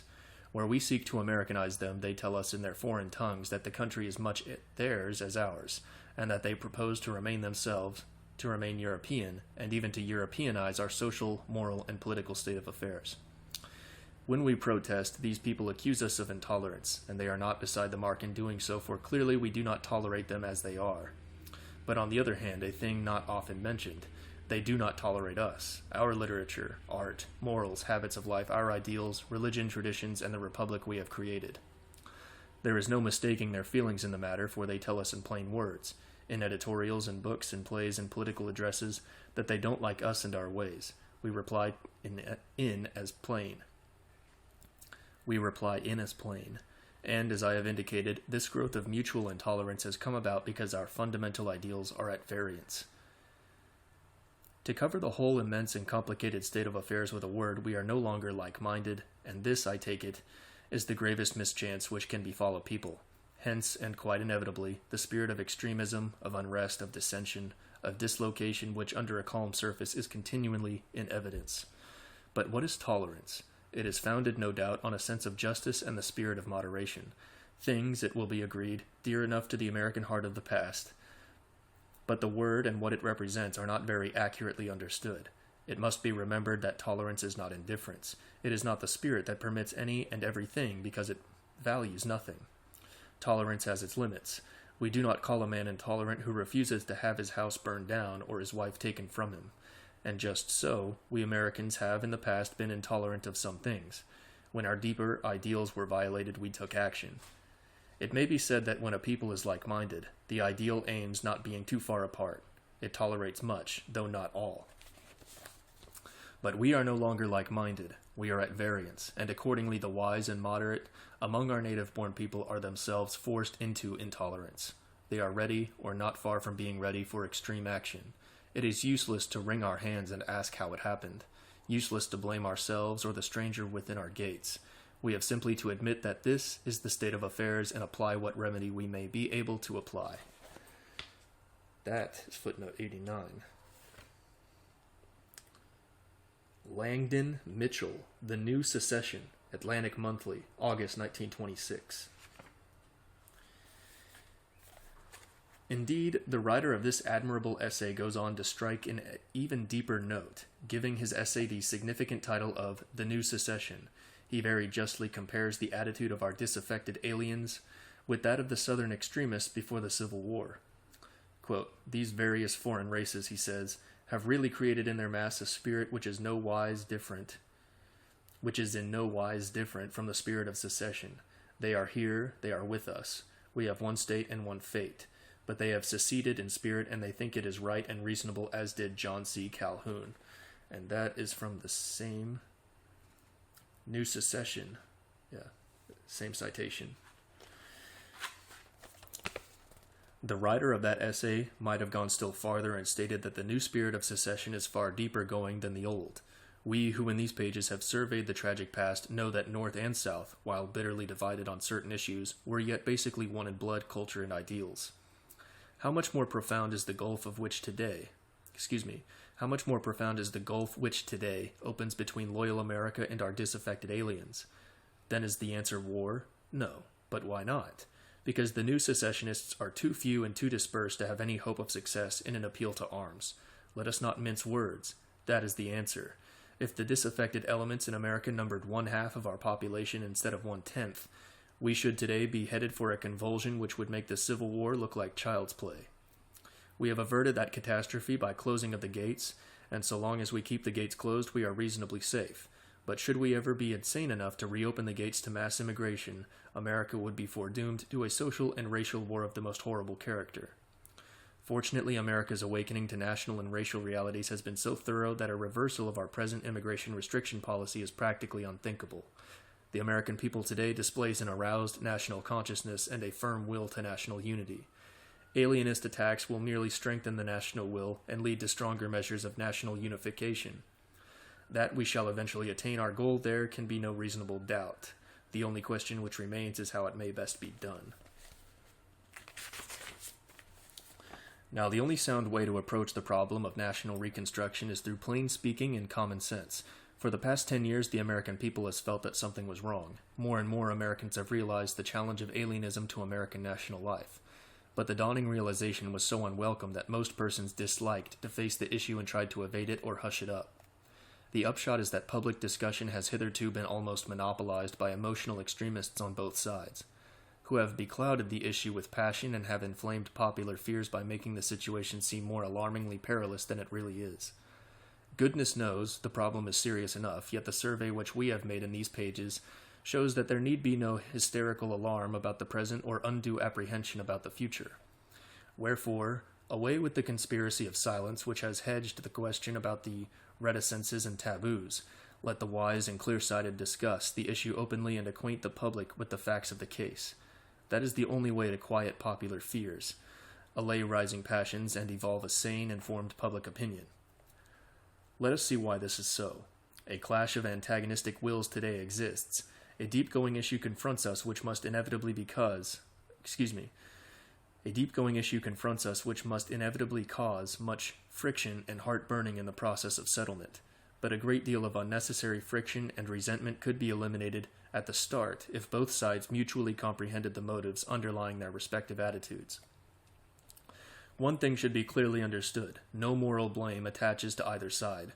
The alien ought to realize that there is nothing inherently brutal or tyrannical in our determination to preserve our America and to reforge our national unity. But we should likewise realize that the alien desires to transform America, not because of innate cussedness or sinister malevolence, but because of temperamental and intellectual urges perfectly natural in themselves. The issue is therefore not righteousness versus wickedness, or superiority versus inferiority, but simply difference. Of course, men may differ so profoundly that a deep-going conflict is inevitable. Nevertheless, that conflict can be conducted on a high plane with mutual respect and even with personal regard. Such an attitude is certainly possible in the present case because anything like civil war is practically excluded owing to the unequal strength of the opposing forces. Since the disaffected elements in America are too weak to secede by force of arms, the blood madness which destroys reason in wartime should never bedevil the situation. It therefore, instead of standing off and hurling verbal brickbats at one another, the intelligent minds of both sides will face facts and discuss matter on a basis of existing realities. Friction will be minimized and popular passions will be kept within bounds. Discontented aliens should realize that, however much they may dislike America as it is now, their only hope of effecting any changes is by persuading Americans that such changes are desirable from the American as well as from the alien point of view. Sensible Americans realize that present-day America is not perfect. Indeed, broad-minded Americans welcome genuine criticism as a helpful, stimulating factor which portrays our civilization from new aspects and thus enables us to detect shortcomings to which we may have been blind or of which we may have been insufficiently aware. But alien critics must likewise respect our thoughts and feelings. They must realize that some of the things which to them are incomprehensible or repugnant may to us be treasures which we do not intend to forego. And they may as well understand this once and for all. We Americans of the North European stocks intend to have the last word. It is our blood that wrested America from the wilderness and the savage, won its freedom and built up its civilization. That civilization is now 3 centuries old. The dissatisfied aliens are, after all, but a small minority, newly come into a mature and well-established national and social order. The new American must recognize the stubborn fact of old America. However much he may dislike some of its aspects, he must come to realize that these can be altered only by mutual consent. We older Americans will not be browbeaten into scrapping one jot or tittle of our handiwork until we are convinced that it should be done. Another thing which discontented aliens should realize is that by allying themselves to other disaffected elements, like native-born radicals, as many of them are now doing, they are entering upon a course of conduct highly dangerous to themselves. For if loyal America ever makes up its mind that the national life is really threatened by a combination of disaffected, seditious elements, it will strike quick and hard.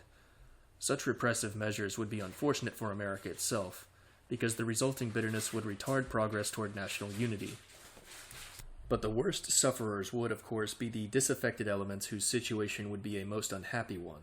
Meanwhile, the only persons who stand to gain anything by anti-American activities are the radical agitators, who thrive on stirring up discontent. Sensible aliens, however, should be too wise to let themselves be used as cat's paws by false prophets who would lead them to their undoing. The dissatisfied alien might just well make up his mind that America is going to remain substantially what it is in blood, ideals, cultures, and institutions. Certain adjustments the alien may be able to bring about by a friendly understanding with his American neighbors. But if he is to be contented and happy here, he must adjust himself to America, rather than expect America to adjust itself to him. If the dissatisfied alien cannot reconcile himself to this and finds American life intolerably distasteful, he is always at perfect liberty to go elsewhere. That is indeed what is happening on a fairly large scale. Every year witnesses the departure of thousands of aliens who make no secret of the fact that they dislike America and are glad to be gone. The pleasure is mutual, for we are thereby rid of many recalcitrants.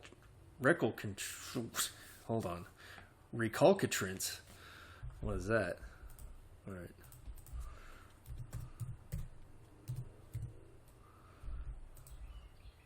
Recalcitrant. Calcitrant. All right. Having an obstinately uncooperative attitude toward authority or discipline. Recalcitrant. All right. I had to find where I was.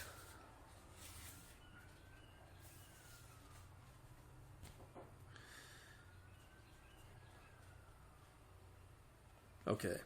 The pleasure is mutual, for we are thereby rid of many recalcitrants who would make much trouble if they stayed. In course of time, as America's national reforging proceeds, the whole atmosphere of American life will probably become increasingly distasteful to alien-minded individuals, and emigration of such persons should steadily relieve us of many unassimilable elements. As for the unassimilables who remain with us, their number ought gradually to diminish with the passage of time. Silently but surely the assimilative power of American life must inevitably absorb all who dwell in it, except those who by temperament and conviction are decidedly antagonistic and unadaptable. Furthermore, we should realize that as America reforges its national unity, its assimilative strength will increase and become as powerful as it is in earlier times. A generation hence, America as a whole should be substantially reforged. Alienism will linger here and there, but its remaining strongholds will be like isolated islets, steadily worn away by the solvent action of the surrounding sea. As already stated, the critical transition period will be the next 10 or 20 years. For the next decade at least, alienism will probably be vociferous in protest and agitation. Whatever feels itself menaced struggles desperately to avert the danger, and our national awakening is a far graver threat to alienism than alienism is to America. For America, alienism is today a serious problem, but on alienism, the national will has pronounced sentence of death. Thus, alienism frantically seeks to avert its doom and will continue to struggle while life remains. Yet as time passes and it grows weaker, alienism's last struggles will become a matter of no practical importance. Such is the general trend of events which should normally occur during the coming half-century. America's reforging is apparently certain, but we can speed up the process by wise effort or retard it by unwise action. In the preceding pages we have considered the scope of the task of national reconstruction which lies before us. Let us now survey the task itself, together with its logical culmination, in a happy and glorious future. Chapter 14. Reforging America. This is the final chapter of the book. Starting on page 216, runs about,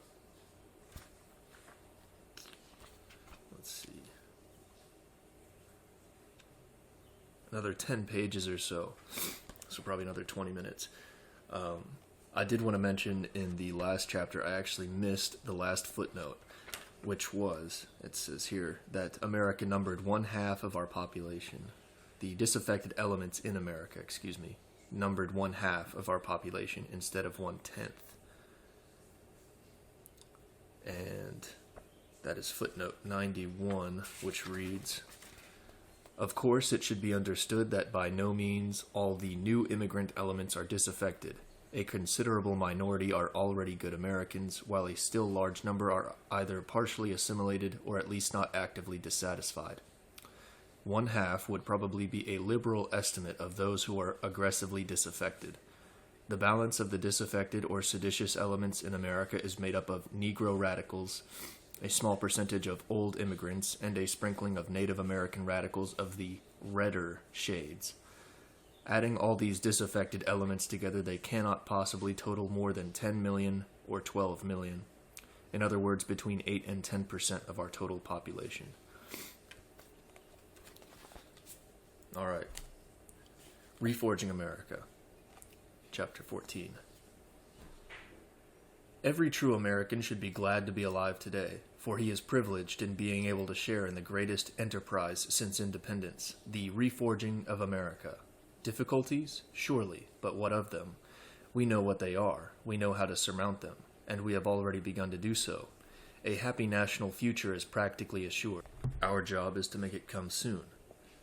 Immersed as we are in the immediate present, it is hard for us to discern the deeper trend of the times. Perhaps only those who have closely followed public affairs for a considerable series of years can fully appreciate the momentous change for the better that has occurred in the past decade. Yet all persons who reached maturity before 1914 can, on looking back, recall to some extent the ominous symptoms which then troubled the national life. Such persons must vividly recall the shock of the Great War and the popular awakening to national and racial realities which followed. Out of that stern time a new America emerged. The story of this new America has not yet been told, though our children will find it a stirring tale. However, we know enough about present-day America to realize that it differs from the America of 1914 fully as much as the America of 1870 did from the America before the Civil War. Happily, while the America of 1870 had changed for the worse, our America of today has vastly improved. Indeed, not since the nation's youthful days before 1850 have America's prospects been so bright as they are now.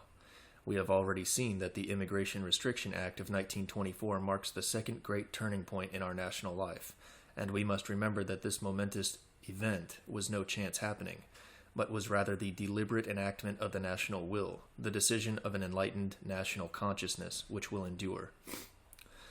The most hopeful aspect of present-day America is its idealism. The reckless, short-sighted materialism into which America plunged after the Civil War has been succeeded by a stanchly patriotic spirit.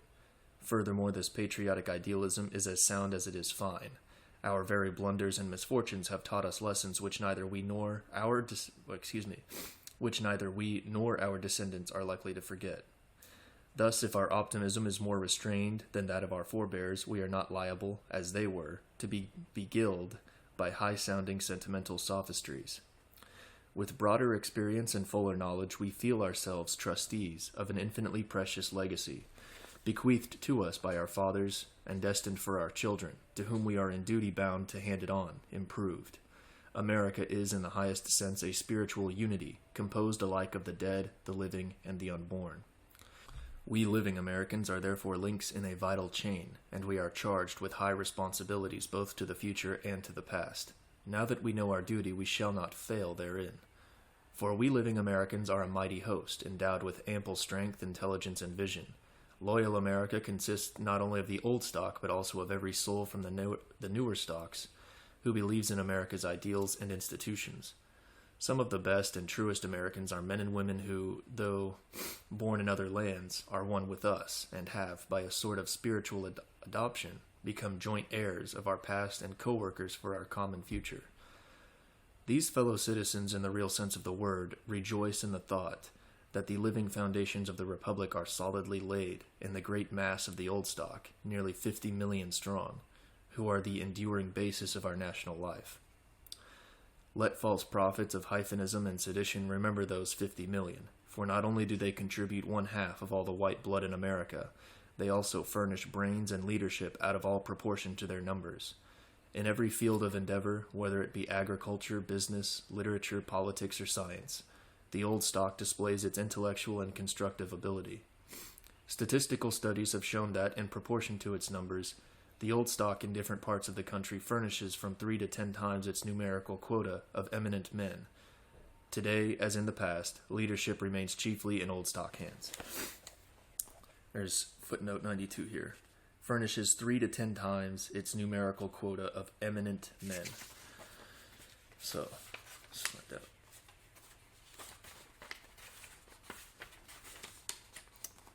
On this point, see the statistical studies made by Dr. Frederick Adams Woods, summarized in his paper entitled Racial Origins of Successful Americans, Popular Science Monthly, April 1914. Main text.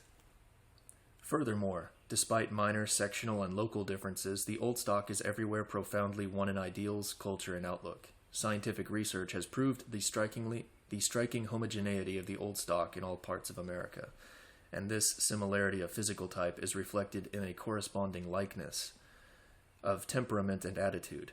As a qualified expert on the subject writes, quote, "Hence it comes about, no American needs to be told, that the great, central, inspiring, and controlling element of the American population over a domain of 3 million square miles is singularly homogeneous and singularly at one in ideals. Any intelligent stranger from New England entering the home of a well-to-do family selected at random in a far southern state would, upon inquiry, find similar origin and the existence of opinions, hopes, and principles varying from his own only to the extent which might be expected as a result of different climate and different environment." And there's a footnote here. Says here, the scientific research has proved the striking homogeneity of the old stock in all parts of America. Footnote 93. That is. See the anthropometrical survey of the old stock made by the Smithsonian Institution under the director of Dr. Alice Herdlicke, previously referred to in these pages. So ALES. And then HRDLICKA. Main text. He would find also exactly the same language, varied only by a slight local accent. Were he similarly to enter a farmhouse in Iowa, he would be likely to find the descendants of respected citizens of his own state, or even county, a century ago, and they probably would exhibit among their household goods some prized bits of furniture or silver that were brought over by the Pilgrims or made in colonial days. In such households is found the old national spirit, and here also the traditions of the past. They are substantially the same in this basic national stock, whether its members be resident in New England, the far south, or the far west. Where's that quote from? Let's find out.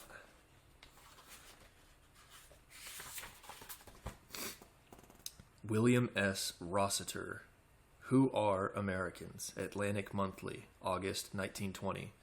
Mr. Rossiter was long an official of the Federal Census Bureau and is a recognized authority on our population problems. Main text. Such is the old American stock, which today numbers practically 1/2 of our entire white population, and which the last census shows to be increasing at a normal, healthy rate, except in a few of the northeastern states. If now we add to the old stock the many millions of the old immigrant stocks who have been completely assimilated, and the increasing minority of new immigrant stock, which has genuinely accepted American ideals, we need not worry about America's ultimate future.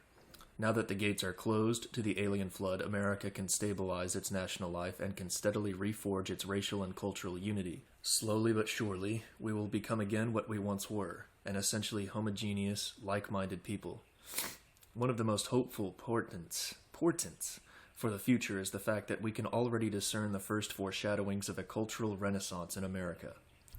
In preceding pages, we surveyed America's first cultural flowering and showed how it was the normal consequence of the fusion of kindred stocks, resulting in the evolution of common standards, which, in turn, expressed themselves in harmonious forms of literature and art. We likewise saw how this early cultural flowering was prematurely blasted by the fires of civil war and the blight of alien factors. Nothing is more certain than the blighting effect of alien forces on a nation's cultural life. The abstract merit of intruding foreign cultures will not avert the blighting effects. It is not a matter of superiority or inferiority, but of difference. Indeed, the more admirable an alien culture is, the more tenaciously its bearers will cling to it and seek to perpetuate it, and the sharper will be the struggle between rival standards that will ensue. The increasing pressure of alien cultures is the reason why America's ideals and standards have become increasingly uncertain for the past few decades. That is likewise the reason why our literature has been so confused and our art forms so chaotic. If the alien influx had continued much longer, not only would there have been a general breakdown of ideals and standards, we might never have been able to recreate a truly national culture, but would have remained culturally and spiritually balkanized. Happily, this disaster has been averted. The national soul is today thoroughly aroused, and the alien influx has been stopped. For the first time since the Civil War, the American people is consciously one in spirit, while at the same time the virtual stoppage of alien immigration gives America the degree of cultural isolation needed to re-weld its weakening standards and traditions. And the significant point is that from the very moment of the Great Awakening, the nation's cultural life began to show signs of new vitality. Beneath the cultural confusion which still persists, and despite the loud clamor of disaffected aliens, we can discern the signs of a genuinely American cultural growth. In this connection, the author believes he should cite an interesting conversation which he had recently with a prominent architect of his acquaintance. This man fully shared the author's ideas regarding American conditions. Furthermore, he had long been impressed by the way in which the national awakening was being reflected in his professional field. Nothing, said he, better reveals the national spirit than the state of its architecture. Now, we know that down to the Civil War, our homes and public buildings alike expressed a harmonious national culture. But after the Civil War, American architecture slumped like everything else, and as time passed and alien factors increasingly intruded, American architecture became more and more confused. The 70s and 80s were architecturally a howling wilderness of post-Mansard, neo-Gothic, and other monstrosities. The 90s specialized in the gingerbread style and in homes with Queen Anne fronts and Mary Ann backs. The opening decade of the present century saw better copying of foreign forms, but no distinctively American architectural developments. Then came the Great Awakening, and American architecture woke up along with the rest, and the past decade has witnessed truly remarkable achievements in our magnificent temples of business and education, our splendid country homes, and other lines. We are today evolving a whole series of distinctively American forms which truly express the national spirit and which therefore possess creative feeling and real beauty. Architecturally, America is finding itself once more, and the same thing is true, in greater or less degree, of nearly every phase of America's cultural life. Thus, culturally, as well as racially and spiritually, alienism is being slowly but surely mastered. A stormy transition period in American culture still lies before us, yet ultimately American culture will win out. Let one thing be clearly understood. Our goal is a distinctive national culture, just as it is a distinctive national stock, institutions, and ideals. Loyal America rejects absolutely the concept of a pluralistic America, balkanized into a haphazard assortment of diverse racial and cultural groups, and loyal America rejects equally the idea of the melting pot, the fusion of all existing elements into a mongrel mass devoid of outstanding, dominant qualities. When America says assimilation, they mean assimilation in the true sense of the word, the complete absorption of the foreigner into the national life. We Americans frankly insist that the foreigner shall accept our basic ideals and viewpoint before we will admit him to anything more than a formal civic status. If he wishes to obtain full social recognition as one of us, he must demonstrate to our satisfaction that he is American, in spirit as well as in clothing and other externals. With all its inconveniences, we prefer a slow process of genuine assimilation to a rapid process of fusion, which would break down our characteristic national life and would merge our identity with that of alien, discordant elements. Genuine assimilation must necessarily be an individual matter. Individuals of foreign origin can outgrow their alienism and become really Americanized. But how, pray, can you Americanize a group? Now, most Americans instinctively sense the true nature of assimilation. They prove this by their social attitude, which is often much sounder than their words might seem to indicate. Many a worthy citizen who is forever preaching Americanization never dreams of taking an unassimilated alien into the bosom of his family. And this social attitude of Americans is, on the whole, a good thing, because it means that we are admitting to intermarriage only those individuals who show distinct capacity for assimilation. In this way, notwithstanding a steady infiltration of foreign blood, our racial and national identity will be kept substantially intact. Broadly speaking, only those who are relatively like us in mental and temperamental makeup will mingle their blood with ours, while genuinely alien strains will be prevented from perturbing our stock with their discordant qualities. The bitter criticisms of American exclusiveness and snobbishness, which disgruntled aliens often utter, are thus really left-handed compliments to our sound racial instinct. Imagine what would happen if we did not feel as we do. Suppose that by some strange temperamental transformation, our attitude should be suddenly reversed and the unassimilated alien masses should be admitted to close social intimacy and general intermarriage. Such wholesale admixture with even the alien minority now among us would profoundly disturb our racial identity and hence permanently alter our national and cultural existence. Whereas the racial incorporation of even large numbers of assimilable individuals spread over a relatively long period will produce no such disturbing effects. Furthermore, we should realize that during this same period, while the more assimilable elements are being absorbed, the most unassimilable elements will tend to be eliminated. In the previous chapter, we saw that many aliens today feel so unadapted and discontented that they voluntarily quit America, either for their homelands or for other countries which they deem more congenial. In the long run, we shall thus get rid of a considerable proportion of the most unassimilable and dissatisfied elements in our population. And even those unassimilable elements which remain may be largely eliminated by various causes.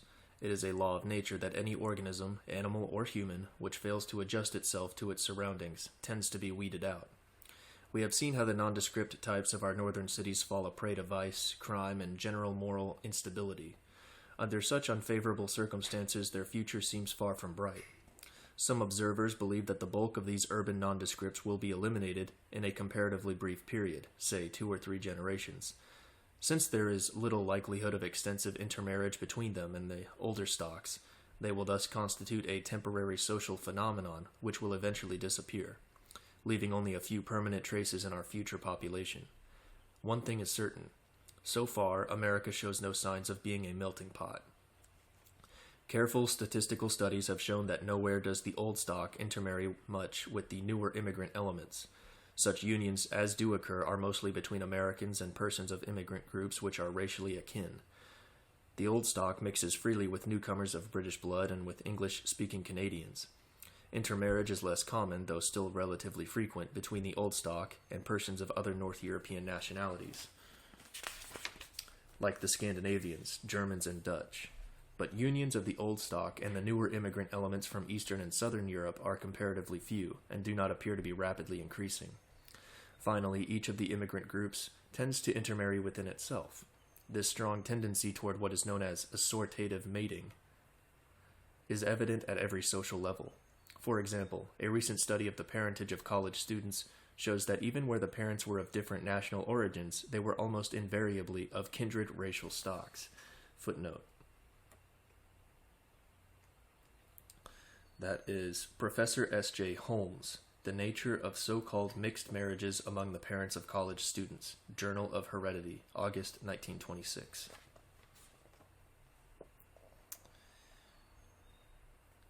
We should, of course, realize that the ordinary census reports are misleading because they class all native-born individuals of native-born parents under one head, with no distinction of national origin. However, the special investigations which have been made prove beyond question that most of the unions recorded by the census, as between the native-born and persons of foreign birth or foreign parentage, are marriages of individuals having the same national origin. It is safe to conclude that, generally speaking, the rule is that like tends to mate with like. Thus, only where individuals have become so like us that they are practically indistinguishable from us will intermarriage readily take place. In short, the melting pot is a myth, clearly opposed to facts. Furthermore, the melting pot idea is not only false biologically, it is equally false as regards culture, standards, and ideals. A moment's reflection will make this clear. How, pray, can you melt and fuse even two distinct, well-established languages, to say nothing of 20 or 30, into a new synthetic speech? It simply can't be done. How can you fuse two or more different moral ideals whose very nature it is to be absolute and mutually exclusive? Again, the thing cannot be done. The only result of harmonizing even two distinct ideals would be to break down both and leave no moral sanctions whatever. Lastly, how can you fuse two or more patriotisms? Try it, and you get a loose cosmopolitanism with no real loyalty of any kind. So we're living in a true melting pot today, is what he's saying. The whole melting pot theory is absurd. Whether applied to human beings, languages, cultures, or ideals, it gets you nowhere, unless your objective be a chaotic mass in which everything distinctive has been cancelled out by the mutually destructive action of disharmonic, antagonistic forces. That is what general fusion means. The only practical alternative is assimilation, the absorption of all assimilable elements into one of these human stocks, languages, and cultures. This does not mean that certain new traits, words, ideas, or cultural forms may not be harmoniously incorporated during the process of assimilation, but it does mean that the dominant, assimilating factor must survive, must retain its identity, and must emerge from the absorbing process essentially itself. So much loose thinking and sentimental substitutes for thought have obscured the true meaning of assimilation that the realities of the process should be frankly faced by both the American and the unassimilated foreigner. The matter is nowhere better stated than by Professor Fairchild, a leading authority on immigration problems, who writes, quote, "It must be confessed that the implications with reference to the stranger within our gates are rigid and harsh enough. It is he who must undergo the entire transformation. The true member of the American nationality is not called upon to change in the least. The traits of foreign nationality which the immigrant brings with him are not to be mixed or interwoven.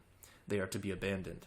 The standard to which he must conform has already been fixed by forces quite outside himself, quite outside any individual, native or foreign, fixed by all the factors, topographical, climatic, racial, historical, fortuitous, which have worked together to make the American nationality what it is.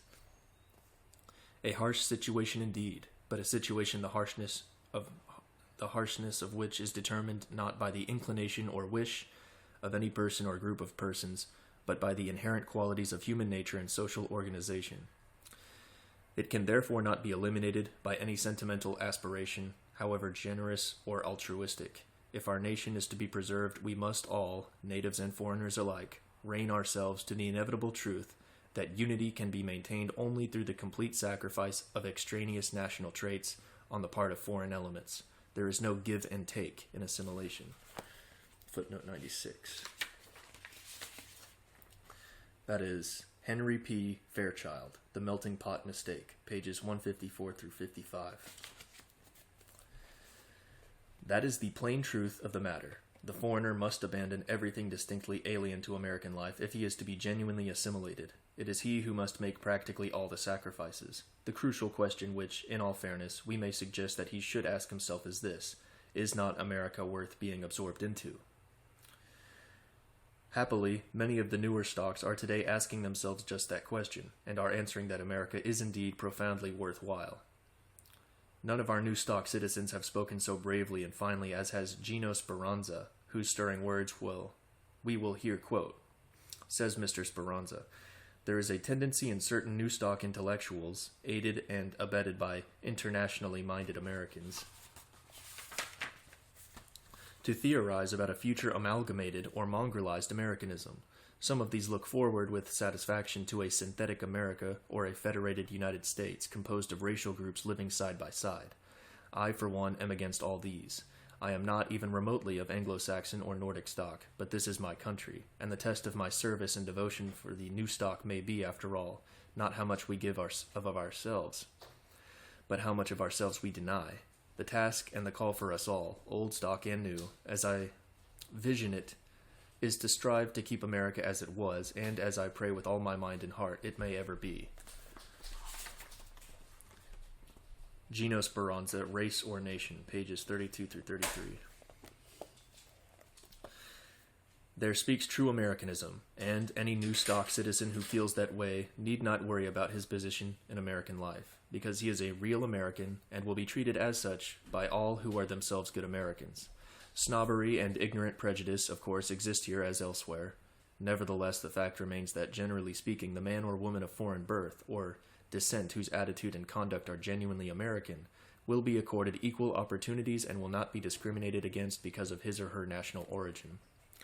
The persons who rail at our snobbishness and who complain that they are being treated as an inferior caste are, in practically every case, alien-minded. They are the persons who, whether born abroad or born here, are not mentally or spiritually part of us. They are the ones who are forever telling us what they think we should do, or they are those whose manners, standards, and business methods shock and offend our sensibilities.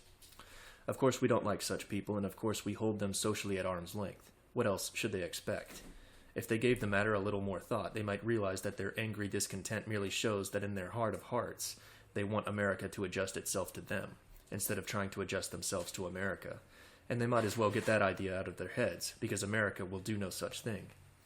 But when alien-minded critics assert that they are victims of caste, they assert what is not true. We have only one social division that can be termed caste. That is the color line drawn between the white and non-white elements of our population. The color bar, however, is no grievance for the European immigrant. It does not personally concern him. What he terms caste is therefore class, a very different matter, because individuals may cross class lines if they can qualify. Of course, class lines exist in America as they do in every complex society. Furthermore, class lines are undoubtedly drawn more tightly than they once were, chiefly owing to the presence of alien elements. And, as we have already seen, this is a wise and necessary means of guarding our racial stock against too rapid intermixture and of protecting our national life and culture from the impact of alien, antagonistic forces. However, now that immigration restriction has stopped the alien influx, the present rigidity of class lines should gradually relax as alienism wanes and the protective necessity thereby diminishes. It is really for the aliens to decide how soon our class lines shall be relaxed. The faster they assimilate, the quicker the relaxation will be. Meanwhile, it is always possible for any individual alien to outdistance his fellows, become fully Americanized, and be completely absorbed into the national life. Or, if training and tradition makes this impossible for him, he can look forward to it for his children or grandchildren. Only those stocks who are mentally and temperamentally most remote from us need fear that they will never be absorbed, and that is obviously something for which neither we nor they are at fault. Persons who really feel that neither they nor their descendants will ever be one of us simply do not belong here. For their own sakes as well as ours, their wisest course would be to go elsewhere. If unadapted, dissatisfied individuals could only realize that nobody is really to blame for the general situation, it would greatly diminish personal bitterness and hence ease social friction in many ways. We should all try as far as possible to take an objective attitude towards the problems which confront us. Men may differ profoundly as to how problems should be solved, and may oppose one another strenuously in seeking to bring about their respective solutions. Yet they need not hate one another as individuals or regard opposition as a personal matter. By turning a public controversy into a private feud, they ulcerate their own souls with the venom of malice and rancor, and so degrade themselves. Therefore, even those who most dislike America should not hate Americans. On the other hand, we Americans should not hate those whom we may rightly regard as the most dangerously disaffected elements in the population. Plain speaking we must have. Drastic public opinion may be required, but personal abuse and hatred should be vigorously combated by sensible men of all parties. To many members of disaffected minorities this may at first glance seem a counsel of perfection, yet if they will consider the matter, they will see that it is in their own interest. For if blind hatred should hold sway, if popular passions should rage unrestrained, would not those minorities be the worst losers? However, unless all signs fail, the fabric of our national life is too stanch to be rent by storms of passion and hatred. On the contrary, the omens point unmistakably to better times. The reawakening of the American people and the stabilization of the national life have already produced material and spiritual fruits, which proclaim an abundant harvest. Never was the country more soundly prosperous, and never was our prosperity on a healthier basis. Not since the nation's youthful days have there appeared such hopeful signs of idealistic and cultural growth. America is entering on a new and better time. It is rewelding its nationhood, and on firm foundations it is erecting a majestic structure, spacious and ample for all who call it home. This new America is being built on the rock of sane idealism. Sentimental theories and short-sighted egoism are alike giving way before patriotic devotion and enlightened common sense. America is becoming more and more a land where, within the bounds of the public good, every individual has his chance and is given a square deal. Despite the difficulties of our transition period, these are times of splendid opportunity which promise a yet more splendid future. Let every man realize this. If he be dissatisfied with certain aspects of American life, let him see how he can help improve it by constructive effort, instead of wasting his energy in vain attempts to pull it down and build something different in its place. Such notions get him nowhere, but merely lead to disillusionment and all-round failure. The only wise course for the unadapted alien to pursue is to accept the fact of America, try to understand it, establish friendly relations with Americans, and seek by mutual cooperation to make America a worthy heritage for both his children and theirs. Such an attitude will give him a new vision and will bring him contentment through constructive effort. Even if he himself never becomes fully one of us, he can be reasonably sure that by rearing his children in such ideals, they will share in that better America which the future holds in store. For only when America is reforged, only when it has once more become a true nation inhabited by a united, like-minded people, can it really achieve the high destiny of which it is capable. Think of the political, economic, and social problems logically apart from alienism, which await solution. If we were today a people truly one in spirit, we could apply our entire thought and energy to the solution of those problems. As it is, they are all more or less cross-cut and complicated by the vexatious issue of alienism, which handicaps us at every turn. That is why we are not progressing socially and culturally as fast as truly advanced peoples like those of Australia, New Zealand, and the Scandinavian nations. Those peoples do not compare with us in natural resources, yet they are making far better use of the opportunities nature has given them, because they possess the precious treasure of true unity. They are a like-minded folk, who think and feel basically in the same way, and not until we Americans are also a like-minded folk can we match their constructive progress in ways which are truly worthwhile. There is the real challenge of the future. That is why every man and woman who loves America should strive unceasingly toward national reconstruction. For great as is that task, it is merely a stepping stone to still higher destinies. To have done with our present dissensions, to emerge through national unity into a freer realm of spiritual concord and mutual understanding, should be the true inspiration for the reforging of America. And that concludes Chapter 14, Reforging America, of Lothrop Stoddard's Reforging America. Thanks for listening.